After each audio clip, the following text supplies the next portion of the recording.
are in danger. To save them and our finances, we must find the 4 ATMs before our loved ones see how much we've spent. It is our mission.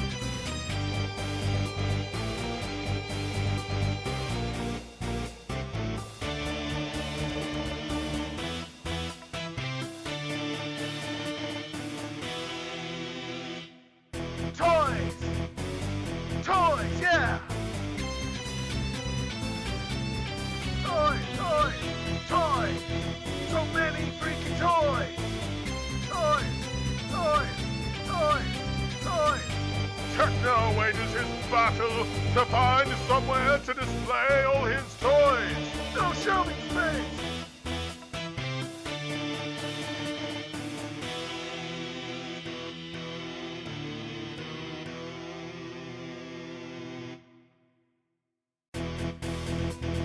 Our wallets are in danger.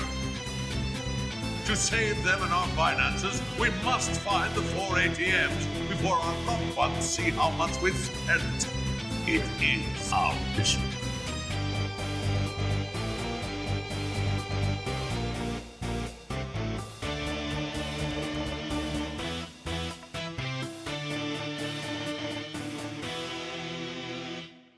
Toys!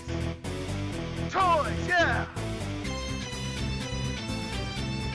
Toys, toys, toys! So many freaking toys! Toys, toys, toys, toys! Techno wages his battle to find somewhere to display all his toys! No shelving space!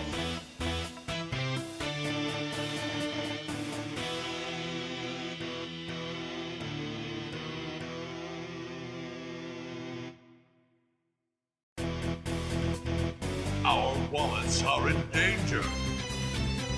To save them and our finances, we must find the 4 ATMs before our loved ones see how much we've spent. It is our mission.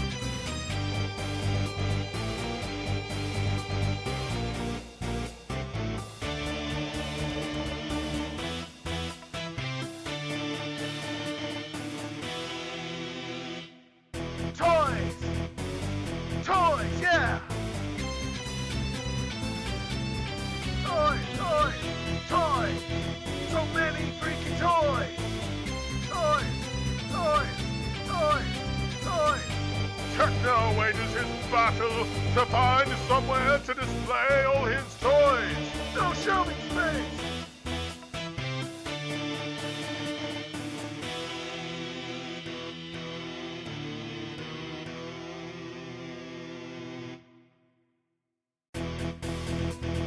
Our wallets are in danger. To save them and our finances, we must find the 4 ATMs before our loved ones see how much we've spent. It is our mission.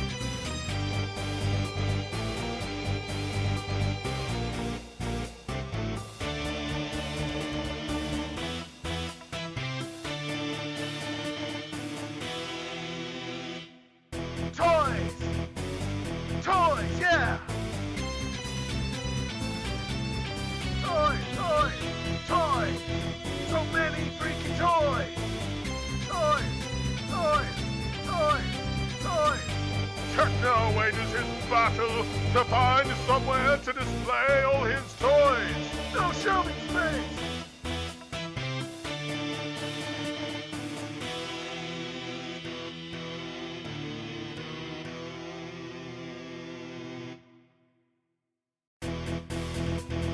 Our wallets are in danger.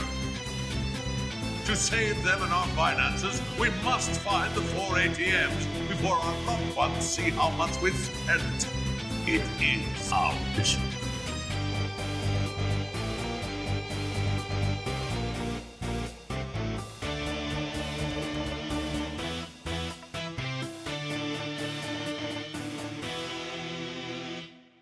Toys!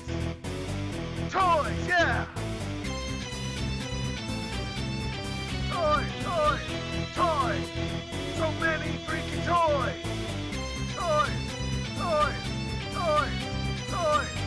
Techno wages his battle to find somewhere to display all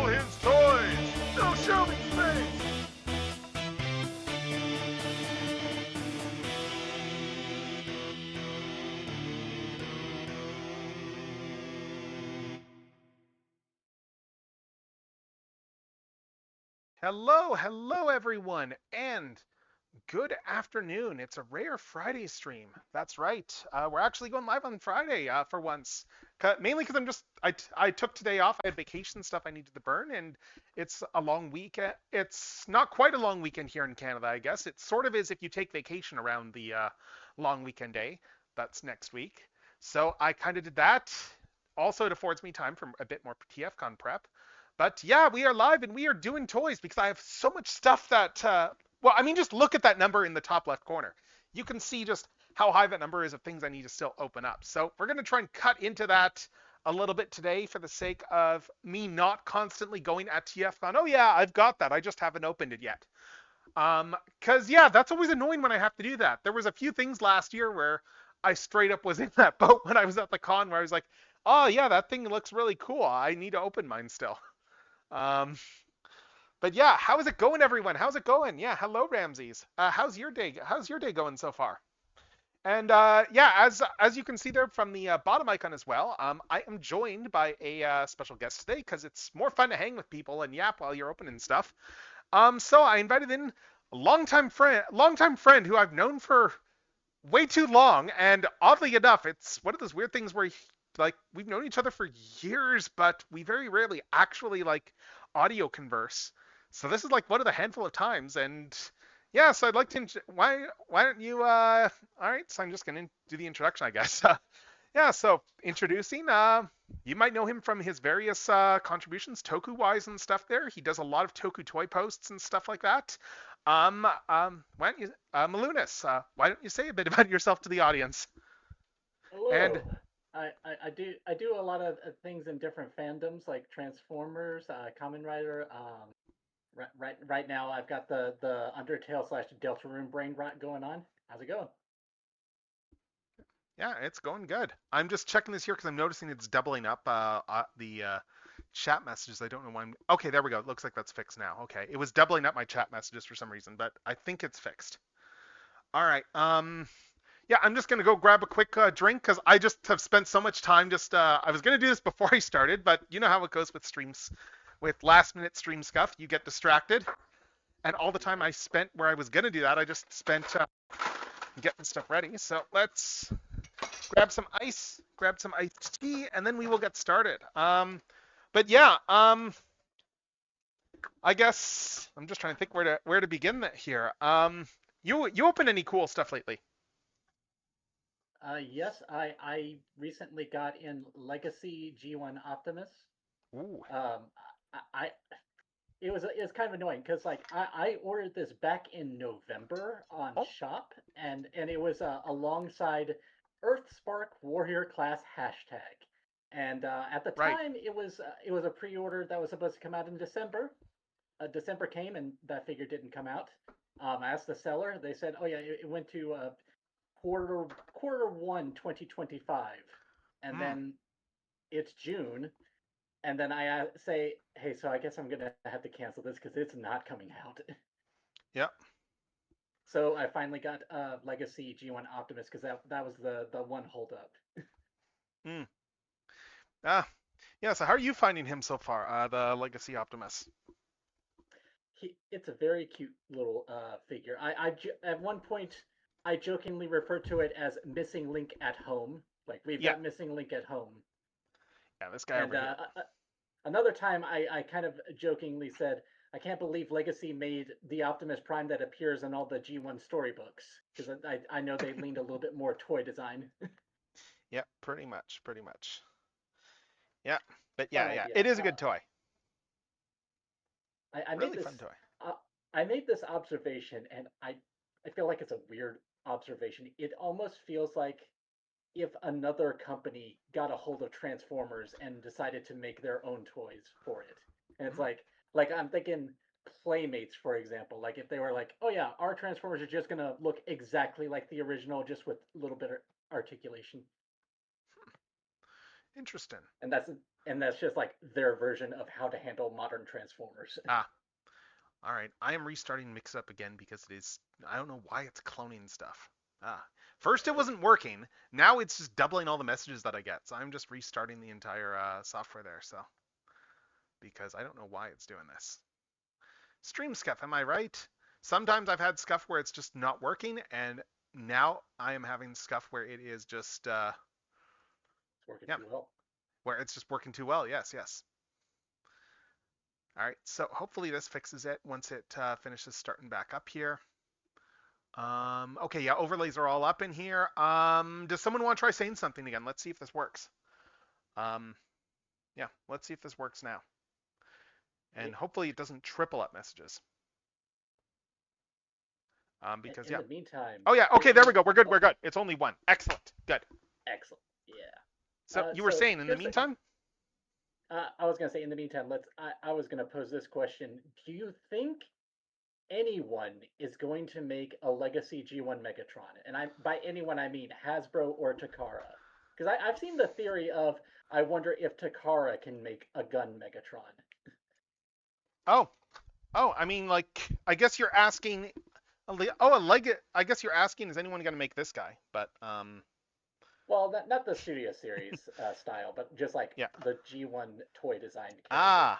I think the closest we're going to get to that, honestly, is probably the masterpiece that Takara did there, where they did the reskin of like MP36 with the alternate head.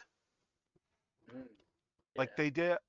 Yeah, it was MP. Yeah, it was MP36 that was Megatron, right? Yeah, like because they did a release there that was like in toy colors with like the toy face and everything.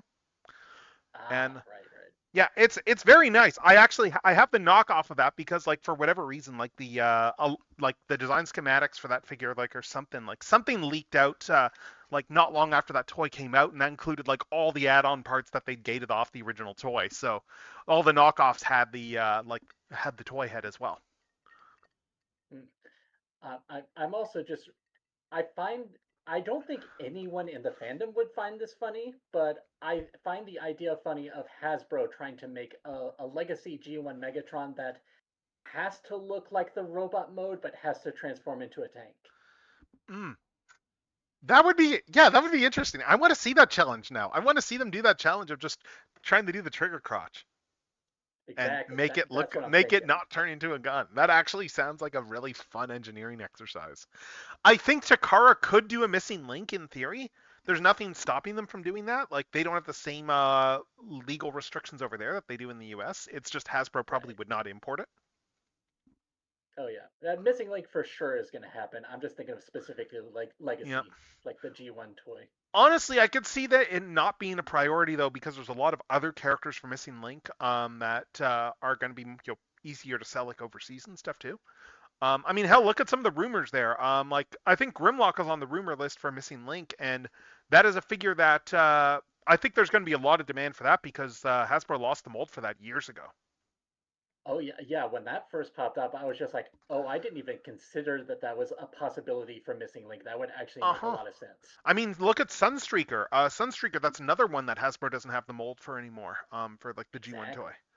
And I remember and that feels in line with, there was an interview last year with Evan Brooks, one of the designers on the Hasbro team, where he straight up mentioned that it very much is, because of like how the reissues have sold, it very much is on the table for them to potentially remake some of the older molds that they don't have anymore. And I feel Missing Link is probably the way that they will do that without doing like, say, a straight reissue. Like maybe they won't do a straight reissue, but there's like, well, they're going to be redoing all these things as Missing Link things. They're still kind of like the G1 toys.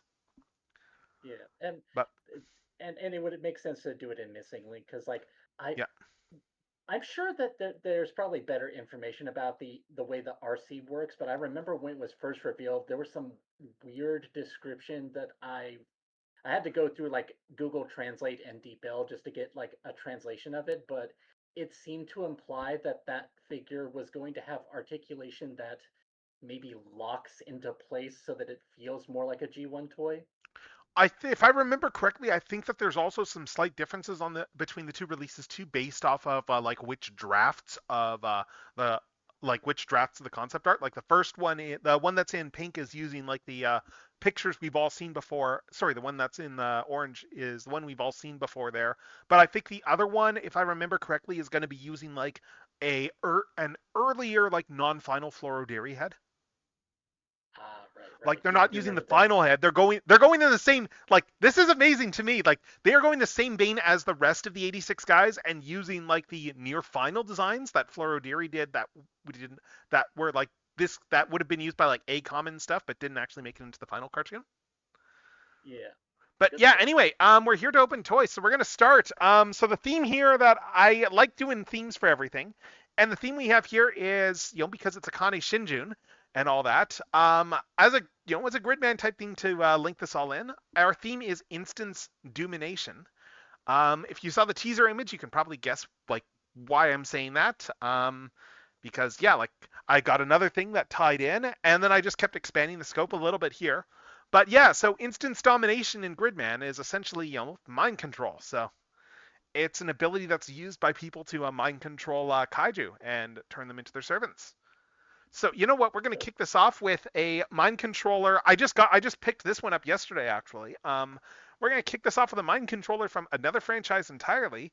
It is someone who has wizardess powers, I suppose, and is able to form a rapport with animals and understand them and get them to do his bidding. And that ranges from, oh, I need to adjust my camera here. There we go. But yeah, the size of these animals can range from a whole bunch of stuff, like just from wolves to say like giant space whales. We're starting out with the new Ezra Bridger from the Star Wars Black Series. Yeah, ah, because yeah, the Peridia look there from from Star Wars Ahsoka. So this is a recent release here. Um, Exiled to another galaxy after the final battle of Lothal, Ezra Bridger is rescued by his friend Sabine Wren on the ancient world of Peridia. But yeah, so did you watch Ahsoka at all, or any of I the think Filoni stuff? I I guess. my experience with Star Wars is more or less just the movies up until I didn't see the last one of the sequel trilogy. Okay, that's fair. I didn't even especially like dislike the middle one. I thought it was a pretty decent movie, Oh but yeah, it I just personally enjoyed Last Jedi. I know a lot of people don't like it. I personally liked it, but like I I have yet really to, appreciate what the film was trying to do and trying to like broaden the scope of things. based on the way that people react to the third one, I will also say my experience with Star Wars has not been soured. I will say, like, I'm not a fan of the third one either, and I just keep bumping my camera the way it's set up now. But yeah, I'm not a huge fan of the third one either. But having said that, I do think that Ian McDiarmid as Palpatine is always a delight. Like that man can chew scenery like no other, and all of his stuff is gold. Like, Yeah, I know that mhm. one day if I decide to like just go full in on Star Wars, I know I'll probably have a good time because it sounds like a lot of people love the Clone Wars shows. Oh, Clone Wars is a lot of fun, yes. And there's a lot of stuff to watch there too, because you got Clone Wars, then you've got Bad Batch now, which is set like immediately after Clone Wars. Um, you've got Rebels, which is set. I think it's Rebels starts like 5 years or so, like 4 or 5 years before the original trilogy. That series picks up. So it's Yeah, the Empire is very much at its peak. and then you also have just because I realize it probably sounded weird that I said shows. I wasn't even thinking about those.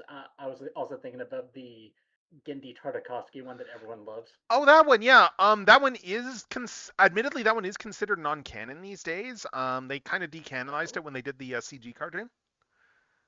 oh, I see. Yeah, there is still like I mean, there's still design elements that definitely draw from it. Like I mean, like the way they render Dooku, like probably owes more to Clone Wars, the original cartoon, than what Christopher Lee actually looks like, for instance. Um, but yeah, it is. Yeah, it's a good yeah, it's a good series though, like all the various Clone Wars stuff. And then of course there's Andor, which just came out. But yeah, so Ezra doesn't come with a lot of stuff. He comes with a lightsaber as well. That's pretty much it for accessories. No And alternate hands. no, they don't do a lot of alt hands on Black Series, not usually. Oh, Black Series can be very Spartan with figures. Like sometimes it's just a character and a gun. I think a lot of the money goes to the license. But I was about to say, of course, it's the license. yeah, that license makes a big difference. And of course, I spend all this time adjusting my camera before I start and being like, okay, this is good, and then I keep bumping into things like after I thought I got everything adjusted and everything in frame. So we're gonna start here, yeah, like with Ezra. So let's take a look at his likeness here, I suppose. Just do a quick close up here. I'm gonna just flick this light on and off too, just so you can, yeah, you can see just the whole range, I guess, with a bit more shadow. I mean, he looks really good. It's a very good head sculpt, good likeness of the actor. And it was a very good job by that actor too, as well.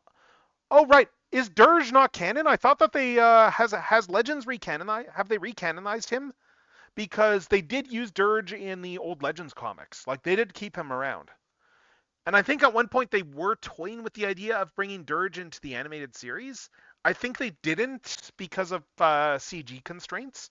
Because just rendering a Jedi like would have been fairly involved from a like just considering how Dirge moves.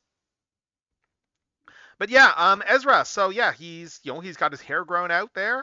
The actor in the show like I forget his name, but he did a fantastic job of playing a older version of Ezra Bridger from Rebels. Like seriously, it was a fantastic performance on his part. Yeah, so we got a lot of little details to take a look at. We got some little improvised armor. They've got like the chainmail there that is, I think it's all made up of stormtrooper dog tags, if I'm Oh, that's remembering cool. correctly. I think that's all meant to be stormtrooper dog tags, which is like very much in keeping with Ezra, because Ezra was the kind of guy who kept trophies. Like he kept a lot of helmets as trophies. It's like the General Grievous with all the lightsabers. Sort of. I mean, it's like yeah, like he had like a bunch of different stormtrooper helmets and stuff like that. Which came in handy too, because if they needed to do infiltration, and he had the armor handy then. But yeah, he had a tendency to like disguise himself as like a scout trooper and stuff like that a lot of times. Uh, I mean, yeah, it's a good sculpt. Looking at articulation here, let's see. It's fairly standard for Black Series. We got the double ball joint here for the head. We have just some universal joints here for the shoulders. No butter. Are there butterflies, or I'm just trying to tell? Yeah, there is a butterfly joint, I think, but it's not very pronounced. It's just not there all that much. Let's see. We got a bend here at the elbow, above the elbow, goes all the way around. You've got the sculpt of the sleeve blocking it a little bit, but yeah, down. Wrist swivel. Wrist goes up and down here. So it's a blaster wrist, and this one here goes up and down as well. Okay. So they didn't. That's kind of weird. They didn't give him a side. They didn't give him an in and out swivel at all. That's kind of weird considering like. Well, I guess these is more of a sword wrist here, like this particular bend. So that makes sense given he comes to the lightsaber. Let's see what else. We got waist swivel. It's just like a giant ball there for the waist. What else? Legs. We have a cut over here, so the legs can go out quite a bit and out to about here. We got a full swivel at the top of the hip. Legs can kick out to about here too.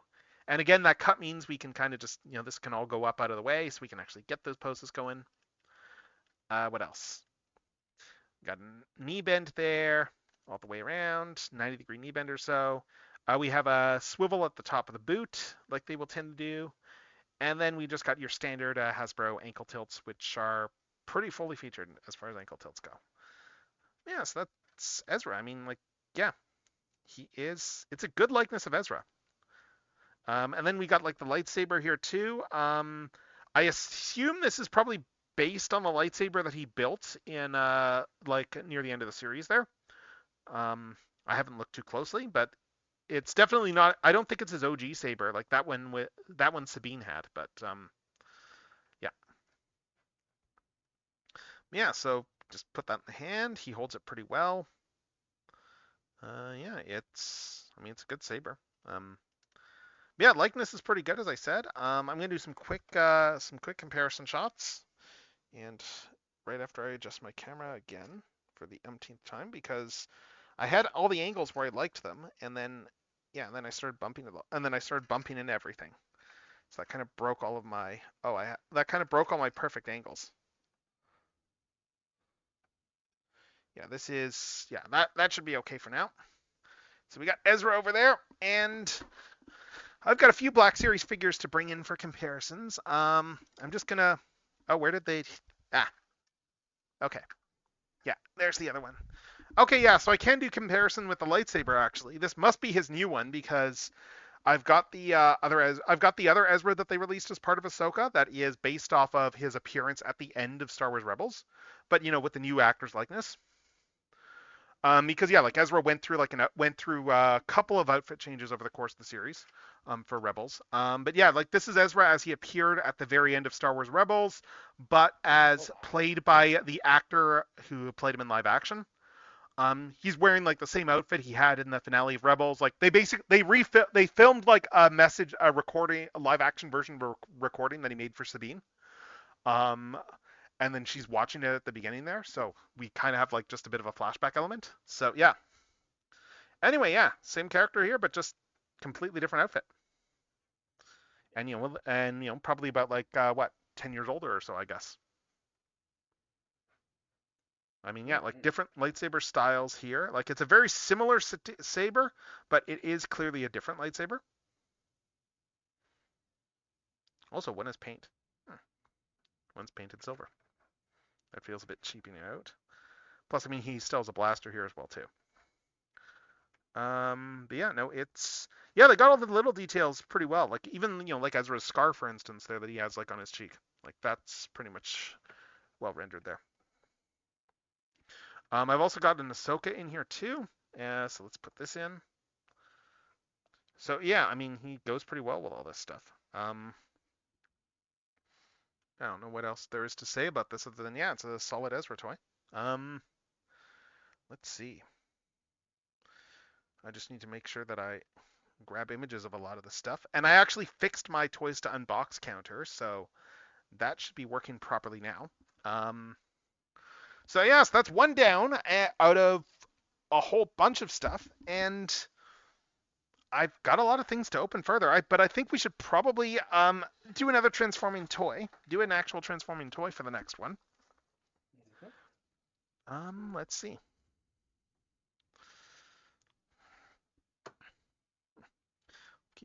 Keep Ezra over here. And next up, we are going to be starting in on this figure here that I've had for like 9 months or so and haven't actually opened because I'm dumb like that. Because I was like waiting for the perfect opportunity to open it and it just never came and it never came and it never came. But yeah, this fits in with the instance domination theme there and this being like an Akane Shinjo theme. And specifically, though, because we've got mind controlling of giants, it makes sense to open smaller figures there to mind control the giants. And thus we have this Extreme Trans E202B Shatter here. This is a pocket scale of the Bumblebee movie Optimus Prime design, done by a third party here, by Lucky Cat.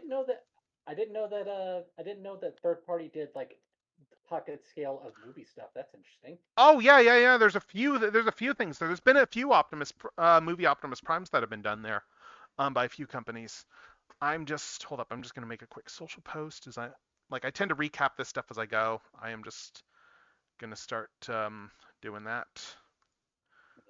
I guess it makes sense because they're gonna run out of G1 characters to redo eventually, but also like.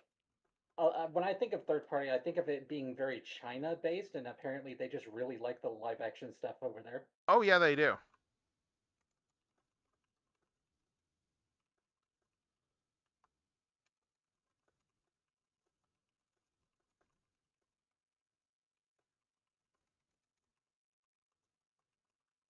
I'm just doing I just tend to document all this stuff as I go, like while I'm posting stuff.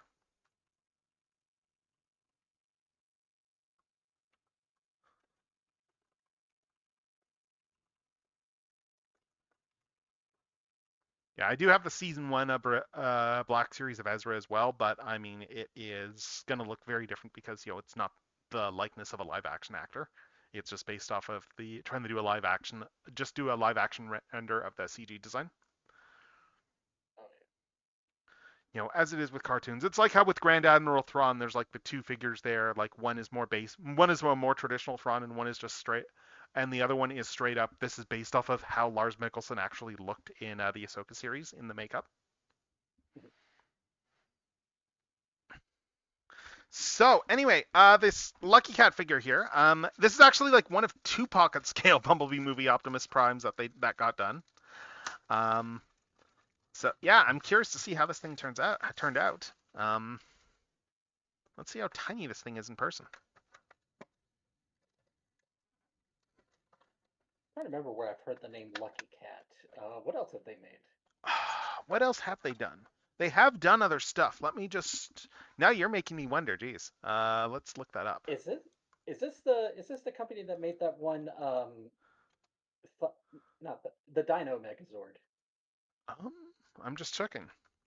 I'm just checking Shozy to see what they have in their history there. They have done. Yes, it is. They did do a Megazord. Right. I remember there was I think it was Lucky Cat because I WTF at TFW talked about it, and they talked about the fact that when you open it up, it looks like a kind of a generic robot, and then all the Dino Megazord parts are kind of hidden in the box. Mm. Yeah, they did that. They did a Devastator as well too. But yeah, we have this tiny little, like, yeah, he is small. This tiny little Bumblebee movie Optimus Prime. You can see here that we have just the base figure, we have the gun, we have all these different alternate hands too, and that's everything that's in the box. Oh, and is this instructions or oh, it is instructions, okay. Fun! It is a QR code instructions, which means that since I'm not going to bother bringing that up, this is going to be fun. We are going to have a proper puzzle thing, which I don't always do with third-party stuff. But yeah, let's take a look at this guy. It's pretty. Wow, this is pretty detailed, honestly. Like, just the level of detail in this thing is pretty incredible. Like, you can see too, he has a little matrix in there. But yeah, just look at this. Look at all the detail in this head sculpt, though, and the paintwork. Like, this is incredible. This is really, really nice. So this is your first time getting this, then? This Lucky Cat figure, yes, because I get a lot of Shattered Glass Prime stuff. Oh, of course. Yeah, like I've got over a couple dozen related things, I think, now. So I've got a lot of that. So that is kind of. It's also like how many movie primes do you own? If you're gonna get like a knockoff or a third party one, might as well get like an interesting color that's not gonna happen officially. Well, it's not even that. It's for me. It's specifically the fact that this all started when Gridman came out. I assume you're well aware of all the Shattered Glass and Gridman connections there. Oh yeah. And I went at the time. It's like, oh, huh. I wouldn't mind getting some Yo related figures. Oh, huh. BBTS has the Shattered Glass masterpiece on sale right now. Like, let's get that. And then I also went, oh, hey. They also have on sale right now the the Fans Hobby repaint of the Power Master Optimus Prime in Shattered Glass colors. They have that on sale too. I should get that as well. And that began a snowball effect. It's like you had the same thing that I did with Blot, where you're like, wouldn't it be funny? Yes. And then you had the misfortune of picking a character that would be plentiful. It's not that plentiful, but it is. But I mean, some of them are pretty pricey, and I don't. And there's definitely a couple of the figures that made me go, you know what? I have my limits in terms of what I'm willing to spend. Sure. Like the big ones being, I do not have the original BotCon 08 one. That one I do not have. I have the second BotCon one they did, like out of the Laser Prime mold, but I don't have the original. And the other one is that last year there was a 301 that came out that was like $700, $800 or something like that. It was a big, non-transforming. It was a big one, and I do not have that one. But yeah, like the most recent one I got otherwise was this knockoff here of the Commander class. I was showing this off on last week's stream there. It's pretty nice, honestly, as a knockoff. Like these knockoffs of the Commander are like very well done, honestly. But yeah, so let's look at articulation here. So we got this ball jointed head. That's really nice. We've got, shoulders. How do the shoulders articulate? Okay, so these guys go up. These guys fold up here. So you can get the shoulders up, and shoulders have about this much range. Let's see, we got a full swivel for the shoulders too. Let's We got 90 degrees on the elbow. I'm just trying to see if anything else bends on the elbow. No, I think it's just because I see there's a little tab on this, but I don't know if this might open up for transformation. But yeah, it looks like it's just 90 degrees. Not quite 90, but close to 90 on the elbow. Yeah, we got ball jointed wrists here. And as I already showed, we have a whole bunch of different hands. We have some open hands. We have some spread hands. We have some gun holding hands. We have, what's this one here? Oh, that's a pointing hand. Okay. We got a whole bunch of different hand options. These hands are the gun holding hands though, so we can put the gun in there. Yep, it's pretty nice. What else?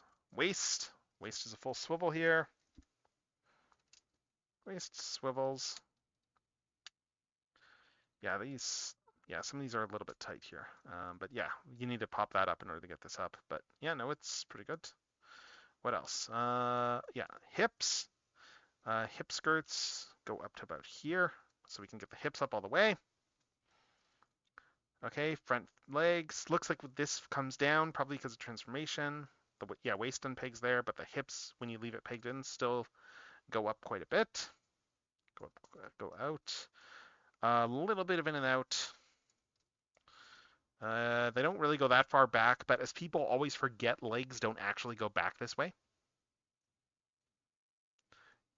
It's funny, like the number of people who complain. I remember that going back to the original Masterpiece Soundwave release when people were complaining about the leg articulation. And then other people went, legs don't do that, right? But it's robot. Yeah. But yeah, we have a double jointed knee bend, though. And that's a very good range of motion. Knee pad also has its own articulation. But yeah, breaks the sculpt a little bit. But yeah, it's still good, very good range. Like that one goes out about this, let's see. Yeah, like it's about 90 degrees, like even before that. So it means you can do the 1986 pose that everyone likes to do. Yeah, I guess you can. Yeah, yeah. Actually, yeah, he should be able to do that pose. I mean, that's pretty much the pose here, right? Pretty close.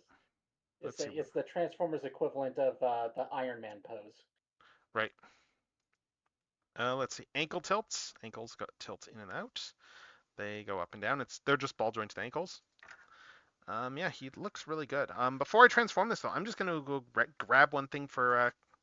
I'm gonna grab one thing for comparison that I didn't even think to grab when I was opening these, because just looking at the fidelity of this sculpt makes me go, well, what about some of the bigger ones? How does this compare to some of those?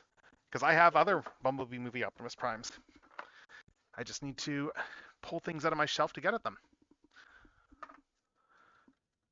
So let's carefully pull down a couple of figures and let's grab one of my other Bumblebee movie primes. And this one is, I'm just trying to tell if this is the 3-0 or if this is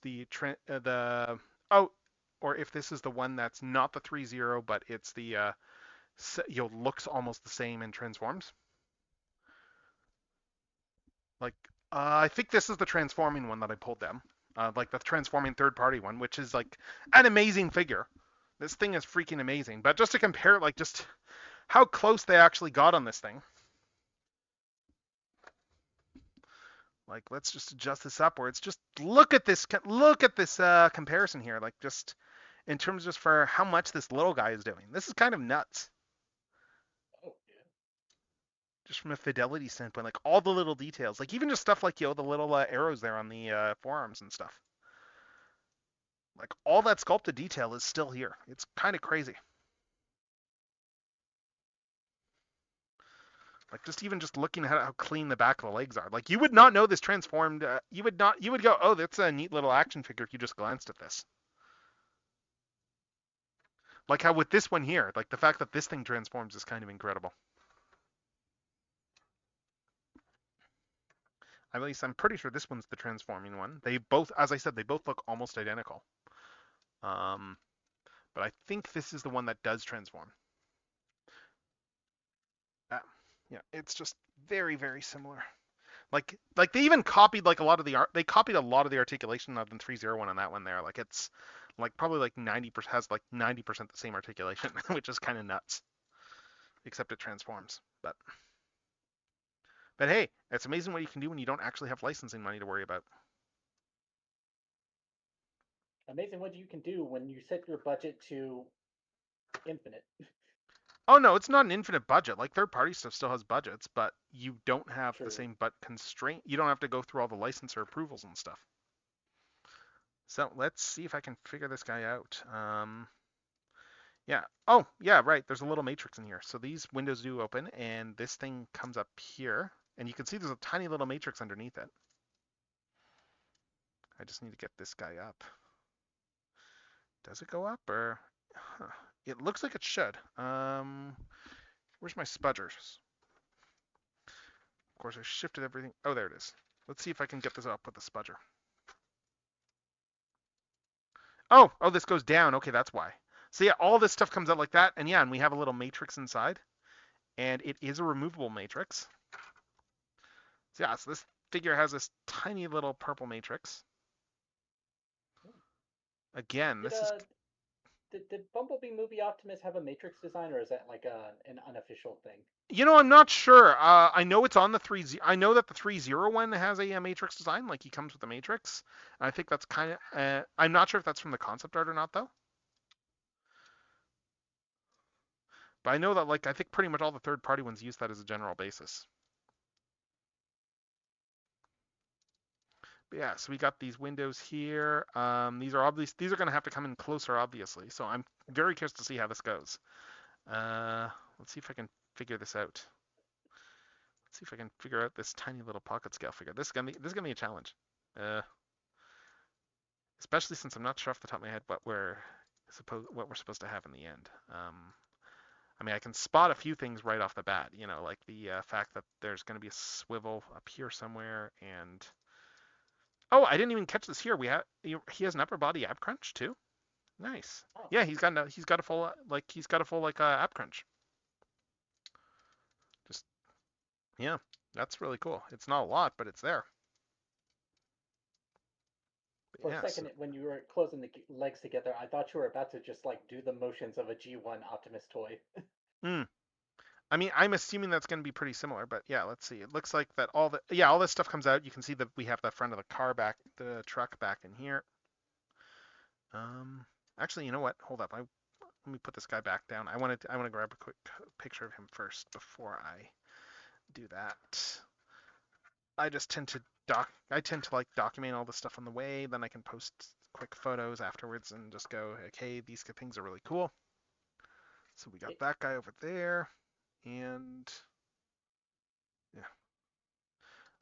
yeah. The worst part about this camera setup is that I always have to adjust to get the very corner of like my of the actual stand out of it there. So because it's like a wire there, but let's see. All right, so let's take this guy here and let's get him open. So we can see here that, yeah, we've got, like, you can see there the front of the truck inside. And then this all comes up. Looks like this swivels around, and that's how the head goes in. Okay, cool. Arms are going to be able to swivel out now. So it doesn't look like it's that complex, which is always a plus. It also tends to be famous last words for me when I say something that's not that complex, but let's see. So these come down here, and this, oh yeah, this is gonna flip. Oh, interesting. I think this splits open on more still. Let's see. Yeah, this piece here shifts a little bit on the back. So have you been finding, I'm a couple episodes behind right now, but have you been finding, I forget, are you watching the latest Rider show, or? I still need to check it out, but I'm liking the designs from it. Oh yeah, the designs are great. People are always a little bit confused when they hear, oh yeah, I haven't checked it out yet. I've just been collecting the figures. I mean, that's understandable considering like your long history of documenting all this stuff. Like you've been doing like you've been doing all this a lot of Toku like just toy documentation stuff for how many years now? Long time. Like I joined Tokusatsu Network in 2018, so that was definitely like when I started to do that a lot more. Right. I mean, even before that, I know you were doing a lot of, you were doing stuff here and there. Like, I mean, like, like just going back to Gaim. Oh yeah, like running the Tumblr news blog Fruit Rider News. Yeah.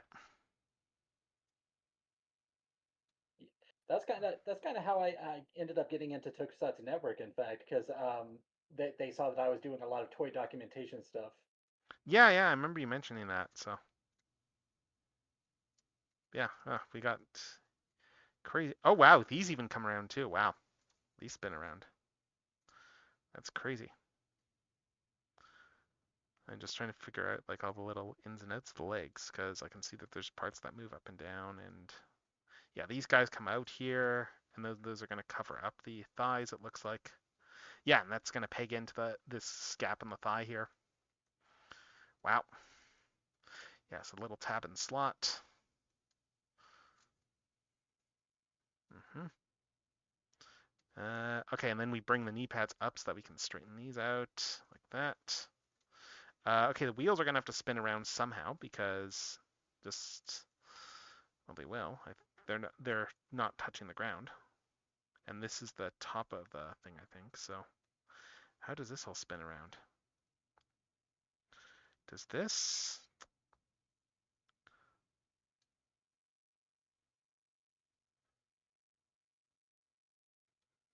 Yeah, I see this on a. Yeah, these swivel. I'm just trying to see, like, 'cause this is blocking the swivel. I'm just trying to see if how this comes out. Because I think that this needs to come up.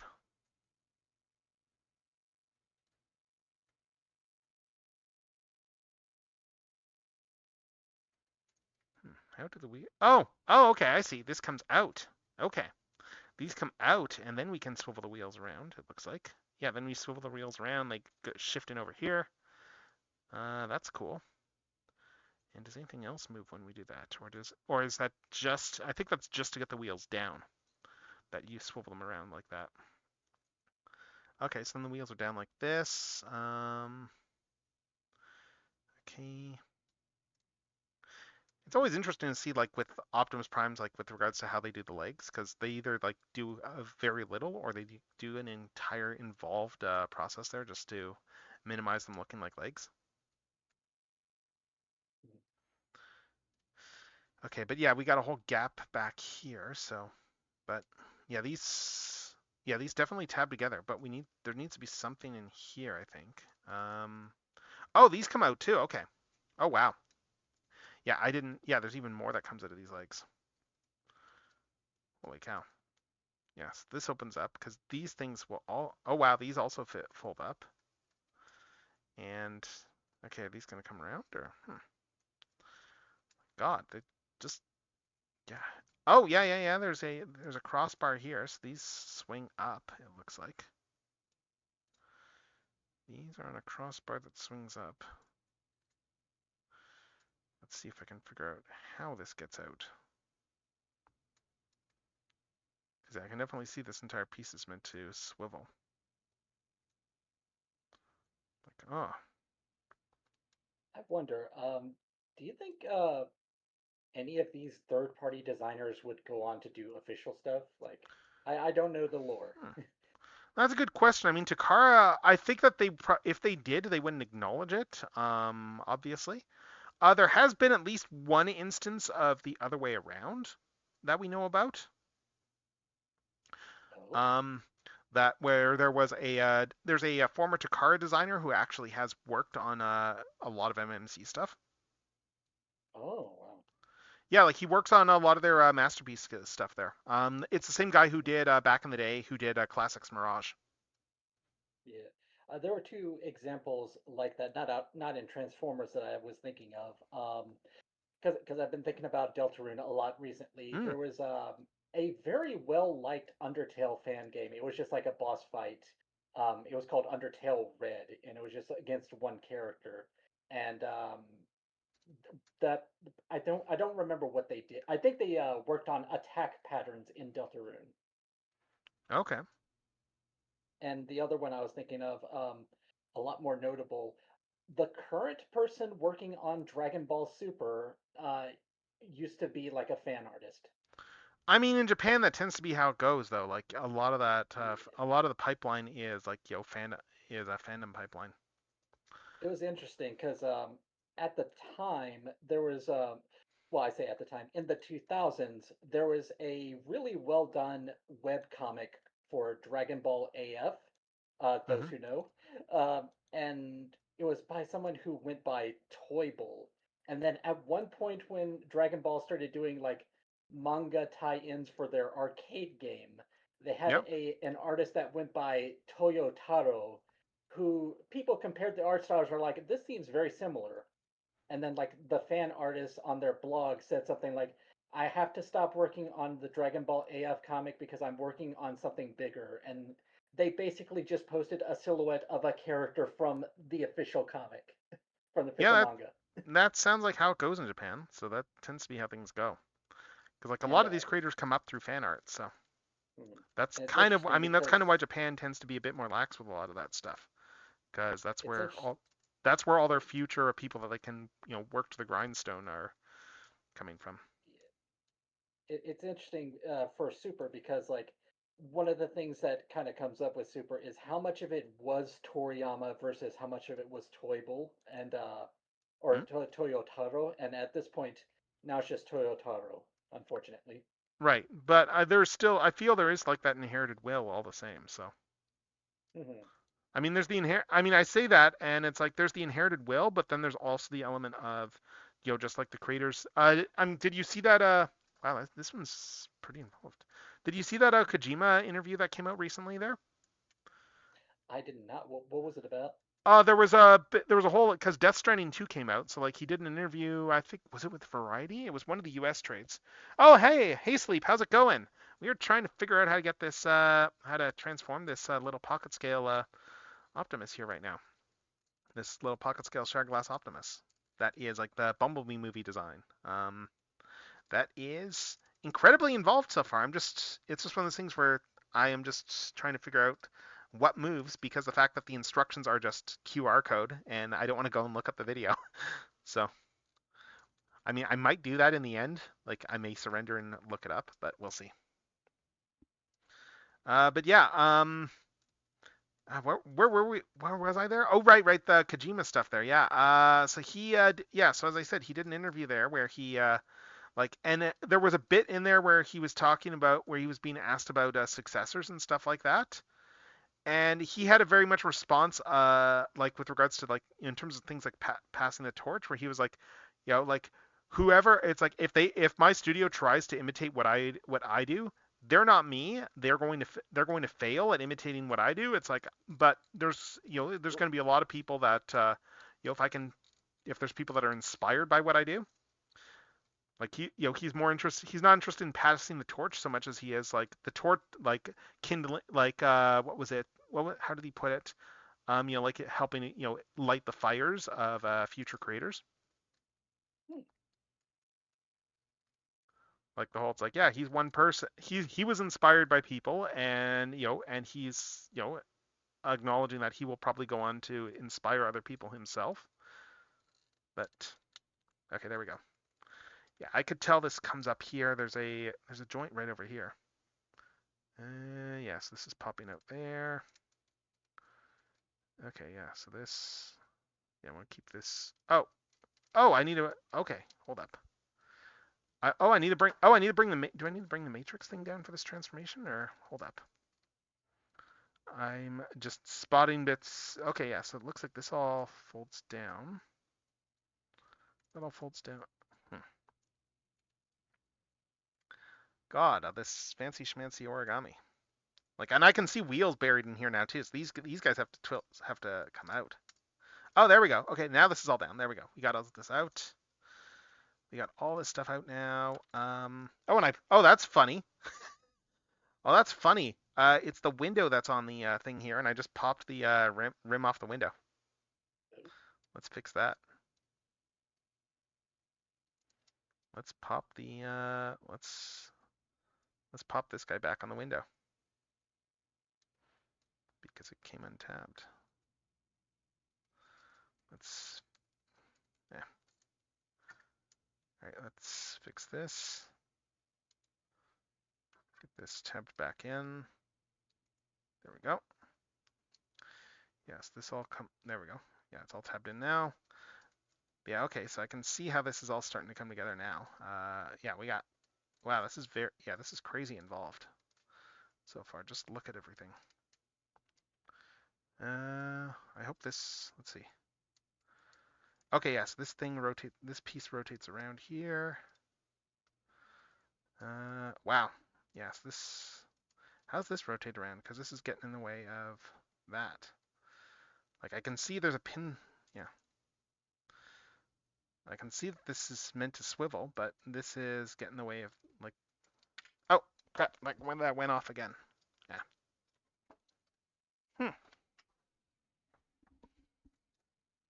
God, I'm just torturing myself with this transformation. This is.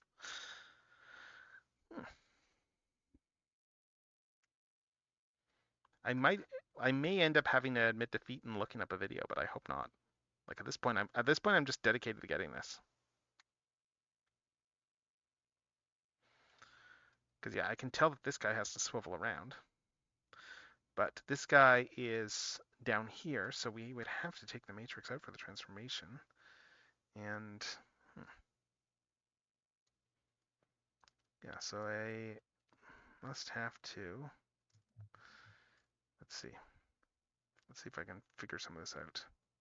Yeah, because the arms come back over here. That's pretty clear. Arms are going to come back there, and we can see the we can see the entire assembly here. Wheels are in here, so the wheels are these guys are going to have to come down and out. It looks like. Oh, here we go. Yeah, these wheels come down like this. Okay, wheels come down and out like that. That gives us way more clearance to play with now. Okay. All right. Just yeah. Oh my God. Just like the intricacy of this thing. Considering how tiny this is. Actually, let me just close up the. Okay, now I can close this up here. Oh, I see. Okay, yes, these close up properly like once this guy's down here. But yeah, these have to. Yes, the head can come down here once we do that. But there's got to be something else that. Yeah, there's a joint here. Let's see.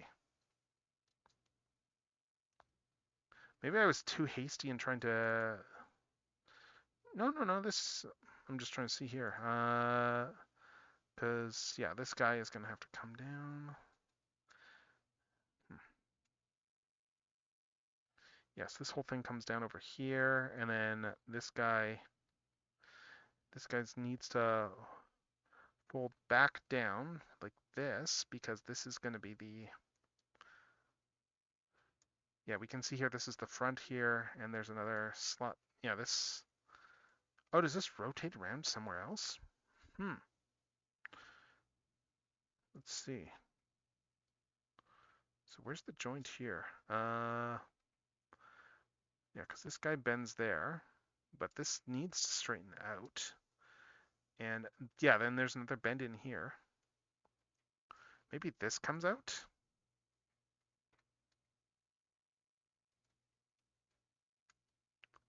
Let's see. Ah, yes, there we go. This guy comes out here. All right, and that should. Yes, this guy comes out, and what else? Oh my God, the level of complexity in this design. Okay, and now that that's out, now we can swivel all this around and straighten that entire bit out. Okay. So that whole bit straightens out here. So there's like the front bumper and everything like that. It's like here, the complexity of this thing. I'm just thinking third party. Am I right? I know, yeah. Like there's no way this would ever be official because this is just too. And that's not a knock on Hasbro. That's just me, matter of fact, stating, you know what, these figures are very involved, and this would probably, and a licensor would probably not want something to be this ridiculously complex. because there's so many things that can go wrong with something this complex. Exactly. That's my thing with when I see third party things. I'm not much of a third party collector. I see Right. that and I'm like, I feel like that would just be really annoying. Mm-hmm. Yeah, like right now, the main thing I'm just trying to figure out is just getting the clearance to swivel this torso around here because we need to get this. We clearly need to get this whole bit around and past. Okay, there we go. I just lifted it. I just need to lift it over. Good. Okay, so we're past this now. Good. So I'll have to put the matrix back in a sec. But now that we've got that clearance, we can. Let's see. How does the head go in? Do I need to do something with the head to make it fit? Because this isn't coming down all the way. Yeah.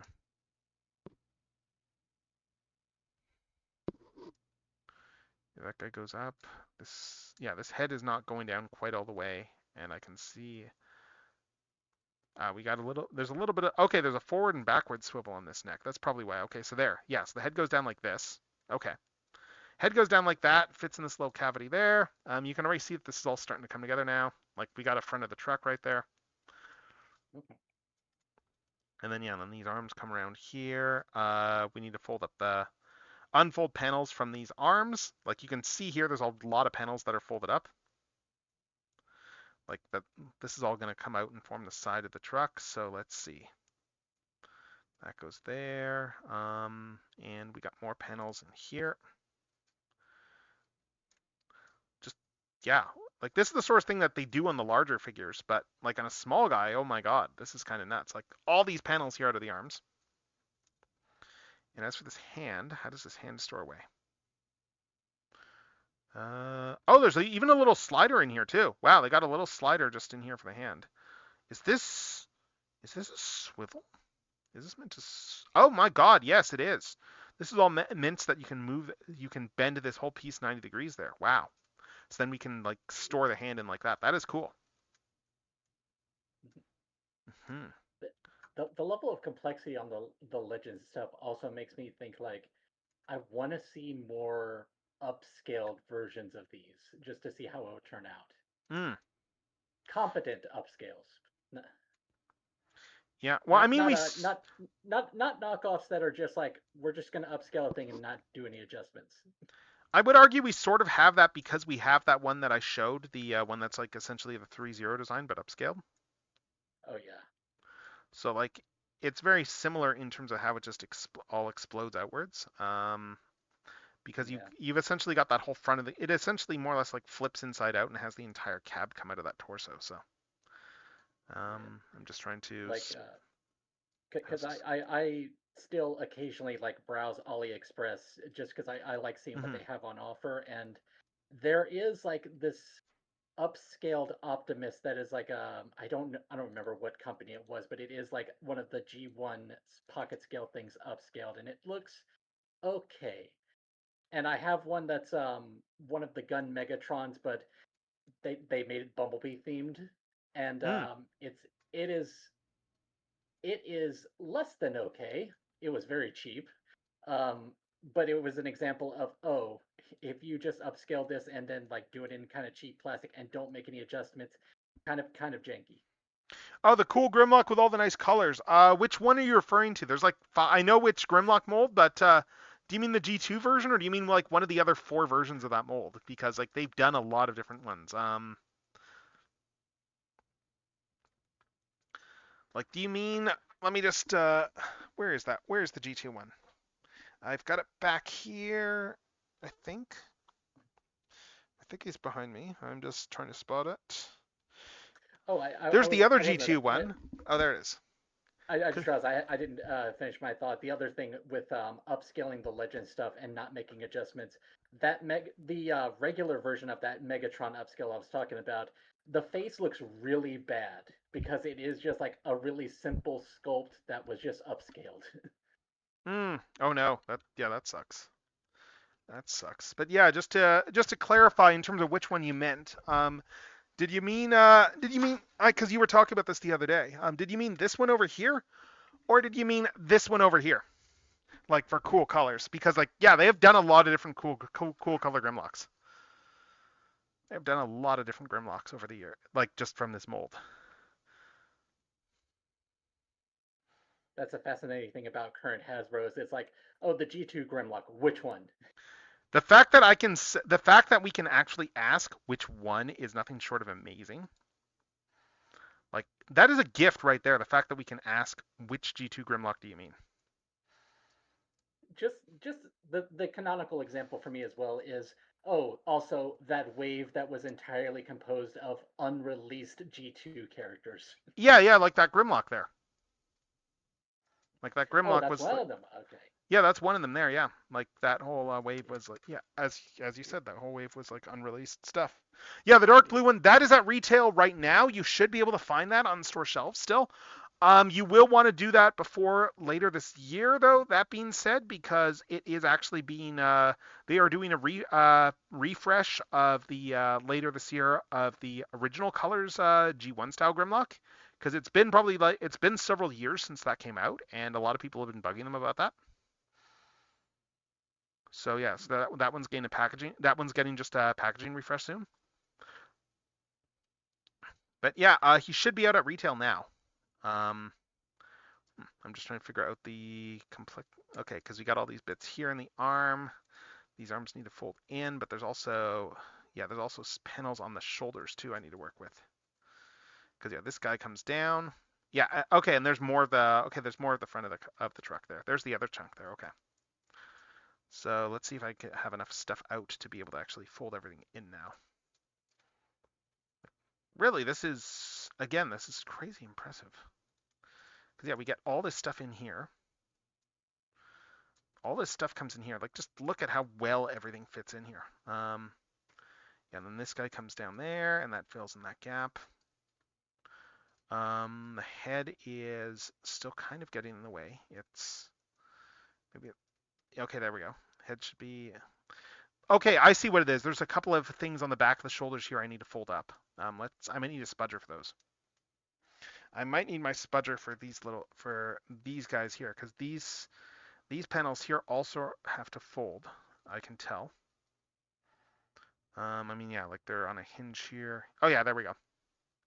Yeah, these have to fold up because otherwise these shoulders will not go in there. There's not enough clearance. Yes, these little panels here have to come up because these are going to cover the head. Are they locked into something? Oh, these move too. Oh my god. Okay, these guys. These panels here, these move as well. Do I have to actually remove them, or let's see? Because you got the smokestacks here. Smokestacks articulate. Yeah, because this piece needs to come down so that these can come up, I think. Let's see. I'm just popping this off just to get a better feel for how this all engineers.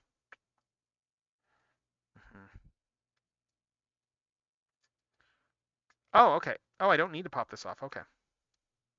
Yes, this just comes up like this. All right, and let's pop that guy up there for now. Yes, that comes out. That goes flush like that up there.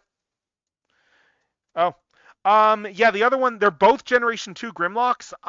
The one that's the yellow colors, that one's going to be harder to find now. That was a Walmart exclusive a couple of years ago, and it is based off a unmade deco for Grimlock from the early 90s. Like it was like there was concept art of it, but it never actually got released. And Hasbro took that and they did a whole subline, as Malunas there said. They did an entire subline of just older of just unreleased Generation 2 decos, which was really cool. Mm-hmm.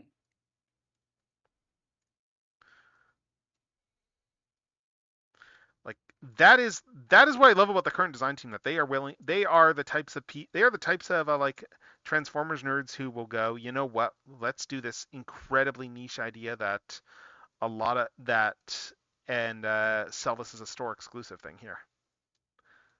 It also, to me at least, it felt really, I don't know what the word is. It was interesting for them to say, Oh yeah, we can pretty much make anything as long as it's cool and it'll sell. Like when they're talking about the Optimus Prime that is lion themed, they're like, it's Optimus. Kids like Optimus. Lion. It's a lion. Lions. Kids like lions. It'll sell. Oh, for Lyle Convoy. Like Okay. yeah, yeah, because it was just like, oh, it was that simple.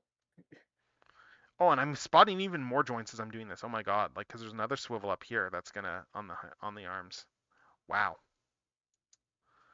It's like I'm just trying to figure out like what the exact configuration is to get this in here so that it closes up and transforms. This is very cool. Yeah, I was thinking about that some time ago because like for years, I one of the only G1 things that they never made. It doesn't really affect me, but I think it's Hmm. weird. Is the Omnibots rarely ever pop up, and Oh, for the I know longest, people that are very much on the when are you doing the Omnibus camp. exactly because like the argument that I would have made for so long is, well, I guess they must just be too obscure. But these days, it's like I guess the reason is they just don't. They're not interesting enough, maybe. They just haven't gotten to them yet, I think. Hmm. Like, Like cause yeah, it's interesting because that is also my example of how much things have changed. Where it's like it used to be you could say, I guess they're too obscure. Now these days there's not much of an excuse there. hmm yeah, like there's someone I know that I will see like that I will probably see in Toronto there that is a big Omnibots fan, and he is going to be pretty excited if they do an like he was pretty excited for like when the third party on Omnibots started happening. Okay, wow. I think that this is how the arms fold up here. And again, like it's just wow, just the level of everything collapses in here. Hmm. It's just are these folding up right still? I don't know. I'm just trying to figure out if there's stuff that needs to compress even more. Because it feels like these arms are compressing quite a bit now. Oh, oh, whoa, we're getting a whole raid here. Holy cow. Holy cow. Hello, Raiders. Hello. Hello. It is me. It is General Techno. I am joined here right now by my friend Malunas, and I am opening a whole bunch of toys and unboxing stuff for today's stream. And we are, yeah, what we are unboxing today is, among the things we're unboxing, is this tiny little pocket-sized unofficial Shatterglass Optimus Prime. And this thing is Lucky cat. involved as hell. It is just look how tiny this thing is. Like it's a fully involved figure that more or less just to show you what this thing looks like in robot mode. It pretty much is a small version of this figure here. It's pretty much a small version of this. And it is yeah, and this thing fully transforms into the truck from into the truck mode there, and it's based on the Bumblebee movie design. But yes, hello everyone, hello. But let's see if the shout out button works here. Let's give Chi-Chi a shout out. I don't know if that worked or not. Let's see. I don't know if it did I don't know if it actually did a shout out or not. If it didn't, I will just have to manually do this. Let's see. Let's do this. There we go. Because yeah, Chi Chi does some amazing work. Like I was watching her stream earlier today. Her stuff is great. Her stuff is fantastic. But yeah, like the problem with this one here is that the instructions are QR code to video there, and I went, you know what? I'm gonna just try and wing this if I can, and this is proving to be very difficult to do that. Uh, like just look at like just the number of steps that these arms have right now. Oh my god, it's crazy. I wanted to make the joke that having a QR code means it's going to become lost media, but like there's a You're wealth of not wrong. documentation for everything, I'm sure. You're not wrong. All you would have to do to make it lost media is just DMCA the instructions. I was about to say that all you have to do is send Hasbro after them. Yeah, just DMCA the instructions, and yeah, it's because there's a few companies that will do that, but like a lot of them will do paper instructions though too. So Hmm.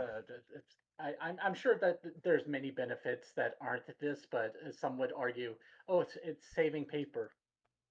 Yeah, I think it's more of a language thing, honestly. Oh, true. That it's that way you avoid. I guess that Transformers stuff has always been pictographical more so, but Wow, yeah, like there's these little tiny guys that fold up there too along this spine. Let's see. And then this thing can fold up. Oh my god, it's just the complexity here. All these tiny little bits. I need my spudger to get in here. Because yeah, that guy folds up there, and then this can fold up all the way over top of both of these.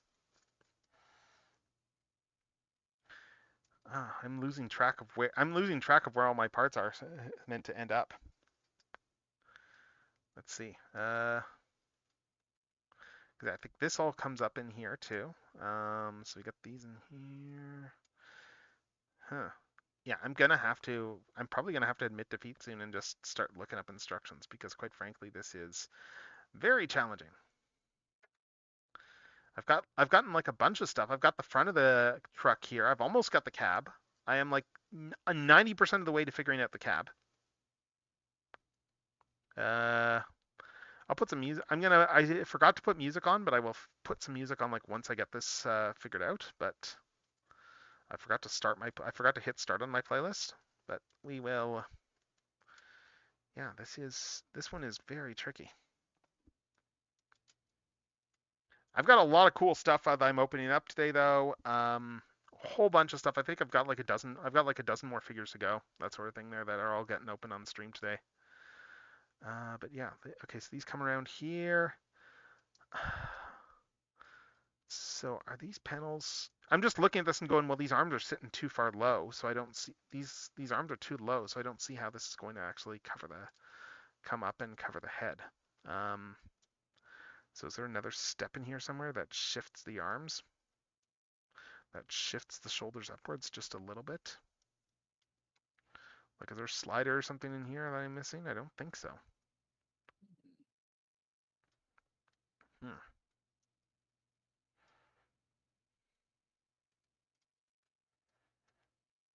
Like, I did not expect a pocket scale figure to be this involved. I knew it was going to be involved given the design, but I didn't expect quite this involved. Like, hear me with my giant hands just trying to figure this thing out. But yeah, let's see. Are there more? Yeah, because this guy bends here too, but I don't think it's supposed to bend much. I think this is more just an ab crunch joint. Because yeah, I can see here that this stuff is all in the right position. Like this guy comes down here, these tabs go into these slots over here.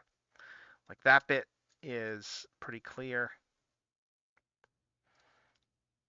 It's just, yeah, and the company that makes like these tab in just down here. I got one of them tabbed in. Other one is not quite tabbed in yet, but there we go. Yeah, both those are tabbed in now. We got all this stuff compressed over here. And then we got this entire leg assembly where I have the legs like half transformed and I need to figure out, there's some compression that I still need to do for the legs I can see, but I just haven't figured out like what those steps are yet for the legs. But yeah, let's see if I can. Yeah, this guy is nuts in a really entertaining way. We got all this stuff over here. We got, the head comes down over here.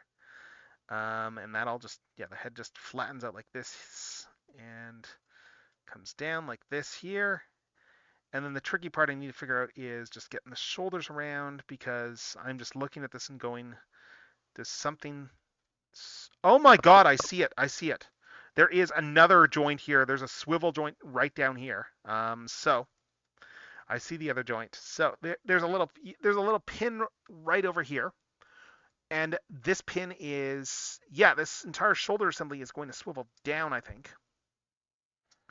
Like, I think I can see here that this whole guy, there's the butterfly joints there, but I think this also is meant to swivel down, too.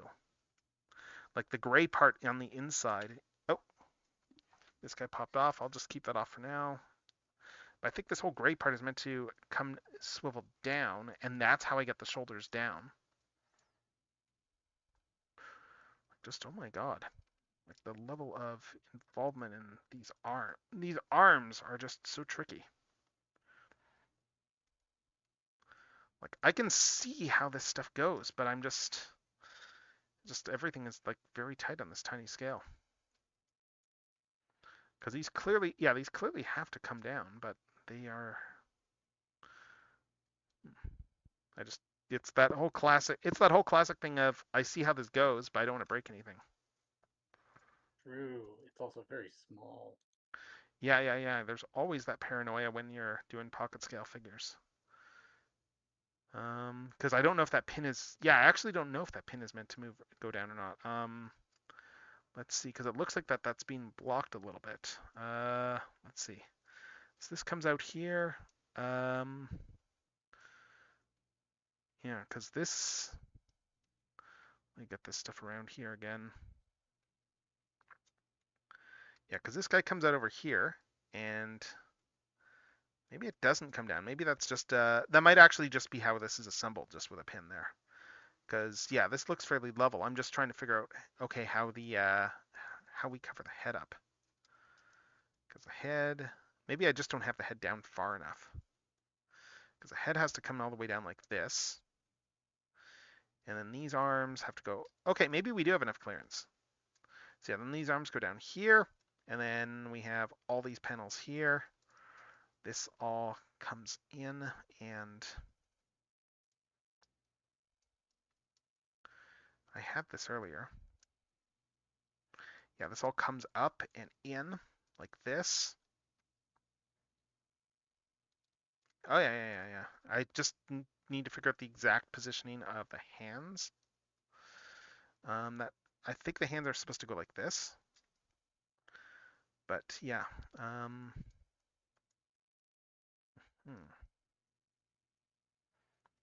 Unless this, yeah, this guy feels like it still needs to, it's still in the way. This piece over here.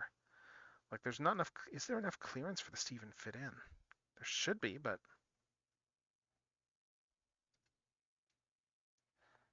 yeah, I think this is how this is all meant to assemble.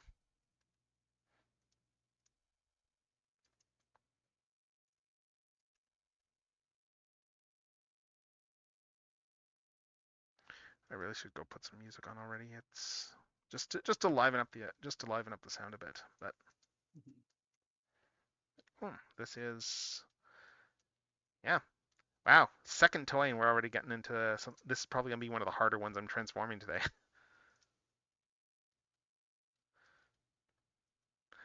And I've got another one to do too for like just pocket scale movie Optimus. So that's gonna be interesting to compare actually. Unless I just, oh, maybe I'm supposed to just keep it around like this and then bring this back in like that, and then maybe this will fit. Yeah, I think that's probably how this is meant to go. That I do it like this, and then I bring this in here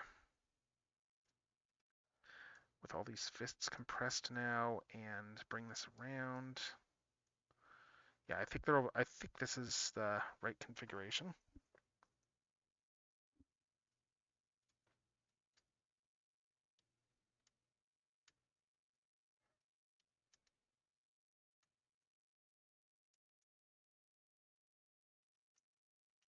Apologies for how boring this might seem, but it's honestly like very fascinating as a thing to mess with here.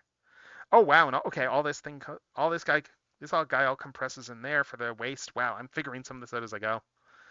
And then yeah, then this guy. Okay, yeah, we got it. I got it. Okay, there we go. That goes in here. This goes in here. Yeah, head goes. There we go. We got the head covered now. We got the head covered. Excellent. These come down here. Yeah, okay, the cab has finally come together. Oh. Check it. Look at this tiny little cab. And bring these guys in there, smokestacks, and then we need to put these guys back on over here. Because I had to pop these guys off just to get this transformed, but now we can pop those back on. And yeah, and this is like, just look at this. Look at how involved this is. Like, oh my God. It's just, yeah, holy cow. I don't know if I needed to swivel the waist or not. I will find out in a sec, but I'm thinking I did do this right, but we will see once I get the legs done. because the legs are the last step here, and I know that if it's like the bigger ones, those were fairly involved in the legs. Like there is definitely something that needs to go in over here, and this guy comes out, but I'm just trying to figure out where the actual bend is. This is all solid plastic. This guy comes up, so it's supposed to move. And we got this whole rod here. I think this is die cast in here, actually. Oh yeah, that's a die cast rod in there. I'm just trying to see if that moves or if that... because we have the... I've got half the legs figured out. Half the legs figured out. This, like this all comes here. But then we got these feet, and I think these feet have to, I think the feet are going to just store in here.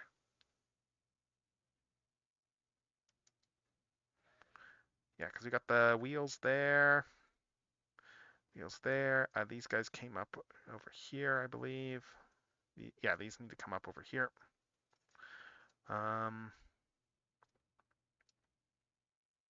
We are so close. And it's just these feet that are in the way now. And, oh, I wonder. Let's see. Yeah, because these feet have these ankle tilts that go pretty far in. And I bet that these are meant to be covered by these panels here. I bet these panels are meant to. I'm just nervous. It's just that classic nervous to bend things that may or may not bend a certain way. But I think there's stuff on peg in here. Let's see.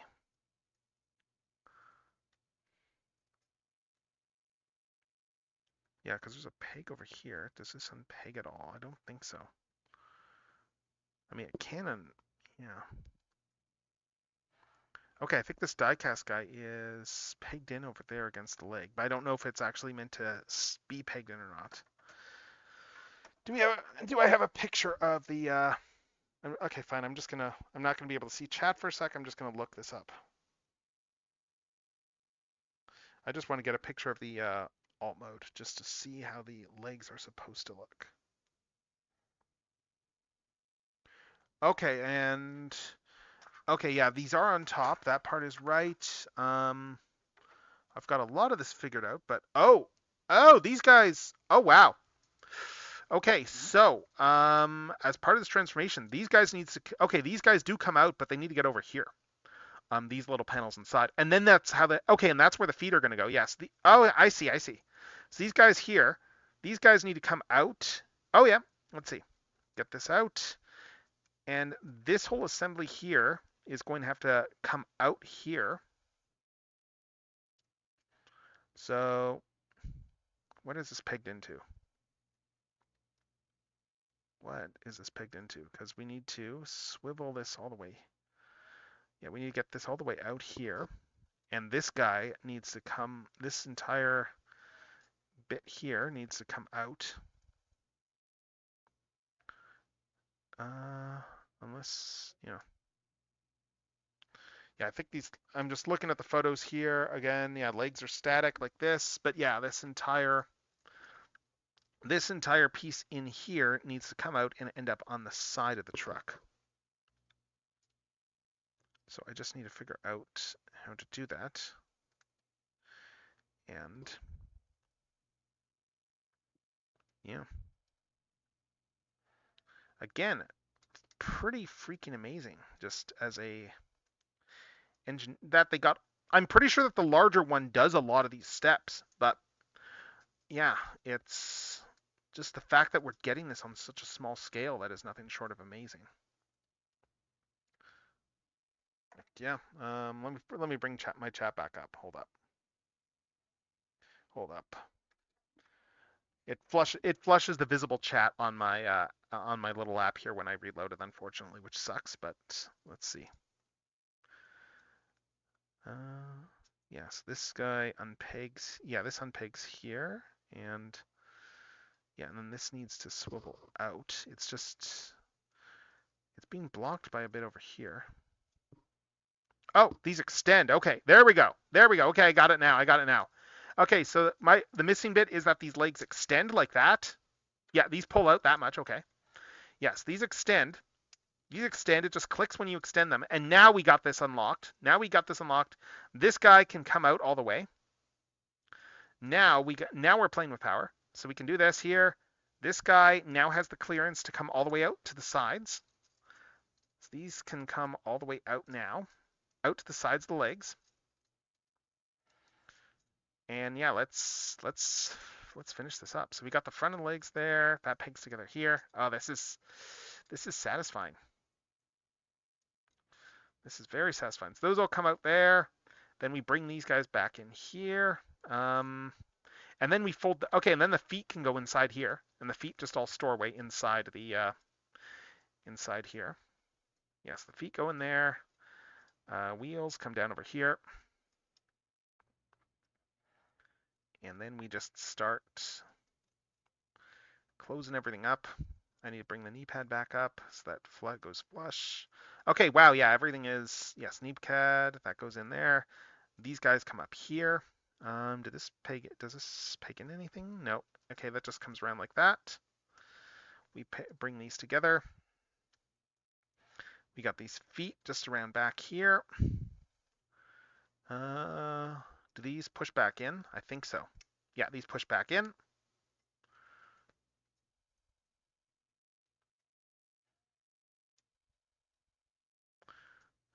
Just, again, just like, it's amazing just all the little detail work on this thing.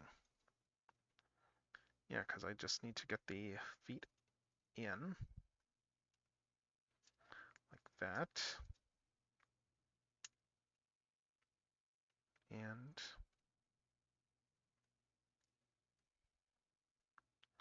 oh, these lock together too. Look at this here. There's a little slot there. So that means that there's a little tab in here that comes out to lock these feet together. Yeah, right here. We got this little tab that just stores inside the foot. Oh my god. All that comes out there. I'm just making sure I have the foot the right way here for how it goes in. Yeah, I think this is the right way. Yeah, I'm pretty sure this is the right way here. But the toe, oh, the toe swivels too. Oh, okay, so the toe swivels and goes in. Okay, so the toe swivels and goes in there. So we got toe articulation on these too. These things have toe articulation even. The toe folds up, and now that goes in all the way there.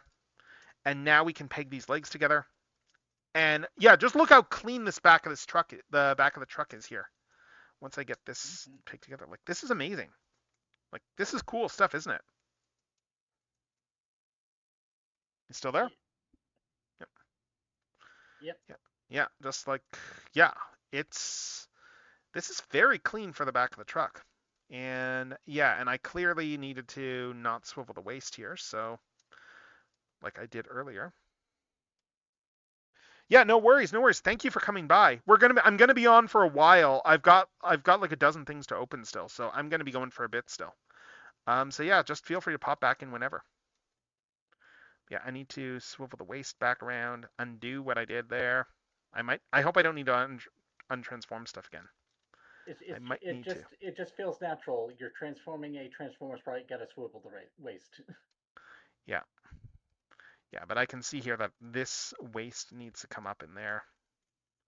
I'm just seeing if I have the clearance to get it around without like untransforming the entire assembly here.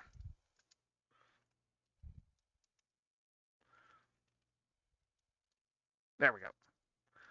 Okay, we're almost back around. Almost back around. I think getting this back in the robot mode is going to be a little bit easier. God, we are like almost all the way swiveled around.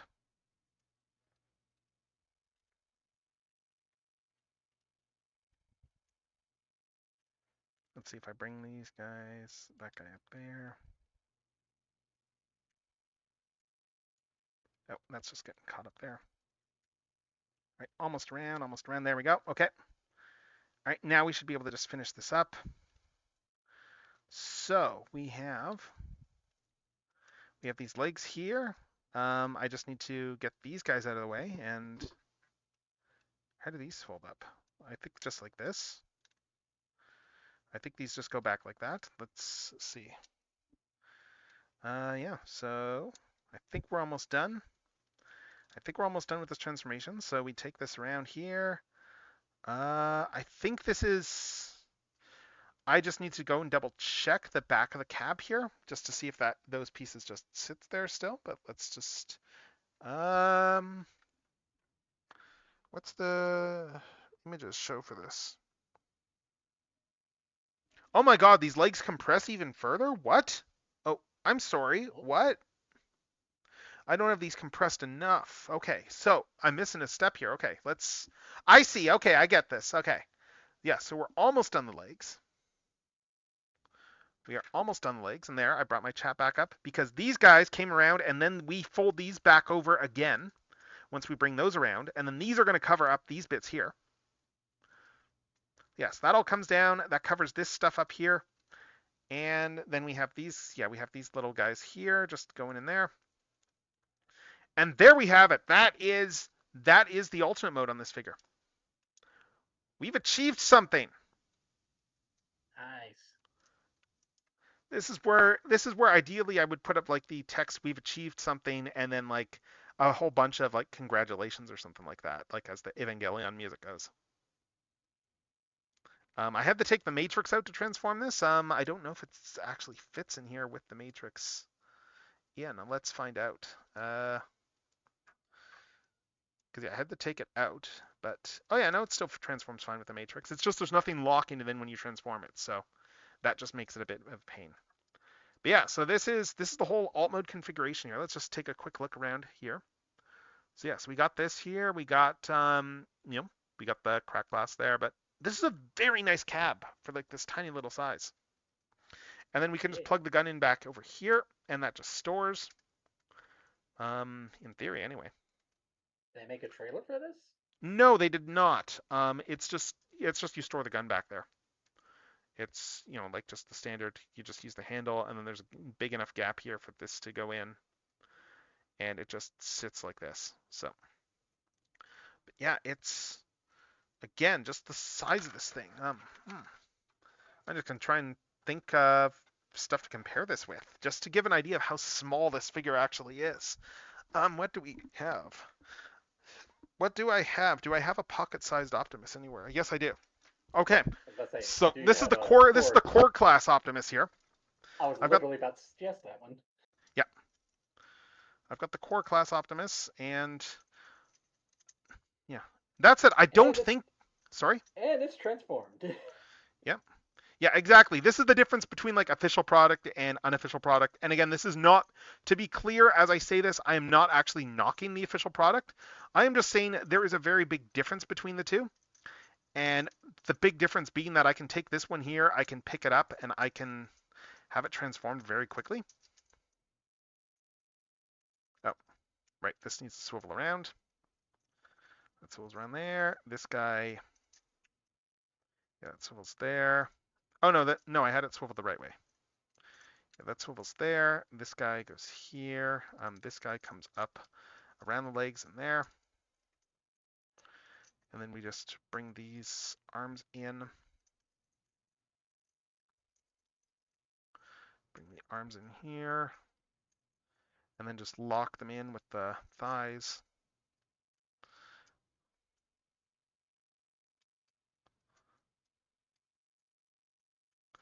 Lock the legs together.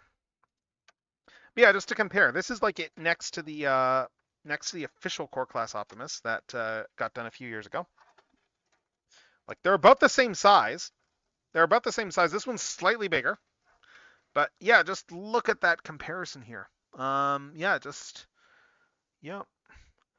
a tiny little comparison. That's it. I don't think this is actually the smallest Optimus the Shattered Glass Optimus I have in my collection. I think I have smaller. I think I've got one that's like just a little bit smaller than this. I'm assuming Dr. Wu? Yes, that one.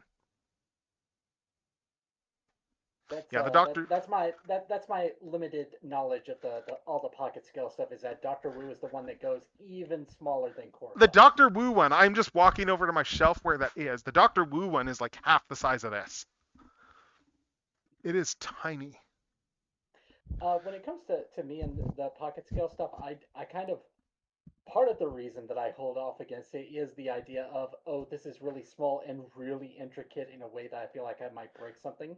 Right. Um, the other Yeah. thing is that I'm a stickler for scale in the sense that if I want something small scale, I want it to fit in with the core class stuff, and unfortunately, a majority of the third party stuff is like an inch taller. Right. I mean, a lot of the third party like stuff in this scale is also going for their own scale Yeah, because a lot of those companies make their own stuff. it's like I unfortunately I get it. It's in scale with itself. Mm-hmm. Yeah, like Iron Factory makes stuff to go with their stuff. Magic Square makes stuff to go with their stuff. Like it's Doctor Wu just does really.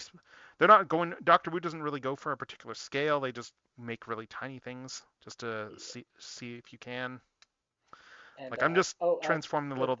It's a really good one, the Doctor Wu one, Optimus. Honestly, hmm. That was just the other thing is I don't go for a majority of that stuff just because it's in its own self-contained scale, but I have considered the Doctor Wu Megatron because I like the idea of just a really tiny gun, Megatron, hmm and also their Ultra Magnus because they can do the whole thing. mm. I mean, what's really tempting for me for the Doctor Wu ones actually is they're a Triptychon.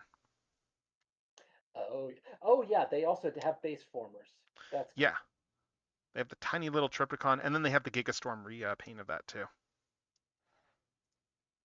Like I would get the Gigastorm one if I got one.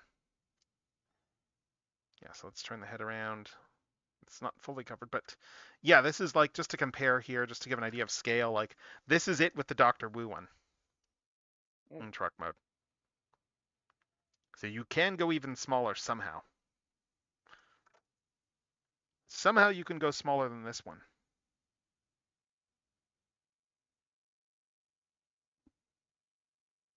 I am Yeah, with just the with Doctor Wu, I'm kind of tempted by the base formers like the Metroplex, but at hmm the same time, it's like I'm not. Again, I get it, but I'm not really into the whole idea of, oh, let's also give it kind of these chibi-ified right, proportions. right, It's like if you're going to do a really small base form, make it proportional, so that makes it a little bit funnier. At least to me, it's like make it proportional so that it actually does just look like this insanely big thing downscaled. right. But yeah, what else is on the docket for Doom? We got a bunch of stuff coming. I'm just making a quick soul. I'm just showing this thing off online. That's all. So because it's Oh just yeah, like it's this tiny little Optimus. So I gotta show this off. true. Let's see. Uh,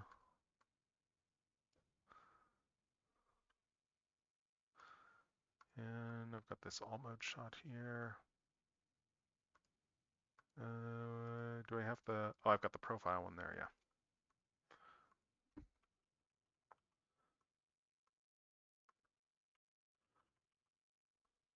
Let's see. And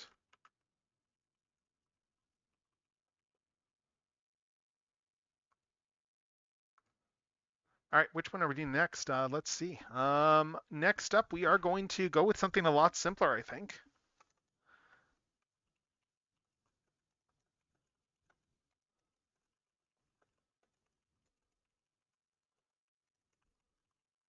And I'm going to put up the music as well. Let's see. The next up, yeah, we've got. Let's see. Uh,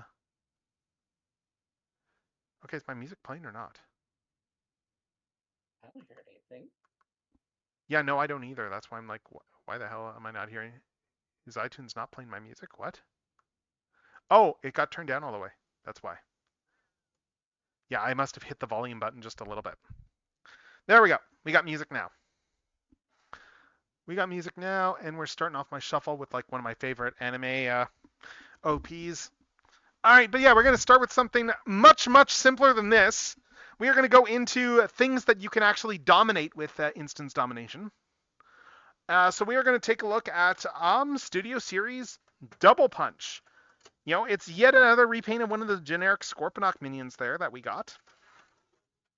I'm just going to move these things off to the side. Let's move this tiny Optimus there.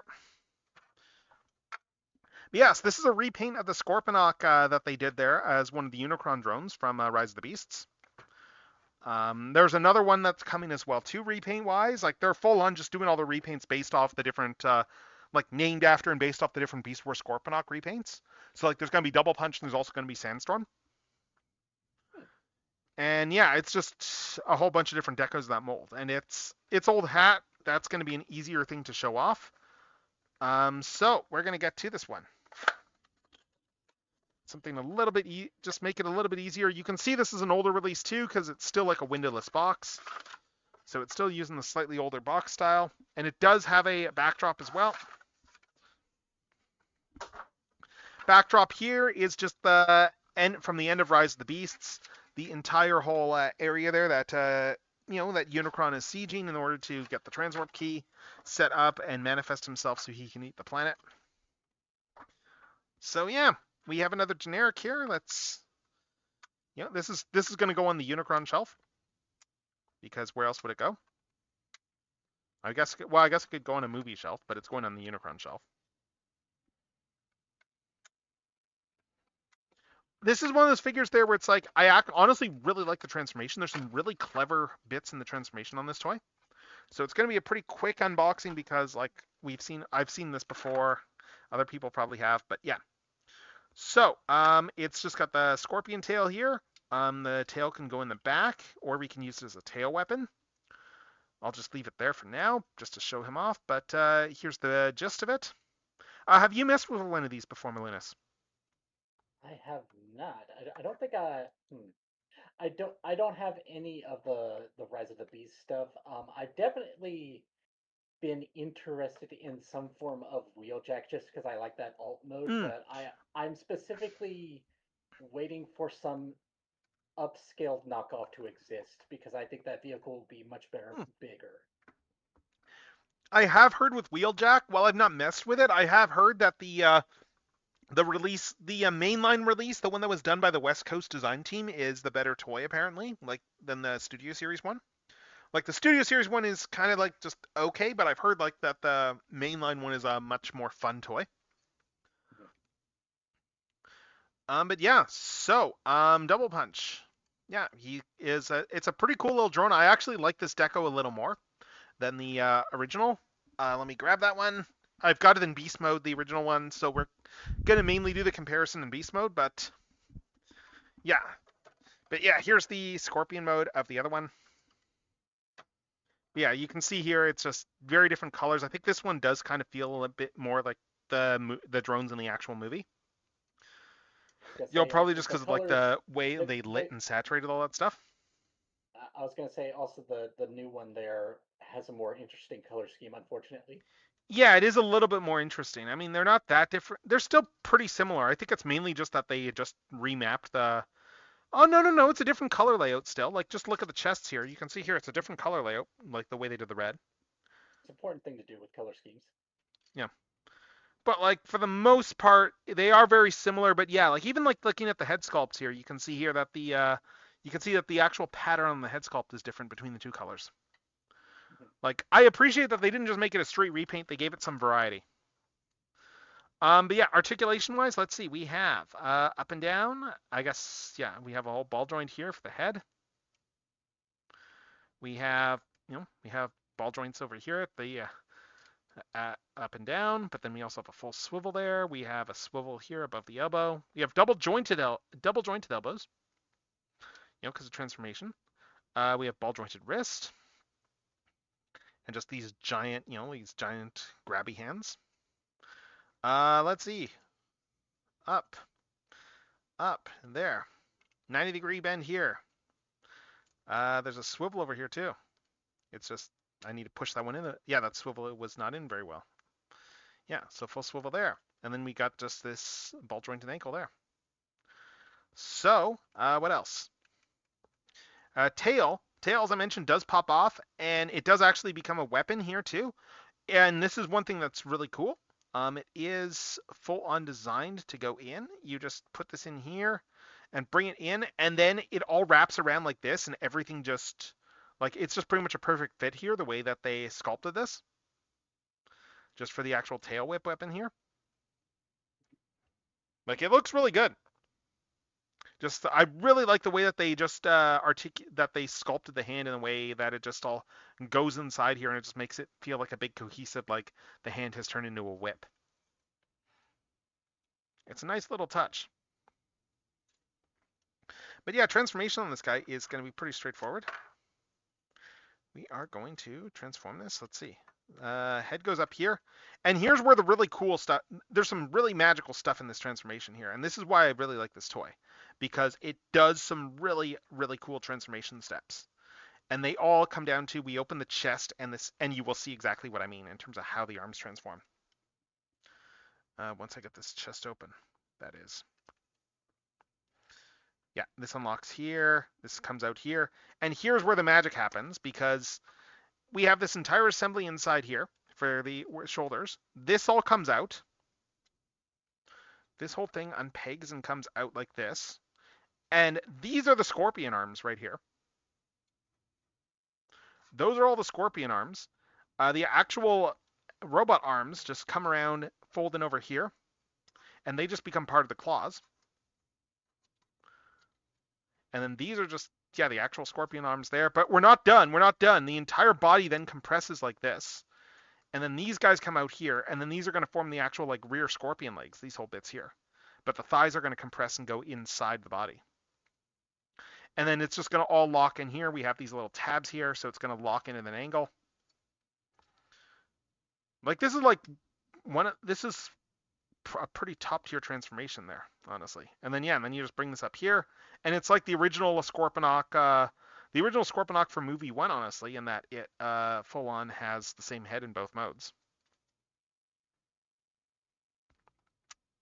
And then yeah, and then we just adjust the legs. Adjust the legs and oh, pop that off the ball joint. Yeah, we adjust the legs here and yeah. What else? These guys, how do these go again? Right, I just look at the toy that I've got already. Yeah, these come down here, and yeah, these guys just go and fit inside here. That just helps lock the positioning on these legs. And was there something else to this, or let's see. Yeah, I think it's just that these go here just to lock the legs in position. But yeah, so we bring everything around like this. We bring it all out like this here, and yeah, that is the beast mode on Double Punch. As soon as I pop this ball joint back in. There we go. Oh, he's coming in. Yeah, those coming in out like this. Yeah, and then you just use this, line them up against that just to give it a locking position. But that, once we put the tail in,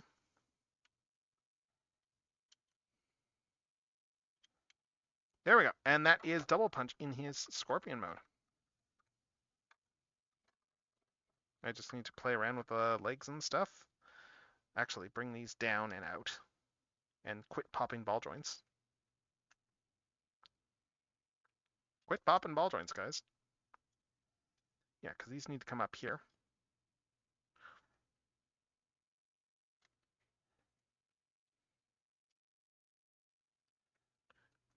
You did see Rise of the Beasts, the film, though, right? Oh no. What was the last one I even saw? I think Oh, Age man. of Extinction was actually the last one I saw. Oh my god, you missed Bumblebee? Bumblebee was really good. Oh yeah, oh yeah. At the very least, I have. Whenever I see those cheap DVDs like at Walmart, I was like, There was one point where they just like put them all out again with new covers, and it's like, okay, I'm just gonna pick these up. Yeah. Add to the Bumblebee is collection. legitimately like a really good Transformers film. It's probably the best of the live action ones. Oh Like, yeah. funnily enough, Bumblebee I think hits the original promise of what they wanted to do with they wanted to do with the original '07 film. Like the whole, it very much has the proper a boy in his car story to it, except it's a girl and her car. But True. it's pretty much the archetype, that the Amblin archetype that they wanted the original to be in the pitches, but it wasn't really by the time the movie actually came out. Hmm. Like, it's just a smaller, more intimate film. Like, they do a really good job on making the radio voice work too. Um, like, there's a very good sense of scale and weight and stuff to Bumblebee as well too. Like, that's what happens when you got like a stop motion director like running something that has heavy effects, because he knows how to direct that stuff. True. True. Because yeah, Travis Knight, he's best known, aside from his very brief foray into rapping in the '90s, when he, like every other rich kid, just had his dad pay to make him a recording time and make a rap album and Like music smart. video and stuff. Yeah, like every other like uber rich kid there from the '90s, I guess. But yeah, he ended up falling into stop motion and has worked at Leica for a number of years and heads the studio, I believe. Yeah. Again, there's a lot of nepotism there, but he genuinely loves what he does for stop motion. So you know what? I'm not going to knock him on that because he's actually good at that. It's a bit unfortunate that it doesn't seem like he's coming back because people are already like coining the term Nightverse for this Hmm. reboot of the Transformers movies, and it's funny because it's like we're so far from Travis Knight at this point. I know it's unfortunate. Like what says it all too, even is with I still remember the one at STCC where they showed that initial footage of Blitzwing there, and there's a whole bit in that panel where he goes off on a tangent about how iconic the Seekers were in the original G1 cartoon. And that's the big reason that they wanted to get that in there, because they just the iconicness of the '80s Seeker design. Oh, that's probably also contributing to the confusion of which character is this. Oh, he straight up said it was Blitzwing, yeah, there, I believe. Oh, But they okay, did want, but it was very much like they very much wanted to get an '80s Seeker in that film. that's fair. And you look at how it transforms, and it pretty much is, let's get the '80s Seeker out of this jet. Like in terms of, because it's got everything in the right places and stuff. Also, literally has Starscream's colors. Yes, it does. It does that too. That's not confusing at all. I don't think Blitzwing's ever actually specifically named in the film either. Weird. Yeah, I wonder if that's he's not actually I named in the film, if I'm remembering correctly. I don't think Shatter and Dropkick are either, actually. I wonder if that's a thing where Hasbro made a decision on the name. I don't know. It's like, Like, yeah. was their idea? Was their thought? We want Starscream, but we don't want Starscream to look like this. Well, keep in mind that when they were developing a lot of this stuff, it was still seen as an actual prequel, so they didn't want to step on the toes because Starscream wouldn't be dead. Oh, that's also true. Yeah. But yeah, I don't think Shatter and Dropkick are ever named in the film, and they managed to have more characterization than most of the Decepticons, like in all the Michael Bay films, except like Lockdown. This an Ewok situation. Hmm? I think it's Ewoks that I'm thinking of from Star Wars, where it's like we only know the name because of merchandise. Oh yeah, with Shatter and Dropkick. Yes, you're right. Yeah, it is essentially that. Yeah, we only know their names because of merchandise, but yeah, it's kind of funny how that goes. Kind of funny And how that goes. just today, when I was checking the TFW news, multiple things coming up about who might be directing Transformers movies, and Michael Bay was rumored. Oh, there's a lot of rumors going around. Yeah, I saw that. Yeah, there's a whole bunch of rumors that just came out. Hmm. How long have we been? We've gone. Oh, you're going in 2 hours there. I think it might be a good time to just do a really quick like stretch break or something like that. If people only want to just get up, take a quick break, walk around, stretch, and then we'll get back into this in probably like 5 minutes or so if that works. Right? So let's do that. I forget if I'll have to check and see if I have Discord audio on my lock screen. I can't remember if I do. I might need to mute it if so. Let's see.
All right, and we are back. We are back with more toy unboxing. As you can already see, well, we've done a few things already. Yeah, we have done. Let's see. We started off over here with Ezra Bridger, right there. Like here's Ezra right there. There's me, holding the part of the head that you would actually want to see, like a fool. But yeah, so it's a really nice Ezra. Really nice Ezra from Ahsoka there. Next up, we spent a whole bunch of time trying to figure out how to transform this Lucky Cat Optimus Prime. This Shatterglass Optimus here. Pocket scale figure, fully transforms. I'll probably put back at robot mode at some point. But yeah, very nice toy. Very, very involved. And then we just did very quickly this Double Punch figure right here from Rise of the Beasts. And next up, of course, we have the greatest shark in town. The greatest shark around. That's right, it's Skybite. It is. It is everyone's favorite character here. And I might have to go and grab some other stuff to put in comparisons because I didn't think to grab certain things. But so Skybite, I just picked him up yesterday actually. And we're gonna do a little bit of through the years. He is a character who has a long and storied history as a character. And I've got a few different Skybites to show off here too. And we're gonna start this off by just bringing in the original. Well, the original in a sense, because the original Skybite is not actually Skybite. Sorry, I'm just transforming the thing here. I'm just checking the transformation. Yeah, the original Skybite is not actually Skybite. The original Skybite is Cybershark. The original Skybite was a repaint of this old Beast Wars Transmetal 2 figure, Cybershark. And he was then given, a Predacon faction symbol and released as a villain in the Car Robots cartoon in Japan. Because Japan never got this original toy for Cybershark. They never got him, so they just repainted him. They repurposed him as Skybite in Car Robots. Car Robots has a lot of, all the Predacons are all Transmetal 2s in, except for Gigatron there, Megatron. All the other ones like Slapper, Gaskunk, and what's his name in Darkscream. Those guys are all Transmetal 2 toys. And Skybite as well was, Cybershark. And this is the original toy that he was based on. So let's see what else we got here. We're history lessoning this here. Of course, we now jump ahead to, I believe this was 2009, I want to say. The Wings of Honor box set that BotCon did. And that box set, they did a new Skybite here. This Skybite is a repaint of the Energon Sharkticon mold. You can see mine has a little bit of paint faded on the nose there at this point, which sucks. But yeah, it's a repaint of the Energon Sharkticon with a new head. It looks really good. It's honestly a very good Skybite. This toy, very good Skybite. They did a really good job of painting it up to look like Skybite here. Oh, these come out too, right? Yeah, the missiles come out. We're just putting the missile launcher back in. Yes, this all comes out too. He's even got they even painted little shark eyes on this thing. Yeah, and honestly, works really well as a Skybite. Very well as a Skybite. And then, of course, more recently, Generations, they did another Skybite in Generations about a decade ago or so now, which is kind of crazy to contemplate. That was a decade ago that we had the last take on Skybite. And I have one here that it's not strictly Skybite, it is a repaint of Skybite. I'm just trying to make sure if I have the waist transformed right here. Because it looks like, is this transformed right or not?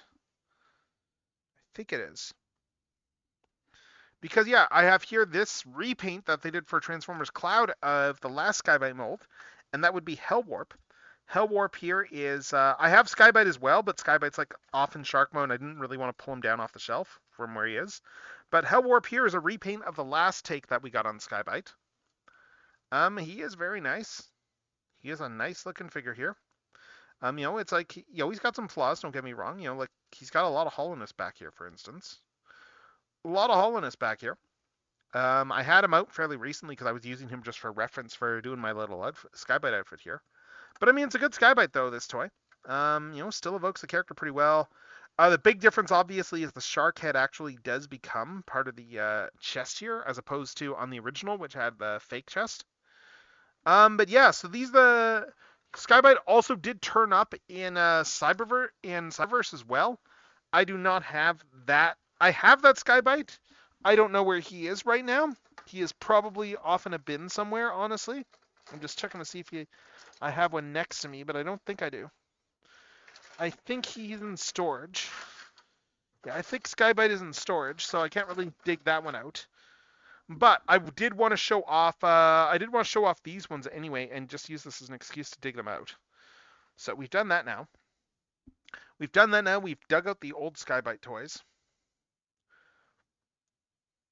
And with that said, we're gonna dig into the new one. This guy just came out. I just picked him up. Him and Heatwave are hitting right now. They're both in the same wave. And Skybite here, yes. Skybite, first problem with this toy, obviously, is he is advertised as a Decepticon. When he is not a Decepticon, he is a Predacon.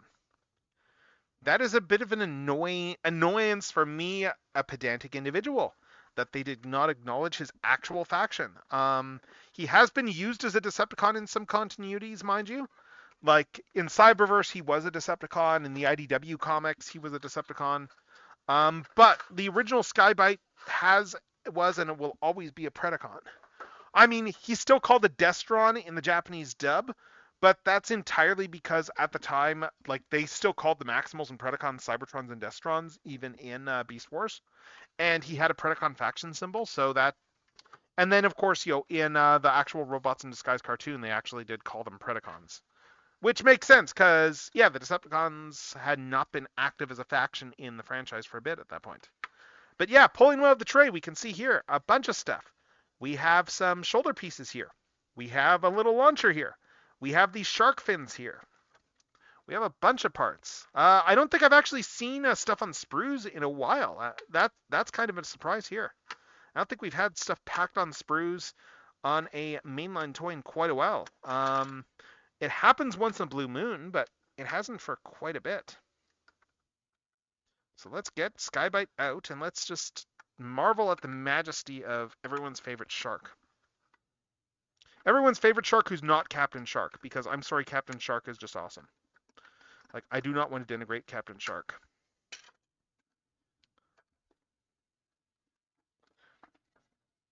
And yes, Captain Shark is better than Baby Shark. And Left Shark. Like, Captain Shark is fantastic. I have one. He's in storage. Yeah. But yeah, so let's get all this stuff out. Oh, still one more here. Get all these things out, and then we can start taking a look and seeing what we have here for Skybite. So we got the base figure right here, and you can see, yeah, I'm actually, wow, like, just there's a lot of cool stuff here. We need to peg this in properly still, it looks like. Backpack is not properly pegged in. So let's just bring this around.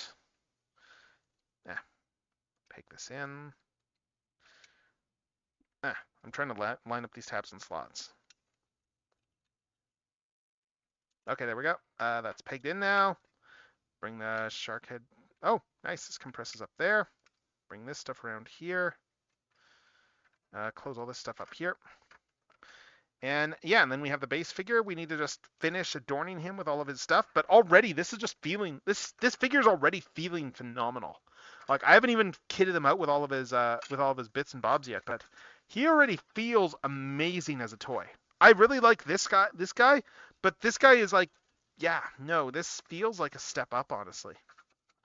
I am just checking to make sure that I put all these bits on properly now. One thing to note too is that he actually does keep the asymmetry of the original Transmetal too. Just take a look at the chest, for instance. Chest, we have like, silver paint here. We have like, oh, I really like this here. The finish on these paints. Like, just compare here, the blue here to the silver here, and just even like the plastic as well too. This blue is an incredibly matte finish. This is a crazy super matte finish here. I really like that. It is just a really nice contrast. It just sells the whole weird asymmetry of the original toy so very well. Like, it's just an amazing attention to detail. And then the shark teeth here, the shark teeth are actually still painted here. Yeah, you can see here the shark teeth are painted. It's just like they blend in a lot with this dull gray plastic. And then we'll just look at the head sculpt as well too while we're at it. So the head sculpt here. Like this head sculpt is crazy good. Like it's just, oh my god. Like just look at that expression. It's just pure Skybite. And then we have this gorgeous, gorgeous horn at the top. And the horn isn't even soft plastic either. It's just a full-on solid plastic horn, which is a rarity, honestly. We don't get that sort of thing enough, but this horn is solid plastic. Because you would generally expect it to be soft plastic. But yeah, like comparing these two heads, like, yeah, you can see there's a lot of the Cybershark DNA still in this Skybite head, but it's got the more animation-y Skybite grin there. Yeah, it's, and then just even comparing it to, let's compare it to this one's horn. Yeah, just comparing to this one's horn too, you can see here, like there's a lot of, yeah, I mean this one's got a bit more of a Skybite-ish face to it, I guess, but yeah, like it's still very different. Yeah, a lot of different shapes here and stuff. It's, yeah, like this one, it's interesting. Just the difference in how they went about toy design, like a decade ago versus now. Like the old generation Skybite, this guy is very much going for an aesthetic of of the era, which is we are going to reimagine old characters here. We're going to make new versions of classic characters. We are going to reimagine them for a new audience, and you'll get some design decisions there that are very much based around not wanting to reinvent the wheel, and those can be for good or ill. Like for instance, just the way that the way his shark kibble, you can see here, he transforms completely differently. Like it is like an entirely different transformation, and that does result in some weird hollowness and stuff, which we do not have on this guy. And that is actually, I'm actually surprised by this. I was wondering how these would scale. These are both the same size. Both these Skybites are the same size. And yeah, this one does a lot just to splay out and stuff like that. But this guy feels like the more substantive toy. And I don't even have all his kibble on him yet either. Like he already feels really good in hand. And I didn't dislike that old toy. That's the thing. I have the Takara version of it too. I did not dislike that old toy at all. But yeah, we need to get these things on now. So I'm just trying to spot the right orientation here. I think these go around like this. Yes, we just pull these guys out here and plug these in. They will pop up back out, but we shouldn't need to remove them for transformation. It should just all stay together. It's just a case of just putting this stuff in there for the sake of the. There we go. All right, so that's there.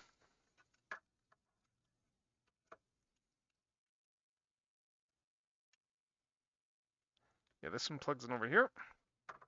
And there, now Skybite has his shoulder pads. This one feels a little bit loose. I might need to see if I can tighten this joint up a bit. This pin feels a little bit loose on this side. That's a bit unfortunate, honestly. I guess I can tilt these and just rest them against the arms, but yeah, this one is definitely a little bit looser than the other one. And then, yeah, then we need to do the little shark fins as well, too. We got these little shark fins, so I'm going to grab my modeling supplies, and we're going to cut these off the sprues. Let's cut these off the sprues.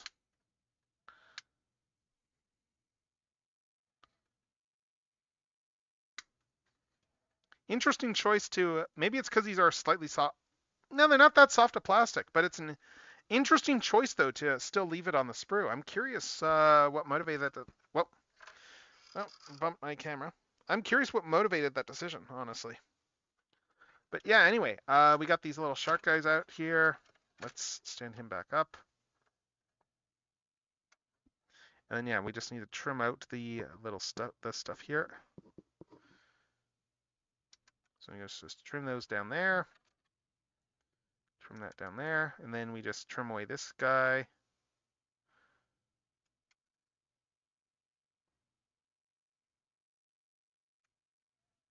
A little bit of flash there, but not too bad, honestly.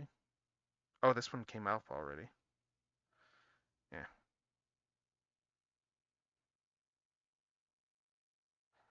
Yeah, it's an unexpected little bonus there that we have to do that. So these guys go here, and then you can just plug these in, and then I guess you just plug the shark fins in over here. these just slot in there. I'm just seeing if they go in any further.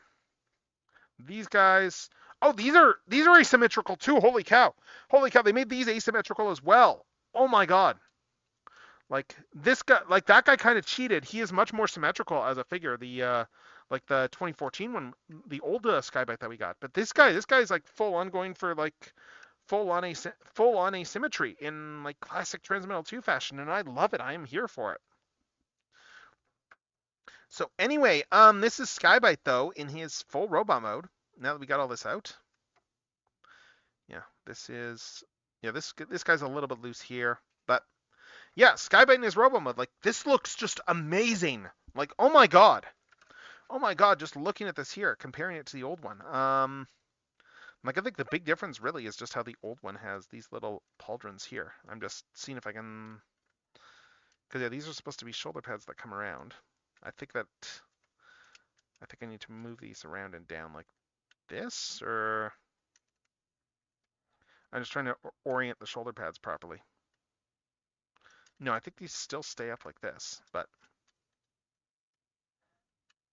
I'm not sure. But yeah, like the original one here, you can see like a lot of that sculpted detail is still there in terms of like just looking at the actual shoulder pauldrons. But these ones work better as actual shoulder pauldrons.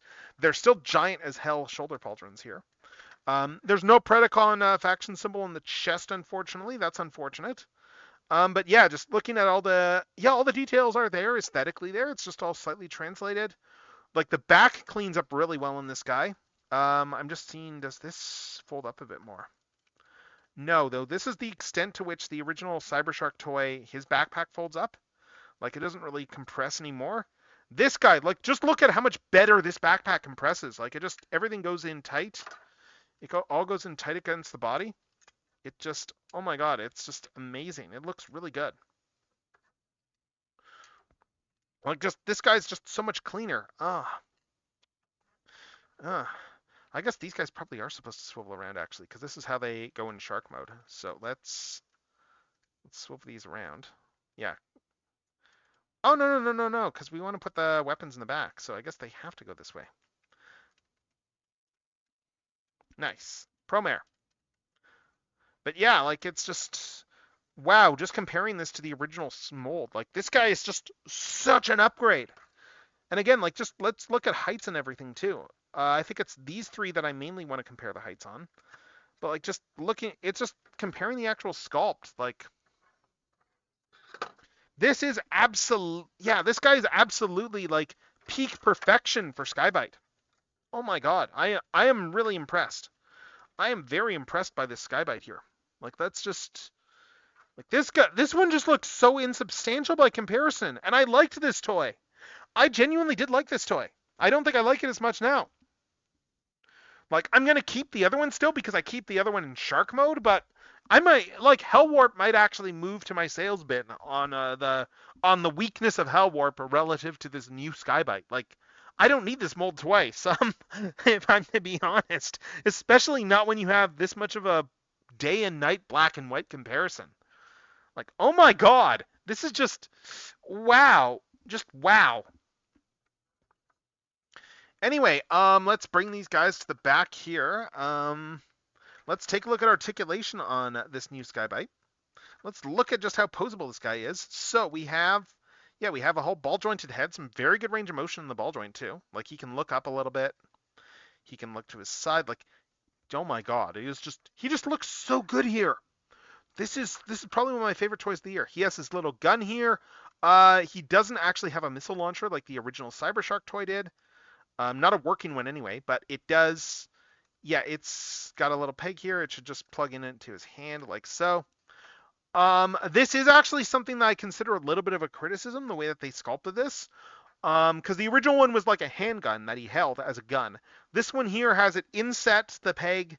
It's got an inset peg, so that means that it's going to cover the hand a little bit. So it looks like it kind of comes out of the hand. I'm not as much of a fan of that. But yeah, let's see. Let's get the claw open here. But yeah, just like, oh my god. Shoulders. Shoulders are pretty much universal shoulders here. That clips in there, so we can get a little bit more range out, technically. But yeah, That goes in there, but the arms go all the way up here. Some good range on the arms. Let's see. Swivel above the elbow, like full 360 swivel, as is the standard. 90-degree bend here in either direction. Interesting. Either direction there. Let's see. We have a wrist swivel here, although it's a bit further up than it usually is. It's a pretty far up wrist swivel. Just look at that there. Like pretty far up, but that's still more than the original toy had. The original toy did not have a wrist swivel. Hand goes in. That's probably for transformation, but that's neat. Okay, shoulders. Shoulders go up and down like this. We can also rotate the shoulder pads a little bit out to the sides and stuff if we so choose. So we have a lot of play we can do with these shoulders. A lot of play with these shoulder pads. What else? Waist. Full 360-degree waist. Also, this arm here, since it's a different sculpt, still 90 degrees in either direction for this. And the claw actually does spin all the way around. This, it can actually open and close. These can fold up like that, or they can fold up like this. Again, like just, this is just so good. This is so good. So freaking good. All right, hips. Hip range. Hip range is very good here. Hip range is very good. And then, yeah, and then we have a very good like 90-degree range of motion here for the hip. If we unpeg that, we can kind of fake a little bit more, but it's 90 degrees. All right, and then coming down here, ankle tilts. We have ankle tilts up here. We have full in and out. We also have up and down for the toes.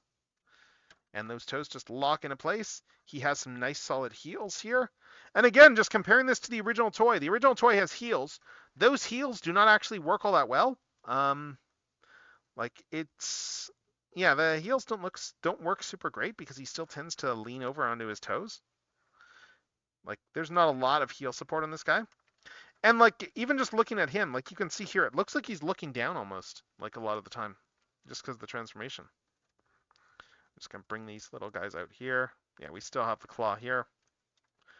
But yeah, it's just, this guy is just such an upgrade. Such an upgrade on this guy here. I mean, he doesn't have the gimmick, I guess, because this guy had a, this is a spinning gimmick that I had, right? I'm just trying to remember how that worked. Because it doesn't seem to be working on my old Cyber Shark here. But, yeah, whatever. But just, oh, he just has so much character to him. Like, he looks amazing. This Skybite looks freaking amazing. I am just in love with this toy. And actually, I need to do some comparisons with some other car robot stuff too. So let's take Skybite over here. And I've got Sideburn down over here. Let's bring him in with Sideburn from Car Robots. So Sideburn is right there. And then, of course, we need to grab Omega Prime, who is in the other room. I need to go grab my Omega Prime and do a comparison with him. Hold up. I am just carefully grabbing Omega Prime here, bringing him over.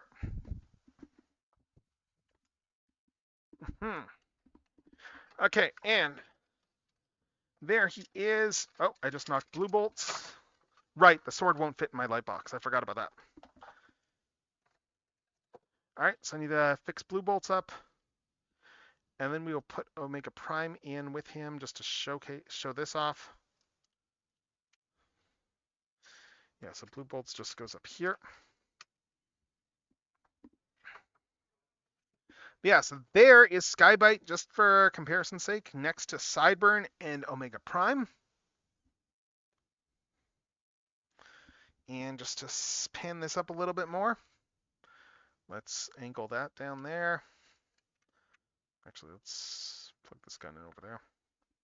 Yeah, again, there he is next to Sideburn and Omega Prime, just with a little bit more of a scale. Yeah, so yeah, I think this works pretty well as far as size goes, honestly. Like, Omega Prime is supposed to be huge. So I think this size works fairly well.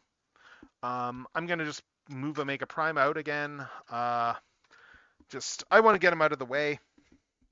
make sure that he's not in the way for later when I'm doing other stuff. But yeah, oh my god, this Skybite is so good. Such a freaking good Skybite toy. All right, so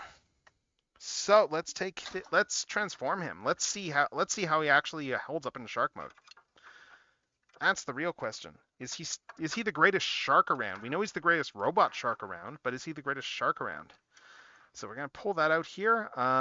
These are gonna fold up over there. I think that's the configuration on the Skybite for his tail. Oh yeah, that's how the tail goes. Yeah, these are supposed to go up like that. All right, so just my camera angles again. Bear with me as I play with the camera here. So Skybite. So you can see here that yeah, these unpeg over there, and these are on sliders, which is interesting. And then yeah, and then we got all this kibble here. This is going to spin around.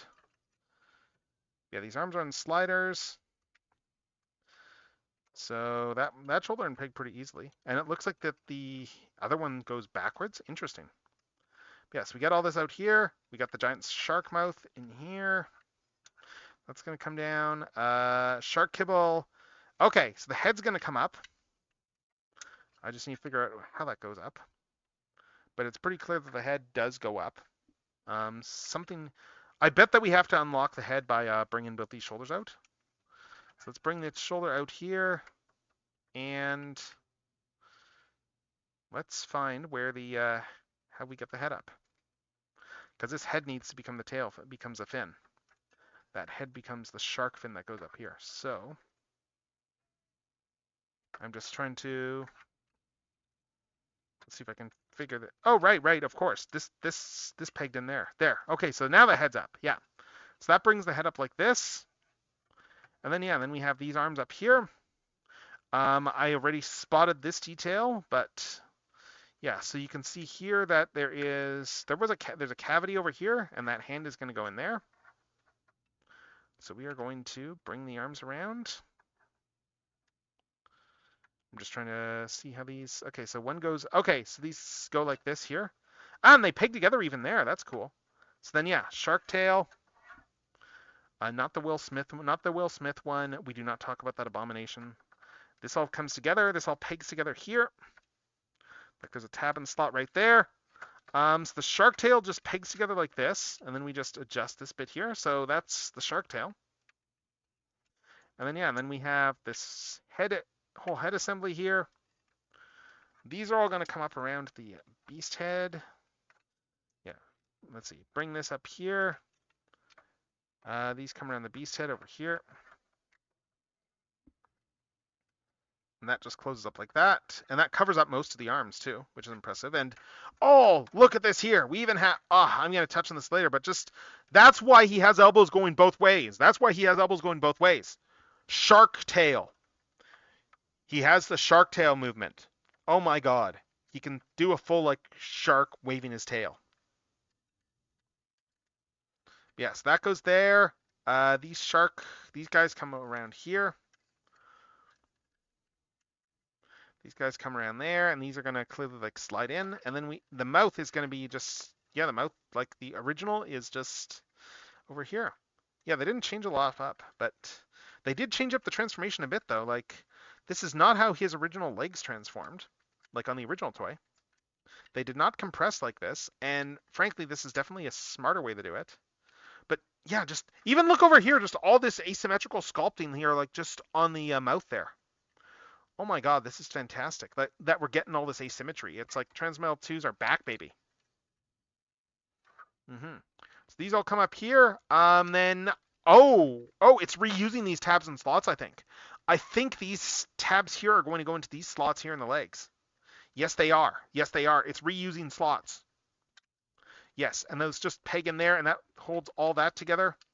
I just popped off this back kibble over here off the slots. So let's plug these in again.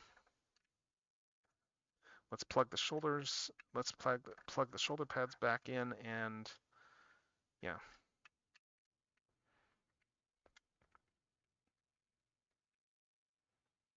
Also, I'd be remiss if I didn't bring up the late great Peter Spellos, who unfortunately is no longer with us. Cancer is awful. Cancer is the worst. Yeah, okay, so these are going to peg in over here along the sides. Yeah, so I need to make sure these are in all the way. Those peg in down there. This one pegs in down here. Like that. And then we just bring them together up top. So that's all very solid there. These come down here. And we are almost done on Skybite. Oh my god. Yeah, so we got all this here, and then we just bring the head down over top. And how do we lock the shark head in? Is it just... It's probably just a... Looks like it's just a friction, and then you lock the shark head. I'm just trying to make sure that I get this over top of these bits here. Because, oh my god. Like, I'm already seeing, like... Yeah, you can already see, like, some of the transformation tricks on this guy, and it's just amazing. Yeah, I just can't...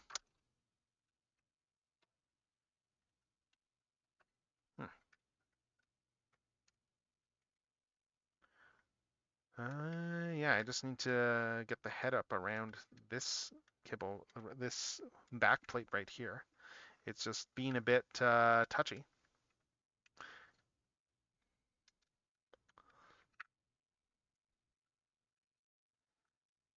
Maybe if I bring the legs back out first. Let's unpeg this stuff and see if that helps getting the head around. Yeah, let's bring the head out. Let's unpeg the legs. Oh, let's unpeg the legs here, and that should, yeah, now we have clearance to get the, let's see if we get clearance to get the head around. Oh yeah, we can do this now. I just need to move the legs back out. I pegged everything in too soon. Yeah, so bring this around. Now we got this. Now we got this. There we go. Bravo. And then we just bring everything back around. Again, everything just pegs in very nicely on this guy. Like these legs are just going to peg in down there. And this head is now, and then yeah, we bring these in here. And this head is just going to, I'm just seeing what it locks into here. I think these are going to, I think these little holes here are going to lock around the holes on the heels. Like once we get that down, I think that's how this is going to work. So we just need to shift this around and down. There we go. And there we have it. There we have Skybite in his shark mode. Just adjust the fins. Adjust the fins, and there is Skybite in just his full sharky delight. And like, oh my god, this toy. Like, just look at it. Look at how clean this is. I mean, we have an underside, don't get me wrong, but I mean, like, it's pretty much the same sort of underside the original toy had, and like just the way everything wraps around here. Like just, oh, like everything cleans up. We just get this nice clean silhouette here of a shark. We have the asymmetry here on the head too. Like just, you know, like the different detailing on the different sides of the eyes. This is all stuff right that's straight off the original toy. Straight off the original toy, the way that they detailed up the sides and stuff there. But you know, he's got the little scar there on the one side. He's got the more techie side on this side. Again, it's, you know, very transmetal too. I think for proportions that they're basing it more off of the actual head sculpt on the show as opposed to the original Cybershark toy. You know, which is why you have stuff like the eyes being set a little bit further back on the shark nose and stuff. But yeah, oh, like just comparing it to this Skybite take here, like looking at the head for this one, because the way they did the head on this one here was they had this whole guy spin around here and form the nose of the shark. Like it's a much stubbier shark nose on this one here, and you can see here that they also went for a little bit more symmetry. Like it still has some asymmetry to it. Don't get me wrong, but yeah, it's very much a little bit of a different, more teched out interpretation of Skybite's face. And it's not bad, but it's just not it's not the same level of just, you know, shark with a whole bunch of tech greebles that the original toy was. Like again, this one doesn't feel like, I never thought this one was a bad toy, this Skybite. I actually always quite liked this Skybite sculpt, but it's just, this is not aged very well at all when you put it next to this brand new one we have here. Like, this guy doesn't even have a wrist joint. This guy doesn't even have a wrist joint here. This guy has a full wrist, and the wrist even folds inward still too. But yeah, we got a lot of shark articulation though. So I was showing that bit there with the tail, which is just amazing enough on its own. And obviously the fins can swivel too because the fins are removable. So the fins have a swivel there. But then the head, let's see. We have a moving shark mouth there. Shark mouth opens and closes. Yap, yap, yap. But we also have this. Yeah, we have this joint here. He has a neck joint. So he can look ahead in shark mode. And they did this because Skybite would do this a lot. This way you can do shark jumping poses. You can have him jump the shark. And Skybite would also like look like this a lot when he was actually talking to people because he is a shark. He is a shark, and as such, because he is a shark, that means that he is often talking to people who are not in the water. So he is probably standing up like this and just like on his tail there and just talking to them like this and saying some stuff or just jumping or whatever. But like just, oh my God, they went next level on this Skybite. I'm just seeing if this moves any further. I think this is the limits of the bend, but yeah. But just, oh my God, the fact that he has this much going on with him. This is just an amazing Skybite toy. He is just fantastic. I love this guy. This guy is great. I'm just seeing if I can do anything that I can stand him with. I guess if you wanted to put him on a stand, we have a little port right here. You could always use the 5mm port there for the stand.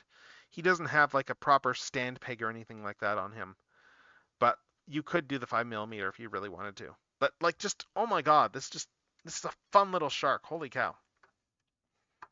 Holy cow, this is just great. This is just phenomenal. Phenomenal Skybite toy. I'm just gonna, let's stand this one up here. He is just a freaking phenomenal Skybite toy that puts the others to shame. Ah, this is just so good. So good. Oh. So yeah, I'm just gonna put him back down over here. He still looks pretty good in shark mode, just next to all these guys.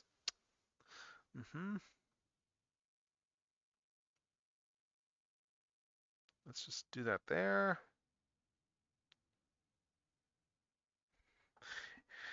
All right, and I am going to, let's get the next one ready as soon as have I decremented my count yet? What's my count at? I need to take it down one anyway. Okay, we're down to 34 because we have now opened up.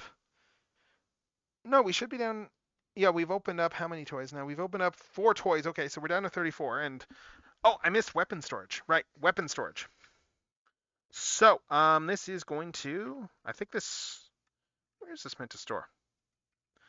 Does it? No, it doesn't fit in there. Do we have weapon storage? Because Hasbro doesn't do weapon storage as much these days in Figures It Feels. Oh, right. No. It goes in the mouth probably. Of course, yes, because it's Skybite. It's Skybites. This is going to store in the mouth. Yeah. Right. Like the original toy. So there, you store this in the mouth, and boom, now he has like a gun sticking out of the mouth. Does it actually fold up with the gun in there, though? I don't know. Let's see. If I turn this around the other way. If I turn that around the other way, it will not fold up still. I'm just mainly just trying to see if I put this in. Can I put this in underneath? I can, yes. So yeah, so we can put it like this. We should be able to line it up properly. Yeah, we can line it up like this there. So there you still have weapon storage. It just, oh yeah, it just means that you need to pop the, yeah, you're not going to be able to open the mouth with the weapon storage, but he still absolutely can store the weapon in there. It's just going to kill any mouth articulation. But it's still really cool that he has it. So, and we can still do that. We can still keep it in there. Yeah, it does hurt this a little bit, honestly. It's kind of funny how he looks right now there. He's just holding a weapon in his mouth. Yeah, he's like a little dog. He's like a little shark dog right here. Like a little guard shark dog. It's great. It is fun. Let's see. I'm just gonna do another quick post here.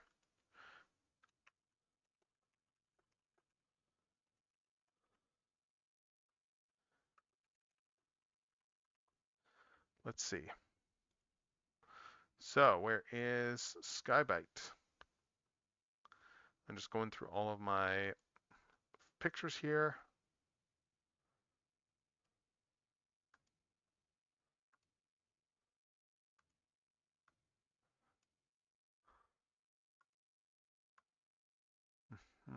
Just so good.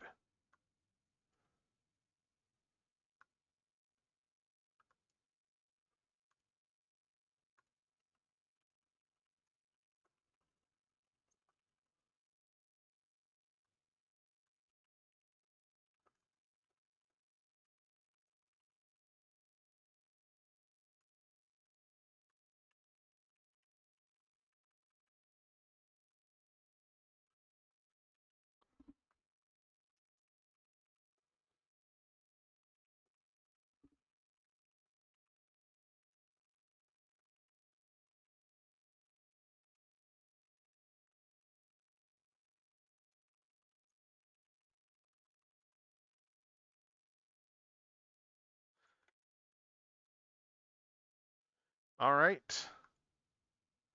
So yeah, this Skybite is just freaking incredible. Freaking incredible Skybite.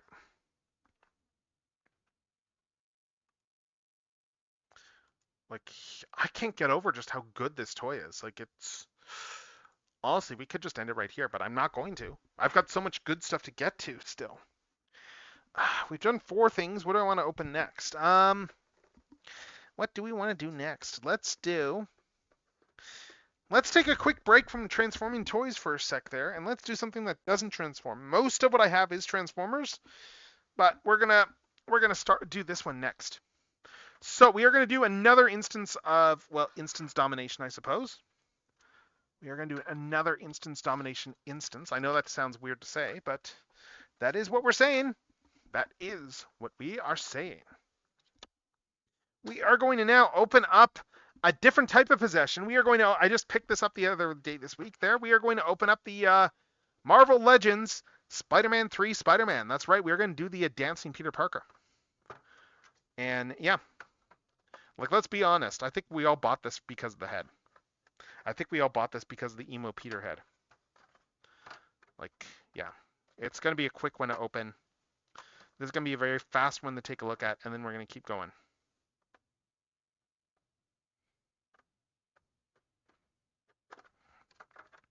And I'm just deciding what's next in my docket here for toys. I've got a couple of options for which one's next. And they're both going to be nice toys. Like, the next couple I want to do are both really cool. We are ramping up. But yeah, we got a lot of stuff in here. We got just Peter here in his black suit. Let's just take a look at this head sculpt here. Like, it is just very much the emo Tobey Maguire there with like the hair down there. Like, they did a really good job capturing the look of him on this one. I've not messed with the Marvel Legends in a bit, actually. But Spider-Man tends to be like the gold standard for what they do for Marvel Legends articulations. So let's take a look here. Let's see what all we have for articulation on this guy. We have ball joint up here. We have butterfly joints. And also, I just need to speak to just how nice the deco is on this guy too. Like, just doing all the little spider lines, painting those all, but then also just all the textured detail on this guy. Yeah, so we got these butterfly joints here. Not a huge amount of movement, but a little bit, enough. Like, you can get his hands together. He can get his hands together and clap if he wants to. Or, you know, you can bring the shoulders back like this. So good amount of range there. Let's see. We have a whole ball joint up here at the upper torso. We have we have a clicky joint over here just for being able to do the ab crunch up and down a bit. I mean, yeah, that looks really nice. What else? Legs. Legs go to about here. They do not pull down, unfortunately. Yeah, I don't think they do. I'm just trying to tell if they do or not. I don't think so. Yeah, so leg range goes up to here. Goes around like this. Let's see. Knees. Double jointed knees. All right, knees go about there. We got the foot. Standard Hasbro ankle tilt.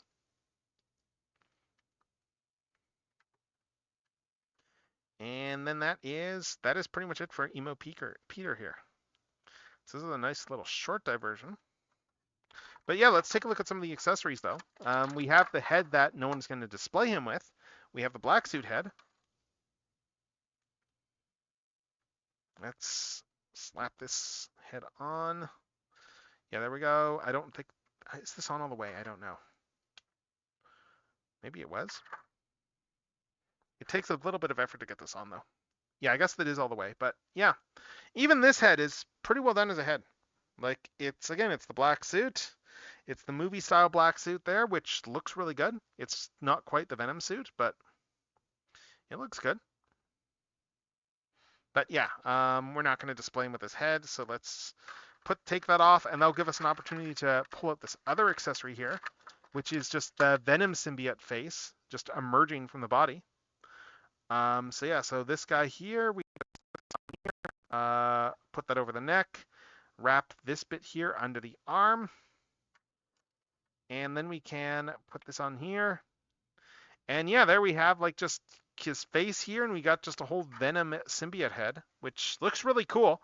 We got that just coming off of his body there. Like it's a really cool effect. Very cool effect. Like I don't remember if this happened in the movie or not now. Maybe if it did, it probably happened when he was trying to get rid of the suit. I can't remember now, but yeah, it looks really cool though, just as an actual visual effect. And then yeah, then we got like a bunch of different hands there. We got some open and palmed hands. We got some web shooting hands. You know, fairly standard Spider-Man stuff. Fairly standard things for Spider-Man. And just your standard, just pop the hand, put this in. There, done. The web shooting ones have an inward bend here. These ones also have an inward bend. I'm just doing this because this also works as devil horns. And you know what? It's an Emo Peter there, so let's just have him Batusi. Let's do this here or there. Let's have him like. That is one thing I love with the emo. That is hilarious with the Emo Peter scene. I think I find that fascinating. That I think Raimi has mentioned in interviews that's like, yeah, it's meant to be stupid. That's the entire point. He thinks he's really cool, but he's like, yeah, he is like just someone who is just trying to act cool who isn't really all that cool. But yeah, so let's just see this here. So I'm just trying to put him in some sort of like silly dance pose here.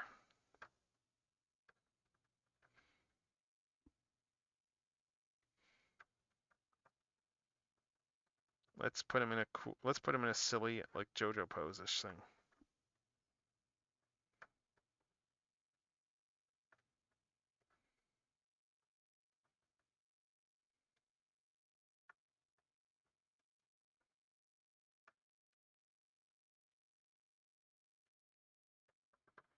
Just make him look like really dumb. Something like this here.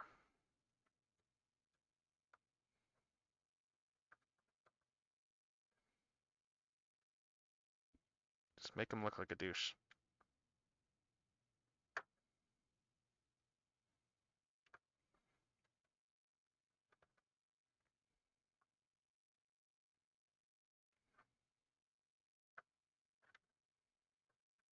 Make him look as stupid and silly as possible. I'm going to pop the symbiote off here, though, and just do that with just the base figure here. Let's just do this. Let's just do some sort of a pelvic thrust.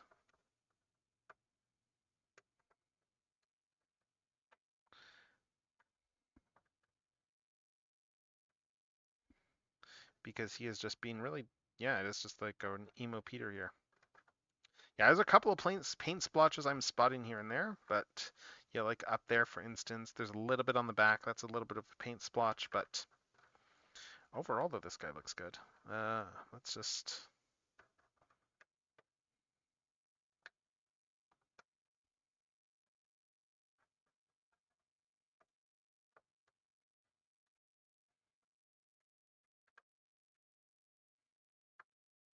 Yeah, it's very much the symbiote is dominating Peter here. Let's see.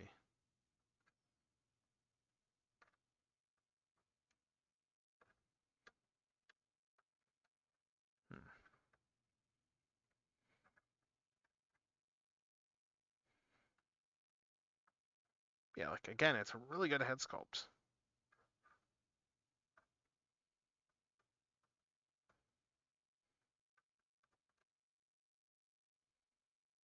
It's a really good head sculpt. I'm just trying to make him look like as silly as possible here.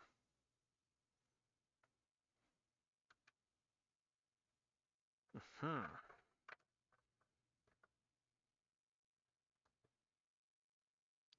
So let's make sure that he's nice and stupid looking.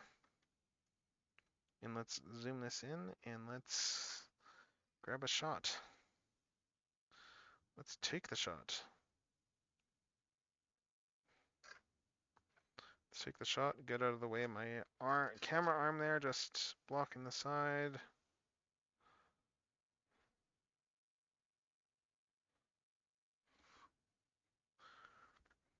There we go.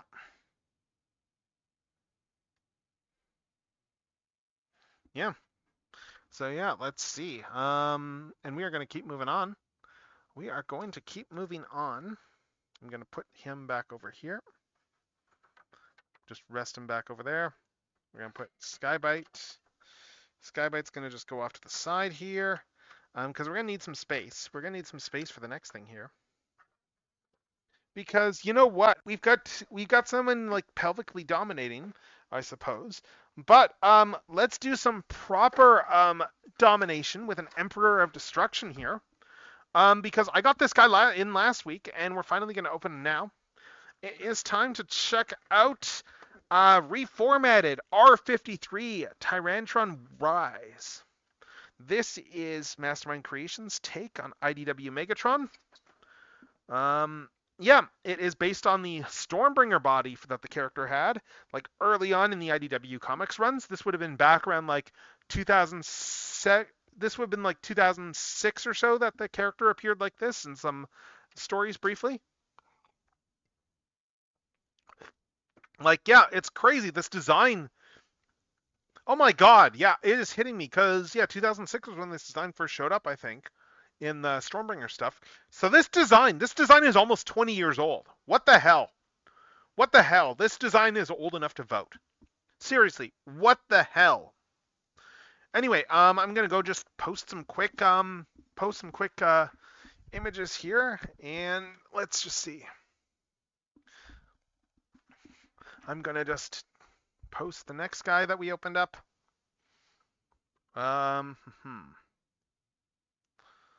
Let's see.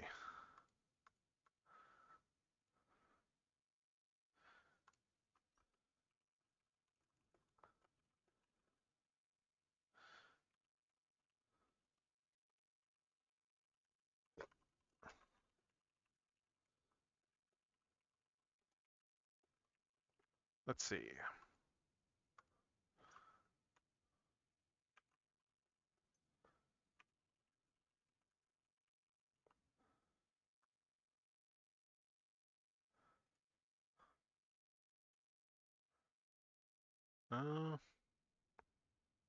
Right, I need to decrement the account too. But I'm just going to do a quick post here and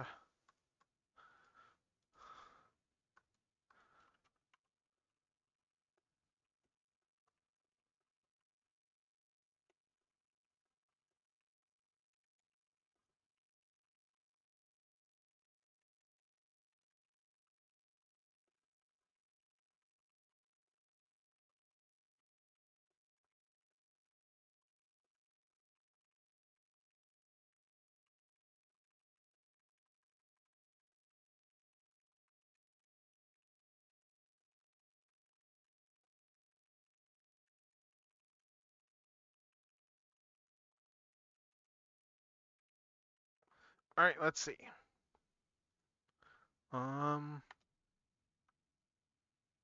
Let's see.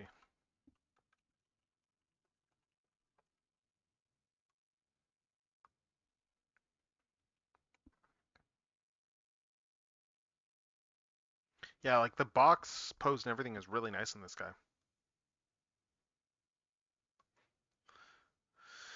So yeah, let's keep going on this. Let's keep going on this, and let's get this Megatron open. So I've got some stuff I need to bring in for comparisons too. I've got off to the side. Let's grab all these. Let's grab all these accessories. So this is not the first Megatron that Mastermind Creations has done. They actually did one years ago that was heavily inspired by the Alex Milne design. In reformatted, they did this one over here. They did this Megatron originally there. Yes, based on like his Alex Milne era IDW design. It is a different alt mode. Like he doesn't turn into a tank. This one here, but it is a really nice figure. It's really imposing. It's a really cool toy all the same. Like even though it's not like necessarily accurate, it's actually got more of a Super Megatronish robot mode in this guy. But I mean, he looks good, and I'm bringing it in here for the sake of comparison, just so we can compare this. But what's cool about this guy here, this reformatted guy, is this toy is actually a very heavy retool of the Optus Pexis mold that they did. This is the Stormbringer era version of that toy. This is the Optimus that is like from the IDW comics concurrently, like with that Megatron in terms of the aesthetics. There's a lot of stuff this is actually a heavy retool of that. Like you can see there's similarities. Like the hands are the same. You can tell these thighs are the same just looking at the box art there. There's a lot similar in the skeleton, but this is going to be fun to see just how these two compare. So let's put this guy over here. And let's just take a look at the box here. So we got all these accessories here on the, we got all these cool shots here on the back. And where are the bonus accessories? I need to find those. Those should be somewhere. They were taped to the front of the box. I need to go spot them. Hold up. I need to go find the bonus accessories because they were taped to the front of the box when I got them because I ordered mine through Planet Steel Express. And if you ordered through PSX, he does come with a few extra bells and whistles, provided I can actually go and find where those bells and whistles went to. Like, I haven't really moved this box that much, so they should be somewhere nearby. But yeah, he comes with a couple of extra faces for the Planet Steel Express one, and for me, those were very much when I heard that those were exclusives. My reaction was, oh, that sucks. Those are really good exclusive bits here. And it would have been like a huge negative if I didn't have those. Which is why I'm just going, oh, where did those faces go? Because they should be here somewhere. I did not. Oh, here we go. Here's the little baggie with all the extras. Good. Here's the little baggie with the extras. Because as extras, even though this guy's pictured on the box here with yellow eyes, if you want the yellow eyes at the retail release, you actually had to get him off of Planet Steel Express because they changed their mind after doing the official photography and they gave him red eyes instead. It's just a case of, it's a whole matter of aesthetic choices, I suppose. Like this Optimus here, for instance, has like yellow eyes. They're more of an orange, but they're there. So let's get this box open. Let's find my scissors. Let's get the box open. And then we will start to look at everything in this thing. Because there's a lot of cool stuff in this toy. MMC, they are one of those companies where it's like, I love most everything that they do. So, and I'm excited to get some of the TFCon exclusives in a couple of weeks from them. Because they usually do, they're going to be doing a couple more of their Bruticus limbs at the very least there. And those are going to be really fun to get. So, bringing this guy around here. We have Megatron in his box, all protected and stuff. We have instructions over here. I'm going to keep these out for reference because, I've got instructions. Never bad to reference instructions. Well, I mean, it's not bad. It's just that doesn't mean that I choose to do instructions, but anyway, I'm going to put these guys over here just for comparison's sake. I'm going to pop Megatron's gun off, actually. That's just taking a lot of space. But, let's keep getting this guy out. I think we need to break the tape on a few of these spots. Yeah. Let's break the tape here. And very nicely packed. And you can see too that it's like that they did the same as on this Megatron and gave him like a really nice silver paint. So we have this whole protective sheet in there. And we have this entire figure right here. I'm gonna pull this out over here. We got the base figure over there. And what else we got? What else we got? We got a lot of accessories in here. We have, let's take a look. Let's do a roll call. We have a sword. We have the classic G1 toy sword. We have a mace. We have this imposing mace. It's got some silver paint on it too. It's a softer plastic, but the paint that's that like the ball is actually still a silver, and it's just the spikes that are clear. What else? We have the legendary fusion cannon. You can have Megatron without a fusion cannon. And we've got a couple of alternate faces. I'm not going to show those off yet. I'm just going to show the other ones and leave these ones in the box for now, because it's going to be the same expressions that are on the yellow sheet. And then we have this alternate helmet too.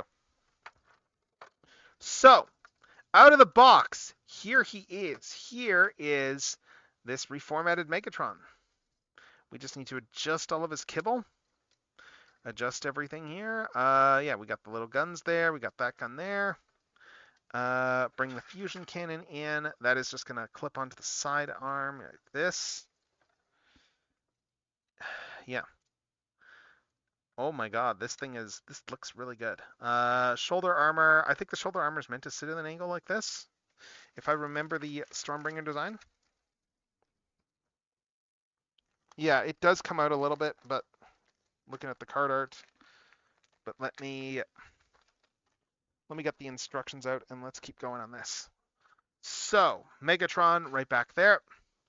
Yeah, we got this nice box art here. Yeah, just showing all the stuff there, the faces, instruction manual. Oh, does he have a comic? No, he doesn't have a comic. Okay. All right. They just must not have updated the text, because they used to do comics as pack-ins like in the instructions. He doesn't have one there. But let's take a look though here too. They're actually previewing over here what their Devastator is going to look like. This guy will probably be done in the next couple of years. Scrapper is not yet out, and he's going to be the first one. Scrapper's like furthest along, but like I'm excited to get these because they're all in one. So like there is no parts forming on this Devastator. He just looks really good. But yeah, so let's take this Megatron. Let's just start taking a look at everything about him. So we can bring the shoulder pads out like that a bit there. Like it just looks so good. Like just we have the really nice. We have the whole pattern right here. We have that classic like gun mode pattern. Yes, that is the that is the more than meets the eye one. Yeah, that is the more than meets the eye one that Mastermind Creations did. Yes, I brought that out just for the sake of comparing here, but like I just love this. I love this smug little expression that he has on his face, and this stark white face. It just looks really good. He's just got this smug shit-eating grin. It's fantastic. But yeah, welcome in, Strideways. Welcome in. I'll show you the stuff that we've opened already so far. Just give me a sec. But yeah, like he looks really nice here. Yeah, so I'm just starting in on Megatron, so good timing. Good timing. So other stuff that we opened already today was, let's see, we did Ezra Bridger over here. We did this Ezra Bridger. We did this. I've got in for comparison more so. We did the greatest shark around, the greatest shark in town, and this toy is legitimately great. It's legitimately a great toy. Like, yeah, yeah. Oh, Ezra, yes, Ezra was. Oh, did you not pay attention to that? Because yeah, Ezra was in the Ahsoka series. Yeah, they did Ezra in the Ahsoka series, and we even got to see the actor play him like at the very end, like in a flashback sequence there, like in a recording from like the very end of Star Wars Rebels. So we even got to see him like wearing the classic like end of series Ezra getup, and then we got to see him like 10 years later. Oh right, of course you got Skybite first, right? I forgot about that. I forgot you did. But yeah, he is the greatest shark around. He's a fantastic toy. Like, oh my god, this thing is amazing. What else did we get here? Yeah, we've got the best worst Spider-Man. The best worst Spider-Man. We got this guy over here. We got the what's his name? Double Punch. It's a nice repaint of Scorponok. And then back over here in the very back, we have this transforming Lucky Cat Optimus Prime. This thing took me forever to actually transform because their instructions for this are video instructions I didn't want to look up on the stream. And it is incredibly involved. This is like Bumblebee movie Optimus, Shatterglass Optimus here. Like it's incredibly involved how this thing transforms. Yeah. Yeah, it's amazing. So, with that said, let's take a look at this here. So, yeah, articulation on this guy.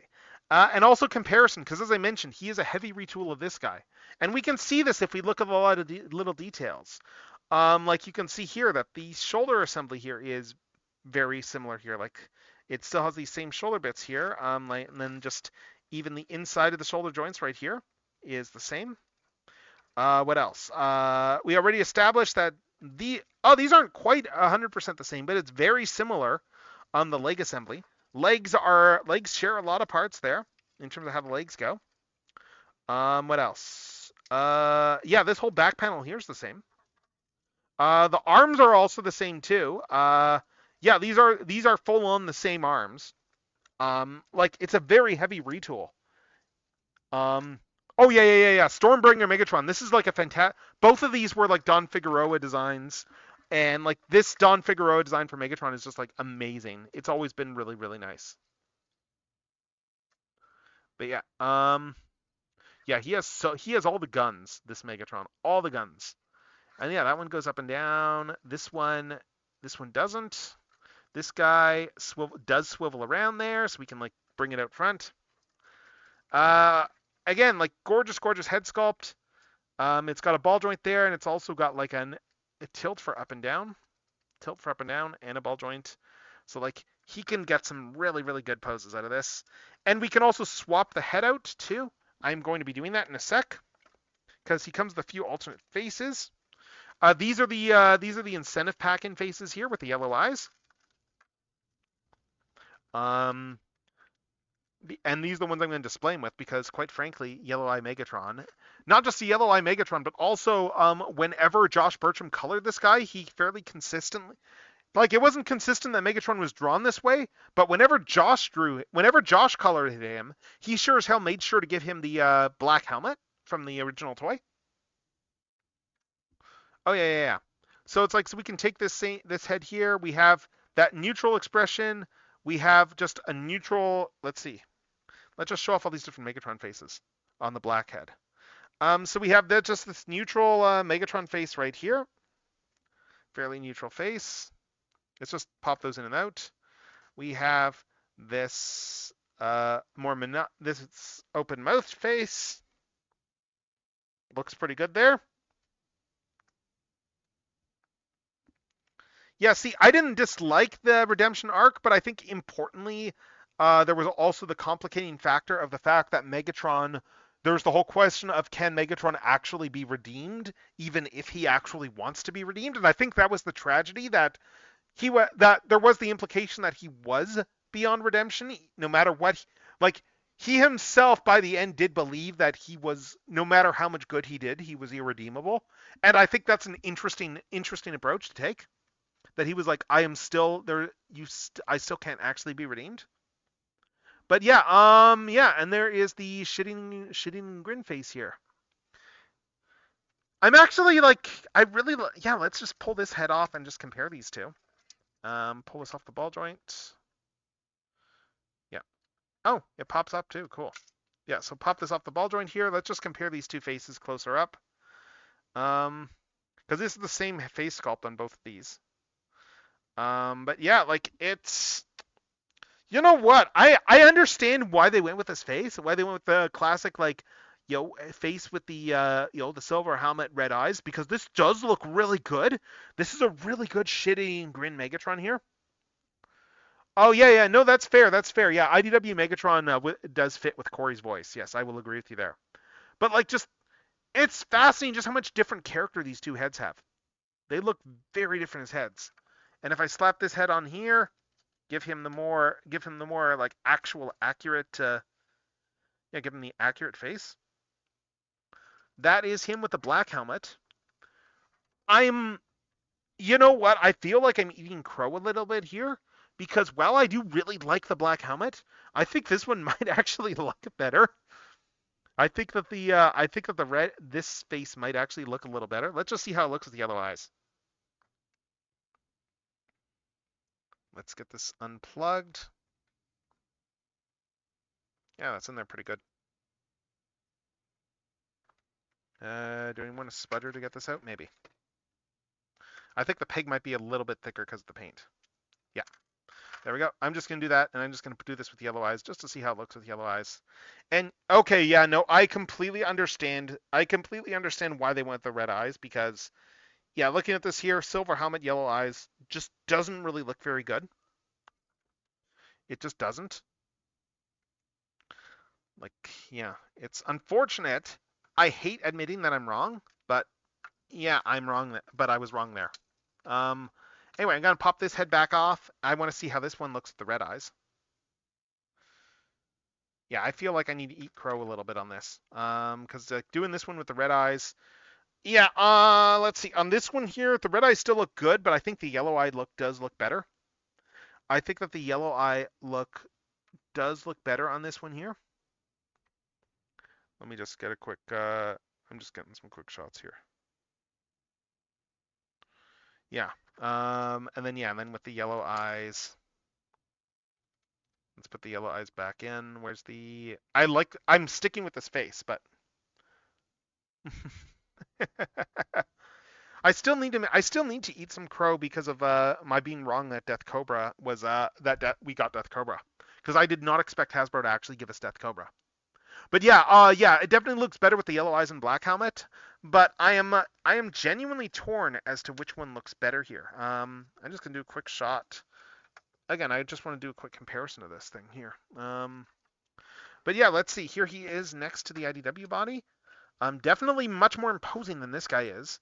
This guy's not bad, but like, yeah, like this guy's a nice toy. But this guy just looks like incredibly imposing. He just has all the weapons, as you said. He has all the weapons. He is just here to just completely wreck you and rule and destroy you. But again, like, it's a good Alex design. Yeah, I'm hoping that it's good. I'm hoping that we're past that and that there aren't really any real problems with it. But like, let's see. I'm just doing the screens. I need to adjust my toy cam because it takes too long to capture the screen. I know why I put the delay in there, but there's other ways I could adjust that. It's just a matter of it means I need to actually wait a couple of seconds and hold on it. But yeah, I mainly just wanted to take this out, do one last comparison here with the red eyes, just to showcase that actually, yeah, this was the right move. I hate admitting that, but it was. And I think we are going to, when I actually do the final show off of this here, I am going to use I am going to put the black head back on this, but yeah, let's just do this here.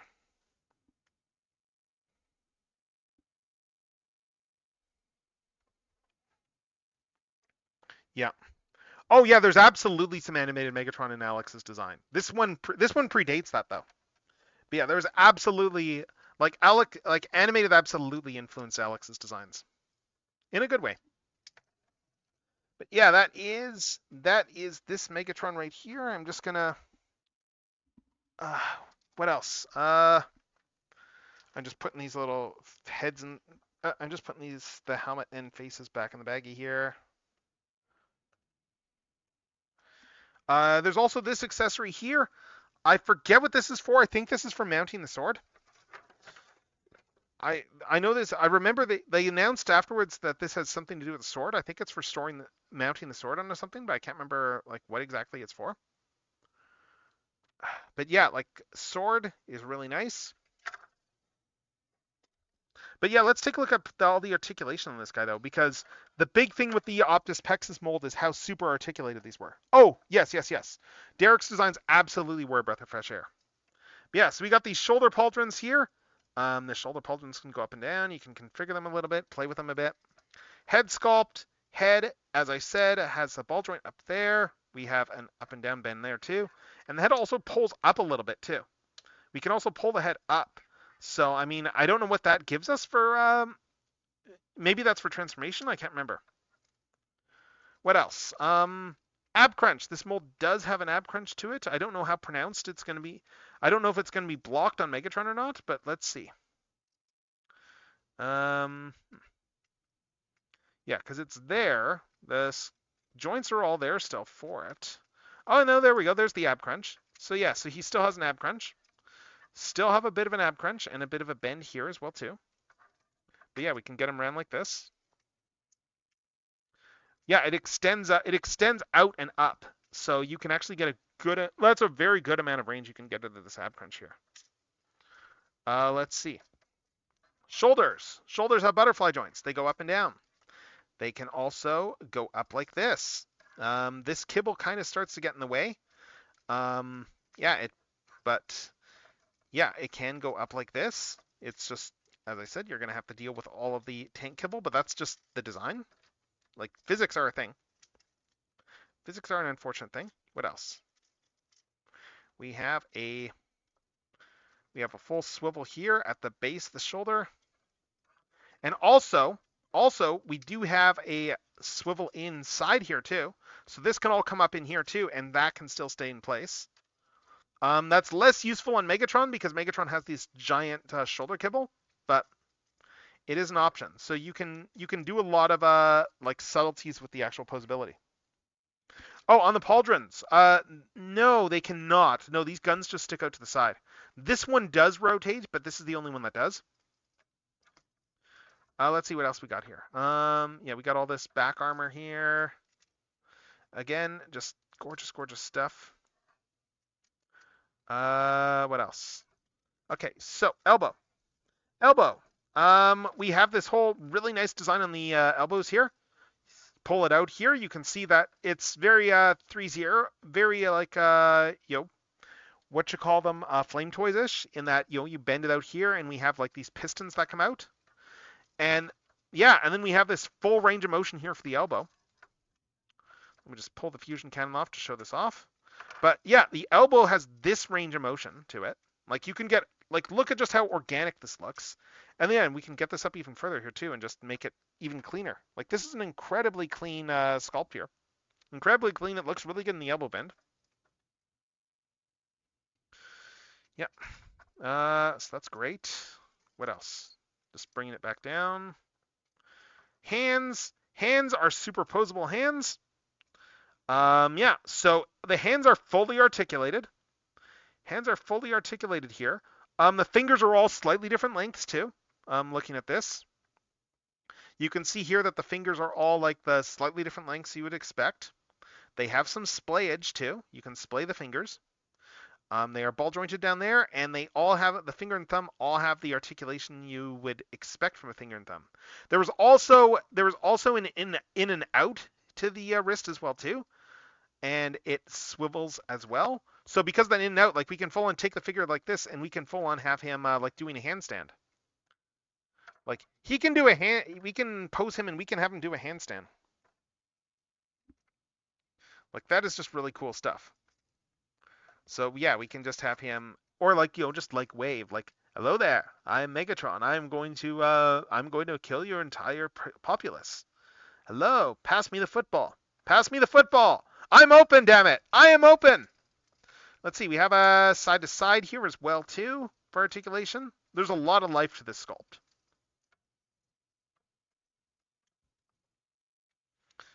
What else?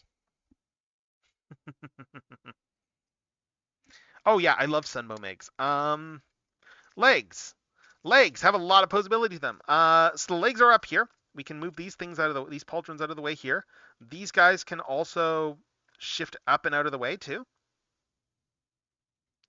This can all shift up and out of the way in order to give the legs more range of motion. So we can kick the legs up like that. But also, the legs will also swing forward here. As you can see, they swing forward. So we can get even more motion out of them, and we can get them like all the way up here so he can do like a high kick. It's just really nice. Like, you don't even need to move these out of the way. They will shift on their own as you're moving them into that high kick position. And then you just bring this back down manually. Like, Optimus has the same thing. It's the same articulation as Optimus, pretty much. Like, the only real difference in articulation has just been because the limitations of the shoulder kibble. Let's see what else we have here. These can swivel too. We have a swivel right here at the hip. Legs swivel all the way around. Yeah. Oh, so what you're saying is that Sunvo makes us a realistic dictator.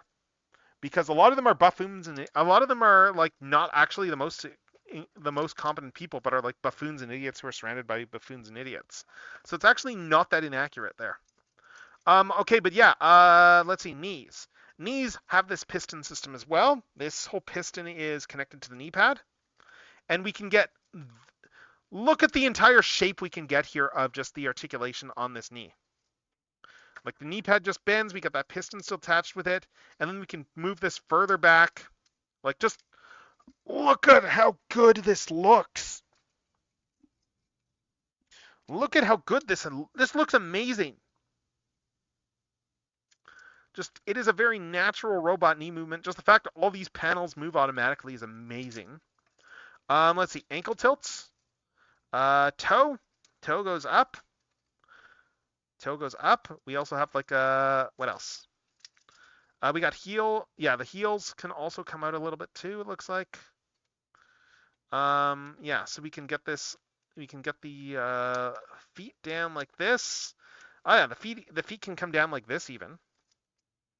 So then we can get like, I'm just trying to see if I can get like more posability out of this. So we can get like the feet up like that. And then you'll get the toes all the way up like this. So really good range. Really good range. And I haven't even touched on other cool things too yet, but I'm about to, like working treads. Working treads there. Working treads here. These are all plastic. There's no rubber here. These are all individual plastic links. And they roll magically. They roll like magic. They roll really well. Yeah, so we have all this Megatron. I'm just seeing if these peg in anywhere. I don't think they actually do, but they don't really flop around or anything either. So, like, they kind of just slot in. They kind of just fit in there and slot in there. It looks like the armor here. And I guess it not pegging in also just falls in line with how this whole aesthetic here is all about just this hyperposability.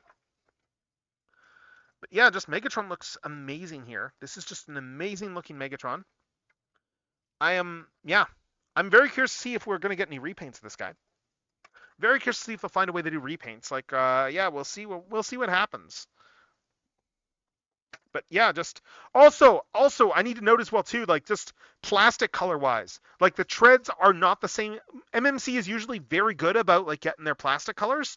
Like the treads are not the same black as the legs. They are, I think it's a slightly, yeah, it's a different tone for black here. It's a darker black that they used for the treads. These are like more of a gray on the actual legs here. But it just adds that extra contrast. It's just a little subtle detail. It's a very subtle detail, but it's a very good detail.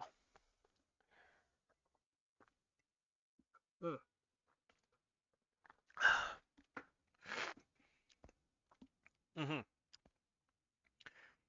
You're not wrong there. You're not wrong. Like honestly, I think we can expand that and just say a lot of people need to touch grass in general. A lot of people need to just touch grass.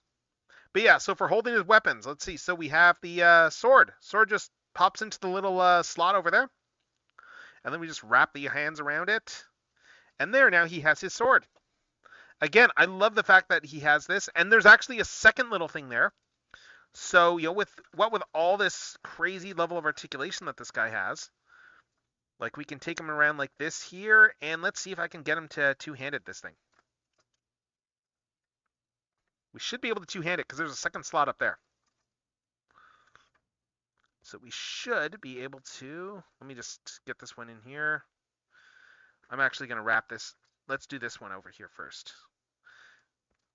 Okay, that looks a bit better for where he's holding the sword.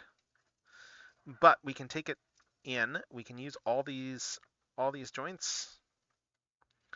Popped out here. But I mean, like, look, it's gonna hold fairly well. Yeah, so we can bring this around here. We can wrap his whole hand around it. I'm not pegging this in here. I actually don't have it pegged on either one now, but yes, he can like hold this thing, but both. Yeah, they are. Yes, I did show that. Yeah, his I'm just bringing this. Yeah, this is the extent of the butterfly joints. But yes, I did show that. They have the fingers are fully articulated. They fully splay. We have like a wrist up and down here too, so he can full in like handstand if we want to. But yeah, like all these little bits connect. It's just amazing. Oh, hold up. Like it's just, yeah, you can get some amazing poses. Like MMC, they've been doing these hands for a while. They're pretty good at them at this point. Like this is pretty standard on their Astrobots. Yeah, actually, you can get them flipping off like really well too. Thinking about it, because I can take this around like this. Do that, but then I can also flip the wrist upwards, so we can get this. Yeah, we can just get a really nice flipping off motion here. Like just look at this here. We can get this really nice, and just even have like some wrist curvature in it too. Like we can full on like have his wrist out like this and have him like, yeah, you can do a very, very, very full featured one. No, but these ones are actually, theirs are generally pretty good. The MMC ones. Like I will be honest, the early drafts of when they did this style of hand on some of their figures, like on the MMC Eris, like the tank, those ones did not turn out quite as well. By the time Optus Pexus came out, I think they had them pretty well perfected. Like, I think it helps too that they put a screw in here as well to just secure to hold the entire panel together so that these don't come off. Like that screw makes a huge difference. So let's see. We've shown off most of the articulation on this guy.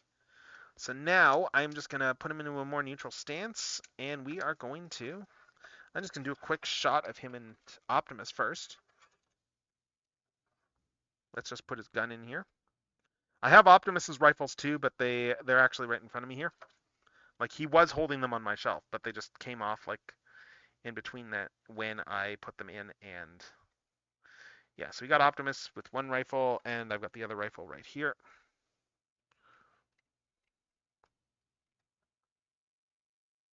We just slot this in, and then again, it's still kind of nuts that there's actually like a lot of heavy retooling going on these guys. Oh, bloody hell. I need to go kill this bot. Let's exterminate a bot. Yeah, there. That bot is dead. Actually, I wonder. Let me check something here. I can't do this easily here.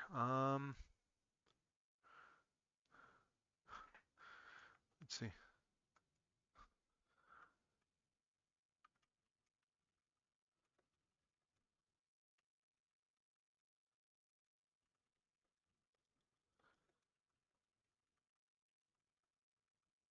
I'm just responding to a quick thing.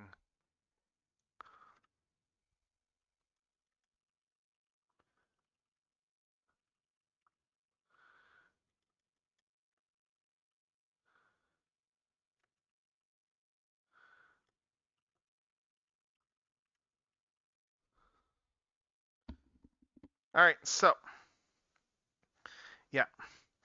Anyway, there we go. There's that.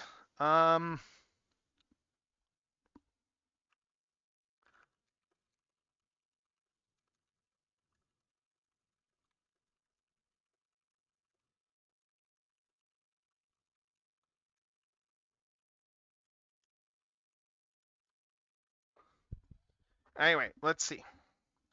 All right, so yeah, we got these guys next to each other. I'm just gonna get a good imposing shot of these two, and then we are going to start on the transformation. Yeah, these are really nice.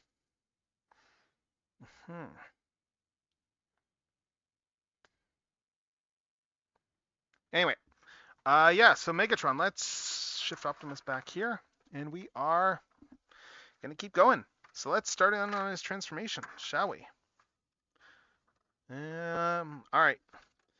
Because, yeah, it is going to be a different vehicle mode. So, yeah, so we need to, let's see. Looks like we bring out the waist joint. Bring this up here. Bring these guys down. And flip up the component. What's the component? Is that... What's it referring to? This thing here?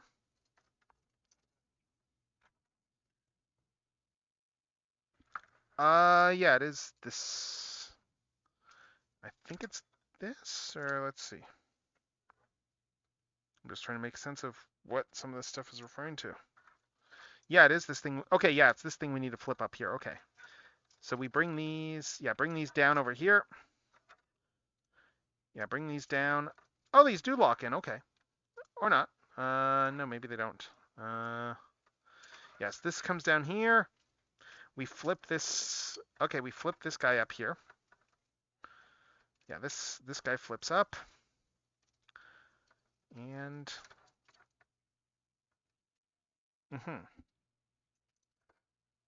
anyway, there we go. This whole thing flips up like this and comes up like that. And then we then we flip the head backward. Okay, the head just goes into there. Yeah, head just goes in over here. And then this entire thing just comes up to cover the head. All right, so let's see. Yes, this all just comes up here. I'm just making sure I don't, like, this is a black plastic helmet, so there's not going to be any scratching, but I want to just make sure I'm doing this right still. Because, yeah, it says fold the head backward. Oh, okay, yeah, so we fold the head like this, and then we bring it down, and then and then there's enough clearance there if the head is folded backward and down. Yeah, and then we just bring this up. There we go. Yeah, this just comes up over here. I wonder if it's... Actually, let me just check something here. I'm just going to bring this down like this. I want to bring the head back up. I'm just seeing if this goes any better, if there's a better way to do this. Because if I bring the head around like this, no, then that won't fold all the way down. If I do it like this, bring it all down, bring this entire assembly down like this, collapse the head, and then we... Yeah, so that's a negative to the silver head, I guess, because I don't see how this isn't going to scratch. Like, that's absolutely going to scratch paint. So the black head is useful for that, I suppose. So anyway, so the black head goes down here. This whole guy comes up over here. And that just comes in here. And then we fold down the chest plate. Yeah, so this whole chest plate comes down. Oh my God! Oh my God! Look at the Easter egg! Look at that Easter egg! Holy cow! I did not expect this. I did not expect to get this Easter egg. Holy cow. He's got the mining stripes underneath. He has the miner Megatron stripes underneath his whole armored warrior chest plate. That is an amazing Easter egg. That is top tier. That is just top tier right there. Oh, that is cool. They don't even give that away in the instructions too, because the instructions are just a gray image. But oh my God, that is really cool. That is really cool. And then, yeah, so we bring this down here. And, oh my God, pull out the claws. What? I'm just making sure I get this down all the way. Let's see. So this comes down here. This should be able to come out a little bit more, I think. Let's see.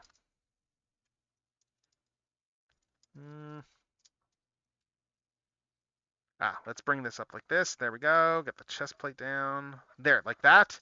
And then we fold up these claws. Oh my God, this is like, look at all this stuff here. Oh my God.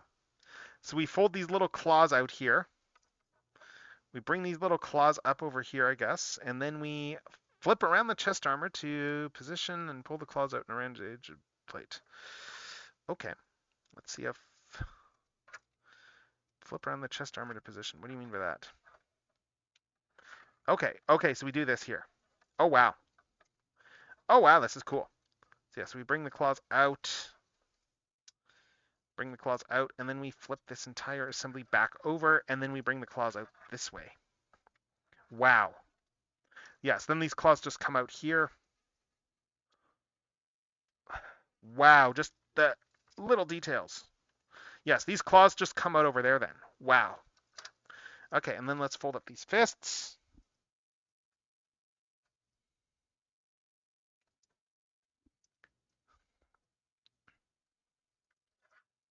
Fold up these fists here. Fold up the fists, rotate the fists. And then, okay, unwrap this whole turret hull. Yeah, so we need to bring this entire assembly out like this. Wow. All these come out like this here. And then what else? Unfold. Oh, we got a piece in here too. This comes out. These guys fold out. Let's make sure I do this right. Yeah, unfold the piece. There we go. Yeah, these come out like that. Wow, these are like, wow, okay, yeah, these are just like, recessed in there, and now these come all the way out, like that there. Wow. And then raise the arms and collapse them, okay. So we do this. Do the arms, collapse them in like this. Like that there.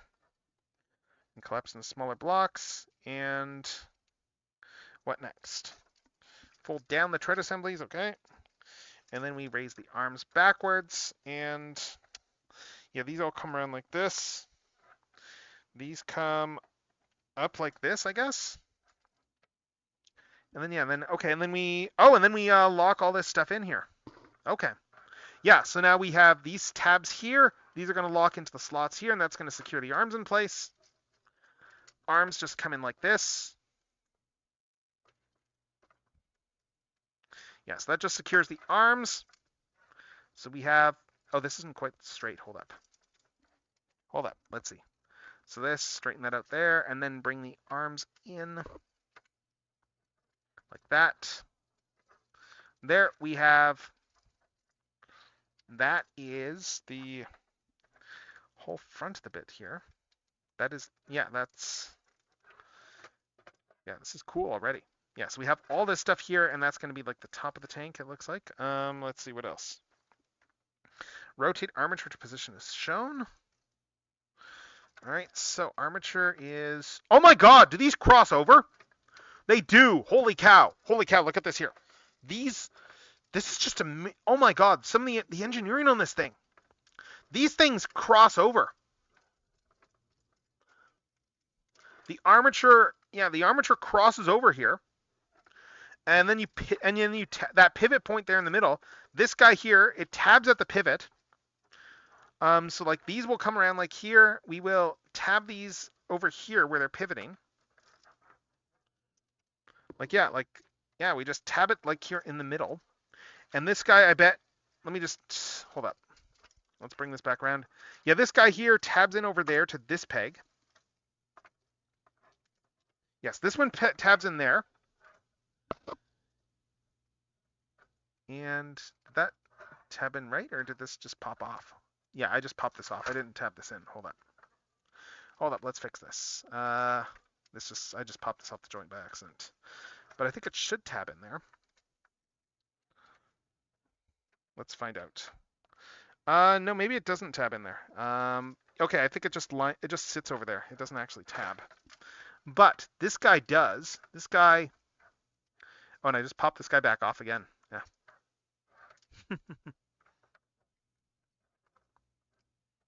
All right. All right then. Let's pop this guy back on. But yeah, this one here is going to come back over top here. Yeah, these cross over. These shoulders cross over. And then they're going to tab together over here in the middle. Yeah, these pivot points are going to just tab together once it's all set up properly. Look, I can see the slot, so I know it's not quite lined up. Like once this is all lined up, everything like this slot here is going to it'll line up with this slot here. This tab is on, oh no, it's not on the pivot, that tab. But yeah, you want these two to line up right here. So once you have those right, it is going to, once everything is lined up just right, these should just pivot, these should just plug together.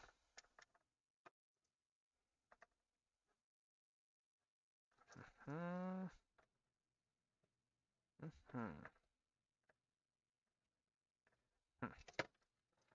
I'm getting close, but I don't, this isn't a cigar.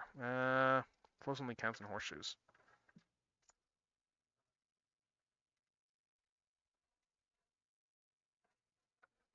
Yeah, so we got that there, and I guess this will probably like work itself out once we tab these halves together, because these are going to tab together up here. Those will tab together back here, and then let's see if we can get this all to tab down here. It's not quite tabbed together there. Let's see. Yeah, like these are lined, these are pretty close to being lined up, but maybe they don't quite tab down. Let's see. Yeah, because it mentions the pivot point tab together, but it's, yeah, this doesn't seem to quite be, there we go. Okay, that's tabbed in now. So that's tabbed in over there. And then that, yeah, and then we can just line up this, line that up with that hole there. That hole will, that hole should, it should just sit in this little hole over here. Actually, it does show it locking in there. Hold up. Yes, this whole armature, let me just adjust this. Let's untab this for a sec. Yeah, let's untab this for a minute because, yeah, this whole armature should lock in. It's just not for some reason. Let's see. Maybe I don't have stuff quite lined up. But I need to untab this.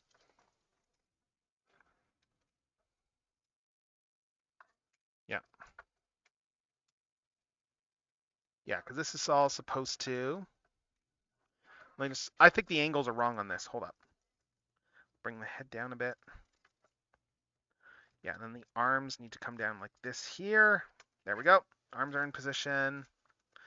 All this stuff should be lined up now. So let's try this again. So this guy comes in over top here. That just sits in the, yeah, it's showing this locking in.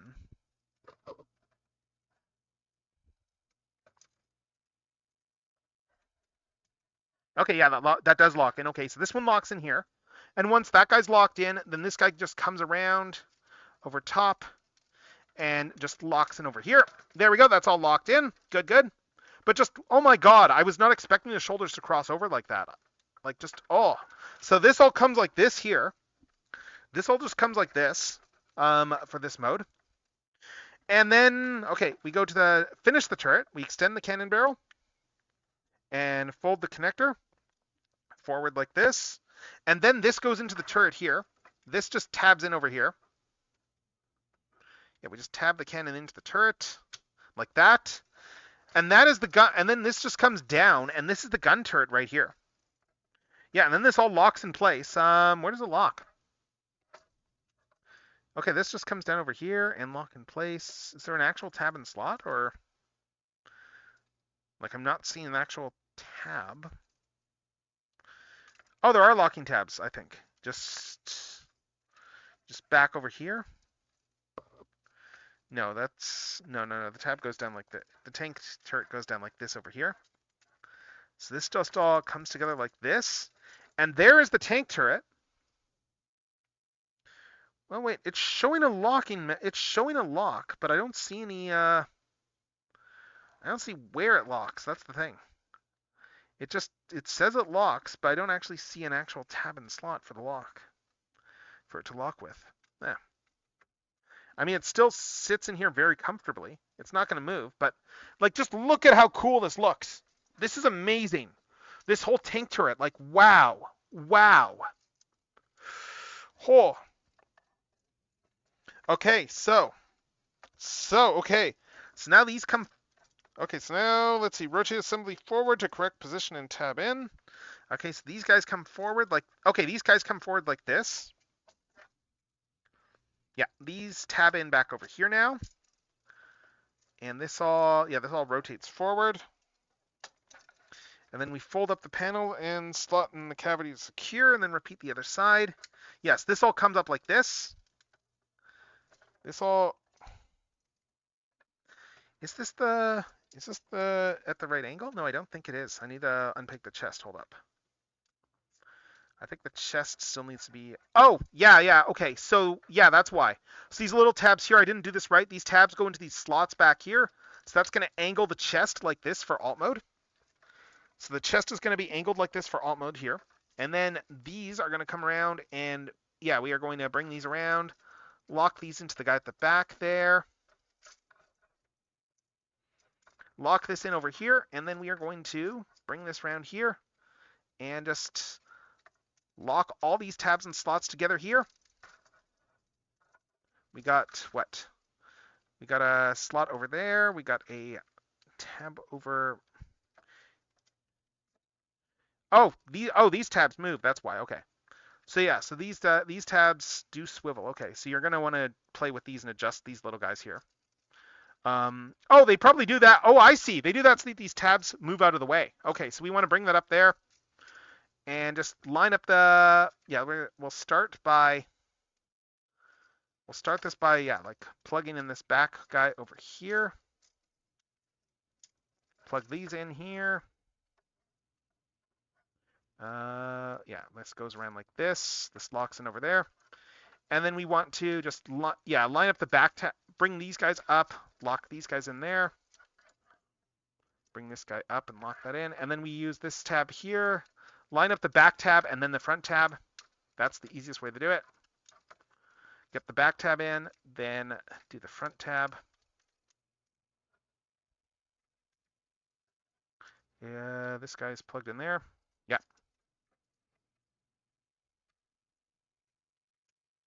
Yeah, so get this back tab out a little bit more. Bring this guy here. Yeah, back tab.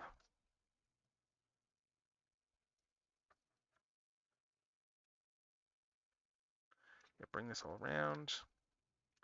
Line that guy up here, line this guy up here, and yeah, and then everything should just line in. And when we are done with all those alignments, let's bring these claws back out here.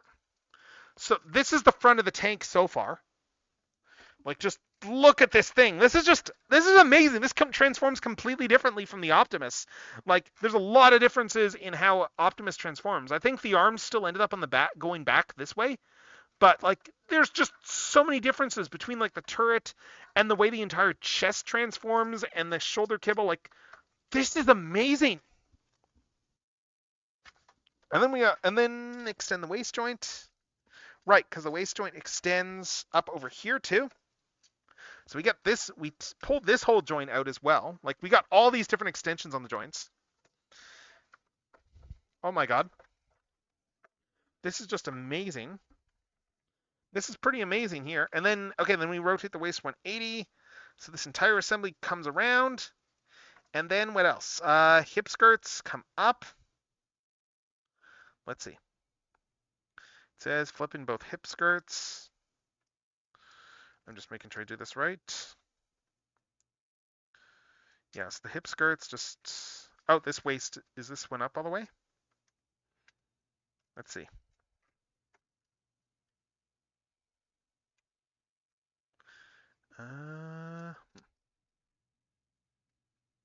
Okay, so hip skirts flip up. I am just trying to make sure I get this in right.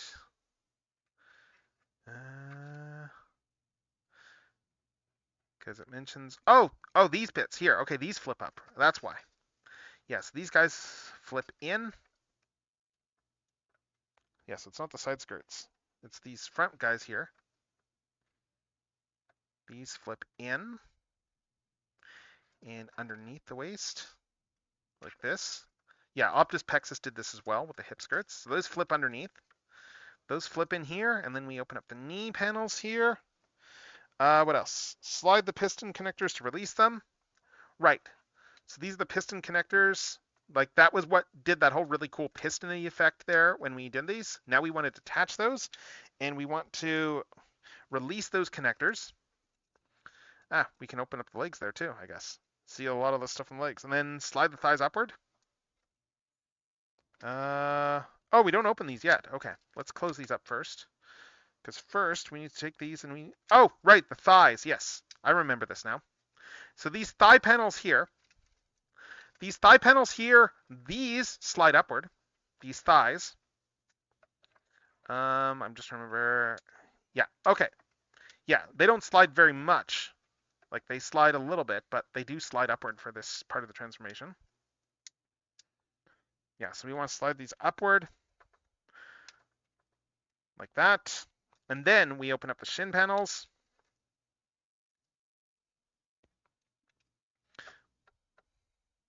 Yeah, I guess looking at it normally, the way the thighs are supposed to go normally, thighs would normally come down like this.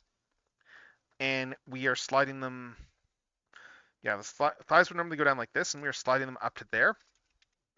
And then, yeah, then we open up the shins.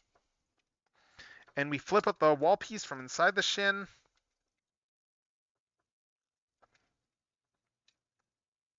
Yeah, holy cow, there's a lot going on in here. And this... Okay, this guy popped off. Where'd this pop off from? Oh, hold up. Hold up, I need to pop this guy back on. He just... Oh, that's cool. These are symmetrical parts. Nice. Yeah, so it's the same piece on both sides. That's some cool engineering. So this guy goes back on there. And then, yeah, we take these, we flip these open. And then we bring out the wall pieces here. And we flip some stuff outside. Yeah, so this all comes out here. This comes... Where's the other one? Yeah, this wall piece comes out like that, and then this comes out like this here. And then we flip out this whole guy here too. All right, so this guy comes down as well. This whole wall piece comes out, and then we close the shin panel and tab to the wall piece. Okay. So, oh, I see. Yes, this guy here closes up, and yeah, this guy comes up here, and this guy closes up, and we, oh, and then we just tab it in over here. I see. Yeah, so this is going to tab in to the wall, and yeah, it's going to tab into this wall guy via that. Let me make sure this is visible. So this tab here is going to go into this slot back here. This slot, these slots are these tabs slots there, these tabs there. So that's all just going to come up over here. We have just pulled this thing out further, like this. And then what next? And then, let's see, flip up the entire lower assembly. Oh, like this here. All right, so we take this entire assembly. This comes up in here. We can see here, these slots here are going to go tab into these bits here on the arms. That's all just going to tab in. And then we, take all this stuff here. I'm just bringing these legs up. Right, we can close these panels up here. Get the legs there. I'm just making sure the feet are here. So all that goes up there. And then over here, this slot goes into this slot over here. So we're almost done.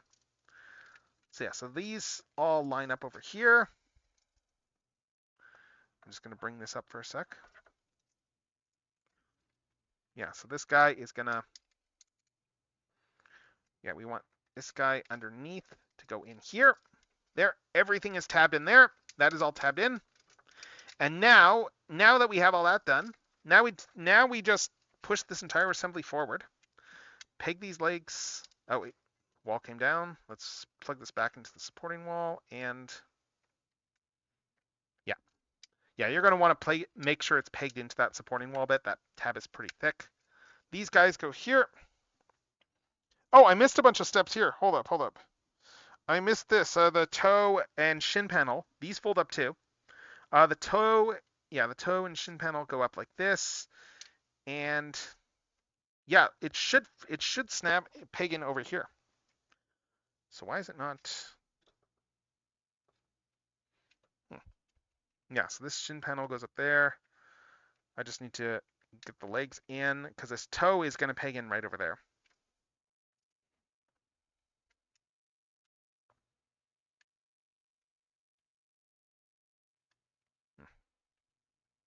Maybe I need to pull the foot down. Let's see. Oh yeah, there we go. I need to pull the foot down a bit there. Then that goes in.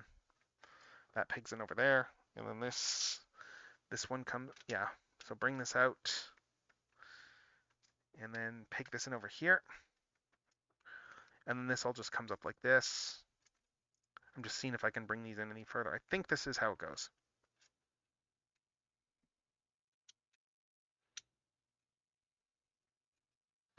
I just don't know if this is supposed to slide in more, but I think this is right. And then, yeah, and then we take this entire assembly up here. We take this whole assembly here, and then we just push all of this forward. This is all going to push forward. This is going to cover up the hands. So make sure that the hands are going inside when you do this. Yeah. Yeah, so take all this here. Make sure the hands are all folded up.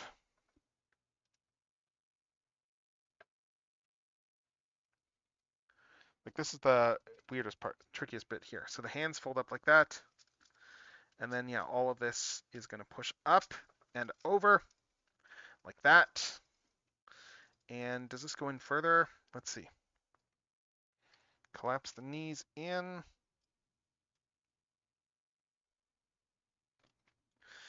Yeah, I think this is the extent to which they go in. I think this is as far in as it goes, going off the photos here. Then bring down the rear tread pieces by unfolding. Oh, yeah, these pieces are sitting too far up, so we need to bring these down. And we do that by just a standard unfold and lock in. Okay, so that like that there. And then what else? Rotate this panel 180.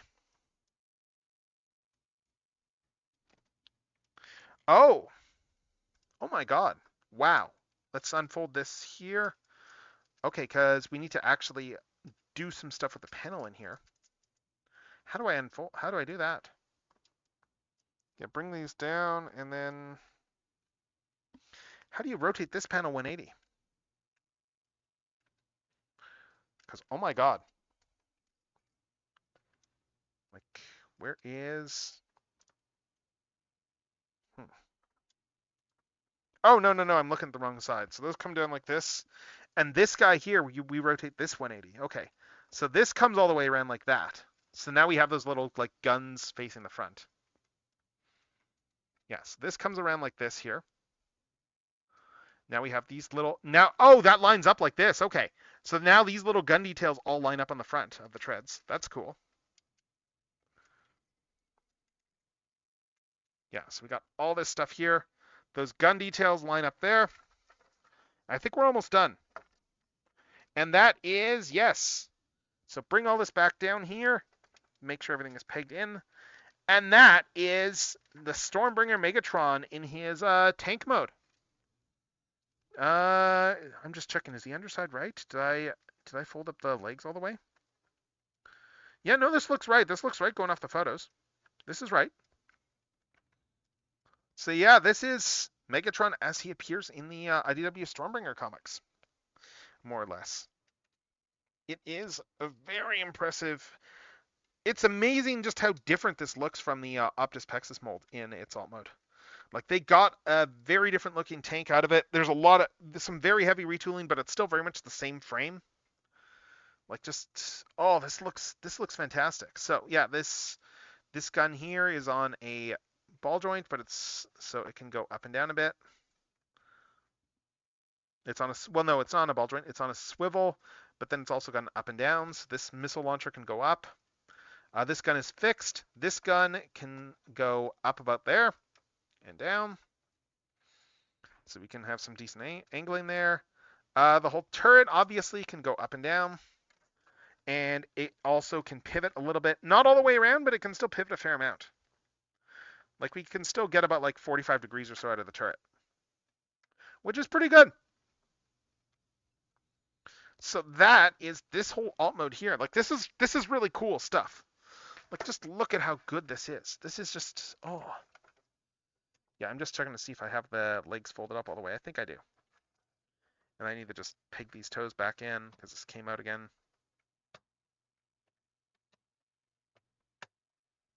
Yeah, like that there, like that there. Yeah, this is how much it fold. I'm just double checking this here. Yeah, this looks right looking at the photos. Yes, this is just really, really cool. Like, just, oh my god. It is just a very nice Megatron, this toy. Like, just even all the little things there that they did for the chest, just getting this out. Like, so it angles. So the chest angles, and so the chest has all these little bits, the little cow catcher in the front. Oh my god. I'm just angling stuff a little bit here.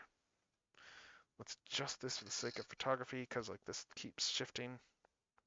I keep accidentally shifting my camera setup and getting, like, little bars and tabs in the way.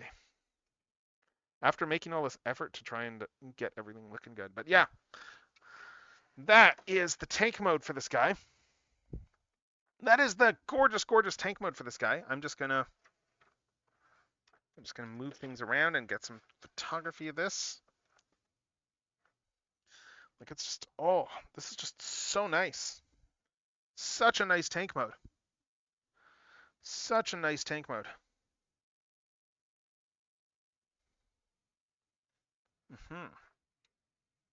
Like, just, oh, it's so good. So good.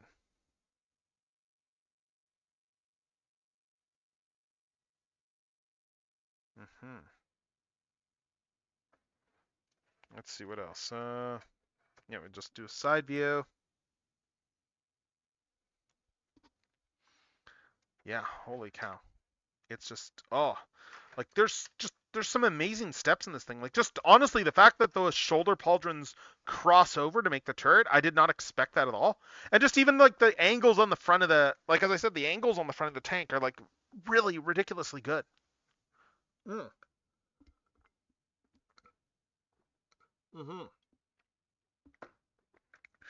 Yeah, this is really nice. All right, I'm gonna stand up for a sec there. We're gonna stretch. I'm gonna make a quick. You know what? I'm gonna take a quick 5-minute break here. We've been going for like 4 hours now. I'm gonna go take a quick break. I'm gonna just do a quick bathroom break, and do BRB. And when we come back, what are we gonna do when we come back? Let's see. What do I want to tease? How much do I have left to do in this pile? 1, 2, 3. Okay, we still got a bunch of stuff. But next up, we are going to, because yeah, there's a few of these that are going to be really fast to power through. But yeah, let's see. We are going to next do another big one, another big effort, small one. Next up, we are going to do this guy here. We're going to do this Metagate, a Bumblebee movie, Shattered Glass Optimus Prime. Because yes, Lucky Cat was not the only one that did this. Metagate also did one too. And we are going to be opening this guy next. So, yeah, bear with me. As I said, I am going to take a very quick break here. And we are going to be right back in a sec. And yeah, be back in 5.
All right, we'll just be right back in a minute. I just want to refill my drink again. But yeah, we will be back in just a sec. I mainly just do an iced tea today. I haven't made any proper tea. But let's see.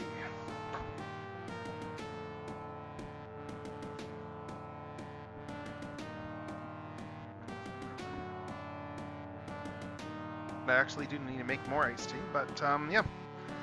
We are coming back. We are coming back here. So let's see. Let's exit BRB here because we are back and we are going to keep going through all this stuff. So we have opened a lot so far. We've opened a lot of stuff so far. So we did the Ezra first of all, of course, for anyone who's just joining us. We started with Ezra, then we did this Lucky Cat Shatterglass Optimus, which took forever to transform. Just that's me without instructions. Yeah, we did a double punch over here, and then Skybite. We did the Peter Parker, the movie 3 Peter Parker. And then, of course, we did this sucker over here. We did this MMC's latest. This thing, I just got this last week. This is the Stormbringer Megatron that MMC just did. And it is amazing. It is a fantastic toy. And next up, we have another Shattered Glass Optimus Prime because, look, I have a thing that I collect and I lean into it. And yeah, and this one is not by Lucky Cat. This one is by Metagate. And it is also the Bumblebee movie Optimus. So let's get this one open now, shall we? Let's use a spudger here. Metagate has done a bunch of stuff there. They came onto the scene. They're known for they did a movie Drift. They did a movie transforming movie Drift. They did a Shatter from the Bumblebee movie as well, and they also did a Terrorsaur, like Beast Wars Terrorsaur.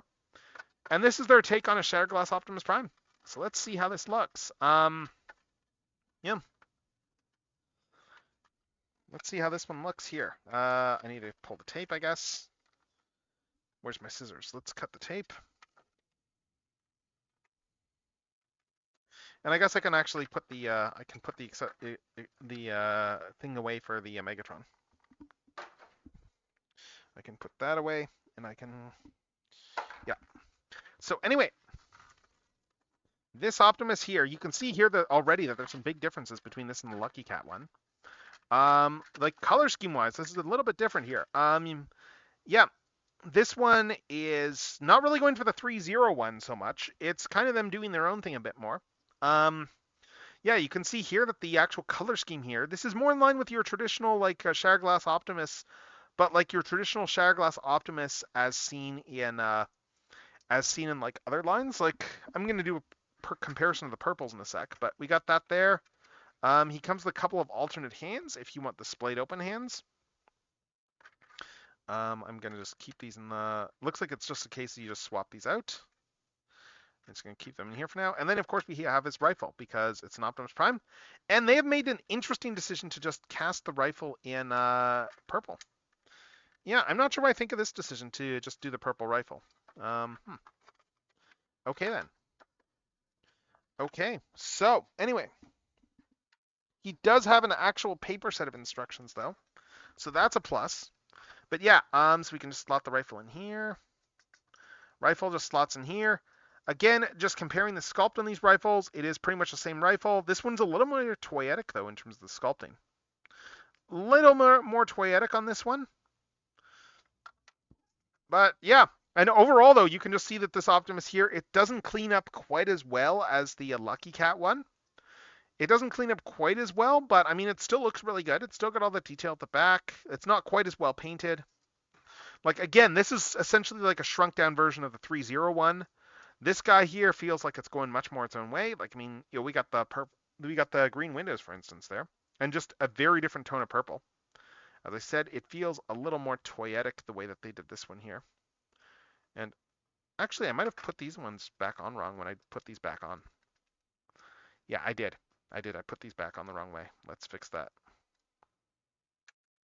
Yeah. Oh no, I didn't. No, this is right. I'm gaslighting myself. This is correct. This is correct. Okay, so anyway, there's the Lucky Cat one there. And this is the Metagate one over here. Yeah, you can see here, yeah, it's a very different color scheme here. Very different color scheme on this guy here. And just to bring in another Shatterglass Prime just to compare, you can see here that the purple here is more in line with, say, like the the Hasbro like classic style Shatterglass Optimus. Because yeah, the knockoff here of Shatterglass Prime is hewing a little bit more to the Hasbro colors that they tend to do on Shatterglass Primes. So yeah, it's hewing closer to this. Like the green windows are not quite accurate for Shatterglass. I do really like the color tones that they went for in this one though. Like I really like the dark almost black, like very dark blue. That's nice. It looks pretty good on him. So let's see. Articulation. And let's look at the head sculpt too. It's a really nice head sculpt. Really nice head sculpt in this guy though. But this guy looks, you can actually tell this guy's going to transform looking at him. The other one was not very obvious that it transformed. This one has a lot more tells. You can see like the joints more clearly. You can see that stuff moves out of the way. Like it feels more like an actual toy as opposed to a hyperposable action figure. So let's look at articulations. We got this head sculpt here. Yeah, arms go all the way out to here. Smokestacks can also go up too. So yeah, but yeah, good arm range of motion. You can see like just the joint construction is very different. Swivel all the way around. Swivels all the way around. Doesn't quite do 360, interestingly enough. It just goes down to about here, and that's it. It doesn't go, oh no, you can still kind of, yeah, it doesn't really do a full 360. It comes close, but it doesn't quite. What else? Elbows, like that. 90 degrees at this elbow here. So it's already, we can tell this is much less posable than the other one. Yeah, that doesn't mean this is bad. It just means it's much less posable. Although actually, no, I think the other one only did 90 degrees in the elbows. What am I thinking about? Yeah, other one only did that. Wrists do swivel. Like the wrists are on pegs, so you can pop them back in and out. So they do swivel, but you do have to pull the wrist out a little bit to get it to swivel. Legs, hips go out to there. Hips also can come out to about here. Yeah, hips go up to here, but then you can swivel out the crotch and get them up even further. So yeah, so he is very stretchy. Very stretchy. What else? Legs go out to about here too. Let's see. We have a thigh swivel over here. Oh, that's neat. They painted a little copper in there. That's cool. That's a cool little touch. Yeah, so we have a full swivel here.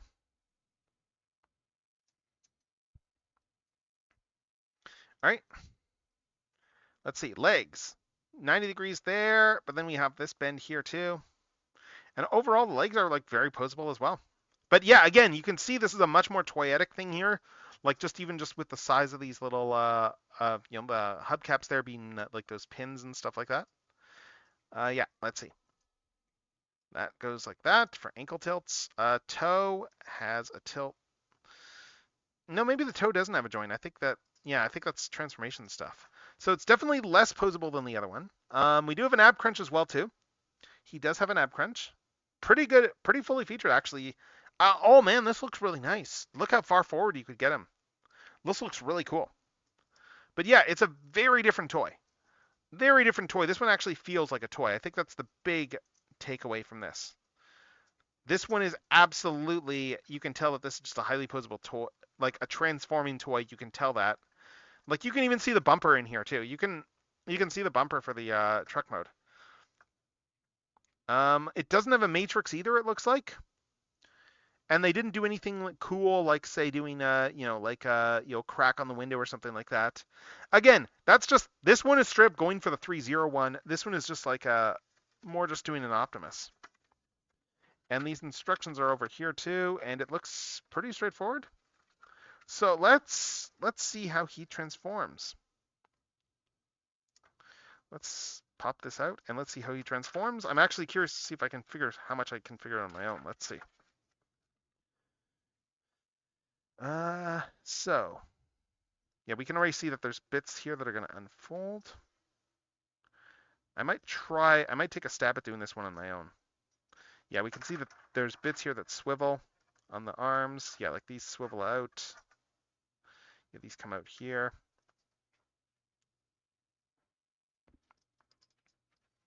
Mm. Yeah, this all comes out there. Nice. What else? These come down. Yeah. Ah, and you can see too that this is actually a fake chest. Because yeah, the actual truck windows are back behind there. So yeah, this is already just a very different transformation. I'm actually really liking the fact that these are two very different toys. Yeah, so this whole fake chest folds down over there. And yeah. Okay, so what else? We need to get the head out of here, I guess. How's this fold up? I think this comes up like this. Where's my spudger? I just want to, I think I see how this is supposed to go. Yeah. I think this guy, does this guy go up there? No, that's not. Okay, and then let's see. This guy comes around. You can see these windows here are going to come out here too. Like these are going to be the sides of the cab. Overall though, like this is interesting just seeing how different this is. Yeah, I'm still going to take I think I'm going to take a stab at doing this on my own just to see. Let's start with the legs then. Yeah, okay, so we got legs. These come up here. Oh, the front wheels are back here. Okay. Oh, that's different. That's very different. Yeah, the front wheels for the truck are actually under here, and we can see like the sides of the bumper and stuff. That's a very different way to do this. Yes, then this comes up here, and we have this whole thing that folds out over here. No, this all goes in there. Okay. Yeah, wow, yeah, this is more like MP44. Interesting.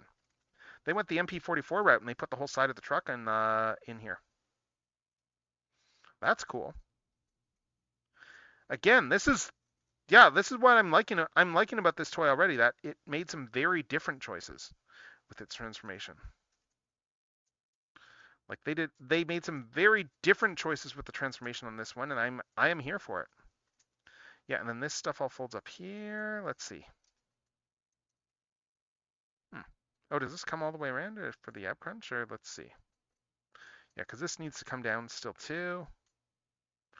But yeah, I need to just figure out how to get everything out here. Oh, this all comes down. Okay, that's why. Yes, that all comes down there. These fold out here.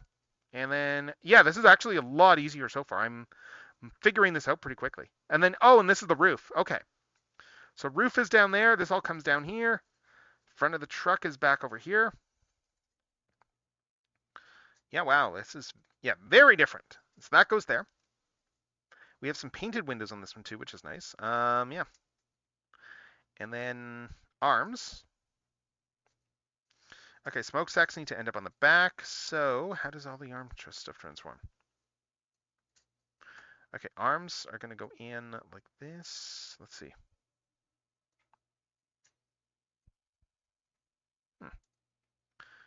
What's the next step here? Yeah, we got these guys that fold up. Ah, there's the wheel wells down there. I see. Wheel wells are down there, so these arms are going to have to. Yeah, this is all going to have to come over here, but yeah, these come down. But we need to get rid of all this arm kibble too. How do we get rid of that? Okay, so I just need to figure out the arms, and once I have the arms clocked, I can probably get this guy pretty quick. Because yeah, the legs are very much just bring them around like this. We got those wheels there. These guys have to pivot somewhere because otherwise it's not going to work. But these wheels are on a different axis, so yeah, these wheels are going to pivot. I see. Yeah, so this legs are going to come around like this. Legs come around like this here. And let's see. I think they fold up in like this. Yeah, legs come in like this. These are going to come in here, and this is all gonna, yeah, this is gonna slot in over here. And then we can bring these wheels up, slide these back and up. Slide these back. You can see there's a rail there. Slide these back and up. All right, and there's the wheels. What else? Yeah. Okay, and then this all locks in too. Nice. So that's that's a very different take. A very different take, and I'm here for differences. Yeah, we still got these little guys up here. Looks like you can adjust the positioning of these guys. Yeah, these sit like this here. But yeah, yeah, these come up here. Then these are going to clip in over there. Yeah, this is all going to clip in over here. I just need to handle the arms, and then we are, yeah. Oh, wait, I think I see how this goes. Yeah. Okay, so arms. Yeah, okay. So arms, the smokestacks are going to come back in over here.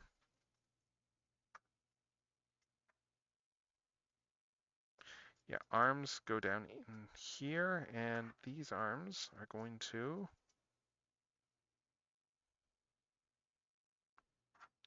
How do I get this? How do I get all this stuff out? Does that go? No, that doesn't.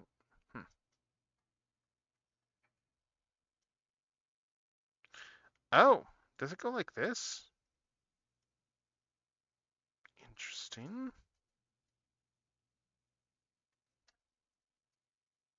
As I said, it's really interesting to see how different Metagate is doing this. Yeah, because we need to get the smokestacks over to the backs. These are going to go here eventually. But I'm just looking at the pictures and just trying to spoil myself too much on this, just figuring things out. But yeah, okay, this all comes around back. Okay. Okay. So these come around back here, I think. Smokestacks, yeah, so yeah, these arms are going to come back in over here. Let's open these windows back up. Yes, the arms. Okay, yes, the arms are going to come in over here. And these guys are going to slip down over there underneath the torso. And these are going to come down over. Ah, interesting.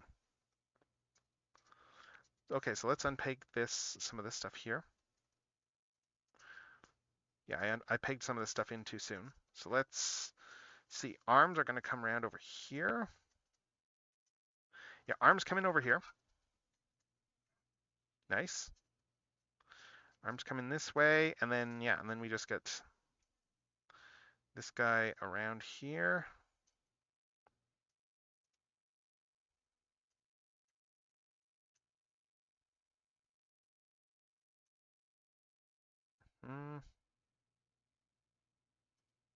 Yes, this all comes in like this. Arms go down like this. This rotates 90 degrees. So then the hands just sit down over here. Yeah, very different transformation. And then this is gonna just, yeah, these are gonna come down. What do these peg into? Do they peg into anything yet? They must. Yeah, these guys come down here. And then this guy comes back down over here. Again, very different transformation. And that's what we're here for, just the fact these are toys. The fact these are toys and that they are taking two very different approaches to the same general concept. Like this is what I love about like seeing all these different third-party companies do these things. But they are not doing carbon copies of each other. And that same thing goes with whenever Hasbro does a new version of a character. It's always cool to see what the latest take on this thing is. Oh, those can fold up too, nice. Oh, and there's a train going. That probably came through. I live pretty close to the, yeah, that stuff is audible where I am. Let's see. Head goes down like this. Yeah, this all needs to come down over top. Yeah, these arms need to come in a little bit more, I think. Yeah, so, okay, so arms go there. Let's see, this guy pivots around like this. And then you get these smokestacks and like that. That's pretty cool. That's pretty cool. That's some cool stuff there. And then, yeah, then we just bring these around and Are there little tabs in here for this, or let's see. Yeah, it feels like these need to go down a little bit further. I'm just trying to figure this out. Do these arms tab in? That one's in pretty securely. This one I need to bring down a little bit more. There we go. Okay, those arms are in now. Okay, now that's tabbed in there. Cool. Cool. We almost got this. We've almost got this here. So this all tabs in there. We bring this whole thing down. Make sure the head is down all the way. This whole thing comes over here, seals up there. And yeah, looks a little bit messier so far, but this should clean up a little bit once we bring this kibble back around. Because yeah, as I said, side of the truck is formed by the stuff in the legs. MP44 trick. And that comes round, and that just comes in, and does this tab in? Yes, it does. There's a tab right there. That just slots in over here, and then same on this side. Bring this up. Tab this one in over here.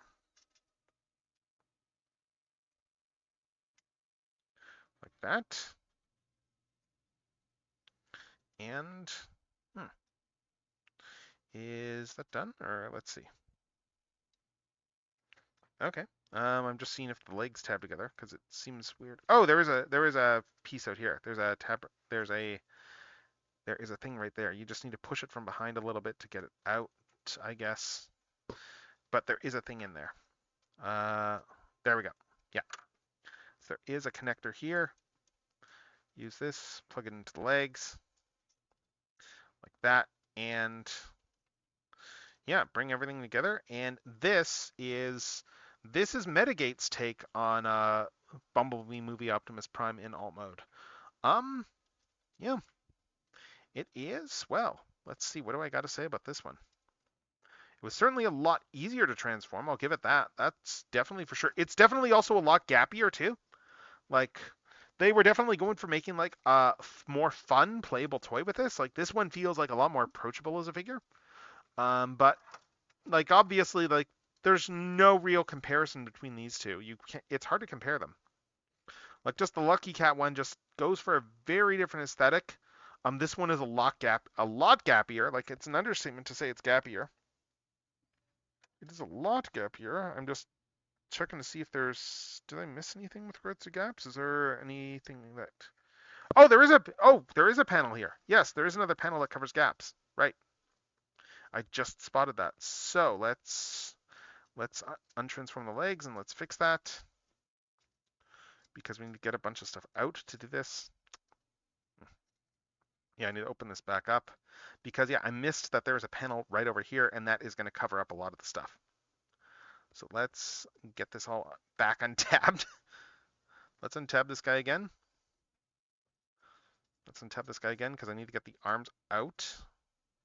I need to get the shoulders back out and get this thing out there. Let's see. There we go. Let's bring this arm back down and in.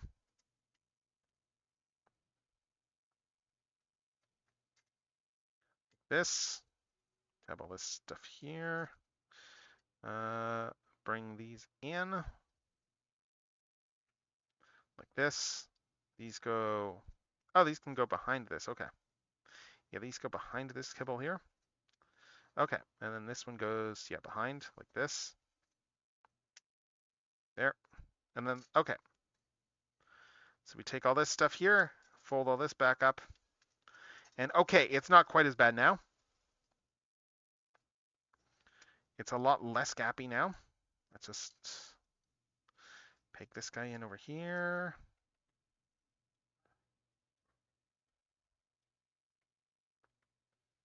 Why is this one not pegging in? Yeah, so we got this one up here. This leg needs to peg into its side still.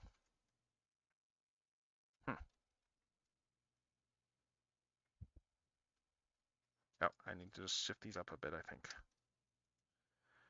Yeah.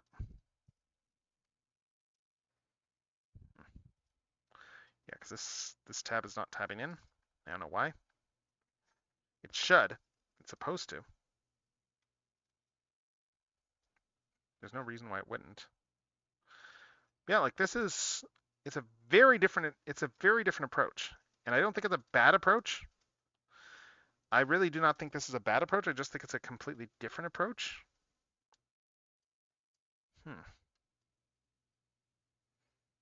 Yeah, just, am I missing something here? Because this doesn't seem to be lining up. Weird.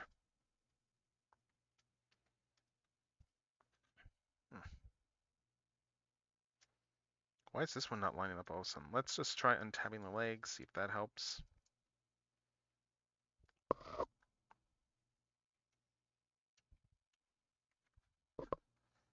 Yeah, this one is just not quite lining up there, but I can get it in over there. I can get this guy to line up there, but on this side, I don't know.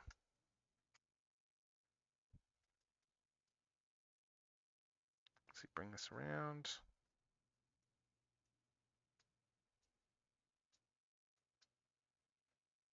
Yeah, that comes in. But yeah, this side is not snapping in. Weird.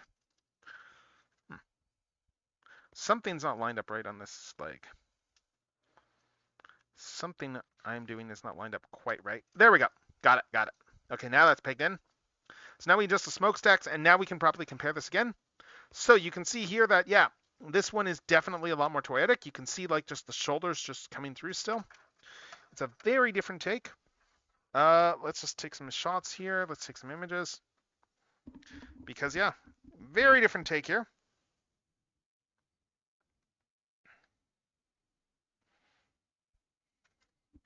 I don't think there's necessarily a good or a bad take. That's the thing.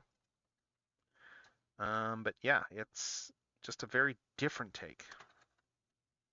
Yeah, let me just bring this around here. Just do some quick comparisons.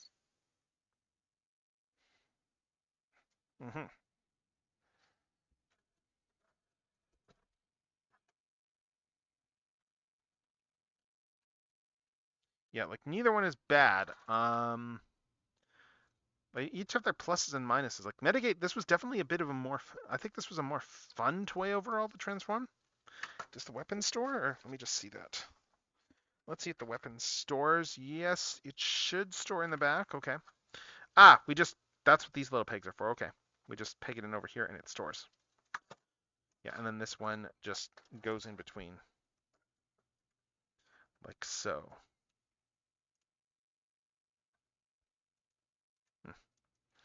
This one, I'm just trying to see if I can get this through properly. Yeah, this one doesn't seem to be quite going in all the way. There we go. Yeah, so you can see here that it's just two very different takes on the same design.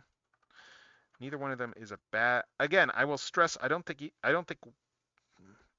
if you say one is better than the other, my counterpoint is that it feels like these need to be judged on terms of different criteria.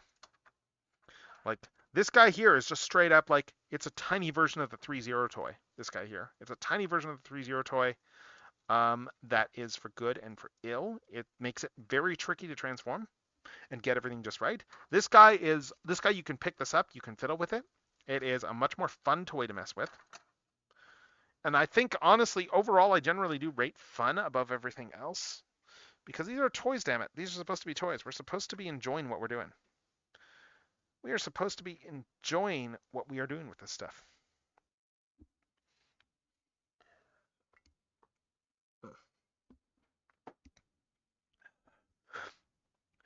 So, with that said, let's move on to some other stuff. What do I want to do next?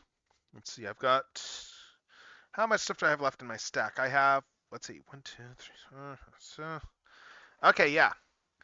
Yeah, we're going to do a twofer next. We're going to do a bit of a twofer next and go back to the whole instance domination theme.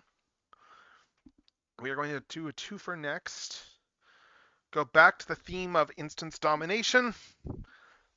And let's see, because I'm gonna put this image up here, give it a sec here, and while I make my screen cap posts. Oh, hey, yes, Skybite. Yeah, he's fantastic. Skybite is the greatest shark around. Hello and welcome in, stupid monkey. But yeah, I love this little head articulation he has here, this goofy little head articulation, so he can just, and then just even the fact that he still has his full tail articulation too. Like, tail can move back and forth. Like, he's really well done. Like, Hasbro cooked with this guy. They really did. But yeah, and I just transformed the Mitigate guy here. Very different Shatterglass Optimus Prime and Pocket Scale. Like, very different toys. Very different toys. This one's a lot more easier to figure out. A bit more fun. This guy is like friggin' amazing. This Megatron is amazing. But yeah, I'm just gonna go make some quick social posts. But to tease what's coming up next, though, just to tease what's coming up next while I go do some quick poses, because like instance domination, that implies, you know, like mindless creatures that you're controlling. You know what that also includes? That also includes zombie stormtroopers. You know, like the night troopers in Star Wars Ahsoka. So with that said, I'm just gonna make some quick self promo thing, and just to advertise what we got coming up next, and just talk about what I'm doing like on the Beast Guide, like as we're going. Let's see. Which ones are the new screenshots? Yeah, welcome in. I saw you were streaming earlier. I hope your stream went well. Let's see.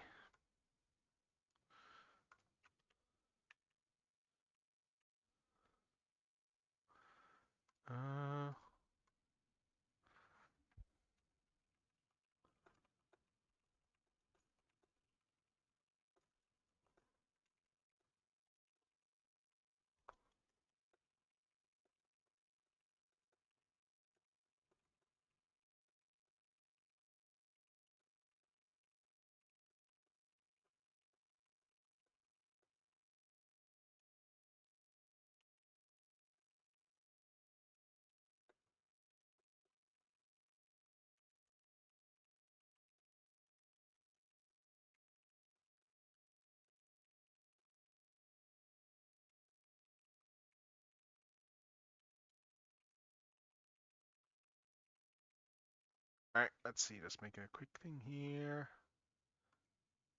Yep. Let's see.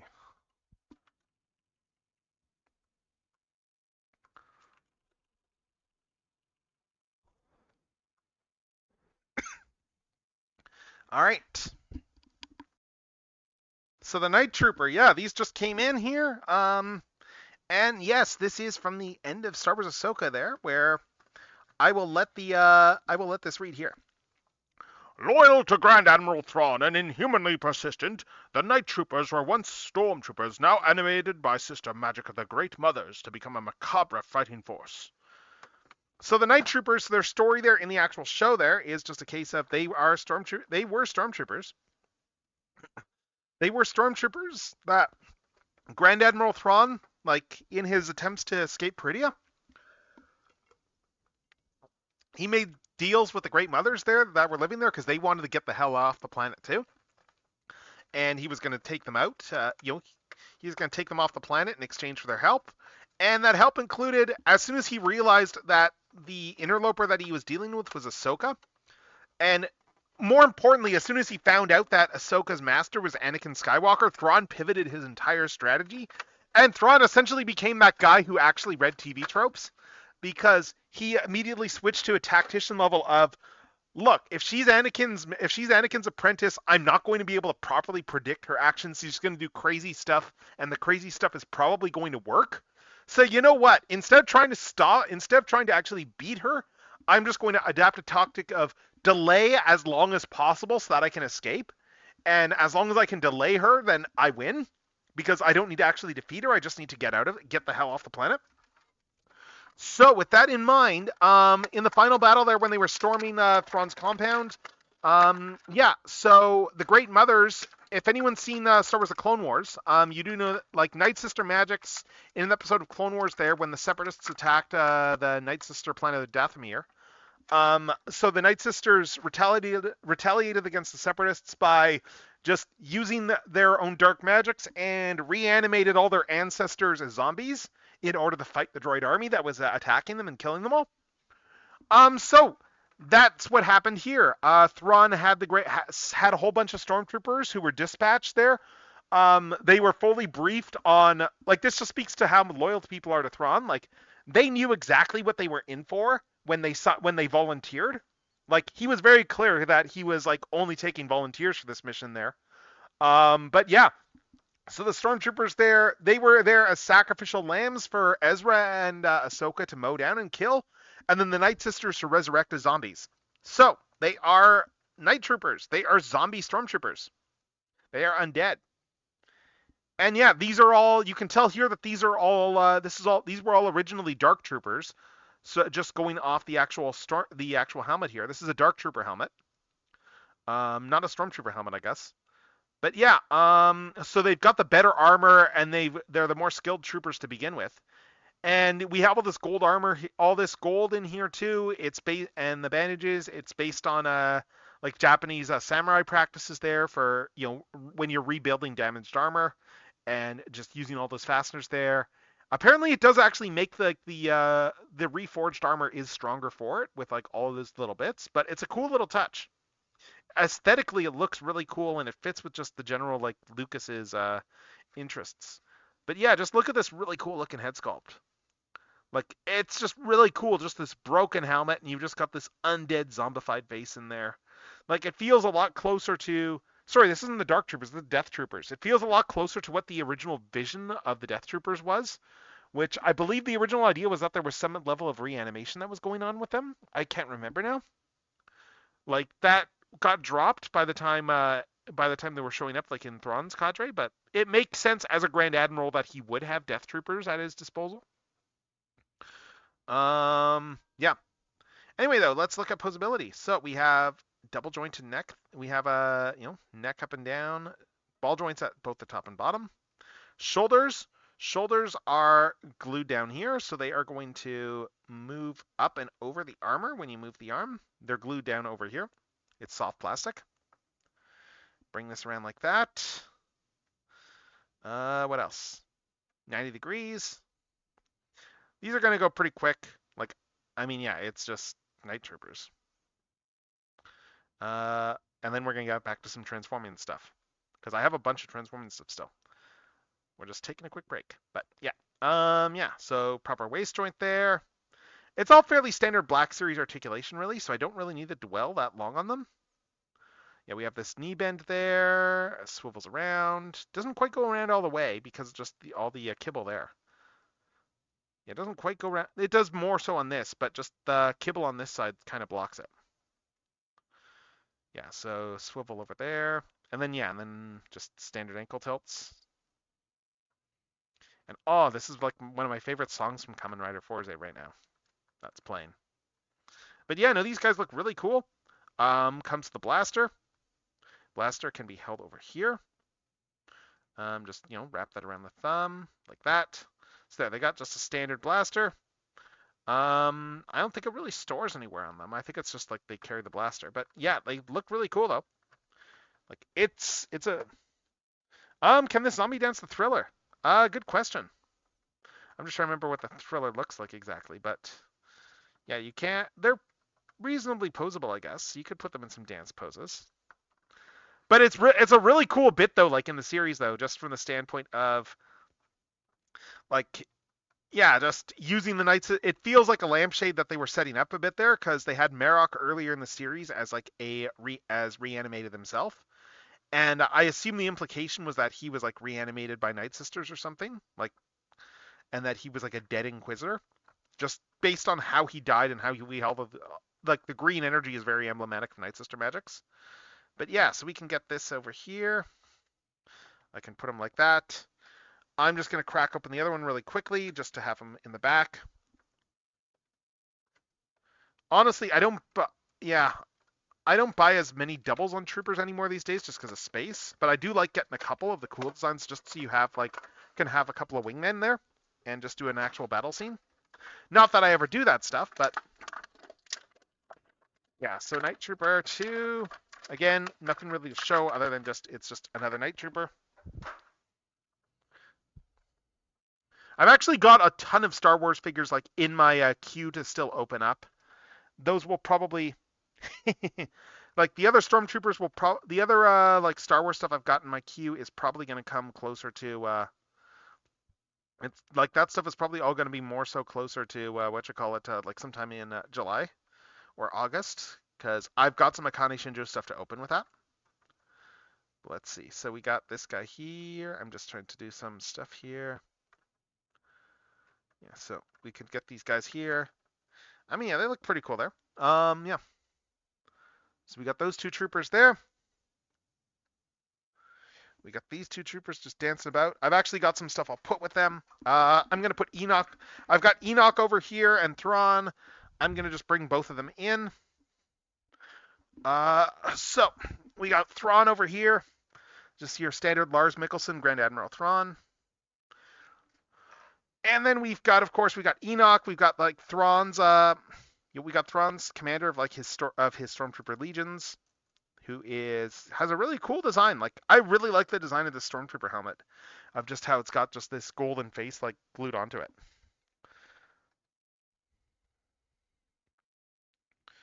Yeah, it's pretty cool. But yeah, yeah, that is the.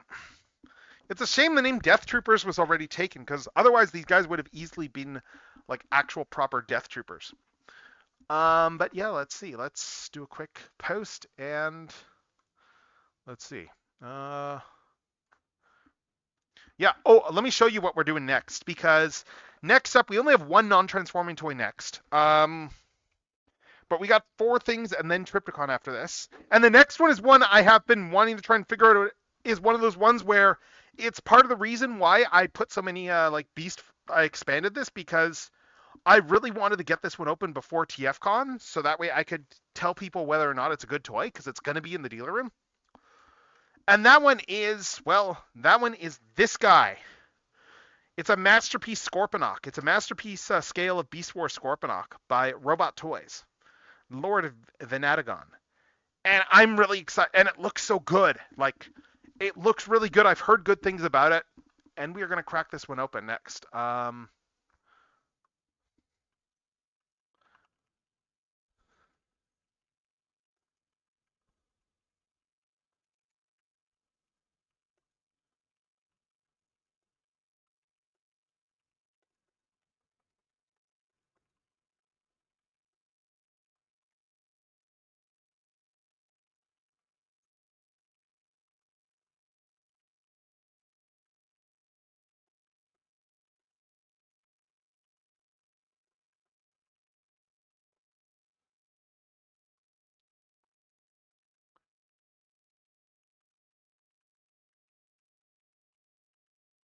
All right, let's see.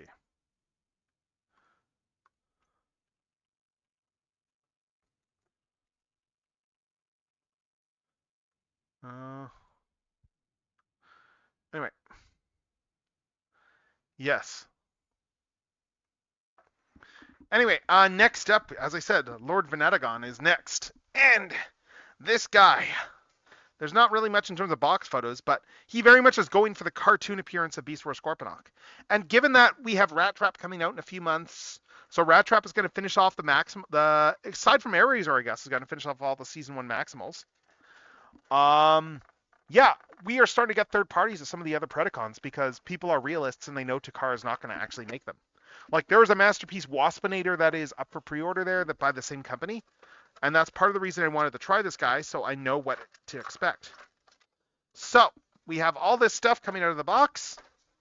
We have a little Robot Toys manual here. We have some instructions. We have a little baggie. And these are new parts, and I will get into this in a sec. And we have the actual base figure over here. Now, this figure actually did get some slight delays to it when it came out, because they did some revisions on the skull. Oh, what's this over here? Oh, is this this is a battery. Oh, cool. I think this is this a battery over here? I think so. Let's find out when I'll take a look. But they did some revisions to this figure because people thought it was really good, but they weren't big fans of the head sculpt. And like, this is the original head sculpt on this one here. So they actually did do a release with a revised head sculpt. And they did a new head, and they changed the claws as well too. Like, these are the original release claws, I believe, and these are the revised claws. They're bigger claws, they're more show accurate. These ones here. But just Like, just look at this guy even without all those things. Like, look at, Yes, we have the scorpion tail back here. Like, this comes back, right, this comes up here. That's Beast Wars Scorponok for you. But just look at how good he looks here. This is just him right out of the box without any adjustments. Like, this is just crazy good. Like, I never expected anyone to do, like, a masterpiece of Beast Wars Scorponok. He's a very forgettable character. But he is like, if you're a Beast Wars fan, you're building up casts, you still want him, especially when you're like me and you've got like all those Transart third-party figures. So we got that there. There's a bunch of other parts in here too. I need to find out what these all do. But this is the revised head that they did there. This is the revised, more show-accurate head sculpt that they did, and it looks really good. It's got a bit of an orangish tint to the eyes here, but let's see. And then what else we got? We've got, I don't know what this piece is for. I will find out. And then we got some missiles as well too. So let's put this down for a sec. Let's take these bits out and let's figure out what everything is. Let's find out where everything goes on this guy. So, yeah, Lord Venadagon. I am just checking these instructions. Let's see what there is to. Oh yeah, we got a whole laid out transformation here. I'm just seeing if it tells me anything about where this piece is, where that piece. Oh, that's where that goes. Okay. So this piece over here, this piece is meant to go over this over here, I guess. This just covers the screw hole. And this pegs in over here. So that just goes right there like that. Yeah, so this is just the tail. Interestingly, oh, I see. That's why they packaged it without this piece. They did that because that way you can actually fold the tail all the way down like this. So they did that for ease of toy packaging. So that's actually really clever. They just put that removable piece there because it wouldn't make sense. It wouldn't work otherwise for the actual storing him in the box. So, but yeah, like just look at the turnaround on this guy. It's hold up. I've just got a phone call coming in. Just a minute. I will be right back.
Okay. All right, and we're back. We're back. Yeah, no, I did have to take that phone call. That is stuff that will. It's not good stuff, but not stuff with me personally, but not good stuff. But we will. All right. We've got a lot of stuff to get through still, so we're going to do this. So where was I? Let's just amp myself back up here. Okay, so Scorponok. Venta, let's see, Ventagon. Oh, sorry, Venatagon. So, yeah, we're just looking at him here. He is really nice. He is a very cool looking toy. Like, just look at how cool. Like, it's pretty much just the cartoon model. Like, it's kind of amazing. Like, this is like the reason I got him, just for the sake of just when those initial photos came out, it was like, I'm sorry, they made a Scorponok that looks like dead on to the actual animation model. What? So yeah, he is pretty cool. And I'm just bringing this in here just for comparison here. Like, this is the Takara one that they did. This is the Takara one. And then I'm just gonna bring out as well, since I've got one lying around here. Let me get this in the bot mode, because I actually have I have the reissue Scorponok just lying around. So let me just in a bin near me. So let me just bring him up, just because that'll give us an idea of just like, I'll give everyone an idea of just how much, just comparing the actual, like, I guess the Beast Wars equivalent of G1, whatever that is. I don't know. I don't want to know. I don't want to know what the term is. B1? I don't know. But anyway, just to compare this though. So Scorponok, so this is like this is the reissue there that's in a more like a show colors based look here. So you can see here just like the difference between all these guys, just right out of the gate. Right out of the gate, you can see the difference between all these guys here, and it is pretty remarkable difference. Yeah, like, just, yeah, it's still amazing just how clean this entire silhouette is. Like, holy cow. Holy cow. And as I said, there's a bunch of stuff that we need to show off with this thing too. So yeah, this is the original head sculpt. It looks like it got a little bit of a paint blemish there, but I'm not going to be using this head anyway, so. This head sculpt actually does have a working mouth. Yeah, it's got a working mouth that opens and closes. The revised head does not have a working mouth, but it is more show accurate. And again, full credit to the guys who made this. To what was it, Robot Toy?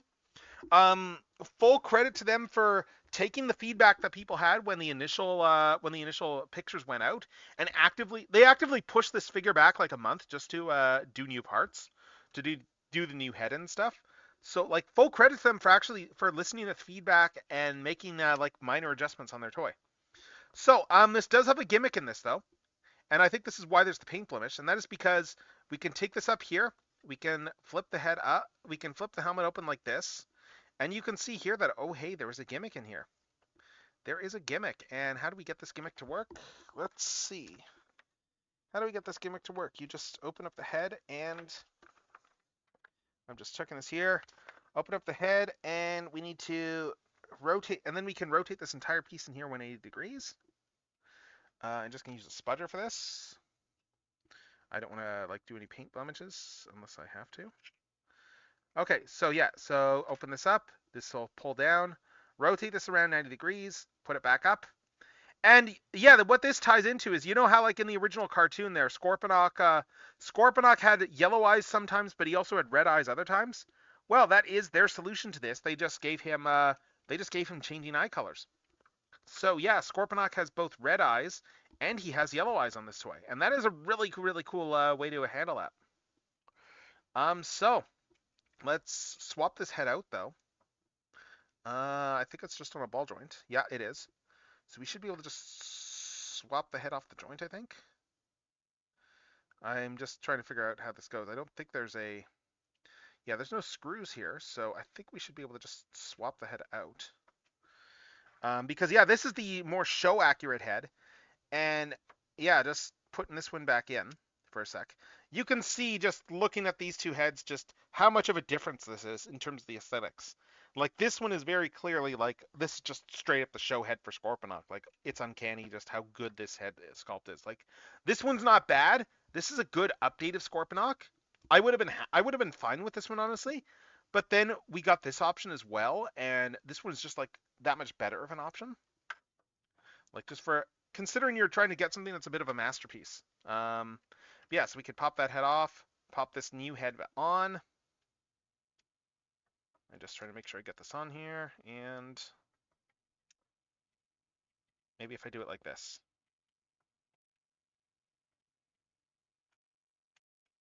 Why is this head not going in? Let's try going in from the side. Yeah, it's just not going into the slot. Jeez.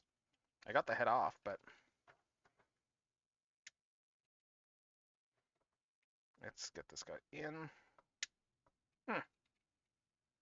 It's just being a bit of a pain. Being a bit of an annoying pain here to get this thing on.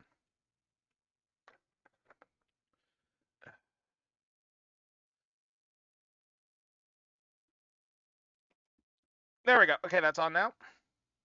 New head is on and installed, and let's just get this thing around. There we go. All right, so that is the more show accurate head installed for Venatagon. And then yeah, and then again we have like the different claws too. Claws just open up like this. There's nothing really inside the claws. And it's just a case of on these new ones here, they made them a little bit bigger. I think this is like closer to the show scale, these new ones. They just, because he's got more oversized claws. And then of course we got a little Cyber Bee in here too. So we got the little Cyber Bee. I think this was always going to be in there, but they just, yeah. It's not really painted. It just opens up like this. He's got the little wings. And just look at this here. It's got, some red eyes. It's just translucent plastic on the Cyber Bee. There's a solid core here. So the actual part where the peg is not, it's just the wings that are clear plastic, actually, I think. It's just the wings and the eyes. So that's kind of cool. And it's got a whole light piping in here, too. So we should be able to, I'm just holding this up to my light box. Light piping doesn't really work all that well. But yeah, that is a cool little touch. But yeah, so just to swap out the hands here, they are just these giant claws here. I think they're the same on both sides. I'm just checking. Yeah, they're both the same on both sides. It's symmetrical, so we should just be able to, yeah, it's just going to be a case of just pop these off and put the new ones on. I think it just unpegs. Let's just see. Yeah, it's just a mushroom peg. So we just need to mushroom peg these out. Let's see. I'm just need to figure this out. Yeah. Yeah, this should just pop out like that. Yeah, it's okay. It's a ball joint. So yeah, pop that one out. Pop this new one in like that. And there, now we got these giant hands that are closer to like how he actually was in the show. Like he got this giant, more show accurate claws. Like I think they shrunk them down a bit just to give him more like scorpion-y proportions. But anyway, there we have him with his giant oversized claws now. And yeah, he looks really good. He feels really good too. Like this toy feels fantastic. It's like he feels very solid. I don't think there's any die cast in them or anything, but yeah, we can open these up here, and you can see here that we can we have the Cyber Bee. Cyber Bee, I believe this is to plug him on Optimus Primal. I think this is here. I think this little tab is to plug him on the Primal, and it doesn't. Does it plug in here? Oh yeah, the Cyber Bee plugs in. Well, no, not really. Actually, it's not quite. Oh no, I guess it does. You just have to put it in from the side.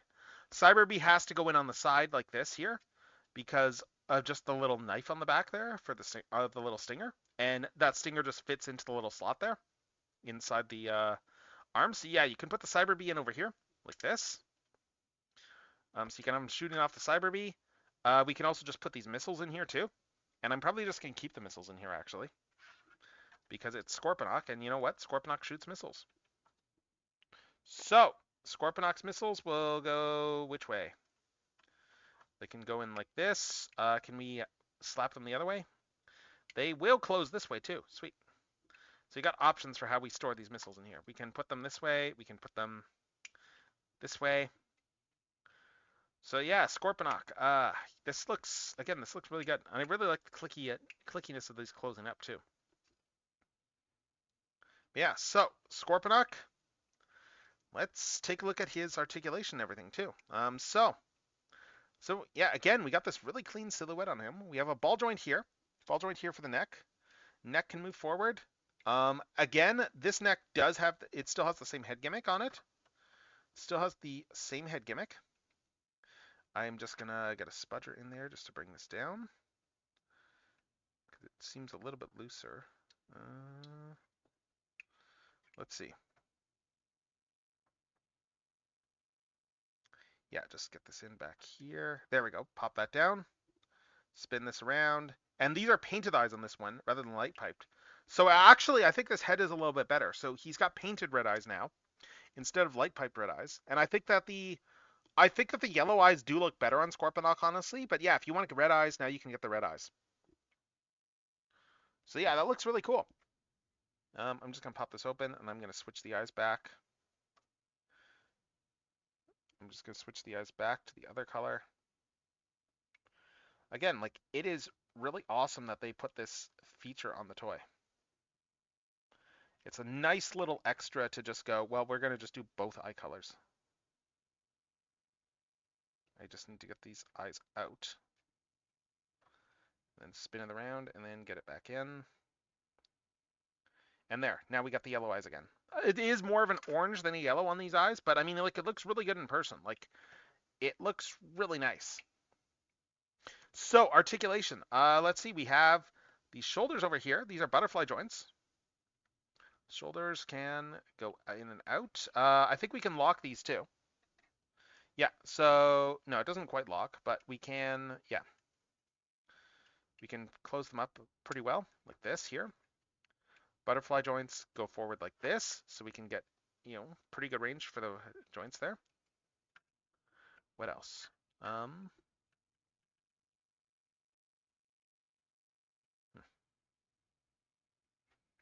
Let's see. Shoulders swing around like this here. Shoulders independently rotate. We have some nice ratchets here on the shoulders as well. Some universal joints. Again, they only go up so much, but then you just rotate the shoulder pauldron, and then you can keep going in articulation. So pretty well articulated. Let's see. We have a swivel up here. Again, this toy feels very good. Okay, we got really good arm articulation. Just look at all that range in the arms. Really good range in the arms on this guy. And then, yeah, and then the claws open and close. There's a nice click-clacky to that all. All right, ab crunch. He can look forward like this. That is really nice. So he can also do sitting poses and stuff too. Cool. What else? All right, some solid stuff here. And hold up, did touch portal disconnect? Are we still going? Oh yeah, we still are. Good. All right, so fairly solid here. Get up and down.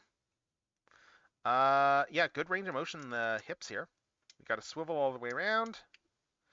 Again, like, just some really good ball joints here. This feels nice and solid. Full waist swivel. Well, no, sorry, it's not 360. It's not 360. Oh no, it is. It is. It's just, it's blocked by internals. But yeah, it turns pretty well though. It's good waist. Good waist.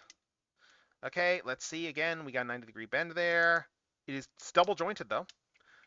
And again, everything is nice and clicky. So we can get this much out of the knees. We can get a lot out of the knees on this guy. We can even go a little bit forward on the knees if we so choose. What else? Ankles.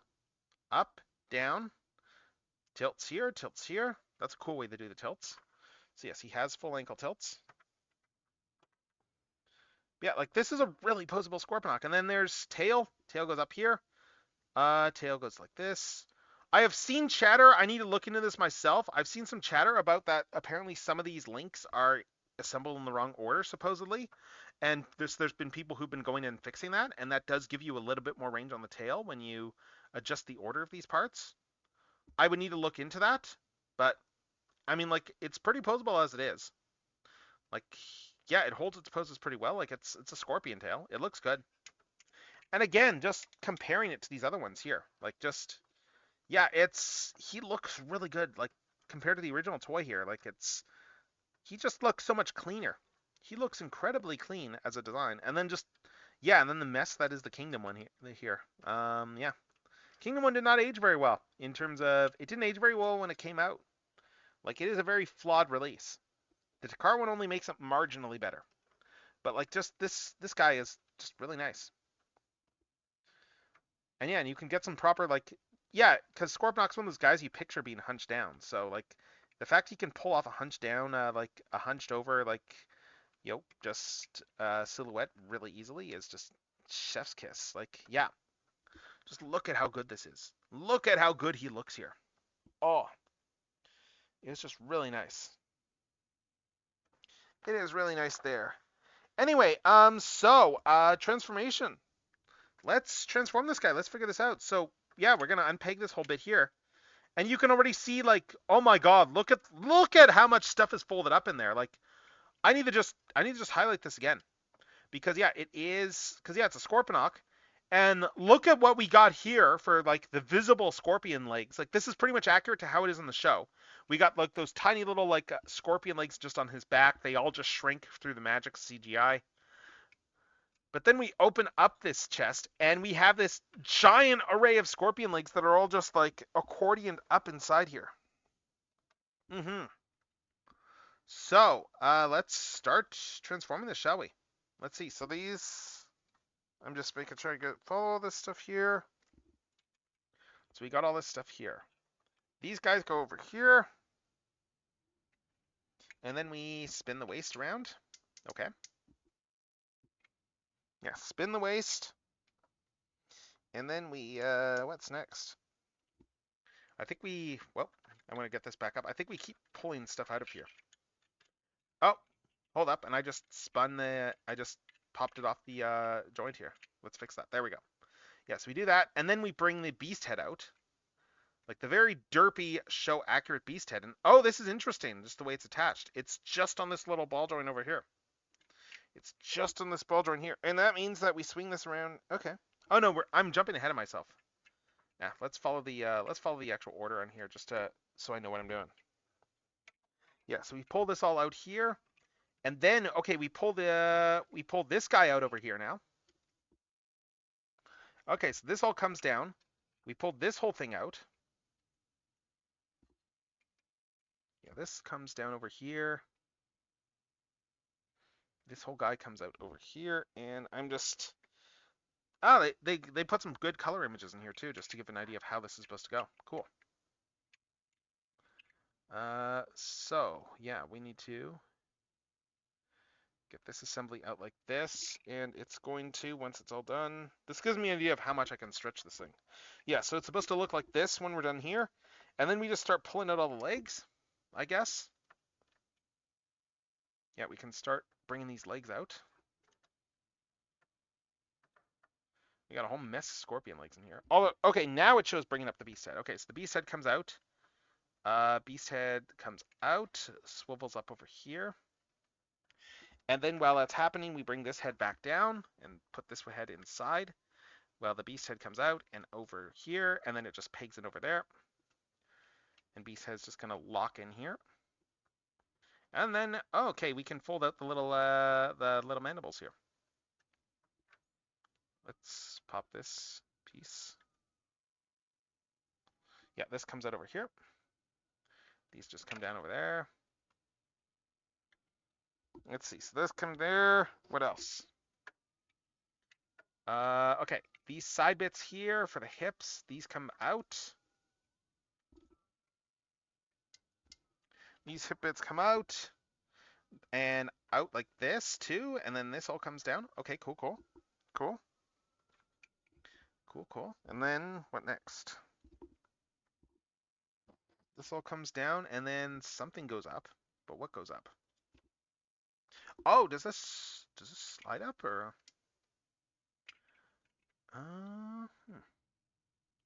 Something comes up here. Yeah, this. I'm just looking at the diagrams here. Okay, yeah, so we got all this stuff here, like this. And then this guy, looks like this is supposed to come up. What? How? Something comes up on this side. Oh, no, it's still on. Yeah, something comes up over here. But what? Does this... How does this work?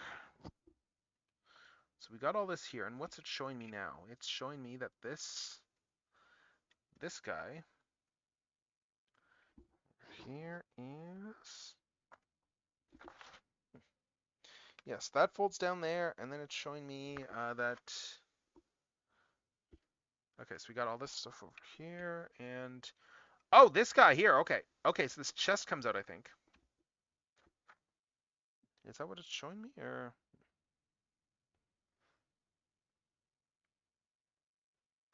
I'm just trying to make sense of this diagram. I think I need to bring all the legs out first. I think it'll be clearer once I bring all the legs out. So let's get this down here, and let's just start getting all the legs out.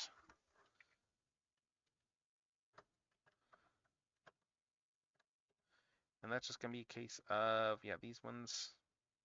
What's the order that these legs are supposed to come out in? We got a lot of joints on these legs, so.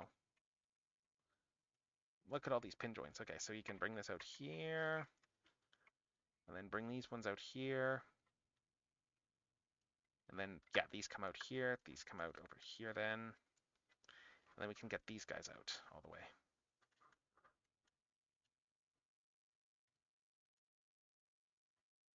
Yeah. Just, oh my god.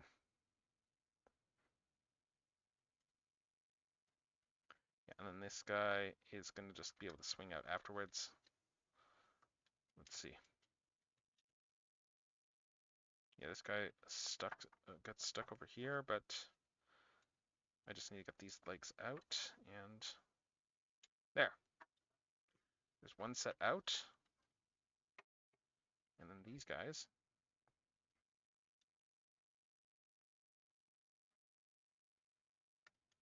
There we go. Okay, these ones are out now too. All right, so it's all the legs out. Let's see if this makes this a bit easier to understand what we do next. Because yeah, we got the beast head over there. And yeah, it said, okay, this stuff all goes down over here. And then it's showing us bringing something up over here. But what? I'm just trying to figure out what it's showing me pulling up.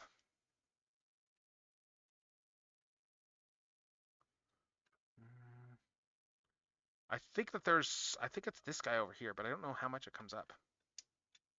I think it's this guy here that comes up, because I see a big pin there.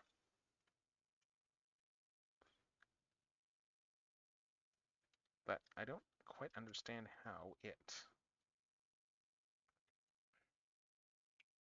Okay, so this goes like this, and then this guy...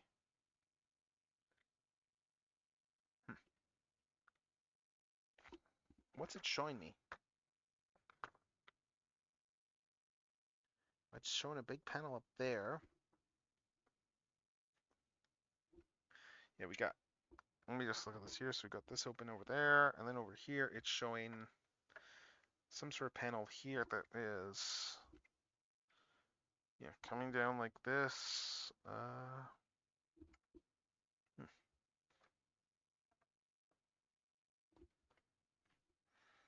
Oh, okay, so we got this over here. So those are coming down like this. Oh, well. Yeah,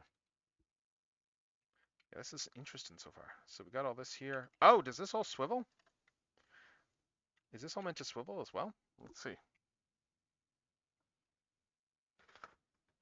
Did I miss a step? And I'm just looking here because it looks like this is supposed to, yeah, that's around like that. And okay, I think this guy's supposed to swivel around. Oh, and this popped out of the swivel joint again. Okay, this joint's a little bit loose. This joint is a little bit loose here. That swivel. So yeah, let's take this here. Let's just take this. I think I need to swivel this around. And okay, this is the biggest weakness on this toy so far. This mushroom pig keeps popping out. It's not the strongest in here. Like, it's in all the way now, but like it doesn't take a lot of effort to knock it back out of the mushroom peg. Needs just a little bit more friction. But yeah, let's see. So if I'm doing this right, let's see. Just trying to make sense of how this goes. Because this guy comes round, and then is there a separate piece in here, or?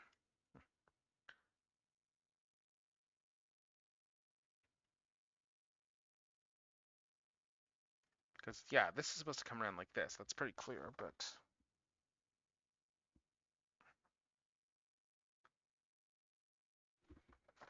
I'm just trying to make sense of some of these steps.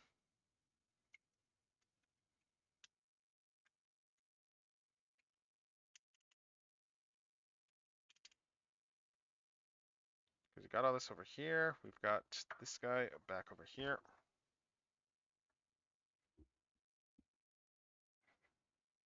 And we've got, okay, it's doing something with this.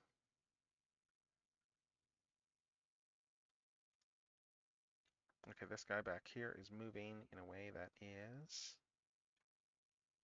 let's see.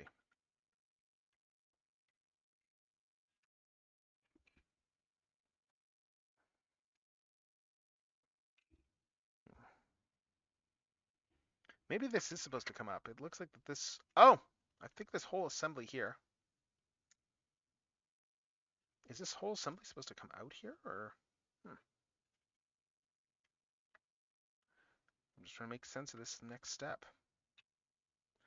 Because there's a pin over here. That implies a joint, but I'm just not sure where that joint is.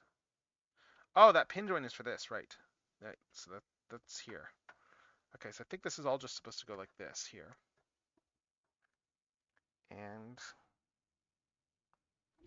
I'm just trying to sort this. Let's just skip back down to the legs here. I don't quite get what's going on there. But let's see. If we go back down to the legs, though, we can see here that there is stuff that opens up on the legs. Yeah, these are going to come down. These are going to detach and come down. Then these fold up inside. These fold up inside the legs. Well, meanwhile, these guys come up. Yeah, these guys open up meanwhile.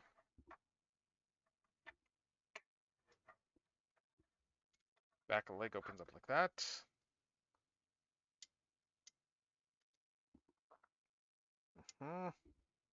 And that just goes all the way up.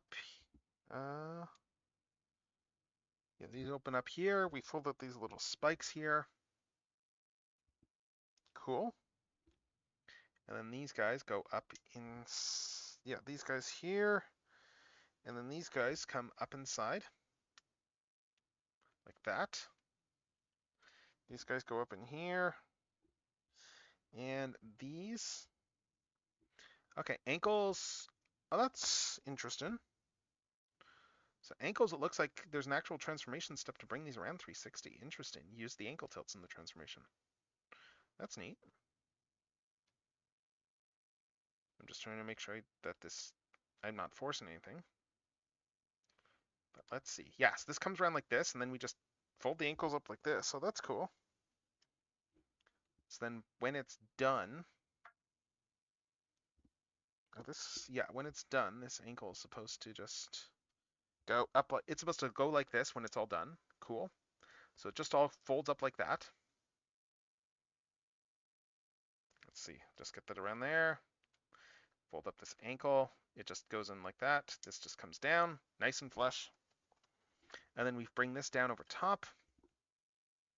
This just comes down and like this here. Okay. All right. So this is right, I think. I'm just making sure they have this all tabbed in right. Yeah, I think this is like, I think it's supposed to go like this here. Oh, that's why I'm missing stuff for steps, because I've got this folded over a little bit. Okay, yeah, so there we go. Okay, that makes a bit more sense. Yeah, these fold in here. Like those guys fold in here, and then yeah, there's the step here for turning this waist around. which again, the weakest part on this is just this mushroom pig is not very strong. That's like my biggest issue with this toy so far. That just this mushroom pig is just a little bit too weak. Like I don't know if maybe it's not in all the way. Maybe it's not in all the way, but it's, let me just see. Like it's good enough for most things, but just like anything, I don't want to force things unless I have to. Yeah, because it feels like it's in all the way. It's just not the strongest mushroom pig. But anyway, so we got all this stuff up here. I'm still not quite sure how this is all supposed to go. There's something that happens over here.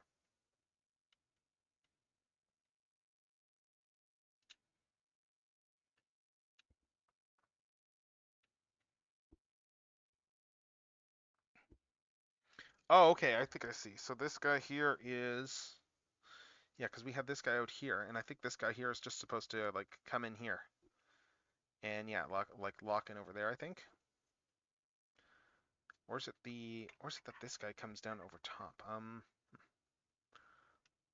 Oh no, I see. Okay, so this thing is locked in over there, right? So what happens if we unlock this?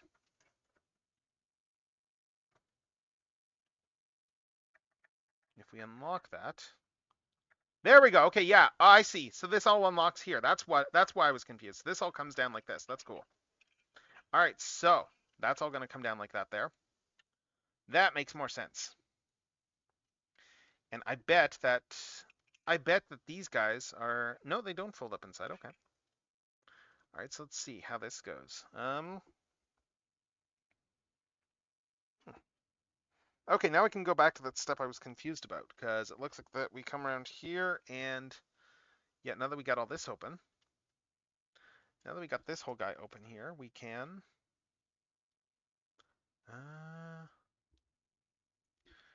do I have this all the right way? Let's see. Yeah, the front was, yeah, let's see. So that's the back of the waist. Just making sure I get all this stuff straight for directions. Yes, this is all going down here. And then this guy up here is going to just plug in to this cavity over here, like that. Okay, cool. So that all just goes in over here. All right, I think this is pretty, we're pretty close to being done now, I think. So we bring the legs around like this, and looks like okay, so actually, yeah, legs, let's see, legs come around over here.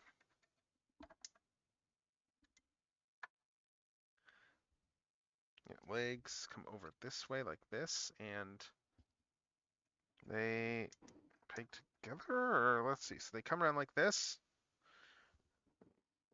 Yeah, like this over here.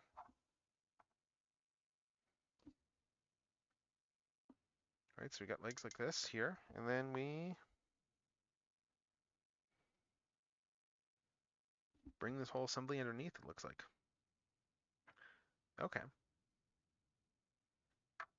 Just making sure I get all this right. So this all comes under. Okay.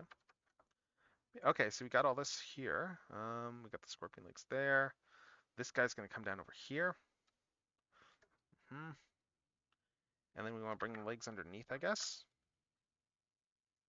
If I'm reading this right. It looks like that this whole comes over here. Legs. Ah, that's gonna tab in over here, I think. Yeah, that's why there's a tab there. This is gonna tab down here. That tabs in there, and then these legs come around on the underside like this. These all just come around here, and these legs should tab together. Oh, and that's why we have those that slight bend forward. Okay, it's for the transformation. Okay, so that's that we can get these legs in just a little bit closer. Like we can get these in another click closer and actually tab these together. It's just the one click I need to do, but yeah, that way we can get them in like that. That makes sense. Okay, so now these come together here like this. These legs will actually tab together. Tab there, and it should tab over here too. like this. Or is it like this? No, it's like this. Yeah, so this just comes together like that. And then we got these guts that come down here. So yeah, now all this stuff is going to come underneath, and we're almost done now. We are almost done this guy. Yes, these come underneath, and then we start, yeah, there's that bit to lock. Bring these together. Let's see. We're almost done.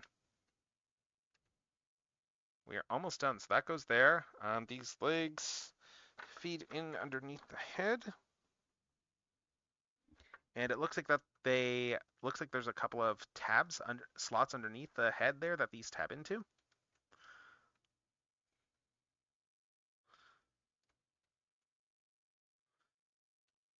And then yeah, these are gonna, let's see, keep these up here for a sec for the butterflies, and then we're gonna just, yeah, I can see the slots right there, so we just need to tab these legs in to the beast head. And the beast head needs to tap into its own upper bit here. There we go. These legs just tab in. There we go. Okay, these are tabbed in there. Okay, legs are tabbed in. Let's start adjusting things. Okay, so we're almost done now. So yeah, we just need to bring all this stuff around. Bring the shoulders around here. Bring the shoulders pauldrons in here. Just adjust these around here just to hide the. I'm just gonna. Yeah, bring this over here like that. Here like that. I guess the screw holes are gonna get hidden by that a bit. But let's see, these come around here. These just fold in over there like that. And then we have these little bits there for the little, there's the pedipalps and there's the mandibles. Yeah. Do these lock in a bit better? Because these just keep popping out when I think I need to, this probably needs to tab in a little bit better. There's probably some trick I'm missing with this. Let's see. With the arm.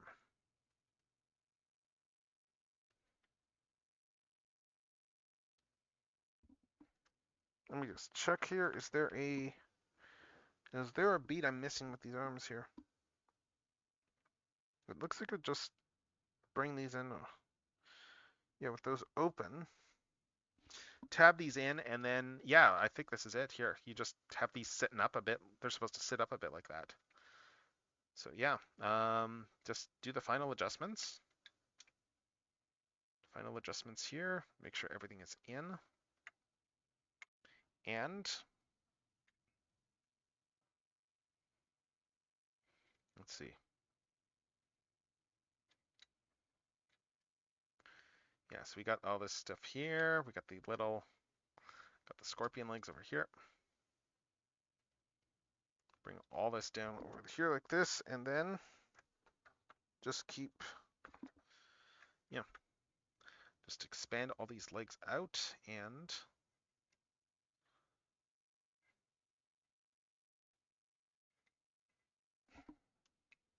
I'm just making sure I get this the right orientation. I think it's like this that it goes. I think it's meant to go like this. Well, no, maybe it's like this here. Let's see. I think it's like this.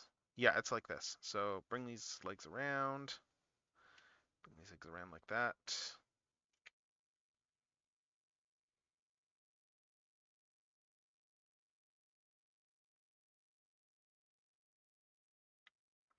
Anyway, so just bring the tail up, and that is our fairly show accurate Beast Wars Scorponok third party toy. I'm just making sure I've got everything right here. Yeah, the legs are in as they're supposed to be. Do I have these on the right sides? Yeah. Oh, that's funny. They're missing some detail on this. Yeah, that's funny. That's funny. The instructions they have here are missing a piece on the legs. That's kind of funny. But yeah, no, this guy, he comes together very cleanly. that is the gist of this toy. Yeah, so we got these guys here. These just fold up and over here. That's just going to force these arms out a little bit and just give them a bit of that angle. So yeah, that is this third-party Masterpiece Beast Wars Scorponok here. That is Lord Venatagon. Oh, I just popped this off the ball joint. Like with his actually like fairly show accurate beast mode head. There we go. Like just yeah, it's a really silly scorpion head, but this is like what it looked like in the show, and they did a really good job of that. And not just that, the eyebrows articulate too. Like these eyebrows can get angry like this, or we can get them like this here. Yeah, we can get them like this a bit. But yeah, we can just give him expressions. You can see there where there's some little painted eyes on there too. Like again, it's show accurate, just giving him these tiny little painted eyes. So yeah, that is Scorponok here. Let me just bring his legs out. Like it's pretty cool. It's pretty cool. It's a decent Beast Wars Scorponok. The only real thing I'll note is that like yeah, like some of these bits like don't lock together as well as I'd like for these side bits here. But I mean like look how clean he is though. Like this is a fairly clean Scorponok, all things considered. Like it does everything you would want a Beast Wars Scorponok to do. We got the legs there. We got the legs over here. Like it's just, yeah. Like I really like the trick that they did there with the fake legs for the robot mode. Like just, you know, these just fold up inside and we get some fake legs that deploy. Like you have to do those things on Beast Wars because season one does not actually work. But yeah, like this just he looks really good here. I don't know what else to say. Like it's a very show accurate Scorponok. Very show accurate Scorponok. Like it's very cool. So would I recommend people picking him up? That's a good question. I would say that if you're, let's turn these around here. I would say that like if you're going to TFCon, and you're a Beast Wars fan, this might be something worth getting because you're going to get a pretty show accurate Scorponok that is a pretty good size. Like it's a good size just as a toy. It's fairly straightforward to transform. Pretty straightforward to transform this guy. Yeah, it's nice. I don't know what else to say. It's a pretty nice figure. Even the original head is not that bad. Like, it's not as accurate. Don't get me wrong. I think the revised head is the better head. But like the fact that they gave you the option, for instance, just to do the different eyes is kind of nuts. Yeah, we have an LED. We have a battery here. Let me see if the instructions mention where the battery goes. I know he's got battery support in him, but I just don't know where the battery is meant to actually go on this guy. That's the thing. Or is this is a magnet of some sort, right? Let's see. Yeah, I just don't know where this is supposed to go. This is a battery, but I don't know. Oh, no. This is a golden disc. Okay, this is a golden disc for activating something, I think. Right, I think he had LED eyes in the original head. So this is a magnetic head. Let's just double check that here. Yeah, this is a golden disc, but that's like a magnet for activating stuff, I think. Because I think, did the original one have eyes, or I'm just remember now?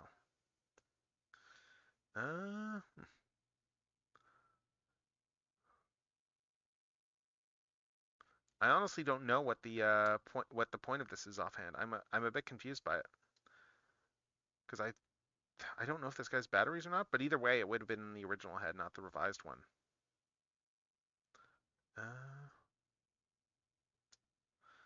I'm really not sure. I'll probably look that up later on and find out, but no, it's cool stuff though. It's a cool looking Scorponok. It is a very cool looking Beast Wars Scorponok. I would definitely say it is, if you're a Beast Wars fan, it's probably worth the pickup, especially since the same guys are doing Waspinator later this year. And it makes me more excited for Waspinator because Waspinator is, yeah, I mean, after Waspinator, it's what? We just need what? Tarantulas, I think, and then we maybe Inferno, and then we've got all the season 1 core cast once we get Tarantulas, right? So.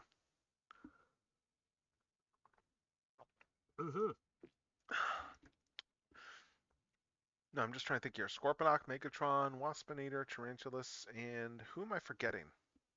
Who am I forgetting for the other Predacon? It's someone obvious given they survived past season 1. It's someone incredibly obvious given they survived past season 1, but oh, Pterosaur, right. Metagate did Pterosaur. So like this makes me want to go out and get the Metagate Pterosaur just because I think it'll go really well with like just doing that season 1 Predacon shelf. But yeah, that is a really nice Scorponok. We've got another toy we're going to be getting to next. I am just going to do a quick post here as we're going. As we go, let's see. So let's do a quick Blue Sky post. Just tack onto this thread that I've been slowly compiling. And we are going to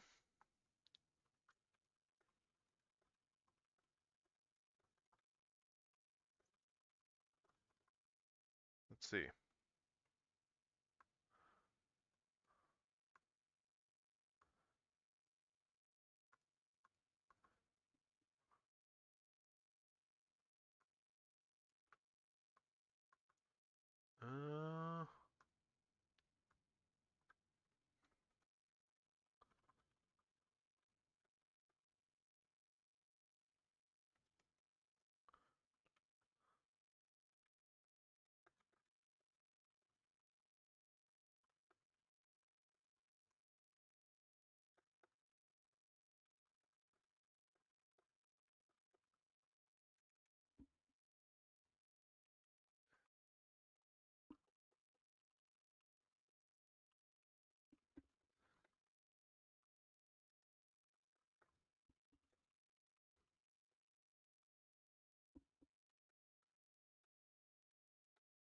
All right, let's see.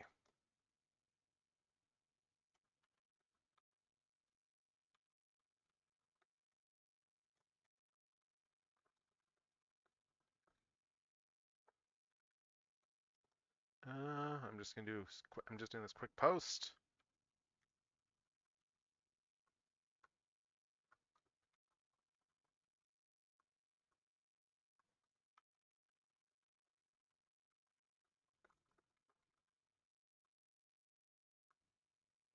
All right, so let's bring the next guy in here because we're doing another Transformer next, and this one's going to be another big one. This one's going to be another big one, and it's going to be a bit. So let's pull up these guys here. And we are going to try and make some shockwaves with this next one because we are going for the character that in Japan is referred to as Shockwave. That's right. It is time for Tsunami MB21, better known as Tidal Wave. I'm just going to turn off this light here because it's just washing this out. But yeah, like it is a really nice looking figure here. I am just going to clear some space in this light box because I need to push this back. I need to push this thing back and I need to make some room here. So let's see if I can get this back over here. Actually, you know what I'm going to do? We're going to do this, we're going to do a little thing here. I'm going to take a quick shot of this here. I'm going to do a quick shot here, and I'm going to tease this, but I'm going to put everyone back into their other mode, into the robot modes first, and then we're going to start in on Tidal Wave, because that'll take a bit less space. And actually, I'm not decrementing my counts. I need to fix my toy count. I'll check that in a sec. But yeah, we're gonna transform everyone back first. Let's see.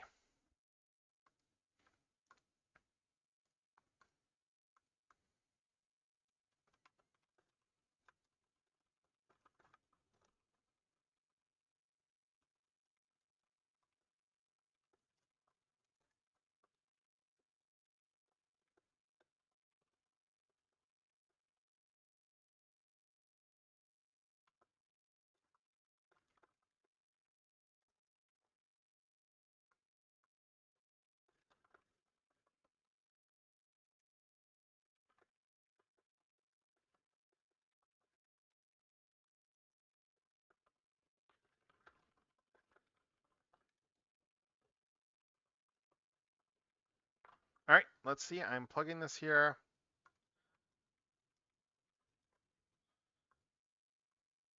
Anyway, we're going to put everyone back in bot mode. I'm just advertising that. And yeah, we are going to do that. And yeah, let's keep going with this here. Let's put everyone back into their other modes. I hope everyone's night is still going well. I hope it's probably hitting evening now for some people. So yeah, we are going to just clear some space. We're going to put all these guys, we're going to put all these transformers that we opened up today back into their robot modes. We're going to start with Scorponok here because we just did him. So let's do Scorponok first. All right, so these are going to fold up here. And yeah, again, honestly, it's really cool how they did the legs. Yes, this all unpegs. Then we just unpeg these legs here and bring these all back down. Again, like I was wondering about why they had that weird knee articulation, but that knee articulation is entirely in service to transformation. So that's cool. Yeah, so we bring all this down, bring these legs back down. Like it's a very straightforward transformation on this Scorponok. We should be able to get him back into his other mode pretty quickly. Yeah, so we do this, we swivel these around. Honestly, this is the part that kind of scared me the most, just the actual, oh, that's how I do it. Okay, I just need to do that, and then it's easy. Okay. Yeah, that's a lot easier. Okay, so I amended my statement here. All we need to do for this is just swing this around like that, and then switch this around, and then we have no issues with the clearance for the ankle tilts there. So we take all this here, and then we'll push these guys back out. These will come back up. And I guess that's why you want to keep these open here, because we're going to want to be able to get in and push things back out. Probably easiest if you have a spudger for some of this stuff, I'm guessing. Because yeah, you need to unpeg this. Yeah, I need to get this armor back out. It's going to be easier with a spudger to do this. Not necessary, but probably, but easier. Like it's just very. Oh, I guess you could do it if you could start pushing out beforehand, and then pull it. It's still going to be easier with a spudger. Still probably best to do this with a spudger for that bit, but yeah. Anyway, bring this out. Put these knee pads back out like this. All right, so legs. Legs are done. Now we just do everything else. All this stuff is going to come down. Let's see, these pivot around.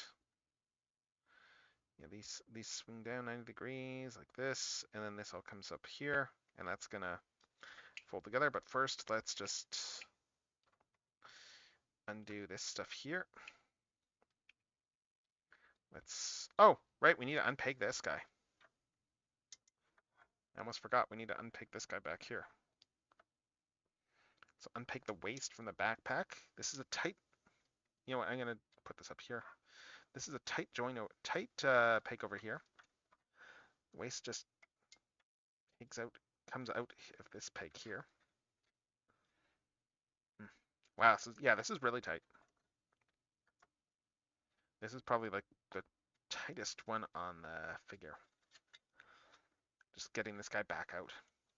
I'm just gonna untransform. Let's beast mode this a bit more there. And let's see if I can get this. Wow, this is really in there good.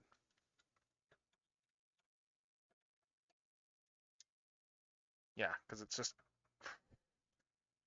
let's see. It's going to take some force to get this back out. I never like it when I have to use force on a figure. That is some negative marks, honestly. I never like needing to use force to get a thing back out. But we do need that here because this is just, it's locked in there very well. Can we get this back out? I hope so. I certainly hope so, because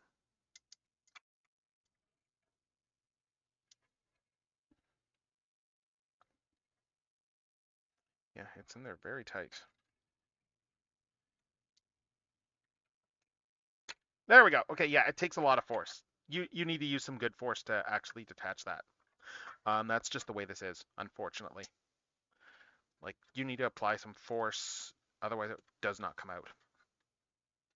So anyway, now that that's done though, we've got all this stuff unlocked, so we can start folding everything back up. Yeah, like fold up the legs in here.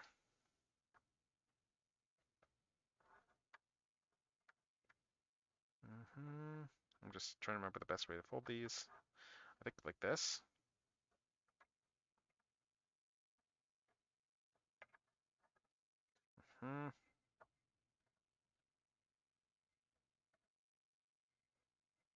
Yeah, like this here. Just get the legs back in like that. This guy is going to untab over here.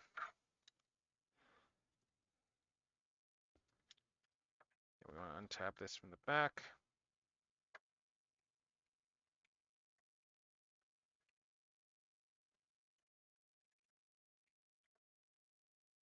Yeah, there we go. That's untabbed. Untab this, and okay, keep these out for now because we need to bring this back around. And let's see.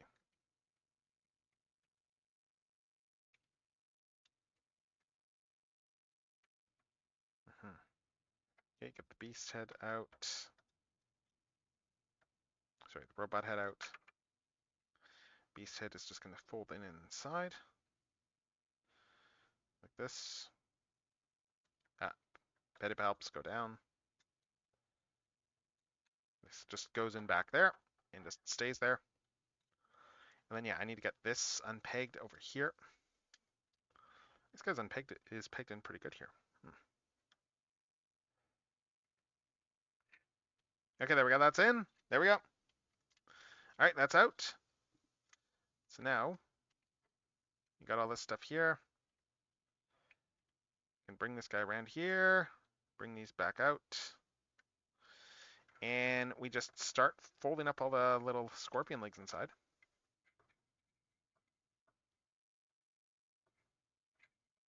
Yeah, so let's see. Scorpion legs just go in. I think these ones, it's going to be easier to fold these up first. Yeah, we want to get all these legs inside. I don't know if there's a particular arrangement that you specifically need to do to get everything to fit, but let's find out, shall we?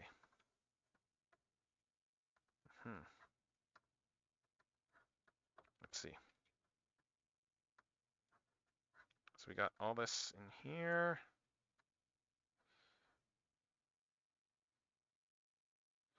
Let's see.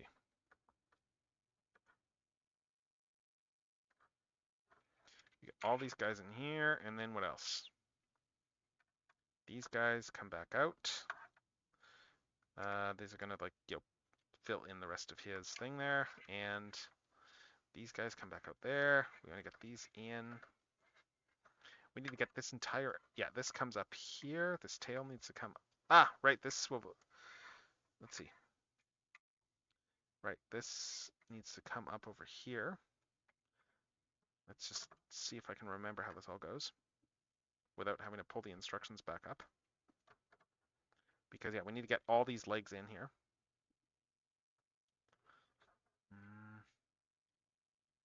What's the right way to do this? I think these guys go in down here.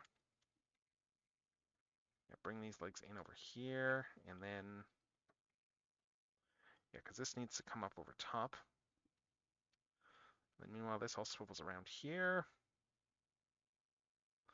Let's see, waist. This guy comes up here. These come into the side, fill in the waist. Okay, that's the lower body. We just need to get the upper body. And that's just going to be a matter of getting all of these legs stuffed away. And remembering how we stuff all these legs away.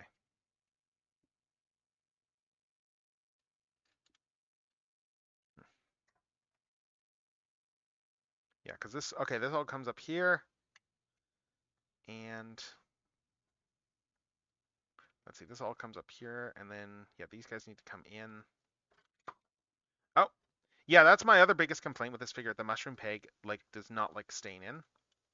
That mushroom peg likes popping out, and that's like the most annoying part of this toy. That mushroom peg is very loose, and it's fine when you've got transformed, but when you're in between transformations is when it becomes a bit annoying.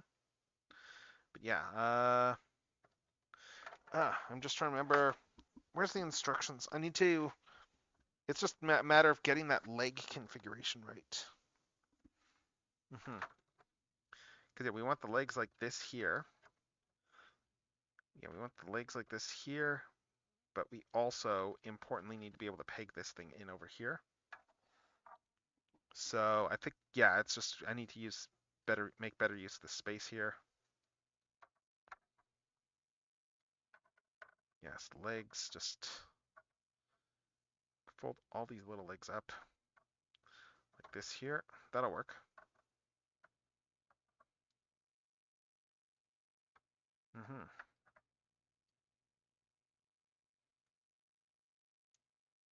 Let's see. Yeah, get all these legs folded up. Just compress everything as much as you can. All these legs need to just. There's no real other way to do this. That's just Scorponok's transformation. You just have to get all these little guys just have to go in here, and that's just how it works. Yeah, and as for this guy, yeah, this is all going to go here. I just need to get the mushroom peg back on. There we go, mushroom peg's back on. And this just needs to, yes, this goes here, and then, yeah, we want to get these ones folded up, then bring this up here, and then just swing these legs back inside.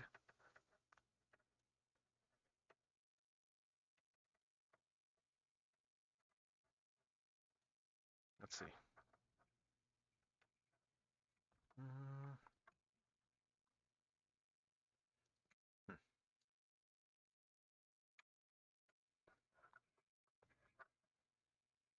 Yeah, this is tricky, just getting the exact arrangement of the legs.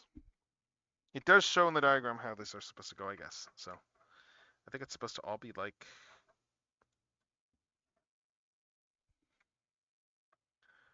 How do you get them like this? These don't swivel the right way.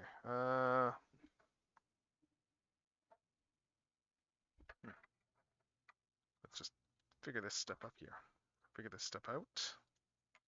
Yeah, because these ones here, these need to go up in here, but it's showing. Yeah, it's showing these going like this, but I'm just looking at this and going, this isn't really that possible though. I guess that if we do them all like this here, curl these legs around like that. Yeah, curl these legs around like this, and then, yeah, swivel these ones up a bit. And then bring it all up and in like this here. Yeah, bring it all up and in like this here. There we go. We got this giant pile of legs. And then we just need to close everything up. We just need to get everything compressed. And yeah, this guy comes around there. These guys are not quite folded upright. Okay. Let's get this back open. Get this back open. I see here. Yeah, we need to get these ones in back against this. Like, yeah, we need to get these guys in over. I'm just checking instructions. Let's see. These guys.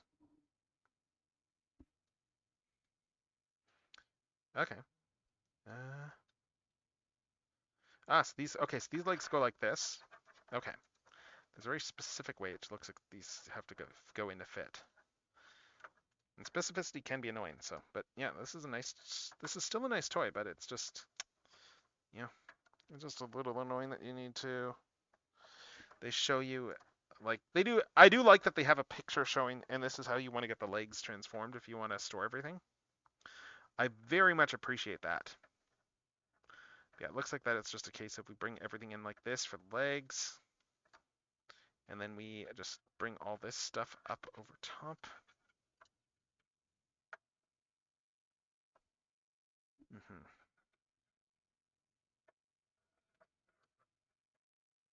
Yeah, and these just come in over top here.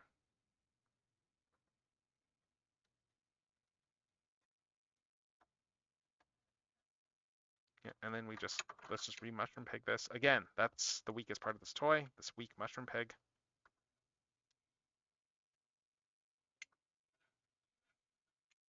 It's just not strong enough. Yes, this all comes up here.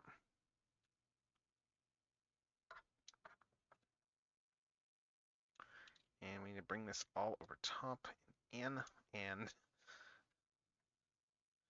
God, they did not make this that easy to just close everything up. Okay, that's it. Okay, now we go. There we go. I think we got it now. Oh, and that popped in again. I think we got this now. So now let's just get everything closed up. Bring this up here and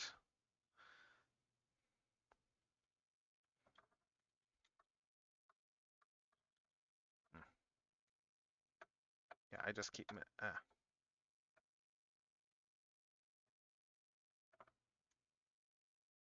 yeah, I just need to make sure there's enough clearance for this to actually bend up. There isn't right now.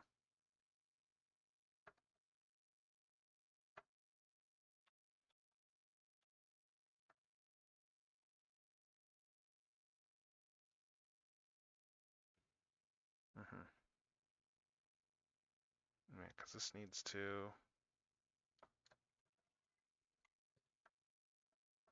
Okay, I think this will work. Yeah, because we just need to be able to get this up in here, and once we do,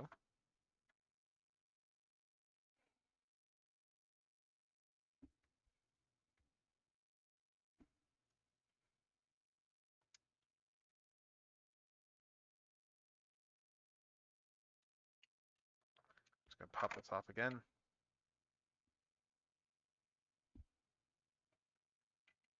Yes, this guy goes there, this guy.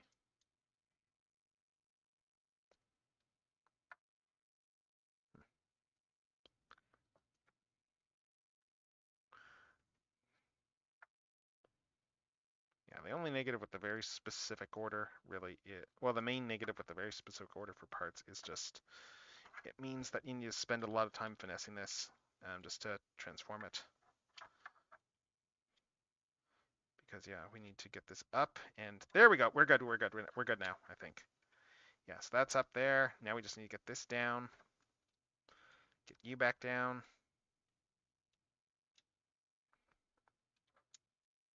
You go up and over. Close this whole thing up. Let's see. Yeah, close this whole thing up here. We're good. All right, now we just need to get this all closed up, like so. This all closed up. Bring these guys in. I probably still need to rearrange some of the legs there. It's very low clearance inside. Yeah, it's not all quite. Yeah, these just need to fold up just a little bit more. Not much. But there we go. We got it. We got it. So yeah. Do this. Do this. Get this in here. Get that in there. And there. Now everything is folded up. Now everything is folded up, and we got this third-party Scorponok back in his robot mode. And again, it's a nice Scorponok. Yeah, it's a little fiddly with some of the scorpion leg stuff. And even now, yeah, it's not quite folding up, but yeah, it is. There's probably slightly better ways to compress some of these legs. But that is like the trickiest part of this toy, just trying to get all the scorpion legs into the body. It's very tricky. It's very tricky. It's very finessey, and you will think you have it, and then it turns out you don't. Like it will close up. It's just, it will close, but it will not close quite well enough.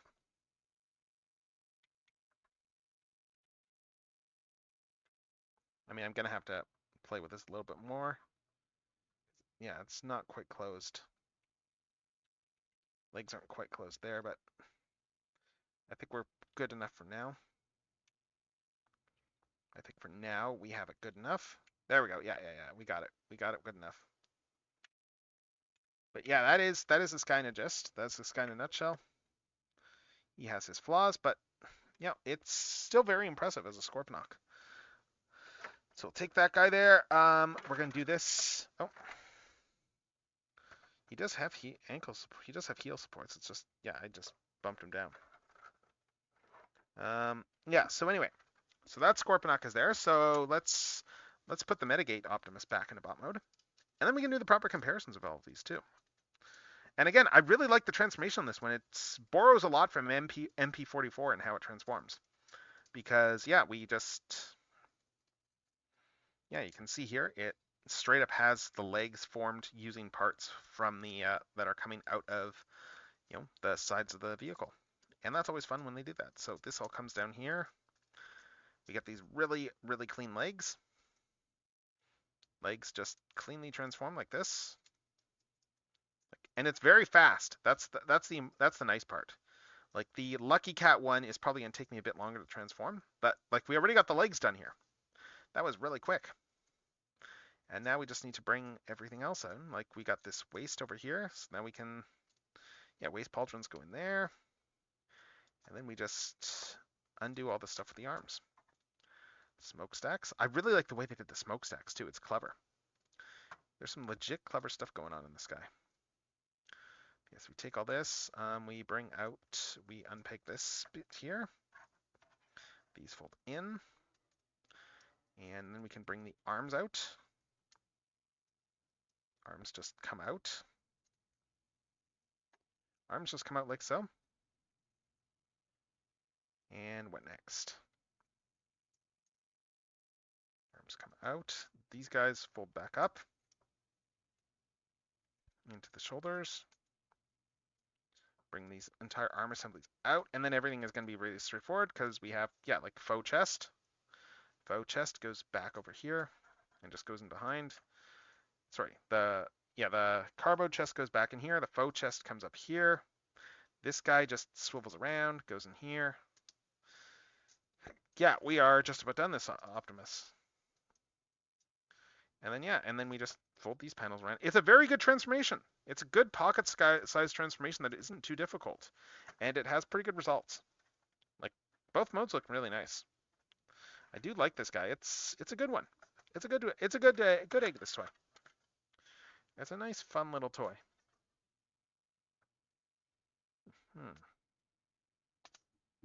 So, let's see. We have this Optimus here. I'm going to do the Lucky Cat one now. Just to compare this. Just to get a direct comparison. Because, yeah, this guy's a lot more involved. Just watch how many steps are in the legs here. Because the legs, like, yeah, the feet are in here. We fold the toe down. Feet are all the way there. Let's see. We got these guys that are here. These canisters move around. What else? We need to open all this stuff up here. Yeah, pull the feet down. Feet come down like this. And that facilitates transformations. Now these canisters can get underneath. And now we bring these entire... Oh, this foot's not down enough. Yeah, so these canisters, once that's done, all this can swing underneath here.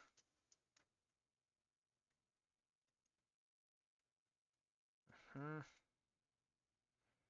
this one's not quite down enough, I guess, or... There we go. All right, there we go. Anyway, that's down now. So then what else? Take all this here. These swing back up over here. These swing back up. Like, just look how many steps are in these legs alone. Yeah, and then we just slide these back up. Slide these back up. Legs go in there, legs go in there. And then, yeah, these guys come down off the things to form the back legs. But like, we have like, yeah, and then this just comes down to cover the sides. We have just this much complexity already.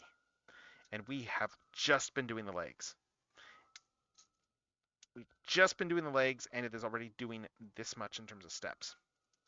And then fold these guys back around like that. Yeah, there we go. It's essentially like a tiny micro-sized version of the 3-0 toy. And that is both good and ill, because that 3-0 toy, sorry, not in terms of aesthetics, but it's very much like that third-party one. Yes, these guys go up over here. Those clip in. And I need to remember how everything goes, because there is specific ways to do stuff. Like these, yeah, these are all part of the arms. These things are part of the arms here. Arms are back in here. I think we need to open the windows to keep going. And I pop this off again. That is a negative on this toy. That these, it's actually not these that are on the joint. It's actually the windows that are on the joint. And what that means is that it is possible to accidentally pop the windows off the, I've done this a few times. It's actually very possible to pop the windows off the thing. So let's see, let's bring this out here. Okay, get the wheels out a bit. Going backwards is so far easier. Yeah, so now we can start getting the arms out here. Yeah, arms come out. Yeah, so arms are out here. Just like, look how involved this thing is so far. We just have all these steps right now. Like, we got the arms out here now. Arms. Yeah, like, just look at this here. Just look at this here. We got this tiny little ball joint, a hand. This comes out here. And then we're not done with this yet. This pulls out. This swings around.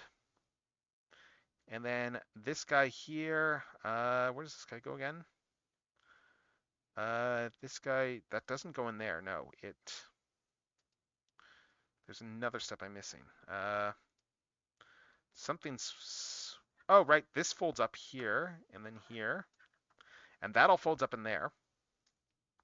Yeah, so this guy here, again, this just comes out like this, goes in over here. This guy, this tiny little guy folds in half and in like that. And that gives us his robot mode arms. Like, just look how involved all this stuff is. It's insane.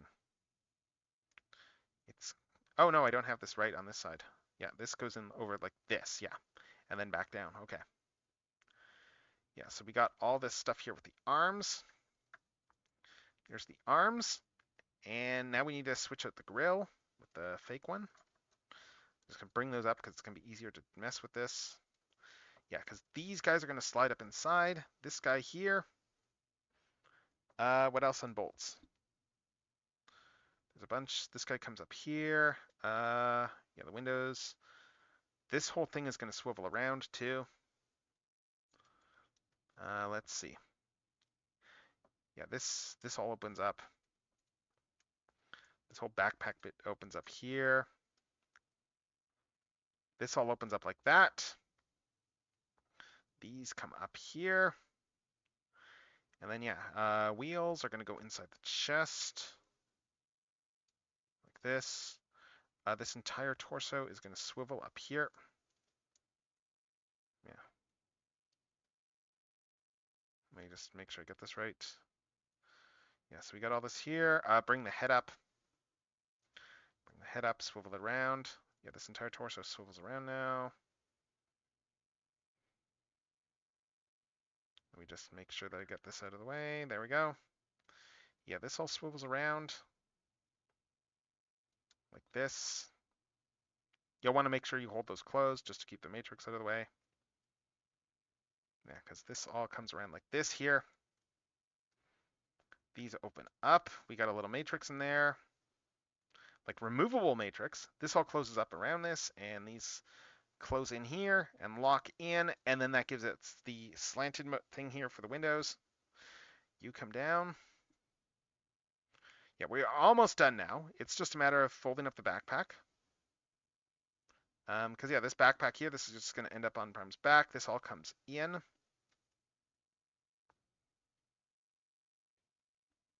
This all just comes in, and I'm just remember the exact configuration.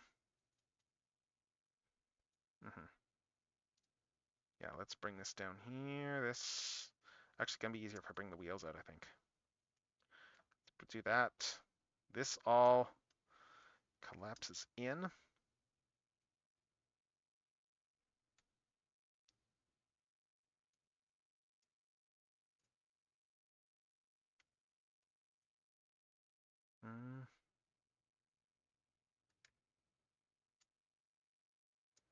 How do these go?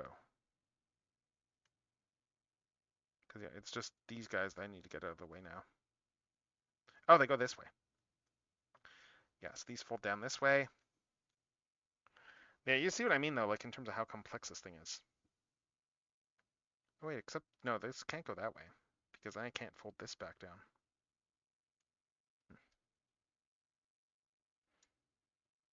Maybe it's just like this. Let's see. Because yeah, this comes down, but then this needs to.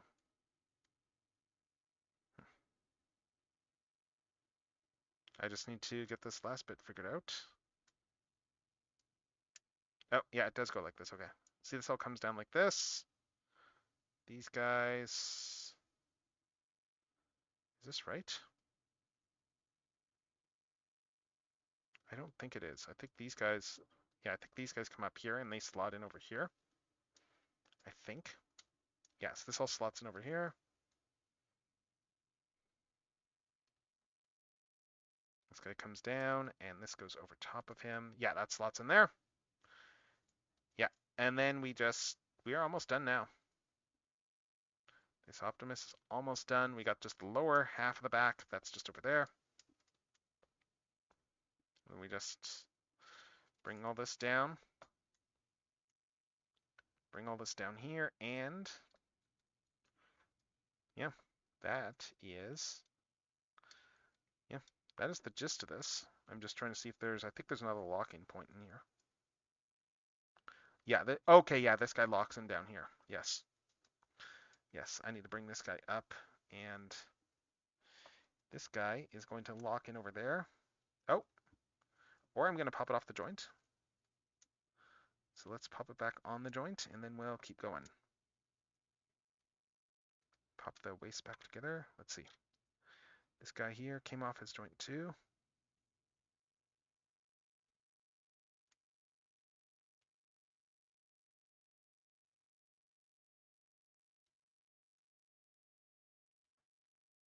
There we go. That's back on.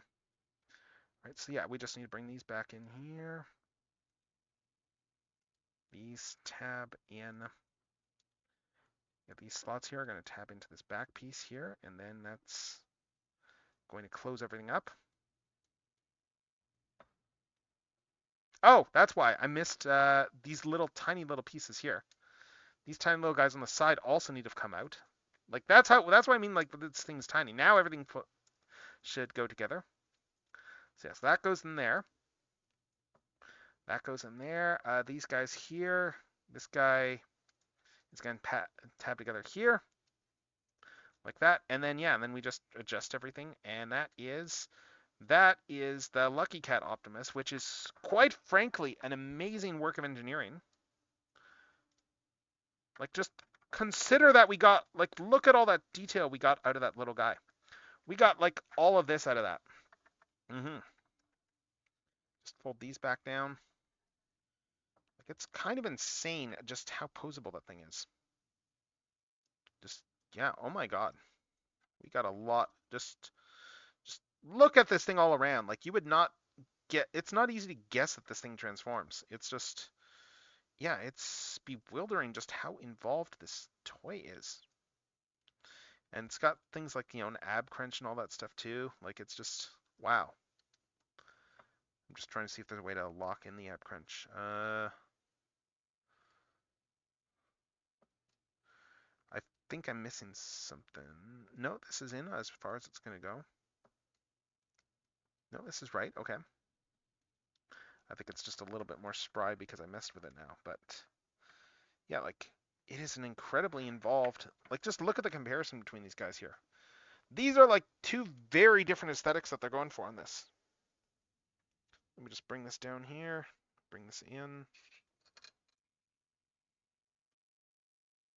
Like just look at the comparison on these two. It's kind of insane.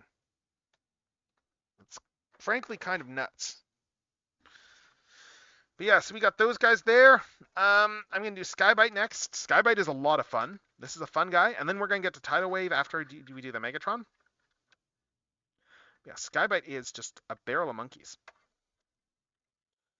Let's see. Get them open. Yes, these panels come out. Mouth is gonna unpeg. Oh, that comes out there. Yeah, legs are just pegged in over here. Like this is a toy that feels like a big upgrade of like over every Skybite we've gotten before this. Like you don't get that sort of thing very often. Like it's just an amazing. This is like the definitive Skybite. It transforms very similarly to the original, but it does things differently. And it's got about the same height as the original too. Like similar height, similar proportions. It's got like that cartoon look. It cleans up better too. Importantly, like this toy manages to clean up better than it cleans up really really well. It blows that last generation's when we got away. Quite frankly. Like I like that, as I said, I like that last generation Skybite we got. This guy just makes that puts that toy to shame. Yeah, I just need to this is unpegged in up here. Unpeg this kibble, and we need to just get this undone. Oh, it's being held up. Let's see. What is blocking this kibble? A waste is out. Let's unplug the hands too. There we go. Oh, and that one popped off. Cool. Let's see. Unplug the hands. And see if they'll let me unplug this now. It's just pegged in really well up here. Nice. So let's just separate that there. Okay, that'll come out. Unpeg this. Get this really nice system here where like just the arms just are on rails just to get them into position. We bring the arms down now. Take these arms in and lock them. Lock them nice and tight. And then I bring everything around here. Bring the claw out. And then this whole assembly is going to come up. This whole assembly comes up, swings in here, locks, it'll just click into place like that. And then this whole, and then we're not done yet. We got this whole thing at the back here. This is also going to, let's see, this whole needs to swing down too. Yeah, this whole thing back here, this all swings down, then it plugs in, and we have this whole shark head too. This is going to compress. So this all plugs in on the back here. Shark head is going to compress up and go in. It's not strictly pegging there, but okay, these guys though do peg into the back of the shark head. These guys do peg in here, and that locks all that in place. And this is all locked in over here. Yeah, so we got like some very solid backpack. Like they cooked on this toy. They absolutely cooked on this toy. So we bring all that over here. That's just nice and solid there, and then then we just adjust the shoulder pads. Yeah, we just adjust the shoulder pads now. The one is a little bit loose on mine. Yeah, we adjust the shoulder pads and give him his weapon, and there we have Skybite, and this is like the definitive Skybite toy. It's kind of nuts how definitive it is. Like this is crazy good, this Skybite. Yeah, I still think I need to tighten up some, like, this shoulder pad over here a little bit. But I mean, it holds in place well once you get the arm in place. So I guess it doesn't matter that much. So we got Skybite over here. All right, bring these down. Like there's so much asymmetry on this guy too. Like there's so much glorious Transmetal 2 era asymmetry on this Skybite. Yeah, so we bring all that down there and put him back there. All right, and then we got Double Punch, and let's do Double Punch next. double punch here. Very simple transformation, and then we're going to do that Megatron afterwards. Very simple transformation that double punch has.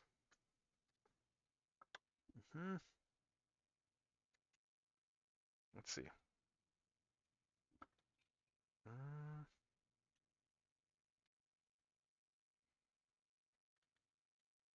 Yeah, this is just, but I really like this transformation. Like, I really like this Scorponok drone transformation from Rise of the Beast. It's just very simple. It's very simple. It does some really cool tricks. It does some really cool tricks here. Like, I mean, just look at this. It's just, yeah. I just think it's neat. Quite honestly. I just think they're neat. Yeah, and then we can always just leave the scorpion tail back there for now. And then, yeah, it's... Anyway, that's Scorponok there. Like, sorry, not Scorponok, it's double punch over there. So we're gonna do that, and then we're gonna do this gorgeous masterpiece of a Megatron. This toy is amazing. Like, look at this. We got the rolling treads here. We got the rolling treads. We got the rolling treads in the back. And the transformation on this is like next level. It's kind of nuts. So we're gonna start by just extending the legs. I'm just going backwards on this. Extending the legs is the first step we want to do here. We want to, yeah, let's see. Ankles unpeg really easily, so we'll do that too. Yeah, first step, we need to extend these legs down like that. And then, yeah. Now we do all the bajillion steps that this guy has. Which includes stuff like, yeah, getting these heels open here. Opening up the heels. Sorry, opening up the shins. Folding up all these panels inside the shins here. All this stuff compresses here so that we can bring the shins in closer to the body. And then we take these down here. And then we lock in the pistons here for the knees. We lock in the knee piston gimmick now. Once this is done there, close these up. Like, this guy's gonna go pretty fast, honestly, given how intuitive a lot of this was. This guy's folded up over there. What else? These move in. That's pretty much the legs on this guy. That's pretty much everything in the legs. Well, no, there's a couple of things actually I still need to do for the legs, but let's see. What else? Okay, these guys come down. These guys unpeg, they come down here. This all comes around. What else? Unpeg this stuff here. All this stuff is going to come up as well. This whole waist is going to... Where's this rotate? It does rotate. I just need to spot where, but these come down meanwhile. These guys come down, and we also slide these guys back down here too. Yeah, these just slide down over there. Not by much, but just enough. Yeah, so these come down. We need to bring all this around because that's going to be where this, this waist bit goes. And all right, we got all the back kibble. And now here comes the really cool stuff. Like when we untransform this, I get to showcase how cool this is. Oh, but also I forgot this. These guys here, these side panels rotate 180 as well. These rotate 180. Yeah, those go like that. These all come down like this. That's going to be like the back kibble is just all going to come around like this stuff here. Yeah, that's going to come out. We're going to, bring all this down. We're going to unpeg these guys from here. Just unpeg all this stuff. Unpeg all this stuff, let it hang down. Because all this is going to come back up later. And then as for the arms, this is where the really cool step of the transformation is. This is really cool here. So, turret. Turret, we are going to take the gun out. Take the fusion cannon out of the turret. We unpeg all this turret stuff here. We unpeg these guys, and now we get into the cool stuff because this guy comes out here. Bring this back around because these pieces entirely cross over as part of the transformation. Like these shoulder pauldrons cross over like that. Unpeg the arms. Okay, chest. There's some cool stuff in the chest too. Chest unpegs. We got some lateral pegs here that are holding it in. Like this. Yeah. It's just being held into the side there. Just unpeg this from the chest. This all comes down like this. Let's see. We bring this around. We want to get these guys inside. We want to get those guys inside. So bring those around like this. Bring it all around. Cow catcher. Yeah, we just want to close up the entire cow catcher inside of the chest here. I think it's just like this that we go. And then, yeah, we have the little hazard stripe there as an Easter egg. We have the little hazard stripe Easter egg, which is really cool. And this all just closes up over top then and just gets into more normalized shape. What else? We're really cooking now. Okay, so this all comes down here. That. Arms, swing around, down. What else? Arms swing around and down. Shoulders. Bring all this stuff down here. Extend the arms.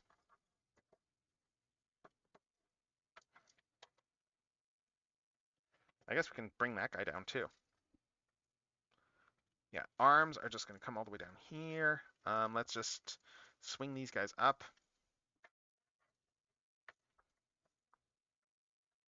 And then, yeah, and then take all this kibble. Take all this kibble, and this is all just going to compress and go back over here. And just compress up like this, and then just go down over the shoulders. Again, some fantastic engineering on this guy. Some top-notch engineering. Like all this stuff goes down over here. We get the arms over here. We've got legs. Right, heels. Heels fold out like that. Legs. Yeah, let's see what else. We're almost done. Almost done. We just need to, let's see. Let's bring this back over the head.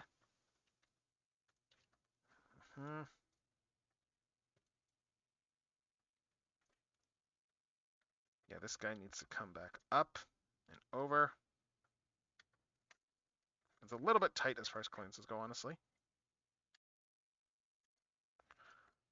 Like, this is why I'm glad I'm using this head and not the silver one, because it's a little bit tight. Yeah, so this all comes back here. And yeah, and then this isn't painted too, so there's nothing that's going to scratch on the black helmet. So anyway, so we bring all this up here. This all comes up.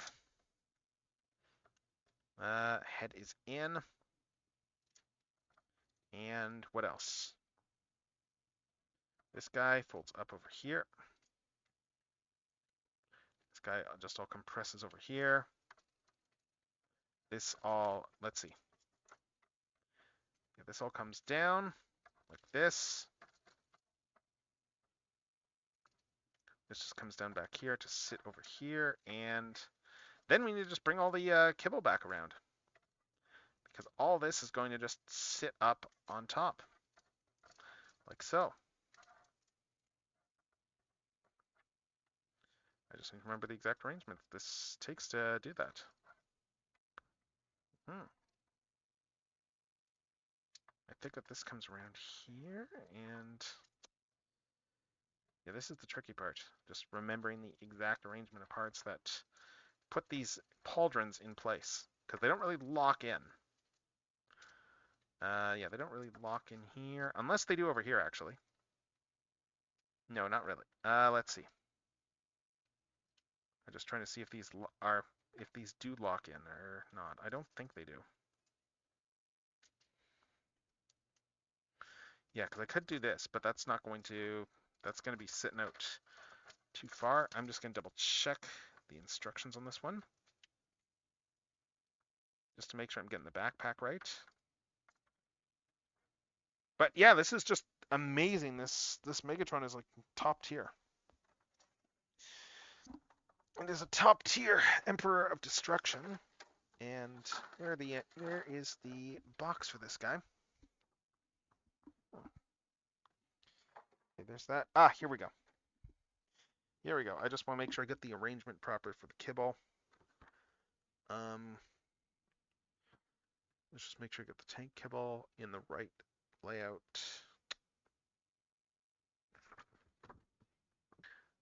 Because yeah, it's tricky to tell which way this is supposed to go. It looks like these are supposed to lock in though.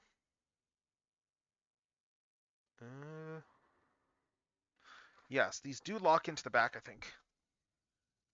I just need to, I'm not sure where they lock in.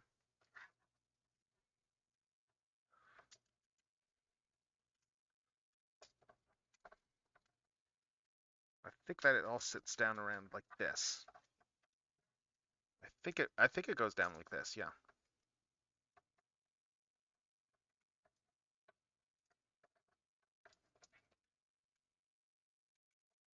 Hmm. Yeah, well, I think it's, oh yeah, I think it's like this here, or let's see.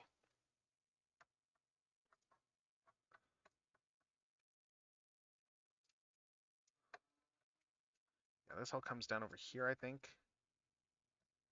And what else? I'm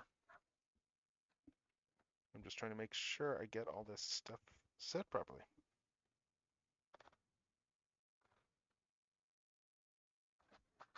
Hmm.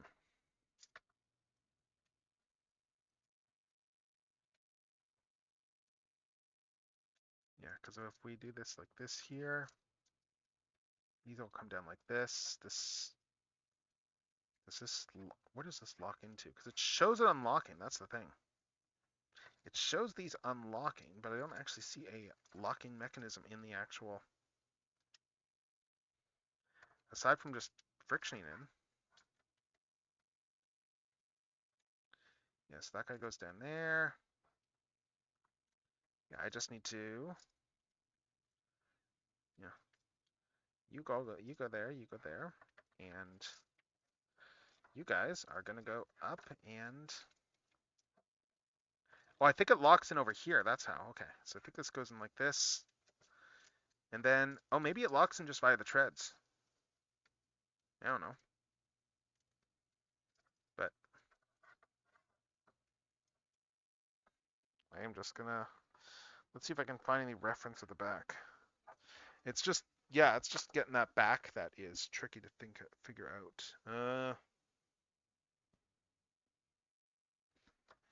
Oh, actually, this is useful. Let's just take a look at these images here in the instructions. Let's see.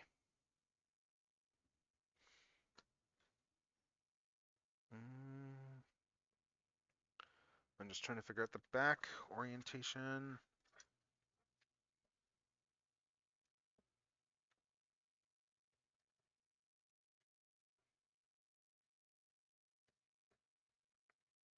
So I bring this around like this.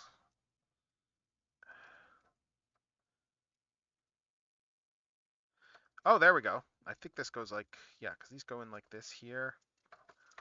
But, okay. Oh, and I'm just ending that back here again. Let's see. If I bring it around like this, will it? No, it won't go up that way. So I think that there only is one way to do this, which is good.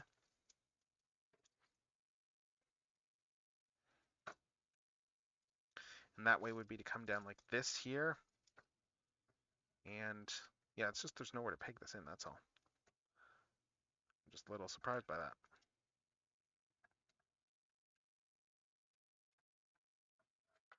Hmm.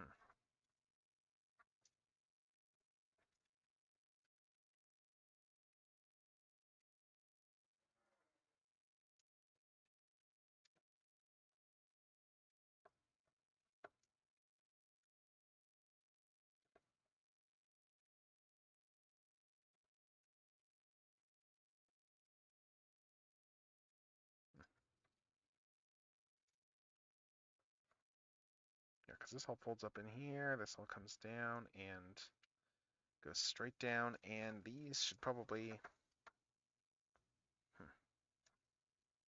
Yes, this all comes in here.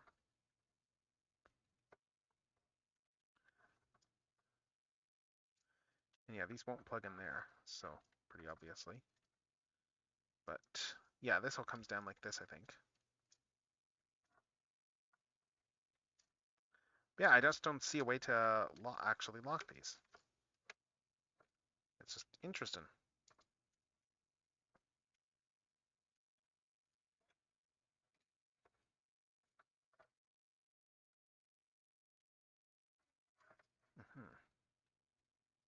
Yeah, it looks like it's just supposed to go in like this. Which is fine, but...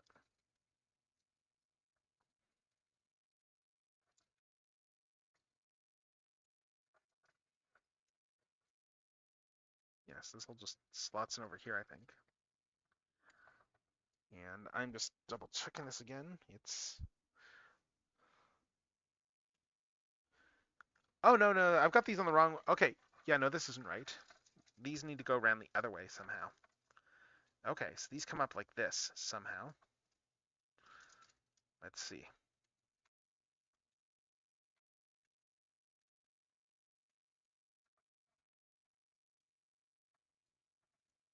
How does this even work?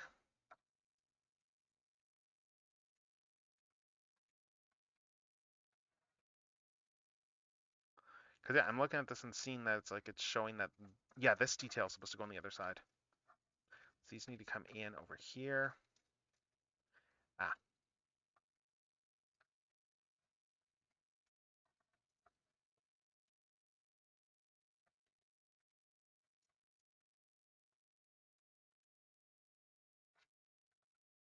Hmm.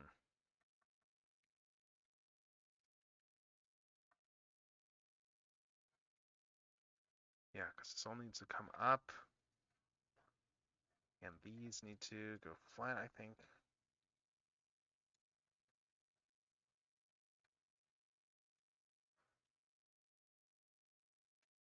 Yeah, I think it's supposed to go around like this, but...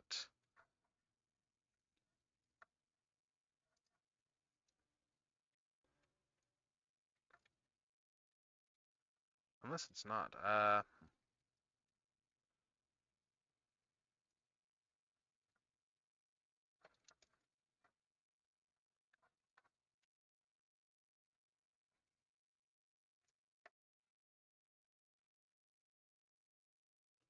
Let's try and get these back around. Yeah, I need to figure this out. Because, yeah, this is...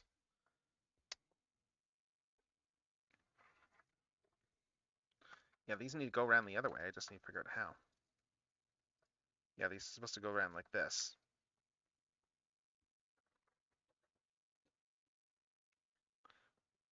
Or not. The instructions are confusing here.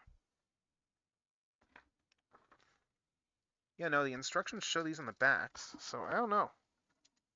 It's confusing. Yeah, the instructions show these back here, but it's just these details. Oh, they just forgot to swing these around, I think. Yeah, they just didn't swing those around on the instructions. Okay, that's all. It feels like an oversight.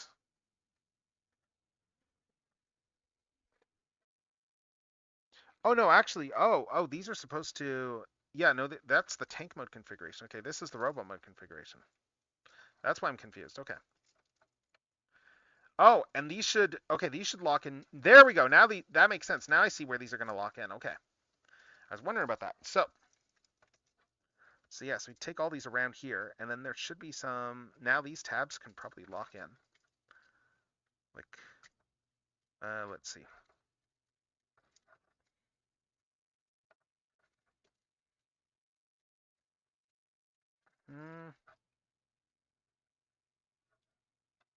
Yeah, now these can go up over here. And there's no formal locking mechanism, it doesn't look like, but... Oh, no, I just locked them in up here. Okay. No, yeah. There, yes, this will lock. Just up over here.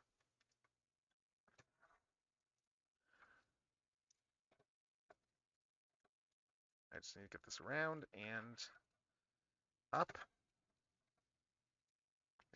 this, I guess. Yeah, this looks right. Yeah. These just all come up over here. And that locks in over there. Okay, so that just locks in there. There's the backpack locked in, like so. And I'm just gonna double check I'm doing this right. Yeah, that looks right. Okay, so that comes out there. This all comes over here. And there we have a proper. Yeah. There, we have a proper Emperor of Destruction now in Megatron. Like just, yeah, we got the, he looks really good here. This is like, hot damn, this is a really nice looking Megatron. So yeah, we just pull him out here. We pull these down. Bring these shoulders down here. And yeah, we just make sure that he's all standing up properly and all that. Only real weakness I'm noticing with this guy is just this heel likes popping back in really easily. That's a bit annoying.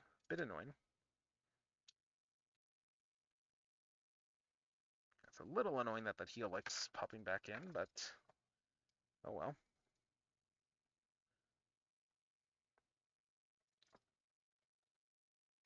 And this, yeah, so let's see, these guys are there. This leg needs to pop back in here a bit. But yeah, Stormbringer Megatron. It's a really solid design. It's always been a really cool design, this design. And yeah, and then we just slap his fusion cannon on and call it a day. As soon as we compress the fusion cannon, fold out the tab to lock it, fold out the locking tab. And now we can start in on, now we can start in on the next guy. Now we can start in on Tidal Wave. So I'm going to put these guys back up here. Let's put all these guys back over here now. Yeah, Megatron feels like his hips are a little loose. I could probably tighten that up. But yeah, there's Megatron, there's Skybite, we got Scorponok. Alright, so we got a lot of stuff here. And it looks like we've been bumping this camera a little bit too. Yeah, but hey. These all look really good together though, as figures. These all look really nice. We are gonna just, yeah, let's just take a quick screen. And yeah, I am going to, now we're gonna start on the next guy. So where is the box for Tidal Wave, or Tsunami as he is proudly displayed on the box? So Tsunami right here is the next one we're doing. And I am just going to do a quick post and just be, oh hey, look, we're doing Tidal Wave now. Let's see.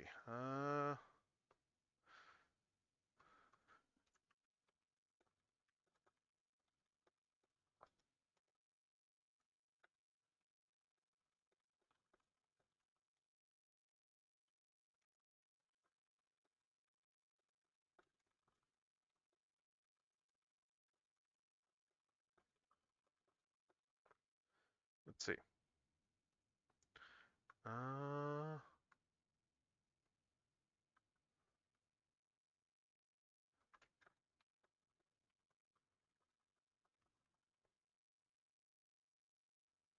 right.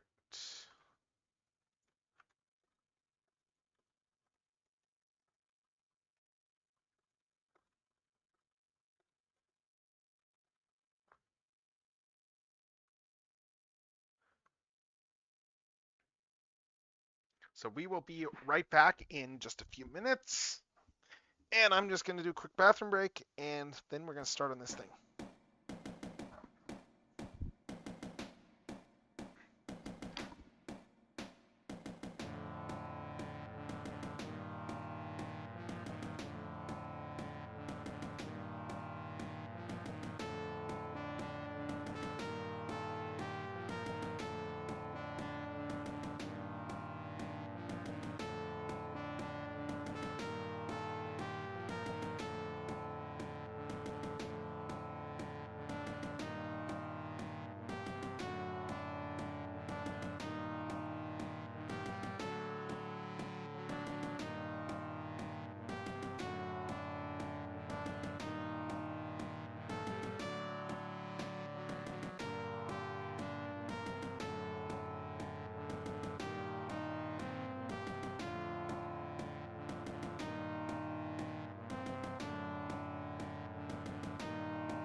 Okay, we're coming back.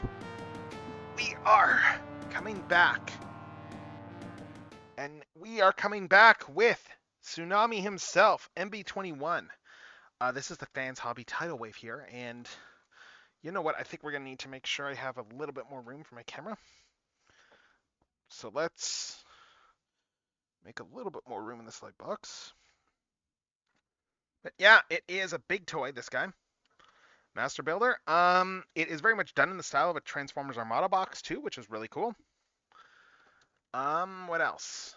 Looking at the back here, you can see we're showing off all the different combinations there. I do have the Megatron, so we are going to be combining them. Yet we've got the whole Dark Fleet, Luminous Eyes, optional faceplates. So let's get them open.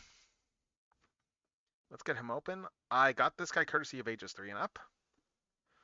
A3U is always fantastic. Let's see. So I will get this open here.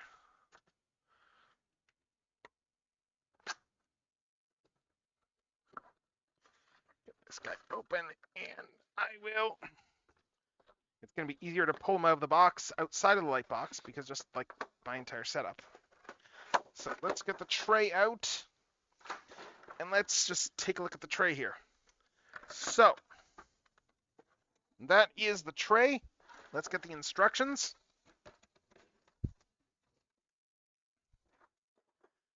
And then we will start in on this guy.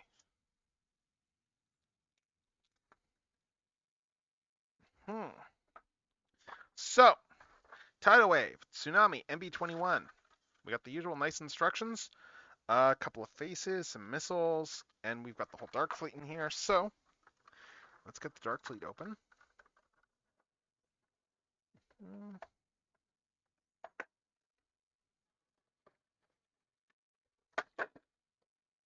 So we got all this stuff in here, and it looks like we got a couple of layers. So let's get all the boats out. Let's get all 3 boats out. I don't think it's going to be a particularly complex figure here, but we've got all the combinations. So let's see. And there's a little baggie just taped in the side that has all the faceplates and stuff. So let's grab that too. And then the mini-cons. Mini-cons are just they're in the top tray. Oh, that's cool. They taped them inside in the top tray. So let's get the mini-cons. And he actually comes with 2 mini-cons, not just 1. And that's just a case of they changed the design on the mini-con during production. They changed the design, and they just ended up including both. So it's a nice little bonus that he has 2 different mini-cons. It's a nice little bonus. But yeah, we got the 3 boats here for the Dark Fleet. We've got this one here. Yeah, we've got the troop lander. We've got the troop carrier here. We've got the battleship over here, and of course we have the aircraft carrier over here, and we have a downed Scorponok over there. So let's see. Where do we start with these guys? Where do we start? Well, we've got a couple of mini-cons here. We've got a couple of mini-cons there, a couple of different types of jets, and we've got, for faceplates here, we have a few different options here. Oh, we have some Armada Megatron faceplates. Cool. Cool. He has some new faceplates for Armada Megatron. We got this alternate faceplate here for Tidal Wave, and we've got some missiles in this bag, too. So let's get those missiles out. Let's get these stuff out, and let's get these missiles.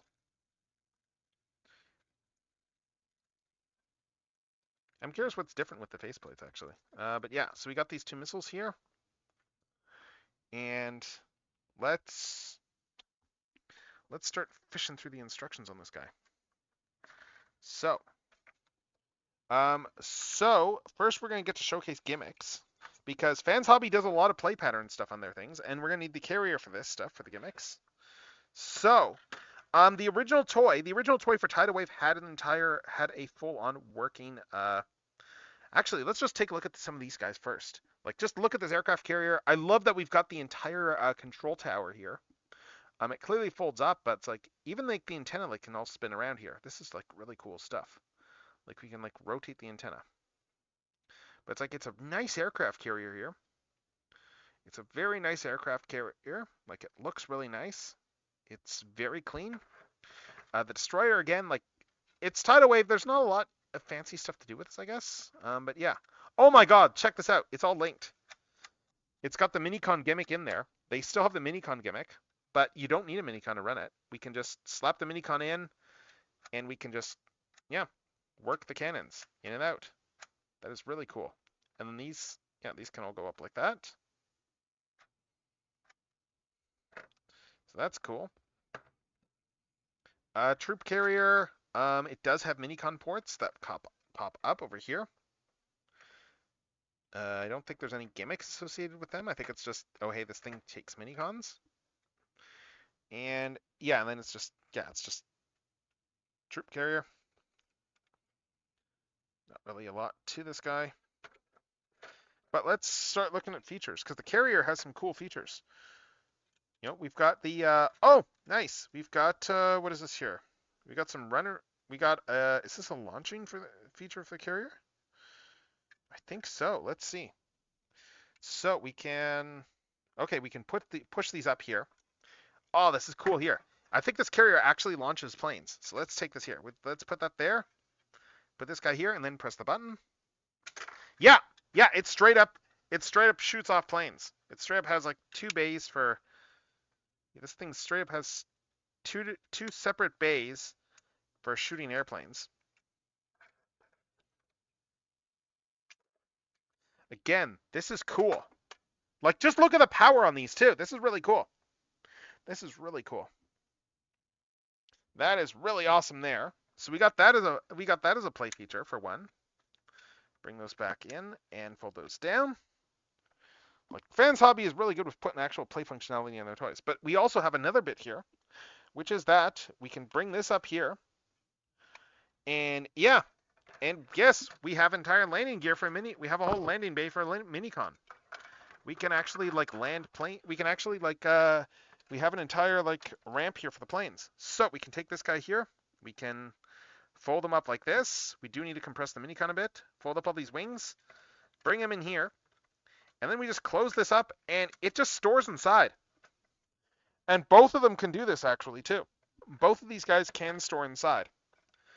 That is a really cool little trick. So we can take that guy out there. We can take this guy here, fold this up here, again, fold the wings up.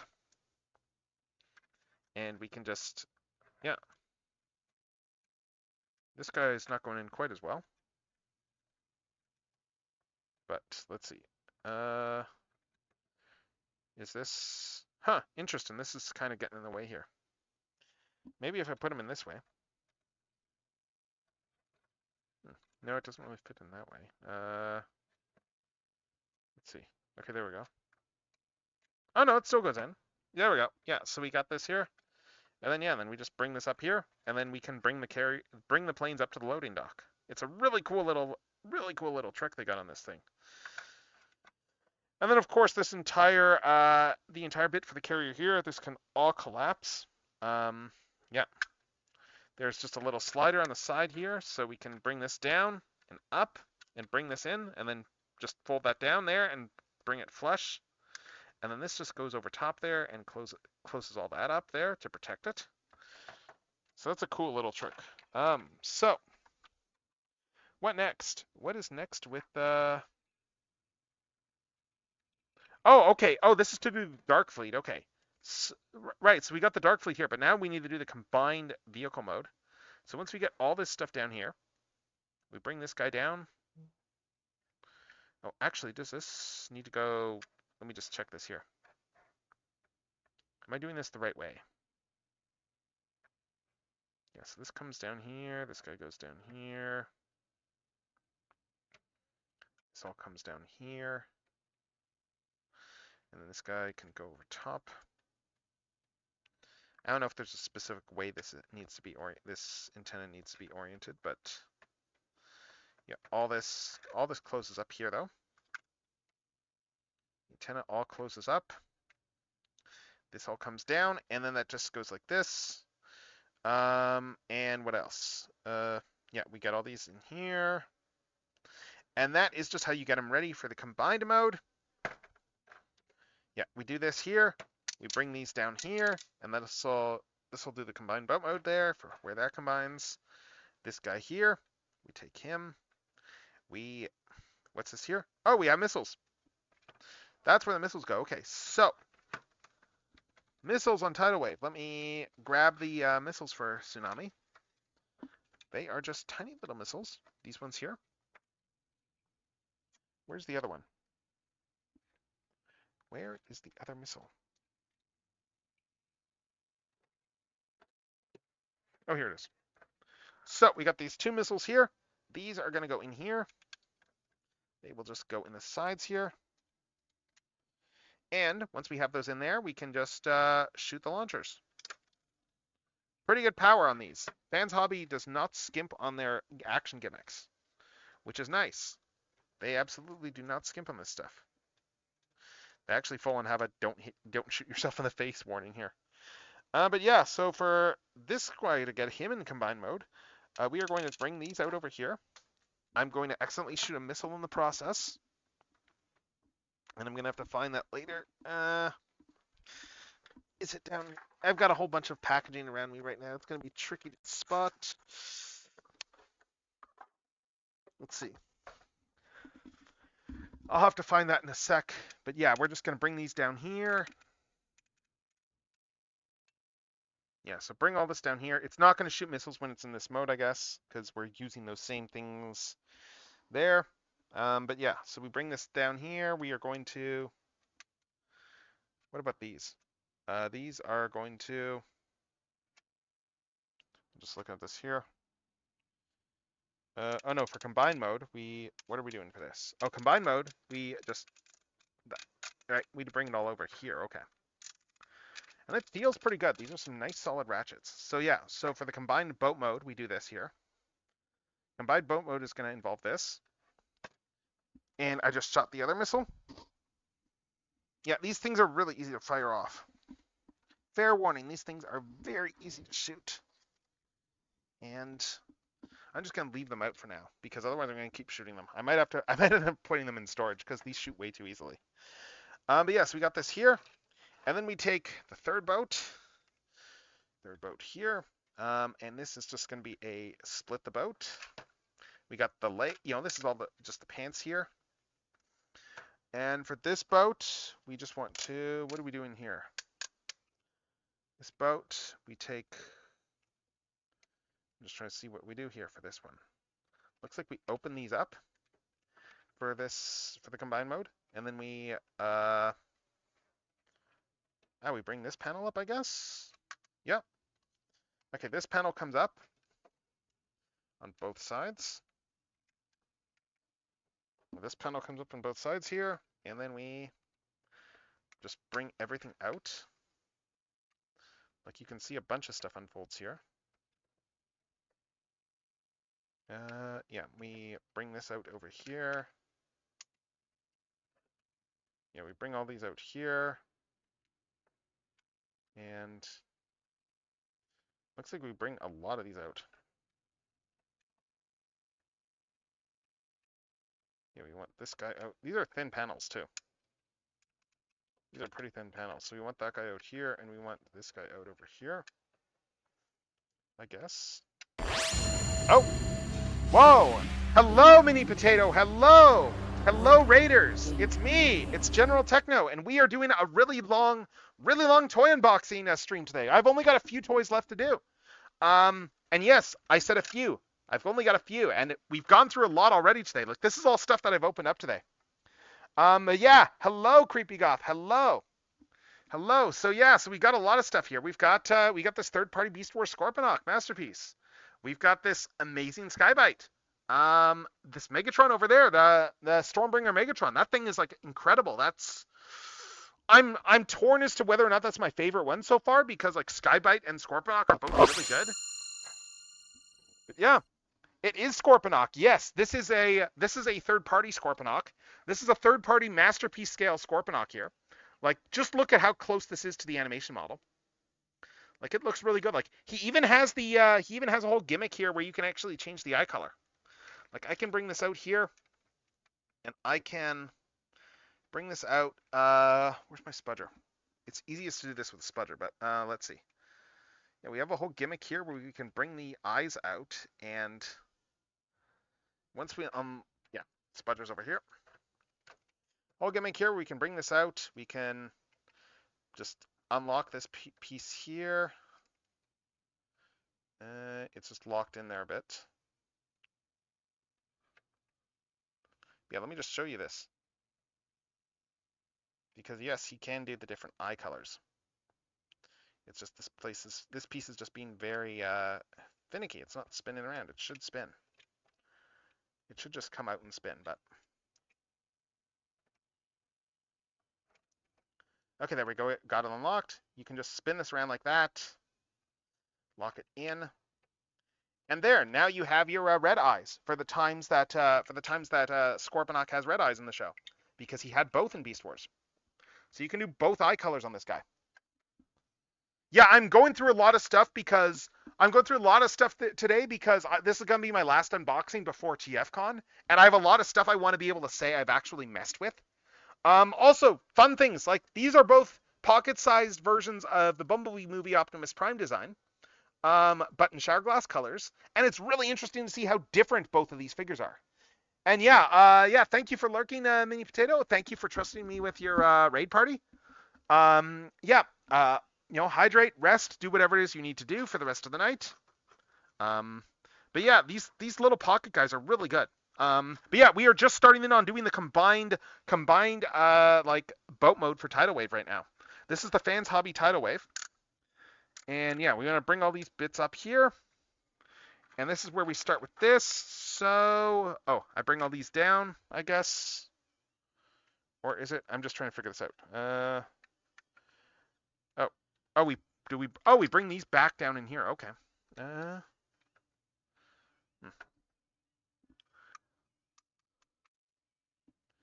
just trying to make sense of this. Yeah, because it shows bring these up here. I'm a bit confused as to how this works, because it's showing these bringing them up, and then when it's like prepare for combine mode, it's just got them all folded back down. So let's see. So we got all these things unfolded here, and let's do the combined boat mode. Yep. So let's see. Combined boat mode. We take all this stuff here, and we are going to let's see.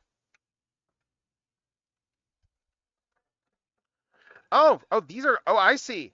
Okay. So these are coming down over here. We're bringing all this stuff down because this is filling in over here.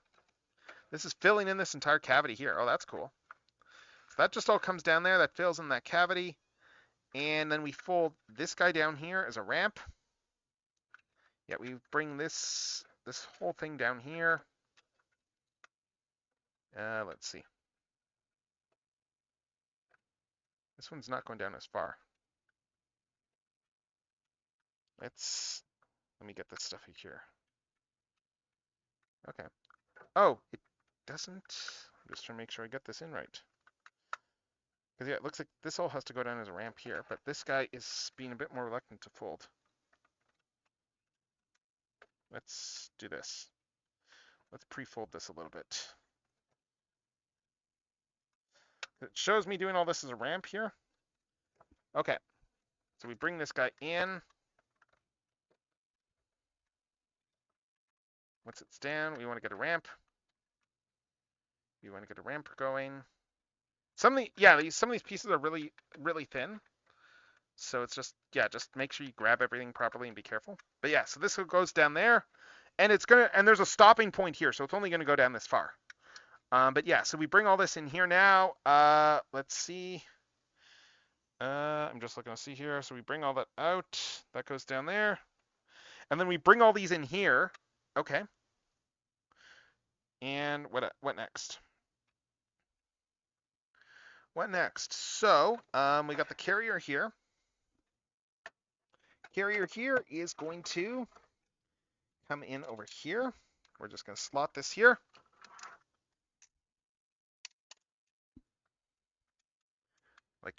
Yeah.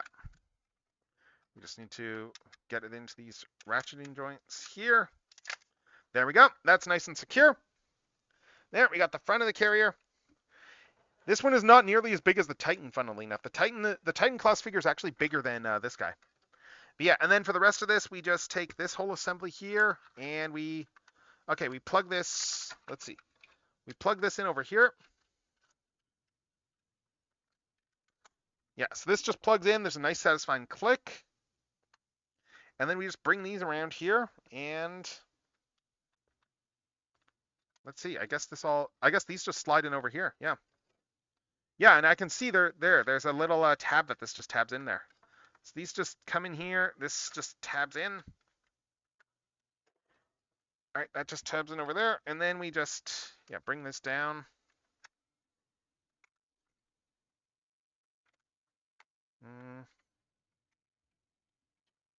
Hold up.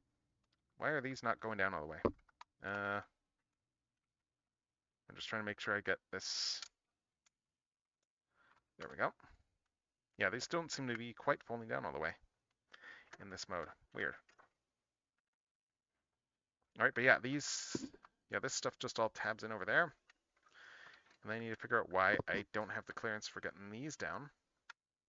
Because it looks like those are just sitting up like that off to the side a bit. I guess that just goes down like this now. But yeah, this just does not seem to be quite going flush. I'm just looking around here. It is showing underneath. Yeah, this looks about right. This looks about right. So yeah, so this is the combined mode for Tidal Wave in his ship mode. All right, we can fit all this in the light box. There's Tidal Wave. There is the full Tidal Wave here, and the whole combined ship boat mode. It looks really good. Like, it's nice having a Tidal Wave that is just still pretty massive, but he's not as massive as the Titan. Like, it's not nearly as heavy. I can hold this in one hand. I can fit this in my light box. Yeah. But yeah, that is Black Series Ezra, yes. Sorry, I didn't see that message. But yeah, like, Ezra's in the back there, and we got some Night Troopers there too. But yeah, so that's the Dark Fleet. And now, sorry, I mean the Dark Fleet was before. And now we do the robot mode. And unlike the Titan, he can actually do the robot mode straight from this mode, I believe. So we're going to start by just bringing these back out. I think this will all fit in my light box. Let's see how this goes. Yes, this all comes down here. Swing the legs down, and then we bring these panels back out here. We want to undo these ramps that we did. Because we're going to fill in the entire side here. Yeah, and we're going to do that by just bringing all this stuff up. And we have even more panels on the ins. Is this what this is for? Let's see. Yeah, so bring this up here. Yeah, there's more filler panels for this side, it looks like. I just need to find them. Yeah, this all comes down here. Bring that up there. And then it's showing what? Which part is this? Okay, around here. This comes down. Oh, and there's the other filler panels, I think. Yes, this comes down over here. This comes down over here. And then this slides down. Okay. Oh, I see. Oh, that's cool. So, yeah. Yeah, thank you for the alert, Creepy. But yeah, let's see. Tidal Wave here. So that's there. And then we just unlock this guy. Bring this down. And now we can slide this entire leg down in here. This should just click into place. Yeah. Slide it down. There we go. All right, now that we've slid that down there, what else? Okay. I guess we slid those down. I'm just checking here. Right, so the legs come around like this, I guess. This one comes around like this. So yeah, so there we have this, and I'm just gonna bring the feet out too, for good measure. Bring these feet out for good measure, and okay, he's still not gonna stand, so let's see. All right, what else? What else do we got here? We got this here. Oh, these all also go up here too. I missed this. These guys go up in here. These guys go up into here. And yeah, and then the feet open up. Crotch. What's the crotch do? Crotch comes out. Okay, this comes out. All right, let's see what this does. So we bring the crotch out like this, and then we go back over to the top. We're gonna split this entire bit here, and these are gonna come down. If you've messed with yeah, I do like the fact that you actually can do the like the whole combination without actually pulling them apart. That is nice. And I need to adjust the camera actually, so you can actually see the top of this. Because yeah, this is where we're at right now. So we pulled this out here. Yeah. Let's see, we pulled out that crotch bit there, and now what? Yeah, we fold these down. These are gonna slot in over there. But, oh, I see some other steps too. So we want to bring this around the other side. Bring this around here, let's see. And we do some stuff over here. What are we doing here? It looks like these are there panels that come out here? How does this go? I'm seeing some panels, some sort of panel here swinging up, but like we got minicon ports there, but these don't look like, huh?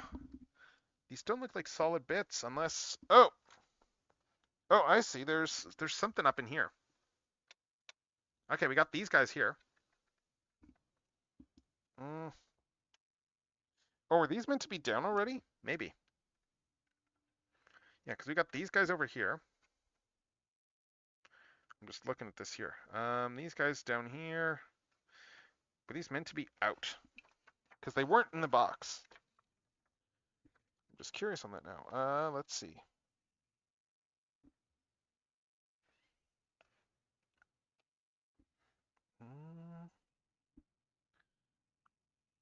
No, those were still stored away. Okay. Well, yeah, I don't know where these guys, what these guys are for in the first place. Let's see. So yeah, it's showing though that it's showing we want to swing these up in here. Okay. I'm just surprised because I was like, I didn't know that these were down to begin. They're supposed to be down to begin with. But looks like we bring these up in here. And then this here, okay, we rotate this around now. Let's see. Yes, this all rotates around. As soon as I figure out why it's not rotating. Unless that's the point of these things. Maybe these lock it? Let's find out. No, it doesn't look like it. Okay, yeah, it just rotates around like this. Fairly standard tidal wave stuff. So that comes around. That comes around like that there. That just rotates around. And then what next? Oh, okay. You do this much. Okay, and then you rotate. Okay, and then you rotate the waist once you get it halfway. Okay, and then you bring it down here. All right. And that's why you have the extended crotch there, because this just locks in over here. Okay, cool. So that locks in over there. That goes in over here now. And what else? Okay, arms, hands. Let's see, thumb is over here, obviously. I hope this is all showing up properly. It's tricky to tell just looking at my camera right now. Oh, this guy came in. That guy folded in there, but yeah, we got all this stuff here so far.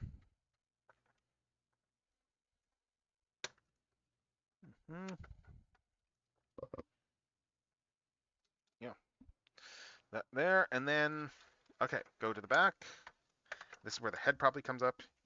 Head goes back, head comes up.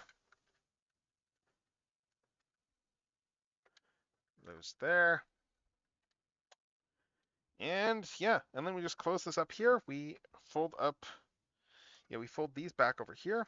And I guess this is pretty much it, isn't it? Yeah, this is the tidal wave right here in his robot mode.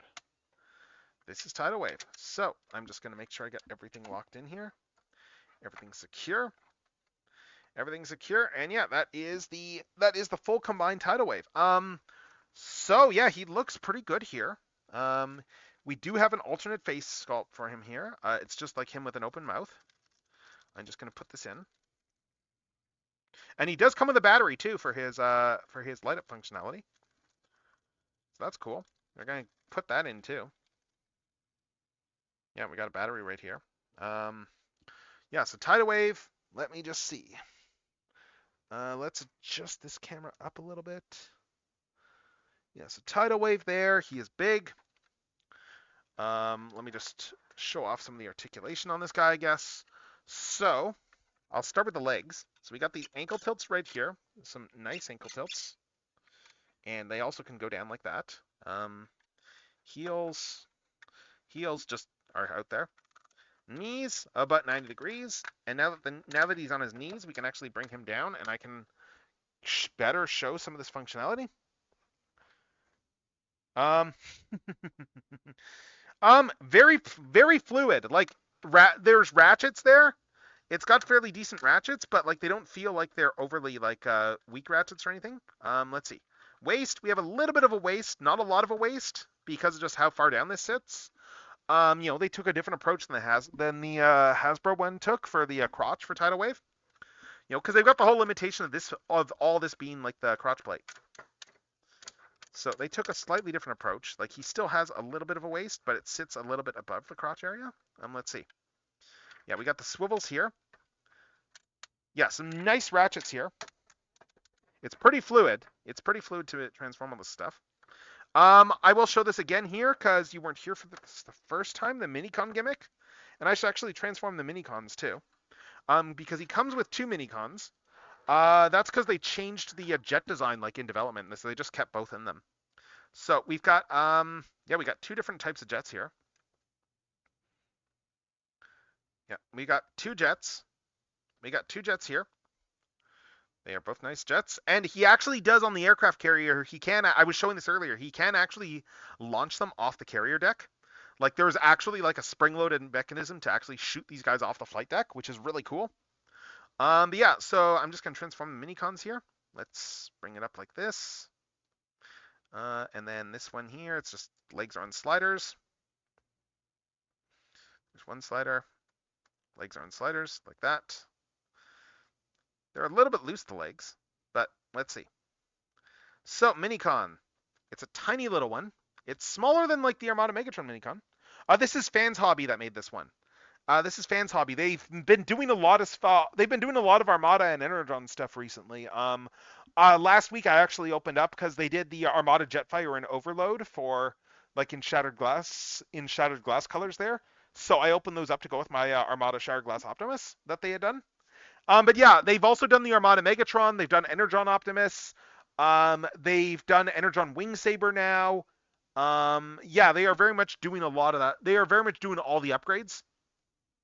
But yeah, so it's this one leg here is not really locking that well. Like this one, this leg is a little bit loose. But yeah, so it's full ball joints though, tiny little ball joints. Look how tiny these ball joints are. And then and we got all this detail here on the face. Full Minicon ports though. But so knee bends, ball joints there, ball joints, and about a 90-degree bend. And I think the heads turn too. Yep, they do. So yeah, we got that guy there. I forget which one is Ramjet, because I know one of them is, I think they were both meant to be Ramjet at one point, but they just changed the jet they were doing. And then this one here, we fold this up. Yeah, they are slightly different designs, but they transform pretty much the same way. You just fold up the jet, and then we pull the legs down.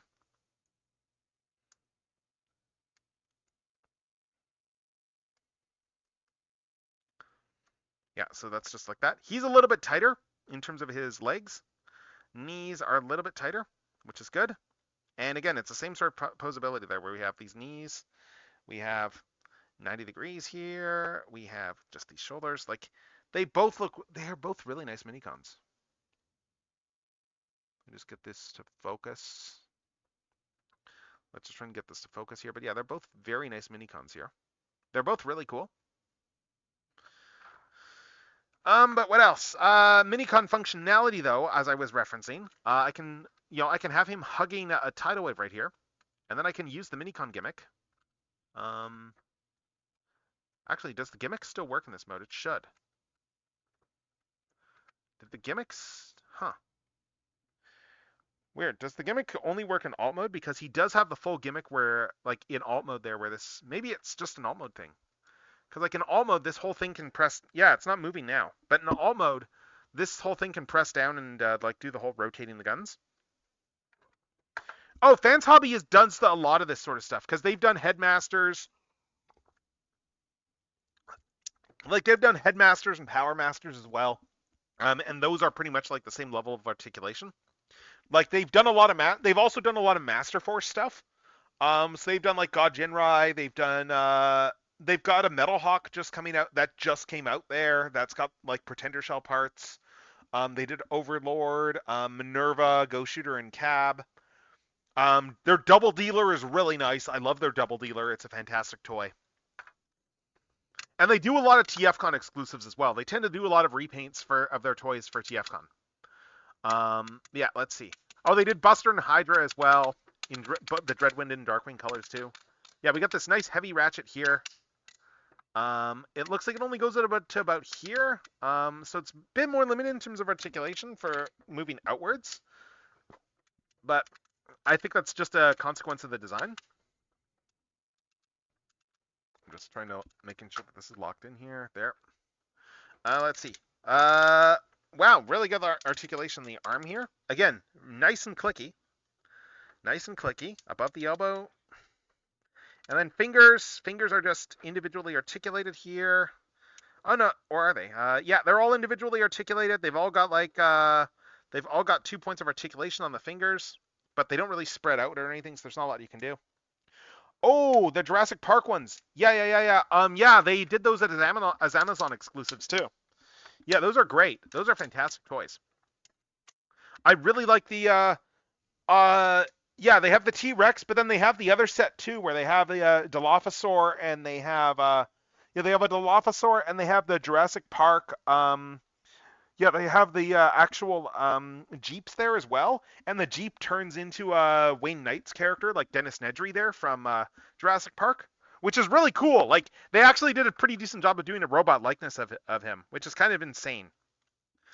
So I'm just looking at the different accessories here. So we got like alternate faces, and we have battery stuff too. I'm just checking to see how you change these. Okay, so we've got some options. So for changing the face, we start by pulling off the front of the forehead bit, and then we can get in at the face here. This face right now is just like a neutral face. So we can get this neutral face out now, and it should just pop out. Yeah, it just shows it popping out. I probably just need a spudger to get a grip in there. Oh, the Ghostbusters one. They've done the Ghostbuster one a few times. Oh, that one. Oh, the Masterpiece repaint. Yeah, they have done there's also the Ectotron one too. I don't know if you've seen that one, where they just did an Ecto 1 that turns into they did the Ecto 1 as a Transformer. That one's gotten a couple of releases. But yeah, this faceplate is just being really tight. It should just be a matter of we just push it straight out from underneath, I guess. Just, yeah. Like, the eyes are not part of the removable part. Oh, here we go. Yeah, there. So the faceplate's out now. That's what he looks like without a face. There. That's what happens when he ran into Optimus Prime. That was what he looked like afterwards. And I'm just trying to spot where that face fell. Because, yeah, I am just surrounded in... Oh, here it is. I'm just surrounded in toy packaging right now, so... Understandably. But, yeah, so we're going to put the alternate face in here. This one is just like a... Yeah, it's more of an angry face. And... Yeah. Going to put this in. And, yeah, and it's just got more of a grimace to it. It's got more of an angry, a less neutral face. And more of an angry, just open mouth face. And I mean, it looks pretty good here. What else? Batteries, as I said. It does come with a battery because we have an entire setup here for this. So we need to pop this guy off the back. Pop this guy out. Let me just get under here with the spudger. Like nothing's screwed down, so it's just you should be able to get a fingernail under there too, honestly. But yeah, so battery is going to go in here. And it is magnetic switches that they use for these. Tidal Wave does have a magnetic switch. So we pull this out here. I'm going to pull the battery out. I'm going to go, where did I put the battery just now? Because it came out, but how am I too blind to spot the battery that did not hit the floor when I slid it out of the bag? Hooray. Competence. Oh, here it is. But yeah, forget have confidence. More like have competence. Anyway, so we do this here. Electronics are all in a separate piece over here. This is pretty standard for how a lot of figures do eyes, where they just have like the separate little electronics guy in here that you just can pop out. And then you just slot a battery in here. I'm just checking directions. Yeah, this way. Negative goes on this side. Yeah, so it goes in this way. Yeah, you can see here, it's lighting up already. It's lighting up already, and this will turn off. It's a magnetic switch. So I'm going to just put this in here, and yeah, I will show you how to turn this thing on and off. Yes, we put this in here, close it up, and oh, looks like it turned itself off for now. So we are going to turn this thing on. I have a magnetic switch in this Constructicon rifle. So this should do it. Actually, why is nothing coming through? It should. Advanced Hobby stuff is usually pretty good about that. Oh, is this the... No, this isn't a Constructicon rifle. This isn't what I thought it was. Where are my Constructicon rifles? Because those all have magnets in them. Yeah, this one doesn't have them. Okay, what guy does this go to? Because, yeah, I've got a bunch of... I had a rifle here nearby that had a magnet in it, so hold up. I just need a magnetic weapon, and then I will... Yeah, I have some weapons with magnets on them. I just need to bring one over and trigger the gimmick. Okay, what is that? Magnets, how do they work? Yeah, like magnetic switches are honestly like the way to go for a lot of this stuff. It's a really nice, convenient way to do this. Oh, this will work here, I think. Yeah, there's a magnet in here. So let's take this. Let's see if I can activate this thing. Unless it's, weird. Doesn't seem to be activating. Just pop this back out. Oh no, that was lit up. Oh. Okay, I think that was lit up. Let's see. Yes, this is on here. Okay, so we got the light on. Now we just need to, maybe it's getting washed out by my own, like my lightbox lights. Let's put this in here though. Or maybe I just had it in the wrong way. Let's see, let's put this thing in and let's put it in this way, like this. All right, then I'm gonna close this up and we're gonna see if this actually works. So, yeah, let me just turn down the lighting here. Is this lit up or not? Let's see. Oh, these are lit up. Oh my God, check it. Check these gorgeous lights. Check it. I didn't even realize it was lit up because it wasn't like an overpowering light. But yeah, we got just these nice yellow lights on his eyes. Oh man, this looks great. This looks fantastic here. I'm taking a screenshot of this. Hold up. Yeah, this looks great. And yeah, and then it's just a matter of yeah, these guns are for like a set of third-party Constructicons here that I have. I just need to get in and see if I can deactivate the magnet without actually... I don't know how close I need to get to the magnet to deactivate it. Like if these are strong, I don't know if these are strong enough magnets to actually get the eyes deactivated without opening it. I think I need to open it to turn these off. Probably. So let's do this. There we go. Okay, eye is off. And of course, that pulled the entire thing out. So, but that is still that is a really nice light piping right there. Sorry, a nice light up system right there when you put it in and you don't realize it's actually lit up. That is pretty nice.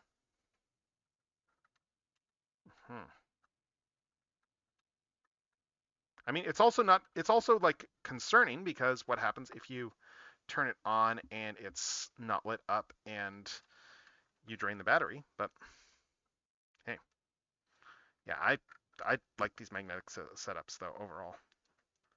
The main magnetic lighting is great. Anyway, let's turn the light box lights back up and let's Yeah, like that's one thing I will say with Fans Hobby. One thing that's been great with their Armada stuff is how they have been doing a lot of the gimmicks, as you'll see very shortly. My new You will see this very shortly when I show off more gimmicks. But like Tidal Wave has all the gimmicks of the original there. It's pretty cool. Like case in point, stuff like yeah, like we have this entire thing here, so you can actually put a minicon in here, and the minicon will go down into the ramp in the aircraft carrier. And then, as I said, it looks like it's locked right now for robot mode, but the minicon functionality does work there.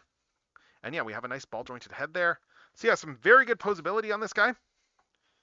Very good posability on this guy, and we are now going to. Now we get to have some fun with the other gimmick because, yeah, there is another thing that Tidal Wave is known for, of course. There is another thing that Tidal Wave is well known for in terms of his functionality and feature set. And now we get to show that off. So now I get to go grab another toy.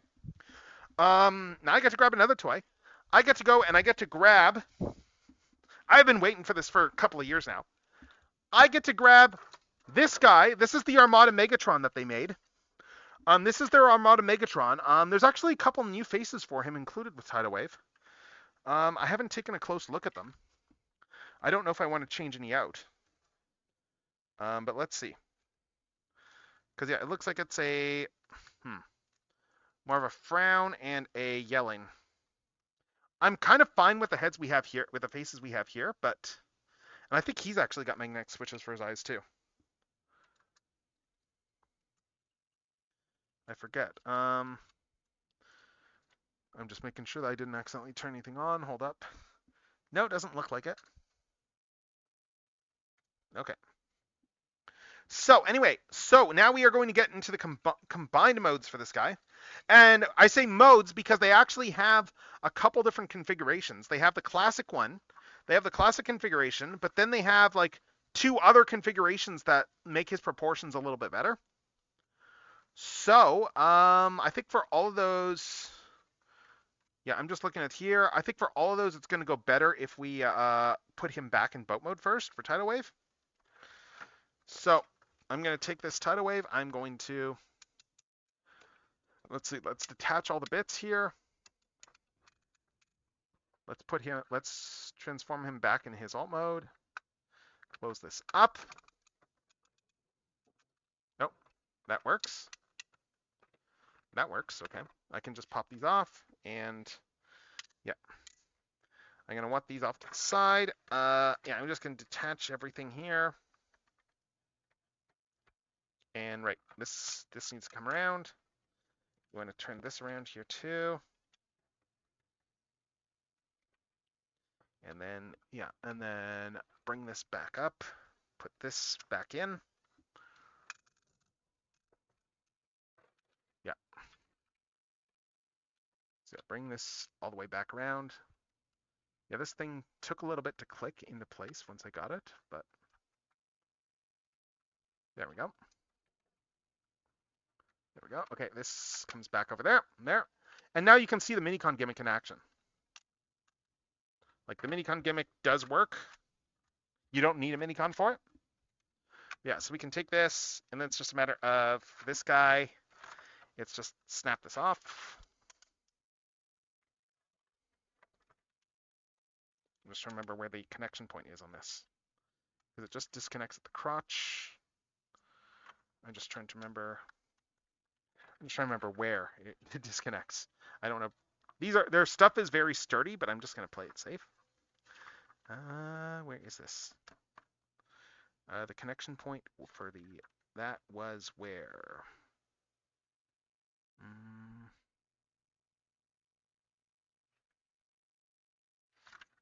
Let's see. Oh, I guess it's up here, the connection point. Yeah. But, yeah. This was the same thing with Armada Prime, honestly. Oh, there we go. We just tilt it out this way. Tilt it out this way or this way. And that's how you're going to get this out. Yeah, I kind of wish that they did it a little bit better. But anyway, there we have all these things detached. I'm going to just bring him back down. Bring this back down to its boat mode. For that, we extend the legs back out. Bring these things back out here. And yeah, we're going to bring this around and just fold all this stuff back up. Let's see, fold this stuff back up here. Oh, this folds up there. This guy folds up over here. Just put all this stuff away for boat mode, and then we are going to, yeah. Then we're going to just do all the combined modes from here. Show all those off.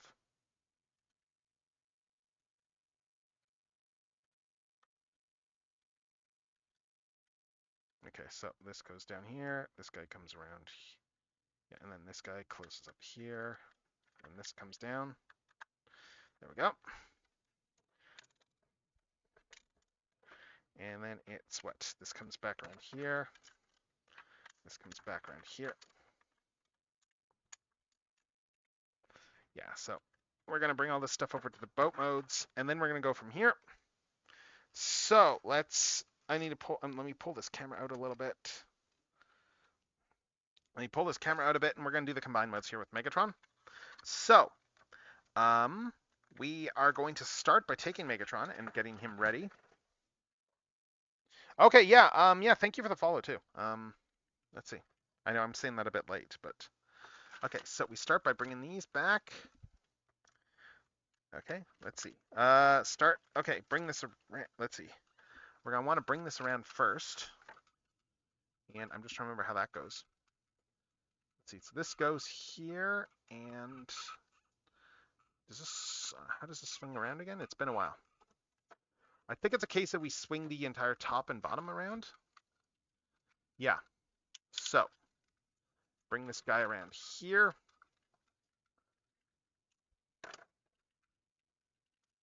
Like that. Bring this back down.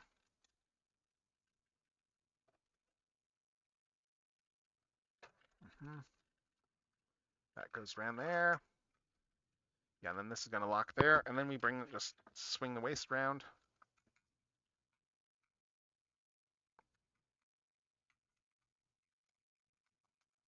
Swing the waist around. And there, now we've got him ready for combinations. Good. So I'm ready for combining now, and now we just take these, we swing these back a bit, it looks like. Oh, we've already got that there, I think. Let's see. What's it showing? Actually. Swing those back, and then let's see.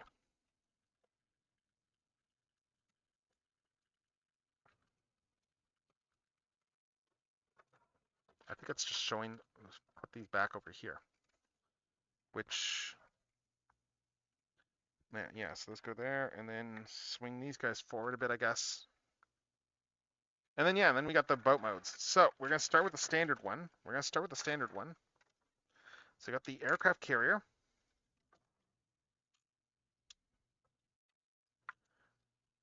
Again, it's tidal wave. It's not a very complex figure. So take tidal wave here. Slap this all back together for the boat mode.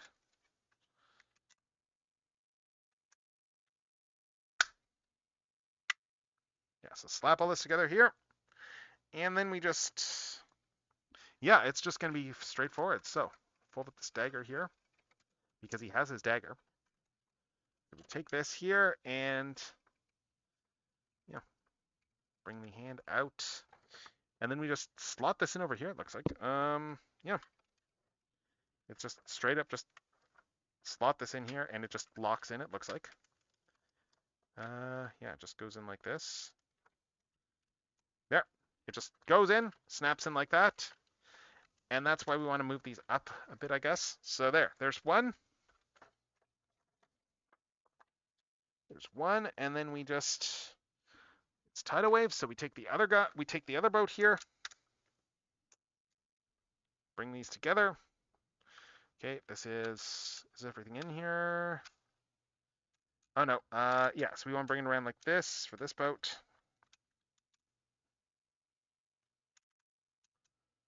I'm just making sure that I got all this lined up here. Yeah, and it's the same thing here where this one is going to come into this hand. And we're going to bring this around here. And all right, how do you turn the gun off again? I'm trying to remember this. What's the trick for turning this off? Oh, it's this. I think.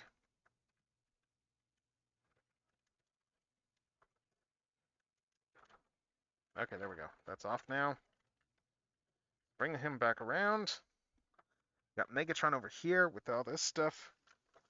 And this should come up like this, yeah. This should come up like this over here. So now it's just sitting over his arm. And yeah, and then this one here, we just take this one here and we slot this one into this hand. Same thing as before. Slot the boat in over top of here. It just snaps in. And there. Now we have two boats there. And then we just do all the different combined. I think all the combined modes have this baseline here of just having the two boats there. They stay on pretty well. Like there's a nice click when you get it in. Yeah, there's a nice satisfying click when you get in. His ratchets are a little bit weak to hold all this weight. And let's be honest, are you really that surprised?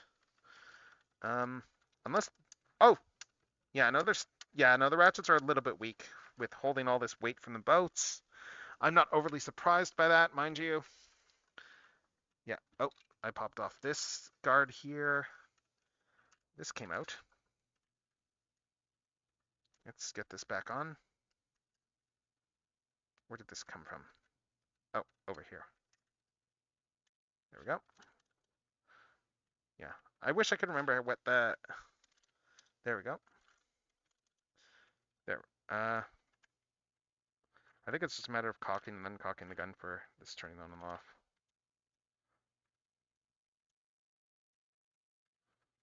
But okay, I guess we got that there. For Megatron, we got his gun there. And now we do the different modes here for this. Mode A is... Oh, that came off again. Okay. And oh, the actual knife came out too. Yeah, that's not good. Yeah, the whole, wow. Okay, the whole knife assembly came out. See if I can get this back out. Yeah, this whole piece just popped off. How was this? Okay, that just goes there. Okay. So yeah. Yeah, so put this on here. And anyway, so we're going to start with the classic tidal wave assembly, which I think is combined mode A. And that's where we take this here. Take all this stuff out, and we... Okay, and then we need to bring out all of this stuff here. So we open up this, and we bring this down. And we fold out everything here. Okay, again, we fold this out. We fold, what else? We fold this up. This comes down here. And, yeah, this comes down here. This closes up. And then we do that the same on this side too. Again, we bring all this out. We fold this down. I do like that they have all this stuff in here specifically too. Yeah. Yep. Yeah. Unfortunately, yeah, I know what you mean. But let's see. I didn't know them nearly as well as you did, but yeah, it's always just anyway, let's see here. So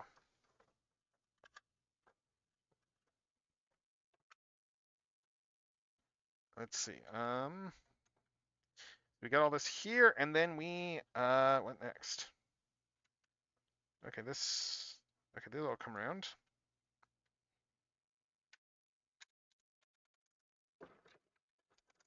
I guess we bring it like this now.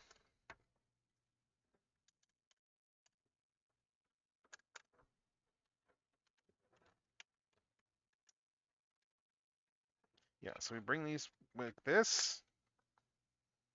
And then now what? What's it showing here? Yep, let's switch this around here too.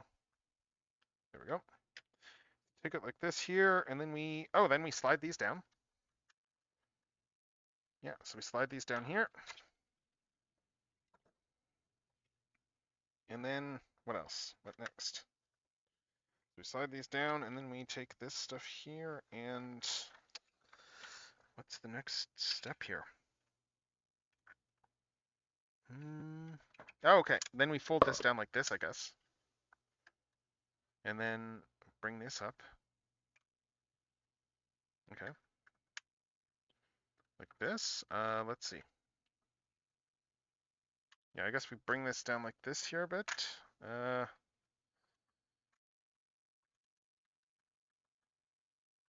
just trying to make sense of this. Okay, I guess it's like this. We just do this. This is down there. We just bring these up like that. And then we come over here. We take these two mini-con ports in the back. Bring these. Oh, they're both connected. Nice. So we bring these ports out. And then we go over to Megatron, and then we plug it into these two ports on his back over here. And that is going to be configuration A. That is the default Armada Megatron configuration for all of this stuff.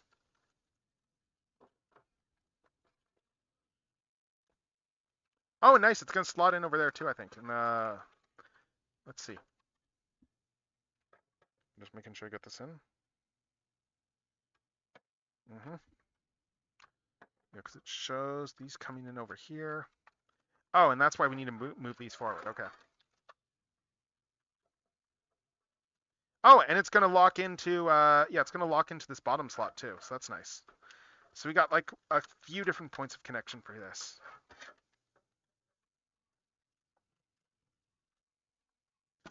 Yep. Okay, so it should be pretty solid once it gets in. Like there's only the one way this is going to go. And once it's lined up,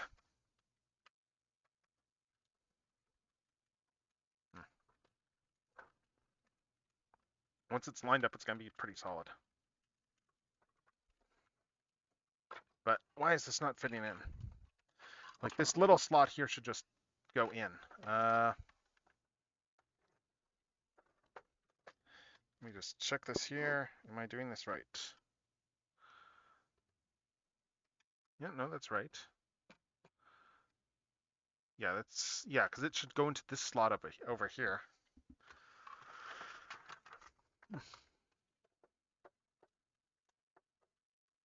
It's just not going in very well. It feels like it's a little bit tight.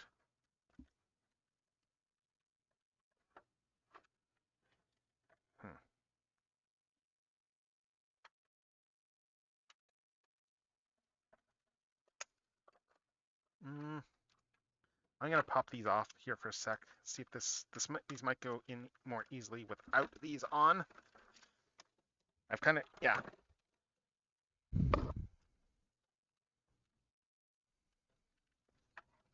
got a lot of crust on here,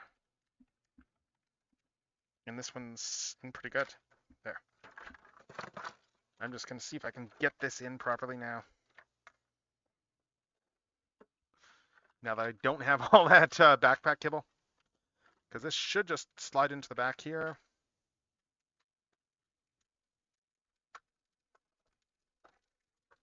It doesn't feel like it's sized for this. That's what's weird. It seems a little tight. It seems more than a little tight, this opening. Like, I'm looking at this and going, oh, unless it's supposed to just be there to brace it, but yeah. It feels like this whole area here is, oh, wait, hold up. Right, so bring this back. Okay, bring this back like this.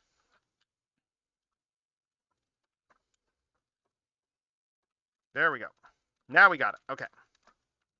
Yeah, I forgot that this slid forward. So let's bring this in here. Let's line up the Minicon ports. There we go. We got it now. It's attached. Whew. Yeah, so we got all this stuff here. Whew, this is a lot of weight.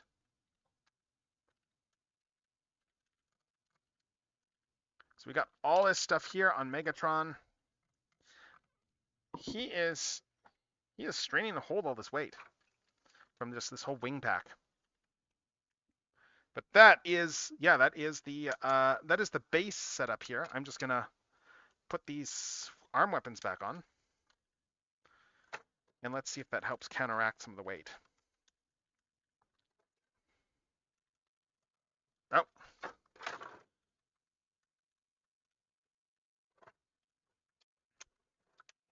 Yeah, that one is, wow, that just came back right back off. So this is gonna be interesting to see if I can, geez. Yeah, so we get this back on, this boat back on too, and yeah, this is very unwieldy. But it's one of the key features of Tidal Wave, so we've got to show this off. I can't not show off the boat combine functionality, even if it's a pain to show off.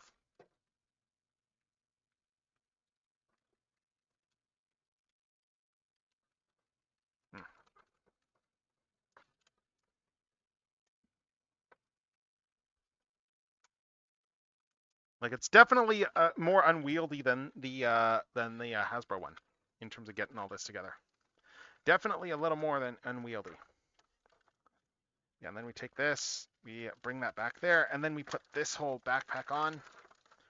Whew, I'm breaking a sweat just doing all this. I'm breaking into a sweat. And then we just get this entire assembly on the back over here.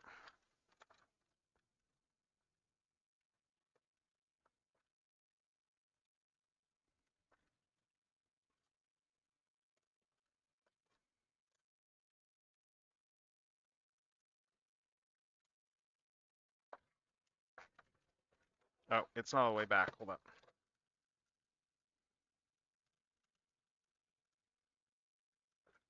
Okay, I think this is, yeah, it's just a matter of, this is tricky.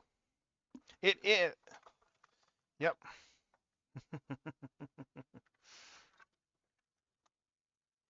Let's see. Yeah, this whole setup has proven a bit tricky, just by virtue of, let's see if I do this.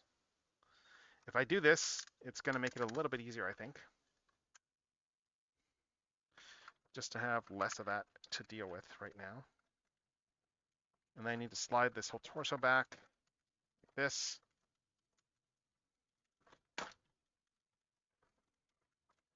God.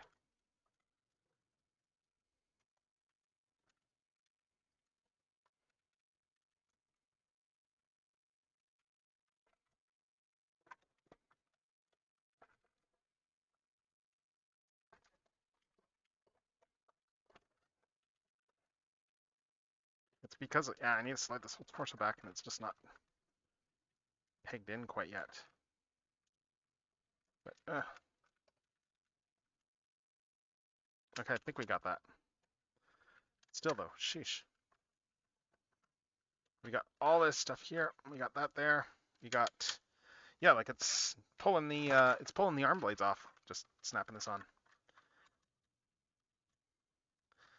Like, but anyway, that's the configuration A.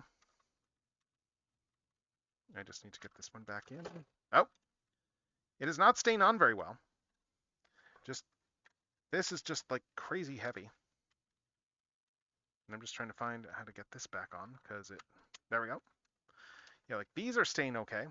These are staying okay, but it's just, yeah, it is very specifically like getting all this stuff on there with the wing pack is like proven to be very, very difficult because we need to slide this all the way back for that.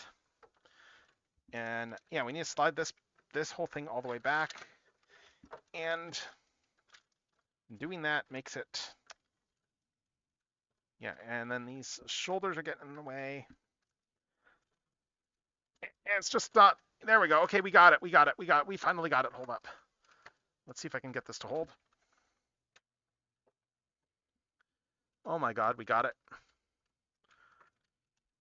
We got it. That is the base tidal wave configuration. Let me just bring these legs out a bit. Yeah, that is the base tidal wave mode. It is, it is fairly unwieldy. It is fairly unwieldy here. Like it's just getting this on was hard. Getting this on was hard. But there are two other combined modes for this thing. There is combined mode B, and that is where we attach it in a different way. It looks like. Combined mode B is just combined mode B is just we attach the wings upside down. So I'm not going to bother with combined mode B because this was a bit of a pain. But combined mode C, that one I want to show. I want to show combined mode C because that one involves the most change-ups from the regular Armada Megatron stuff. Because it actually gives him some boots. Combined mode C. So we got all this here. And what we do for this one is we actually detach. Oh, hold up. Yeah, we actually detach the front of the things here. We actually detach these. This is gonna make this a lot more manageable, I think. Yeah, so we detach these. I'm just making sure I get all this set up.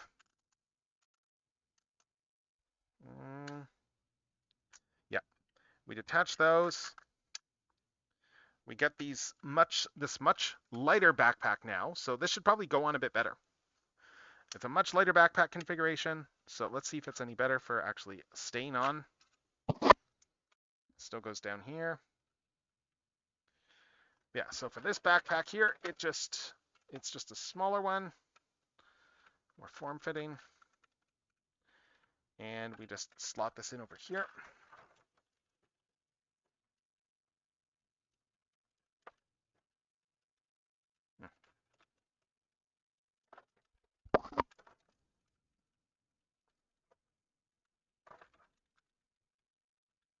So for this backpack, it's going to be a lot lighter to get on there.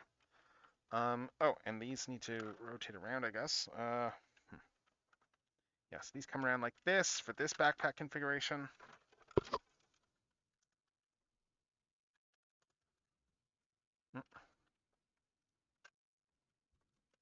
Oh, I just popped this back off. Yeah, this one's a bit more manageable so far. So bring this around, bring this down, and then we will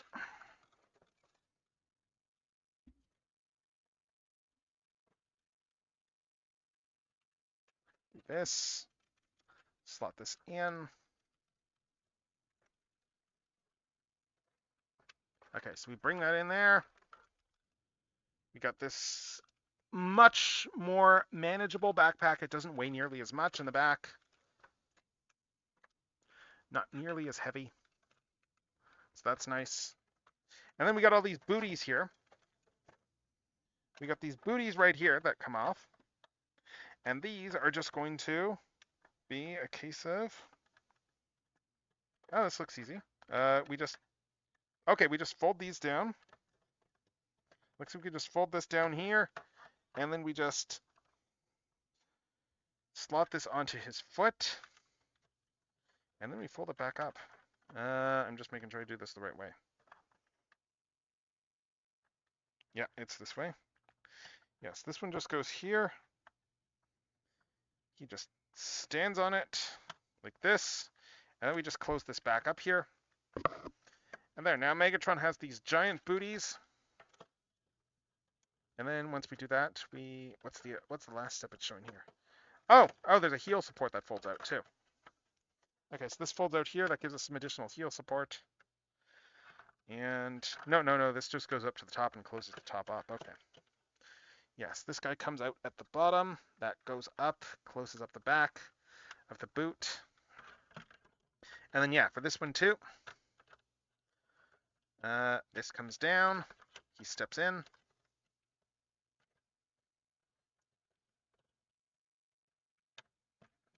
He steps in, and then we fold this back up.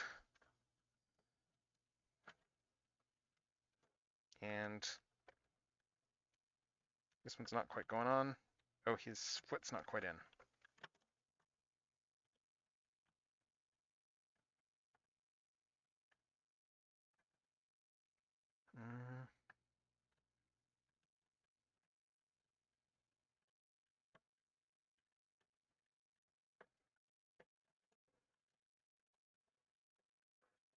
Just looking at this. Yeah, it slides into the foot. Over there. And once he's in the booty, like that. We just put this on, and there. Now he's got these giant booties. That's going to give him a little bit more support in the heels. Yeah, okay, he's much more able to stand now. Okay, so yeah, we got this whole setup here with these giant booties now. And now I'll just plop this one back on. And it feels like, honestly, this is like the best configuration for this guy. Just doing that and giving him the booties because, one, he gets more height. And two, he gets bigger feet. And even with those bigger feet, we're still going to have to like bend his knees and stuff just to manage the weight. But that is Megatron with all of these add-ons. That is Megatron with all these add-ons here. All right, so yeah, he is pretty impressive there, and I have not been decrementing my count properly. So let's see.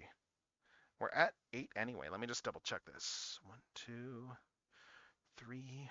Sorry, 1, 2, 3, 4, 5, 6, 7, 8, 9, 10, 11. So we should be down to. Yeah, that's right. We should be down to 29 toys now. So yeah, that is the bigness that is this Megatron. Let me push him back a bit. Let me push him back in this light box. And oh right, this piece came off. Let's get this back on like that. But yeah, there we go. There we have Armada Megatron with like the configuration C. This is the better configuration for Tidal Wave. Yeah. It is big. I'm just seeing if I can remember how this. Because I don't really want this to turn on. That's the thing.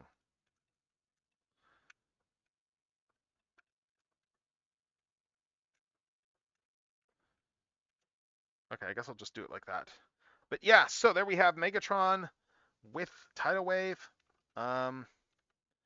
Yeah, I just need to adjust the legs. Again, the biggest issue with this is just him holding up all the weight of this whole configuration. It looks really cool, though. It looks really cool once you actually get it all working. But yeah, that is Megatron, and all right, we got 3 more things left to open. And this should go pretty fast. At least this next one here should go pretty quickly. God, we've been going 8 hours, 30 minutes. Oh my God. So next up, we have the Dime Store Dr. Doom himself, Darklon. He is a G.I. Joe villain in the G.I. Joe Classified series. He is, I believe he's Destro's cousin, is the relationship. But he is literally a Dime Store Dr. Doom. And I say that because his whole thing is that he has his own Eastern European country. Like, he is literally just Dr. Doom. Except, like, just a way less competent version of Dr. Doom. Like, yeah, he just has his own country. He's not nearly as impressive as Destro.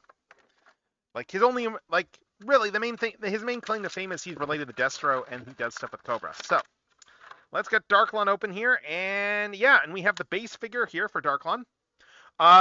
He's got the base helmet that, like Destro, he's the type of guy who like always wears a helmet. And oh, this is actually kind of cool here. He actually has some reptilian eyes under the helmet. That's interesting. I never took him for being a reptile, but that's actually kind of cool that he's got like reptilian eyes under there. But yeah, like, and he's got this whole snake pattern here, like just a lot of snake motif all about him, and a ton of accessories too. So if it's like most classified series stuff, most of these will store. So let's get a lot of these off. So let's see. We have, for accessories, we have this pistol. Pistol should just go back here, I think. No, that, or does it go somewhere else? That looks like a holster, but oh yeah, no, that's a pistol holster. I just need to put that in properly. It's just going to be a little tight, I think. That's all. There we go. Yeah, holster. Pistol just goes in there. We got this sword sheath. That'll just go in the back, I guess. I don't see another place for it. And then of course we got the sword itself. Like, it's a very medieval looking sword. Like, I really like here just like the leather straps and everything like that, like just holding it to his back. And then we just got the sword here. It's got a jewel and stuff. Just goes in there very easily. Dagger.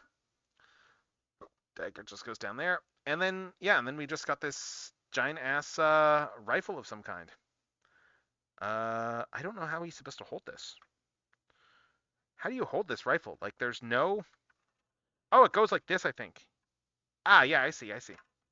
But let's show off his articulation first. So yeah, so it's like a classified series figure. So they have like the best of Hasbro's articulation generally. So we have 2 points in the head here. We have 2 points in the head. We have some butterfly joints here. Some decent butterfly joints. What else? We have double joints. We have up and down for this hand. And this hand is this up and down or is this side to side? It's also up and down, okay.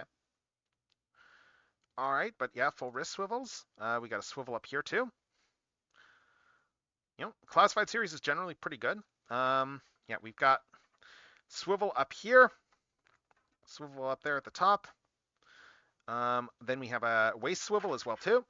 Waist swivel goes all the way around. Legs. Legs have the legs. Do they pull down like most classified series figures? I think they do. I think these pull down. Well, maybe not. I don't see a I don't see an actual pull down gimmick in here, unfortunately. They don't go down as far as some do, but they do go up to here, and then we have the thigh swivel here, so you can effectively get similar posability. What else? Double jointed knees. Very tight to start, but yeah, goes about there. Ammo belt is kind of blocking it, and then we got the boot swivel there. Boot swivel. And then just standard ankle tilts. And yeah, and then he has an alternate head sculpt too, so let's take a look at the alternate head. I'm not sure what this head is referencing. I honestly don't know what this head is referencing, but it looks really cool. Like, it's just look at this really interesting design. It's like a Kiss type head or something like that. It's like Darklon was a member of Kiss, because we got like this open skull here, and we got just like a tongue draping down there, and it's kind of like just the paint is kind of done up like Kiss almost. I'm not sure what this was referencing. I don't know my G.I. Joe well enough, but if we slap this on here, it does actually look really, really cool. Like, it gives him a different vibe as a character here. Yeah, it makes him look like some sort of like weird Kiss tie-in. It looks really rad though. And then yeah, I'll slop the regular head on though, and we will throw the gun in his hand, and then we'll move on to the next thing. And yeah, this is a nice break. This is a nice break from Transformers. And the next thing is not a Transformer either, but it is a bigger thing. We are getting really close to the end. And there's a reason I'm doing this Dime Store Dr. Doom now. There's a reason I'm doing a Dime Store Dr. Doom right now. Because, well, as soon as I get this in his hand, you will see. Let's see. Yeah, this cable, it's just a really weird gun shape just getting into the hand.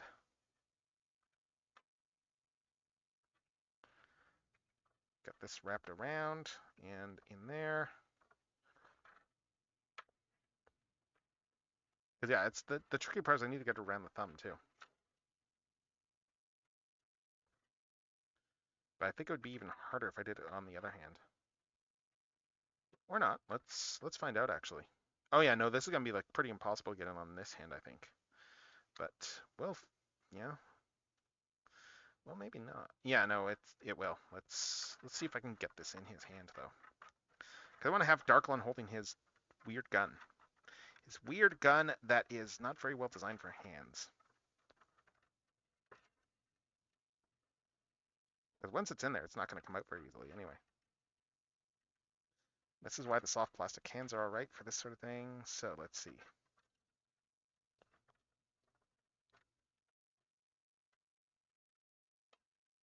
Yeah, we got all this in here. I just need a... Where's my sputter? I need something to wedge that thumb around the... Yeah, I need... Oh, it's down here. Let's get my sputter back, because I need something to wedge Darklon's hand around this thing. Let's see.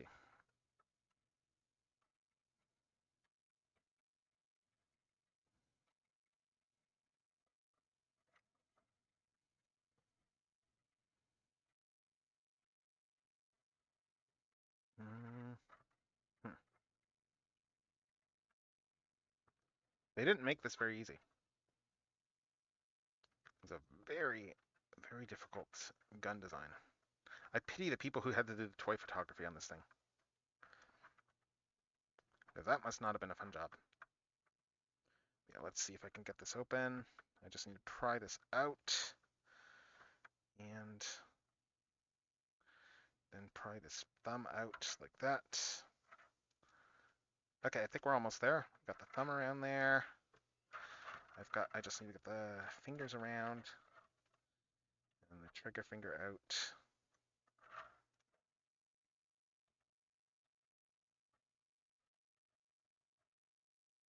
There we go. Okay, we got it. We got it.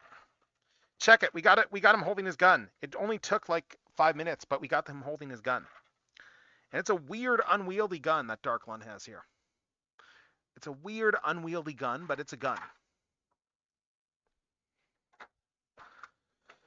All right, so now that we have the ruler of Darklonia, like that is, yes, that is the name of his kingdom. The dude is like, as I said, the guy's full on just like a dime store Doctor Doom. Like he is Doctor Doom, but way worse because he doesn't have Doctor Doom's like scientific genius, or he's got a cousin who sells weapons, and that's kind of his big asset.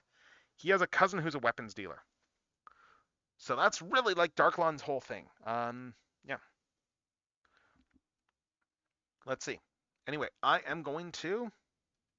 Now that we got him open, we got 2 more things left to do. I am just going to snap another picture here, slap some more photos on here, and then we are going to start on the next one. So, bear with me.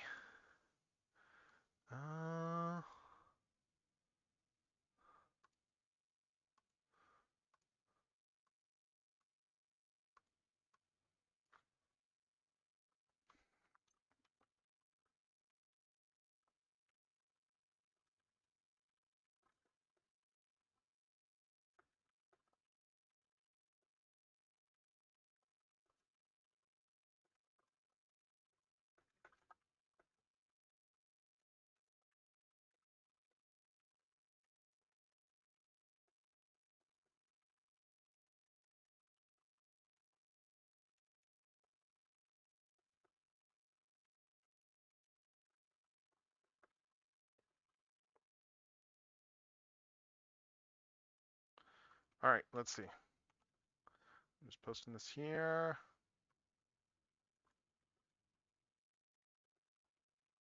Just doing a quick social post, and then we're going to start on the next thing.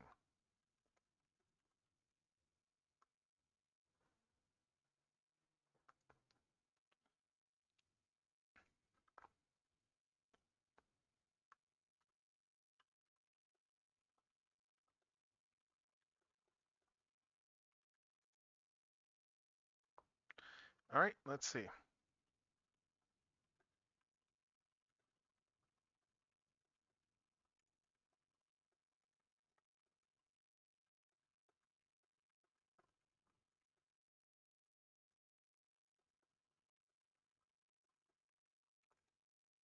All right. Just doing a quick post, and then we will keep going. But yeah, this has been a lot of fun, though. Like, it's crazy how long we've been going. I need to grab some food. But we'll do that once we're done. We will do that once we're done.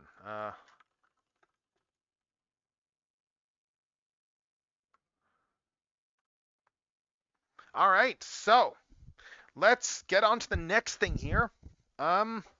I can knock down my count by one more, I guess. Yeah, I can knock us down to 28 because we are about to do the next one. I'm going to have to clear the box a little bit for this. So let's pull a bunch of this stuff out. Let's pull out all this stuff. I'm really making myself a bunch of work for later because I'm going to have to put everything away. It's going to be a lot of work. But anyway, let's put this stuff down. Let's move all these unwieldy toys because I'm going to need a bunch of space for this. Let's move these things out. Because we are about to gaze on the visage. We are about to gaze on the visage. As soon as I can get this over my light box thing. We're about to gaze on the visage of Doom. Because yeah, it's time for the Marvel Legends Doctor Doom helmet. Like, anyone who knows me is unsurprised that as soon as I found out about this, I was like, God damn it, I need the one. And then I got one. And then I've been sitting on this for a bit until I had a chance to actually unbox it. So, this is based on his comic appearance here. It does come with the hood. Not Parker Bowles, not Parker Robbins. He doesn't like Parker Robbins. But, yeah, anyway, so it's got the stand, it's got the hood. So let's get it open and see what we got inside. Let's check out the power that's inside. And then after this, we got Triptychon. And there's going to be a quick break between this and Triptychon because I need to go and I need to move my entire setup there because Triptychon will not fit in the light box. So I'm going to have to do that. And there's a reason that I'm doing Doom now, actually. Yes, Doom will allow you to use his helmet. So let's pull this out. Let's slide it out of the box and let's take a look and see what we got here. So, we have a couple of things. We have a very light helmet. It's shockingly light, actually. I'm surprised at how light this thing feels. It actually, there is not much weight to this helmet. It feels like it's one of the lighter, it's a lot lighter than, say, like a Stormtrooper helmet or something. I am honestly shocked by how light it is. And then we got that cloth cape there. We got that cloth cape over there. But yeah, we got Doom over here. This is a very light helmet.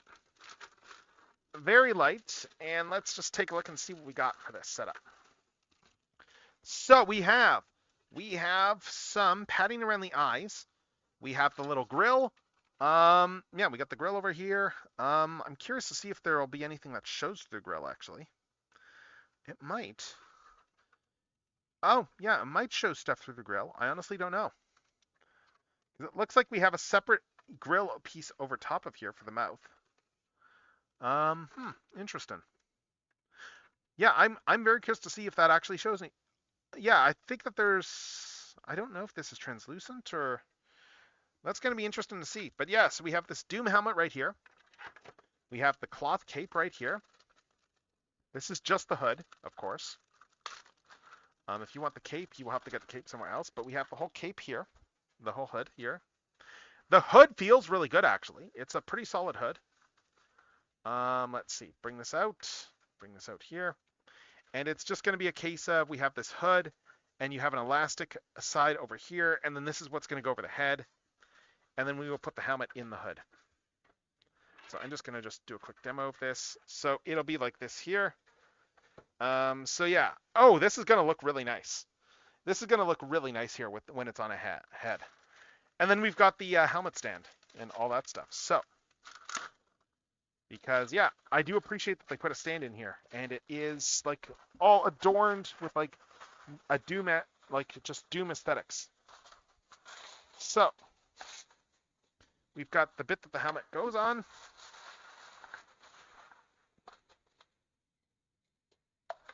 We've got all the we got all the little bits here, the stand. I think the stand might weigh as much as the helmet. Crazy. We got those bits there. And we have the actual base here. Yeah, it has like Doom's, royal crest on here on the base. This is gonna be a case of we just line this up and put it in. There's just the one way this goes. So that just goes there. Then this comes around, and again, there's just one way this goes on, like that. And then again, there's just one way this goes on, like that. So this is pretty solid here. And so for the helmet, you would take this here. We would put the cloth cape around this here, and then we would put the helmet on it. And yeah, with the whole helmet setup and everything like that, this is what you end up with just for a display piece. This is what you get for a display piece for the Doctor Doom helmet. So it's very nice. Yeah, this is a very nice Doom helmet here. This looks really good. I'm just going to take a quick shot of this here. Let me just zoom this out. Yeah, like it's a really nice Doom helmet. Let me just take a quick shot of this. Let's see. Yeah, a very nice Doctor Doom helmet. And again, just to bring this down here, we can just take a look at all the detail on this helmet too. So yeah, it's got a lot of weathering on it there. A lot of little scratches, some battle damage. Like we got the little cabling in here too. Like, some adornment too. Like there's some nice little adornment. Like this was, just like all the little designs in here. This was clearly made by like someone sophisticated. All right, and now comes the part where I see how this thing actually fits a human being. So first I'm going to put the hood on, and then I am going to, let's see. This is going to be tricky actually, because I just realized that I have a headset. And I'm not going to be able to wear the headset while I'm doing this, so we're going to be wearing this weirdly around my neck. Let's see. So, can you hear me fine still? Can you still hear me fine? Because I'm wearing my thing down on my neck net right now. But let's see here. This is going to be interesting because I don't know if I'm going to be able to wear this with glasses. Let's find out. This is a pretty tight fit for the Doom helmet, actually. It's a pretty tight fit. Let's see if I can. Let's do a non-accidental face shot here. And, oh, yeah, I need to zoom this out. Because, yeah, there we go. There I am wearing this Doctor Doom helmet right now. Yeah, like, it's a little bit awkward because I got the headphones right over here for the actual stuff. But, yeah, it fits on a human really well. I look a little cross-eyed, funnily enough, just the way the eyes are inset. But, hey, it's Doom. Kneel before Doom. Yeah, it looks really cool. Doom! Yes, I am Victor Von Doom, and I can't see. I cannot, there we go. Alright, so, yeah, the cloth cape works pretty well. Yeah, let's see. And welcome back, Sleep. Welcome back. Yeah, it is a very tight helmet. It's a very light helmet, too. It's digging into my side of my face a little bit there. Yeah, it's... Yeah, I need to check the fit of this, because it's digging in a little bit up top. Oh, I think that's a bit better. It might just be the whole assembly that they have in there for holding this thing. But hey, it is... Yeah, it's a proper Doom helmet. I can't really argue with it. Like, it's just... Richards will rue the day he dared cross Doom.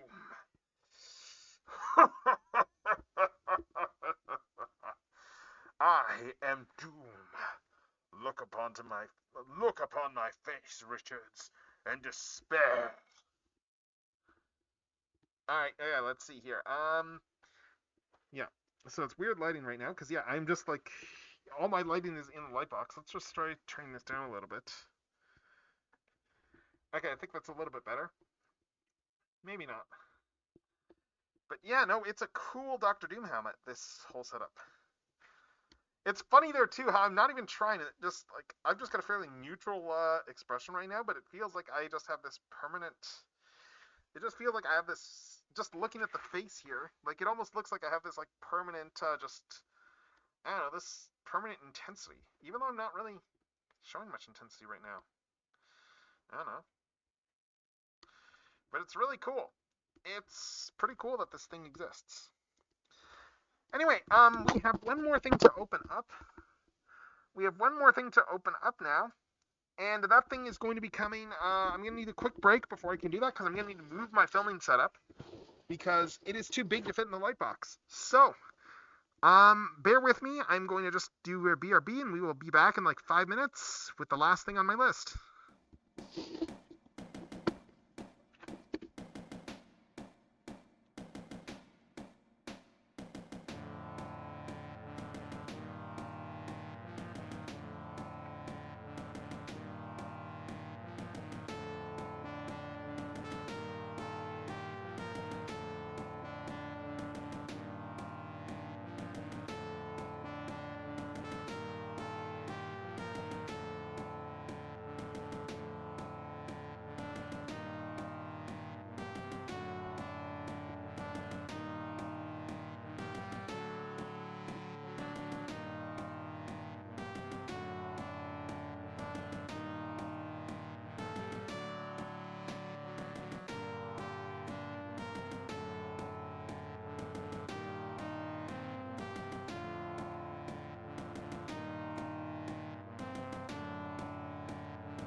All right, we will be right back in just a sec.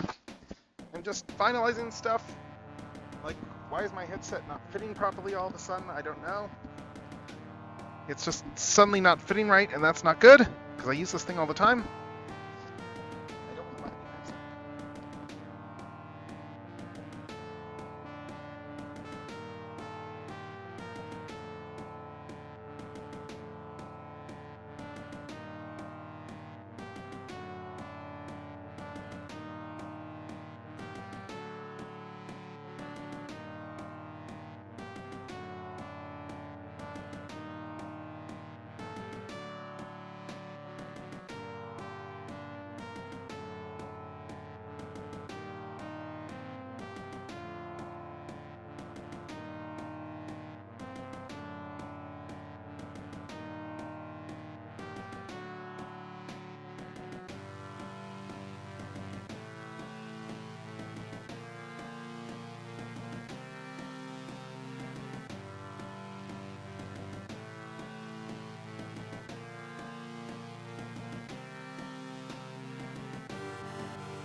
Okay, we are coming back, and yeah, frustratingly, I might need to get a new headset soon. I just added more duct tape to my existing headset.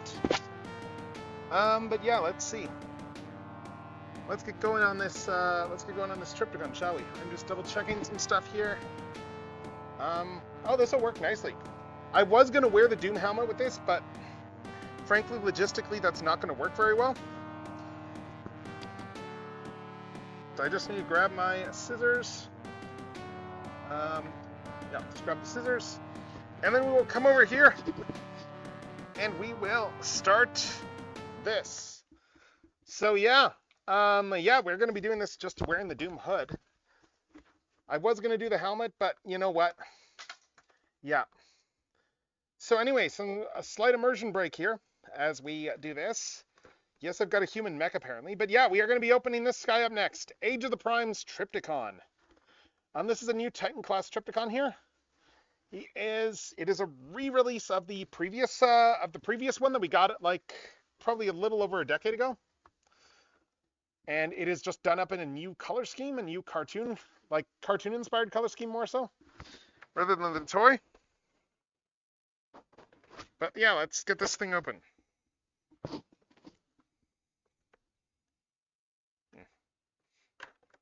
Let's see. So, Triptychon, of course, is the giant city robot. Let's see.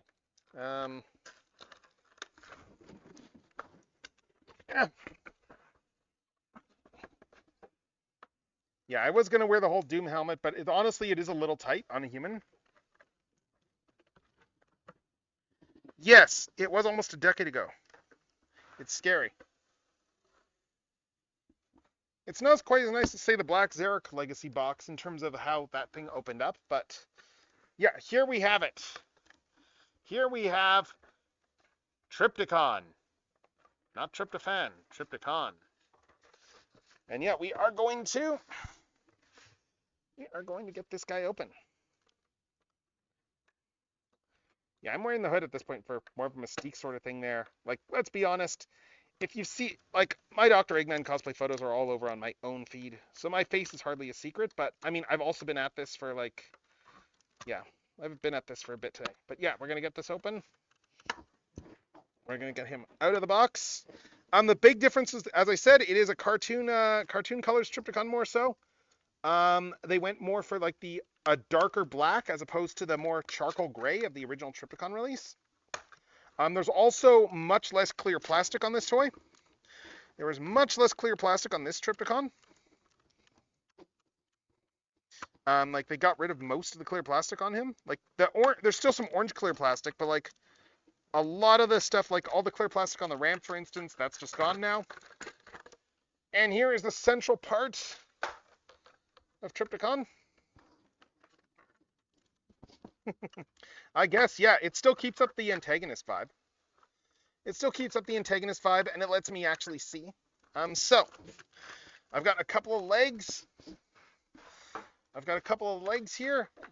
And I've got a dinosaur. Trypticon, also known as Dinosaurer in Japan, incidentally.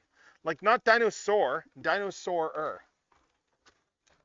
I'm just trying to find his little accessories, because he does come with some stuff. Where did those go? Yeah, I pulled everything out of the box there. Box is empty. The tray came out. And I'm just trying to spot to see where his accessories are. Because he does come with stuff. Oh, I see it. No, never mind. The accessories are already, well, the accessories are already still plugged in the actual figure. So, yeah, so we got these legs right here.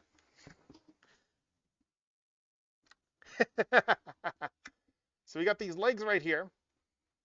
Actually, how well can you see Trypticon on the screen? I don't have the greatest view from my of my screen here from where I'm sitting. I'm kind of just looking across the room at my camera right now, so I'm hoping the visuals are good.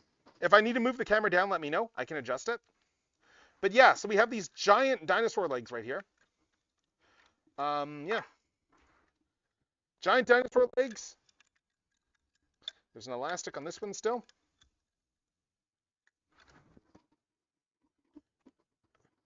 Yeah, okay, yeah, I mean, lightness I can't really do much about. It's starting to get dark, but I mean, I just meant more in terms of, do I need to tilt the camera down at all? Can you see everything?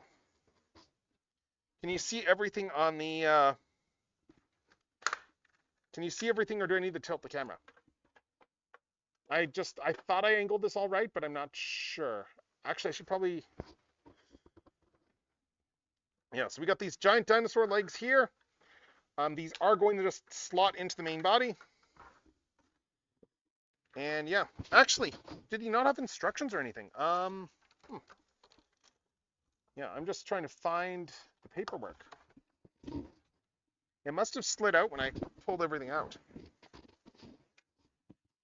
It'd be weird for a Transformers toy to not have the usual, like, instruction manual and stuff for paperwork. Let's see. Let's see if I can spot that. Yeah, I didn't see any. Oh, here we go. Here's the instructions. Yeah, so we got the instructions right here. Yeah, I'll come tilt it down. Hold up. Let's just adjust it. I set a little bit of this up before I started, but there we go. That's a bit better. That's a bit better there. Okay, so Trypticon. Trypticon. We have these two giant legs. We have this giant blob for a dinosaur here, and we have a thing that is tied onto the ramp. Because Trypticon historically has a little robot dude that is on his chest. Full tilt. I'm just cutting all the cables on this one so I can get full tilt off. Because he should just unpeg. I'm trying to remember how he... Right, he pegs into the back. That's right. I think he does. But let's see. Okay, so full tilt has a lot less paint than the original version too, incidentally. But I think that's just a case of we're going for cartoon accuracy here. And my headset keeps sliding down. Yeah, I am gonna need it. Yeah, so full tilt is right over here. We got a little car on this thing. And okay, yeah, so full tilt right here. This is full tilt. He is the little car dude that goes onto the Triptychon's chest. I'm just going to put him out over there. Triptychon's chest, meanwhile, this whole piece that Full Tilt was on originally, just to showcase some stuff. So this whole stripe here on the original release, this was all this was all translucent plastic on this thing. This is all translucent blue plastic on this original thing. And the issue with that, of course, is the fact that it's not quite as structurally sound. So you would have people who were reporting that some of this stuff was starting to sag, like, after time. Like, yeah, like there was stuff that was starting to sag a little bit, just from time. Like, yeah, this would peg in here, but this door would not stay closed. So anyway, Triptychon. This is the base. This is the base larval form, I suppose, before we put the legs in. And we got some dinosaur arms here. Yeah, I guess the legs slide in over there. Yeah. But yeah, so it's almost like a little dinosaur here, just the way it's laid out. We got like this whole black dinosaur. You got some, orange eyes in here. You've got like the other head back there, but let's ignore that for a sec. Yeah, anyway, we got all this little, it's like a little larva right now. And now we are going to just put his legs on him. So, that's going to be just a matter of just clipping these in. And then once these are in, that should be it. That should be good. Yeah. So, one leg is going to go in here. Like, once these are in, they shouldn't need to move anymore. So, take this out here and just slide it on. Should just click once it's in all the way. There, it clicked. And now we got one leg on Triptychon. And slap this one in.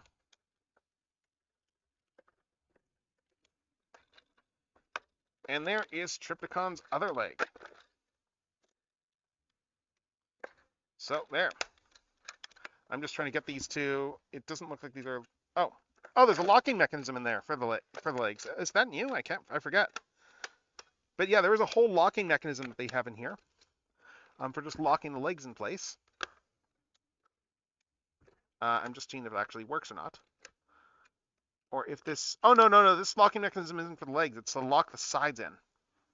But I'm just looking at this and going, why is this leg not staying in place now that I have it in?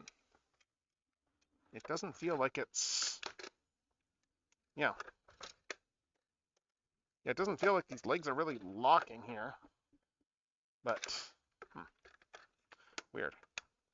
I do have these in right? I've got them on the right sides, because these are the toes. Like, there's no other way for these to go. But,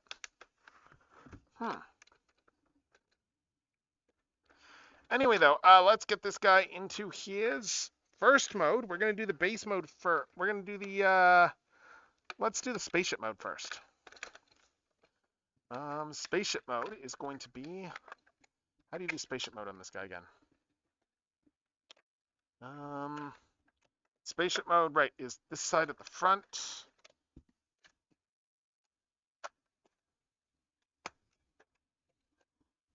Yeah, this guy goes up to the front, spaceship mode.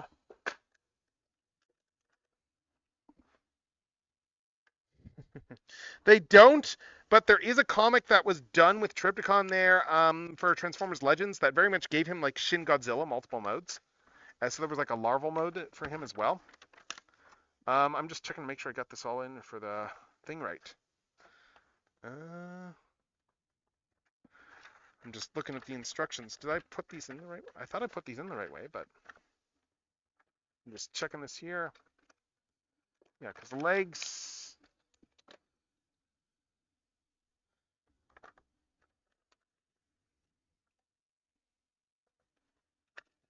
These are in the right way, right?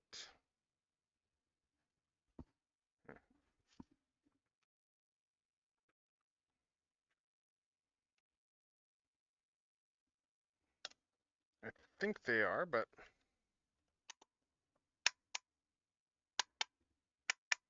let's see. I'm just surprised these aren't really locking in very well, but let's see. Anyway, so yeah, so for his opening mode here, once we get the legs in, Once we get the legs in, we're going to put them in a spaceship mode. And once we lock all these in here, we are just going to...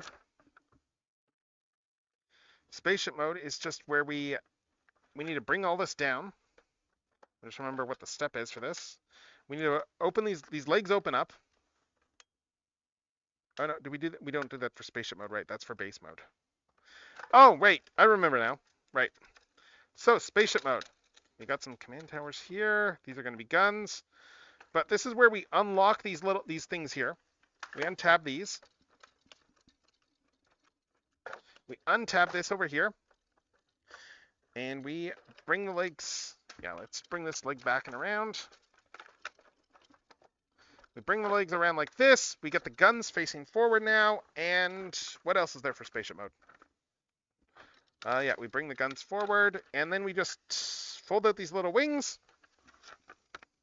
And is that everything? I think that's... It does reference... Okay, I need to lock the legs in. Right, so legs do lock in for this mode. So yeah, let's take this. Bring this around. Yeah, these are popping open, but that is for the city mode. But yeah, it looks like the toe locks in over... There's a slot that there's supposed to lock in here. And I'm wondering, I'm sure I put the right leg on, but this just does not seem to be locking in at all. So I must have assembled this wrong. Maybe I did put the wrong legs on the wrong body sides. Let's just check this. Because quite frankly, yeah, this is not closing up. This is not closing up like I would expect it should. And it's not really lining up with stuff over here, because this should...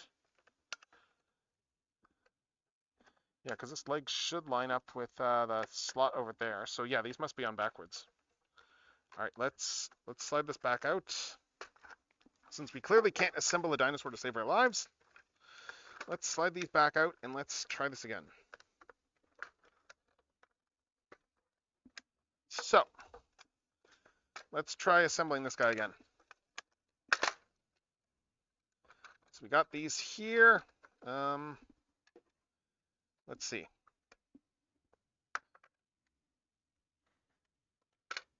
Because yeah, these are the feet, right? And what's the way that you do this? I'm just double checking this now. Oh, you can't see? Oh crap, the picture died. Hold up, crud. Thank you for pointing that out. It's because it's not plugged into anything. Yeah, no, it just turned it. Yeah, thank you for pointing that out. Let me fix this. Is this... Hold up. Did my phone... Does this not have battery? Let me just check this. Does my camera not have enough battery to run itself? It's been plugged in all day.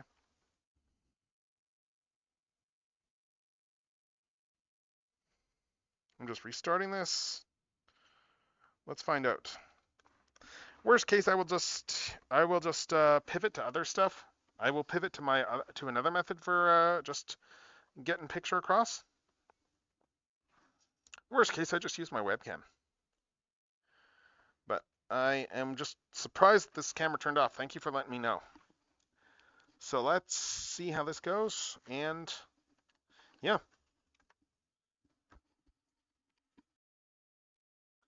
All right, hopefully this works pretty quickly. It still says it's booting up, though. What the hell? What the hell? Why is it still booting up? Why is it still booting up? And also, why are the mouth not working on this thing? Why is the mouth suddenly chosen to not work on this model? I don't know. But yeah, let's see how much power this camera has left. Because it just turned itself off, so. Oh, okay. All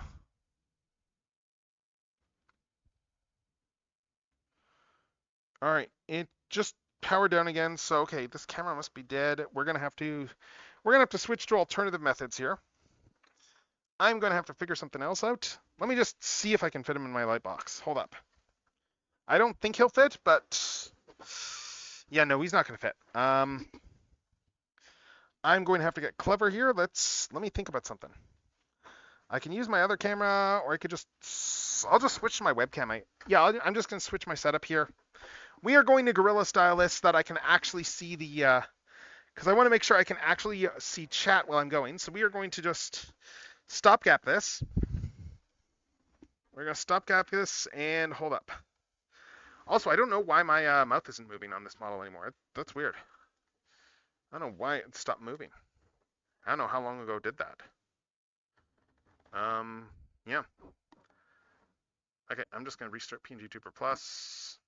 Maybe it's been running for too long. Maybe it's just not designed to run this long as software. Let's restart this. And then I'm going to switch on my backup camera. I'm going to put my other camera on here. And we are going to, let's see.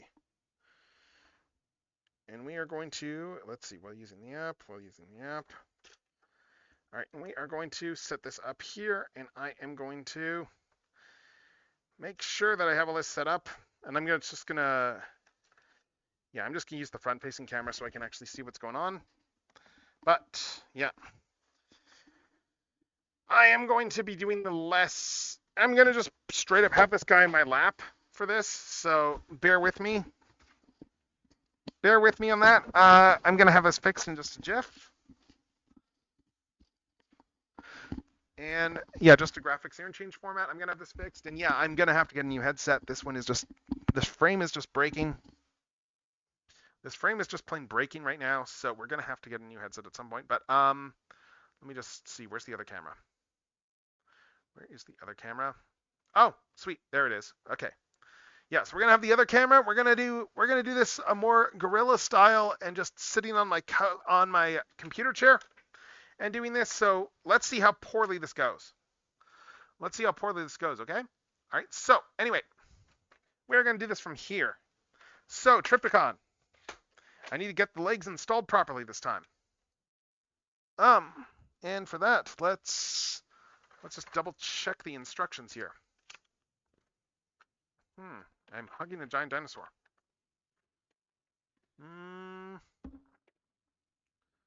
Just looking to see if there's anything that shows about putting the leg on. Okay, let's look at a picture of the legs. Let's look at a picture of the legs and use this as a guide. Because I know this is going to be the tail, this is the back, this is the front.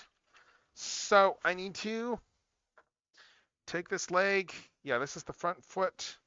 Okay, so this goes on this one. This should go on in here.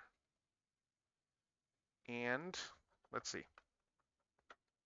We're going to slide this guy on. Yes, we are so back. Let's see if this works.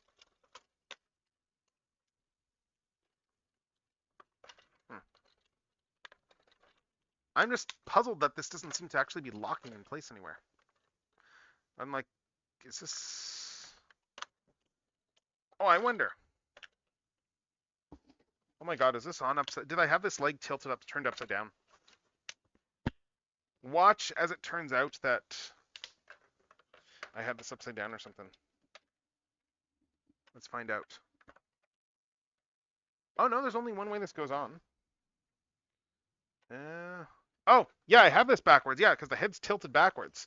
Oh my god, this is all on me. Yeah, no, the head was tilted backwards this entire time, so that threw me off. So the legs actually go like this, and there, now it locks in. Oh my god, I'm an idiot. But the important thing is that we have these Triptychon legs in. Also, wow, that camera really doesn't have... I'm shocked that the thing died as soon as it did. Maybe it's been draining power for... Maybe it's not been plugged in for a bit. In which case, yeah, I guess we should consider ourselves lucky. Okay, this one, right, this is upside down. This thing, let's rotate that around. And then let's get this on. And yeah, I'm annoyed that I'm probably going to have to get a new headset. This one is starting to go.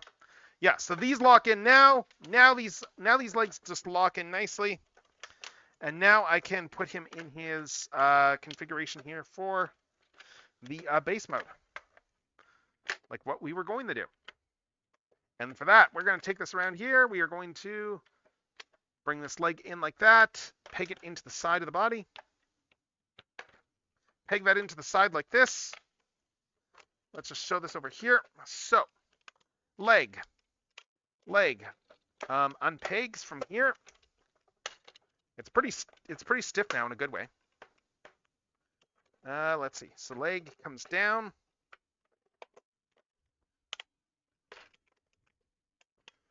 And why is the leg not popping out? Maybe do I need to use the whole unlock mechanism? I don't think so. Yeah, the leg's split for base mode, but let's see.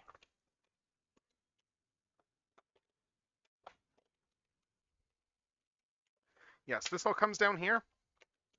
We bring the leg around here, and we bend the leg. Yeah, we bring it in like this. Oh, I've got this on backwards. Hold up. So we take the leg here. We bring it up like this. It locks in pretty good, actually. The leg's locking pretty good on this one. So we bring this up like this, and yeah, and then we just bring this down and peg this tab into this slot over here. I hope this is all coming across. All right, so we peg this tab into this slot over here. And then we bring this down like this. Bring this over here. And this, yeah, we bring these, I think those come down like this here still. And yeah, and then we have, okay, yeah, bring the feet in like this here too. And we got a little gun up here. We got a little belly gun, a little front gun. And here we have spaceship mode. This is considered the spaceship, apparently, as soon as I get the wings out. Yeah, let's see. So, Tripticon in this spaceship mode. Woo!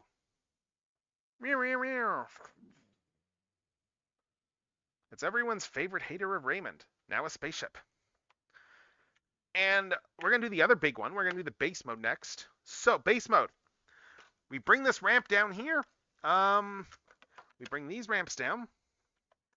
Let's see, what else? I'm just trying to remember how all this stuff with base mode goes. Right, these legs unpeg. This is gonna be very unwieldy from where I'm standing, where I'm sitting. Because yeah, this unpegs, but also the entire leg assembly here. This all opens up. This all opens up for base mode. And you can see here we have a little stand that comes out there. Put this into the back. Slot that in over there, and this all just comes out over here like this. We got a little ramp here. We got a little ramp. We bring this up. Let's see. Do that with this one too. Bring this leg out. Depends on the character, I suppose. Like, no one really ever asks them. I mean, like, Galaxy Shuttle and Victory, like, his entire thing is he shuttles people around. I guess for some of them, maybe they think it makes them feel useful. Maybe it makes them feel useful. So it might be there might be a usefulness thing for that. One thing that I think is really cool though, is on this guy here is they painted these details here gray, even though they're not seen, because they are seen through the little they are seen through this plastic, so they're gonna look really good there when you put them in there. But yeah, let's see. So we got all that stuff there. This little tower comes up. This is just the most unwieldy thing. We got these towers up here. And let's see. So Tripticon City mode is one of the better ones, honestly. We get these ramps down. Oh, I popped this ramp off. Let's fix that. I popped that ramp off again. Let's fix it again. There we go. So Tripticon City mode. It is essentially, yeah, it is just this giant unwieldy mass here that looks really good on a floor. Like it's got a lot of cool functionality for this city mode here, honestly. Like it's a very cool aesthetic. Like we got just these little towers that just come out all the way over here. These little stations just off here. We got these little towers right here. There's tiny little ramps down here too that you can attach that at the time, you got these tiny little ramps here too. At the time, they were making guys that could connect to these ramps. Oh yeah, they absolutely are. They absolutely are. Yes, they absolutely know everything that's going on inside them. But yeah, so we got this giant ramp at the front here too. But yeah, this is basically city mode for Triptychon. Like, this is like the least wieldy way to show this off. Like, this is why I have the table there. But hey, since my camera died, I guess this is what we're doing. But let's do the giant dinosaur. Let's do what we're all here for. Let's do the giant dinosaur mode.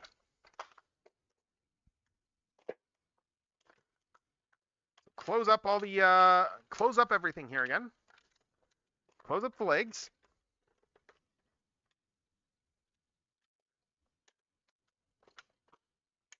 Let's see, we'll close up the legs here. And then we can, once we get this closed up and start showing this off, I can start showing all the cool details. Because yeah, legs just close up like this. Let's see. Bring this down here again. And yeah, legs, speaking of legs need to pivot down now to here.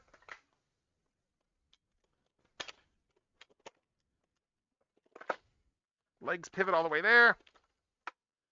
Let's see, tail comes up to here and it's going to lock once we get it up there. It hasn't yet, so we haven't gotten it up there, but there should be just a final click to get this up. I'm not getting that click.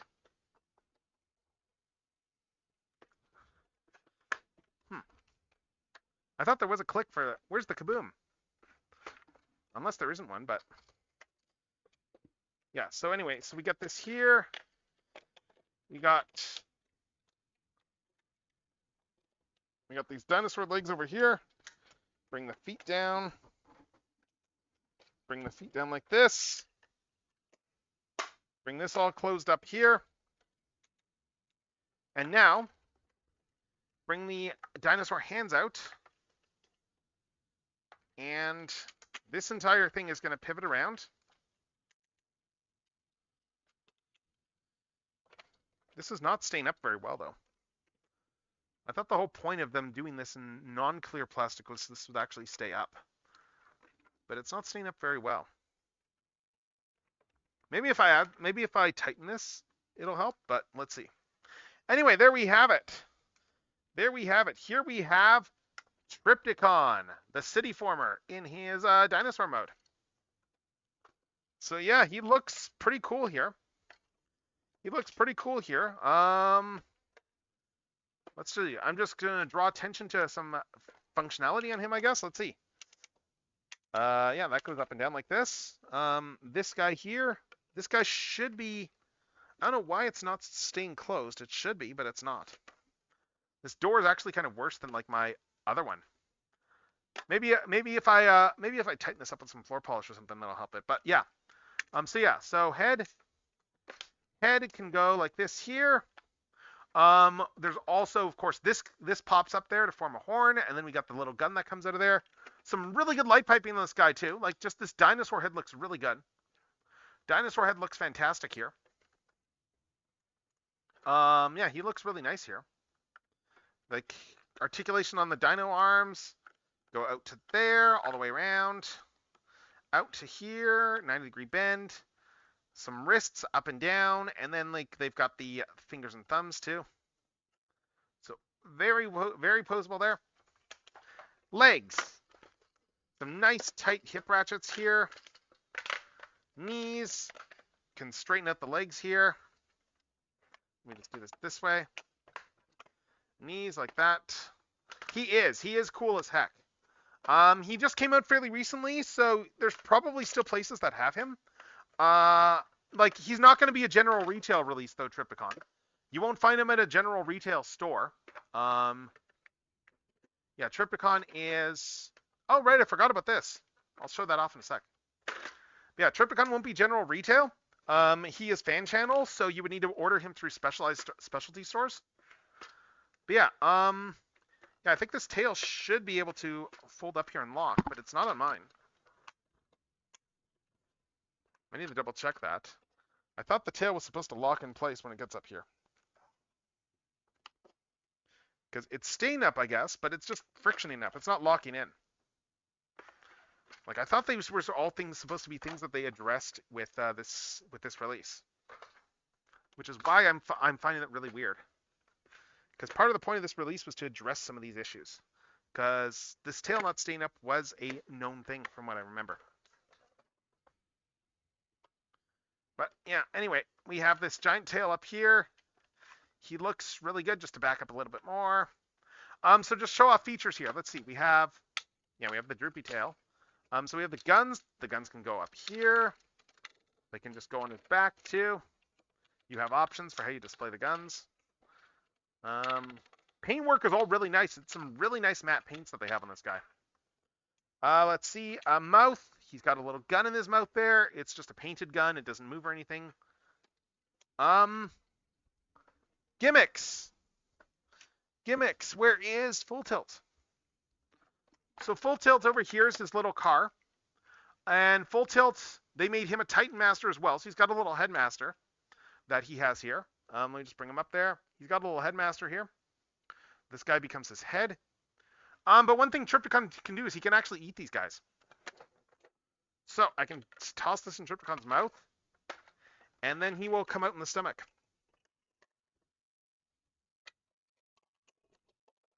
Like so. And then he'll end up on my floor. Like so. So that's cool. That is pretty cool. Yeah, this does not seem to be staying closed very well. I need to check that. I might be able to tighten this up though.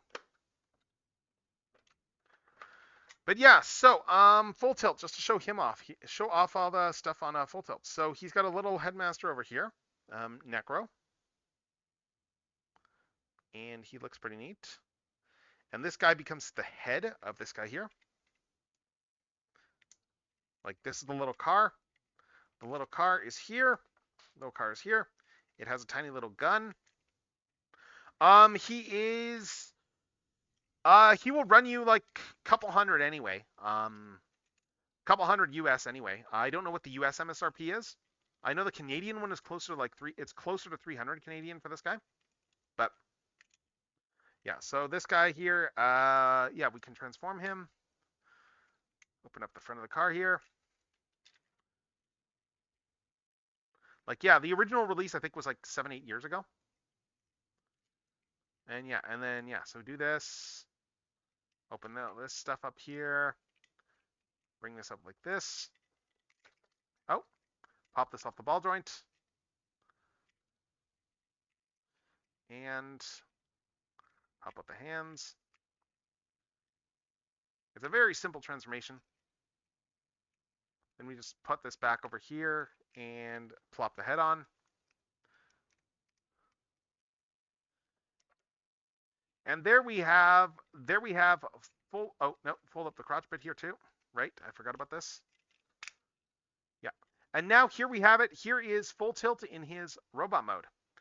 You can see here there's barely any paint on this guy. It's pretty much, he has paint on the eyes. He has paint on the eyes and that's about it. And then like, I guess the wheels. But it's a little bit limiting. The original release of this did have more paint. Like his gun has a little bit more paint because this gun was cast in black and then painted purple. So the gun has more paint on it than the entire figure, which is kind of insane. But yeah, let me just grab for comparison's sake. I didn't pull down my other Trypticon. That's up on a shelf. I didn't really want to disrupt that whole shelf to do that. I'm already like pulling a lot of stuff out as it is for this whole thing. But let me just get this. Hold up, this leg came out. I need to get this leg back in. There we go. I'm just going to stand up Trypticon here, put him off to the side, because I want to showcase this with some of the other stuff in the past that they've done. Okay, so let's see. We have this is the original release of Full Tilt. It's a very different purple. This one does have stickers added to it. I did get a sticker set for this guy, so that is not really indicative. So that isn't really indicative of it. But on the original release, they did color these sides over here. They did color this stuff over here on the original release. So you can see just like how much of a difference there is. It's a big difference. Like just the plastic color is completely different in terms of shades of purple. Like this is closer to the animation colors here. Um, and this also means, of course, that the tank accessory for Trypticon, Brunt, they did an update of him like around like a couple years after Trypticon came out, just to go with him. But that also means that his purple no longer matches this new Trypticon. So we have reason to get another Brunt release, I guess, because they need to do one that actually matches the new Trypticon. But yeah, so there's a big difference in these colors, though. Just big difference. This is definitely the better one for colors. But I think that overall though, I really like the colors on this Trypticon. It's gorgeous. It's a really nice Trypticon. Oh, and when I was mentioning other features, I will show that for a sec here, because we can take this over here, and there is more compartments that open up on this guy. I'm just trying to remember where it all is. This door here on the mouth, this opens up here. So he has a bit of a mouth there, like Bowser style almost, like a Bowser castle. And we can actually put someone in here. We can put a little guy in there for a pilot. So like we can take full tilt here. If he was in car mode, he would be able to drive in here. He is not in car mode, so I'm just going to shove him in there, and he's not going to quite fit because he's not in car mode. So let's put him back in car mode. He's probably going to stay in car mode anyway, because honestly, it's not a very impressive deco on this guy. Like, it's very limited. Let's see. I do this. Where's the crotch bit? Fold that down. Bring these down. Open these. Look at the legs. Like, full tilt feels a little bit loose, honestly, in terms of like his joints. Like, his knees are not that strong. But yeah, so we can bring full tilt up like this. I've got his little dude here, and I'll show you some other stuff with the head there too. So yeah, so we can open this up now, and we can drive him in, and he can just stay in there, and we can close this up. And he'll just go in there like that.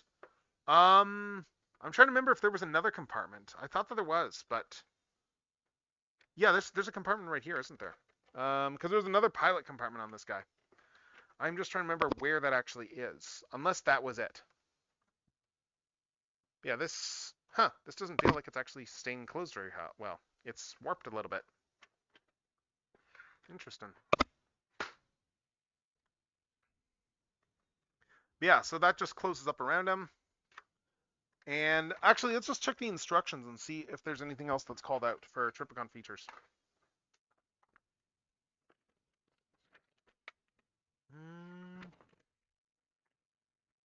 Let's see. It's calling out the different modes. Yeah, the docking there for full tilt there on the chest. Yeah, so he can eat them, and then that's how he stores them there. Okay. So that's the extent to which that goes in. But there is another functionality here that we can use with the Headmaster, that we can do with the Titan Master here. And that is, we can come around. Oh, that opened up again. But yeah, we can come around here, and there actually is a little cavity in the top of the head for that. I mean, yeah, that's my place, pretty much. I'm going to have to do a bunch of cleaning tonight, actually. But yeah, so he can just slot in like there. And yeah, and then once he's in there, actually, we just press him down, and then we can operate the whole horn pop-out feature. So that's cool. That's cool. We can just use the little Headmaster for that. So it's got more than one use, and then we can just like feed him the Trypticon. And then he'll be in there. But yeah, full tilt's also in car mode. I'm just going to pull him out here. Let's pull him back out.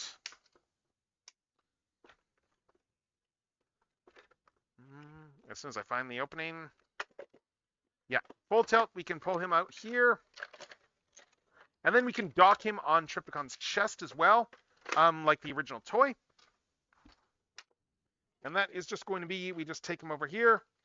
We take this little door here, we bring this up, and we just plop him on.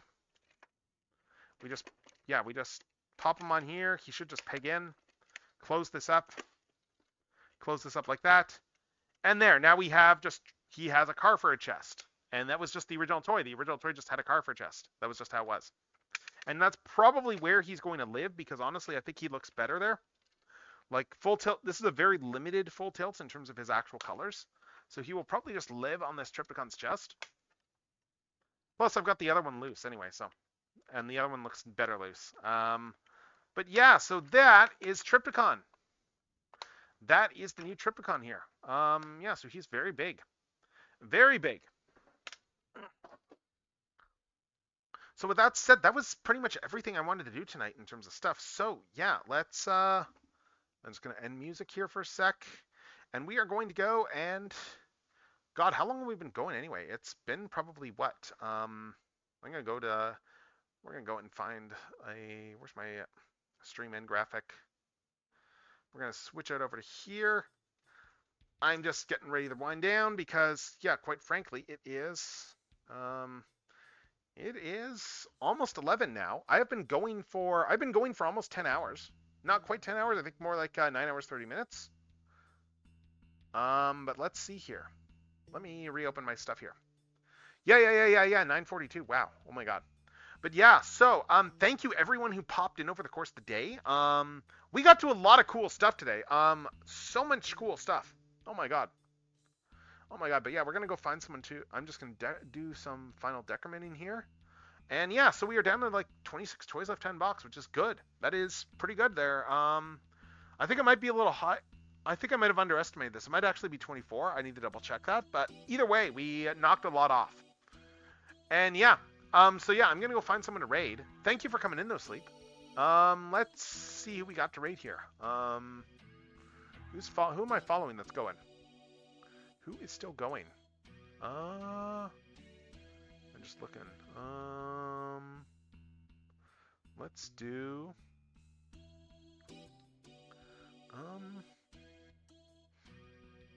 You know what?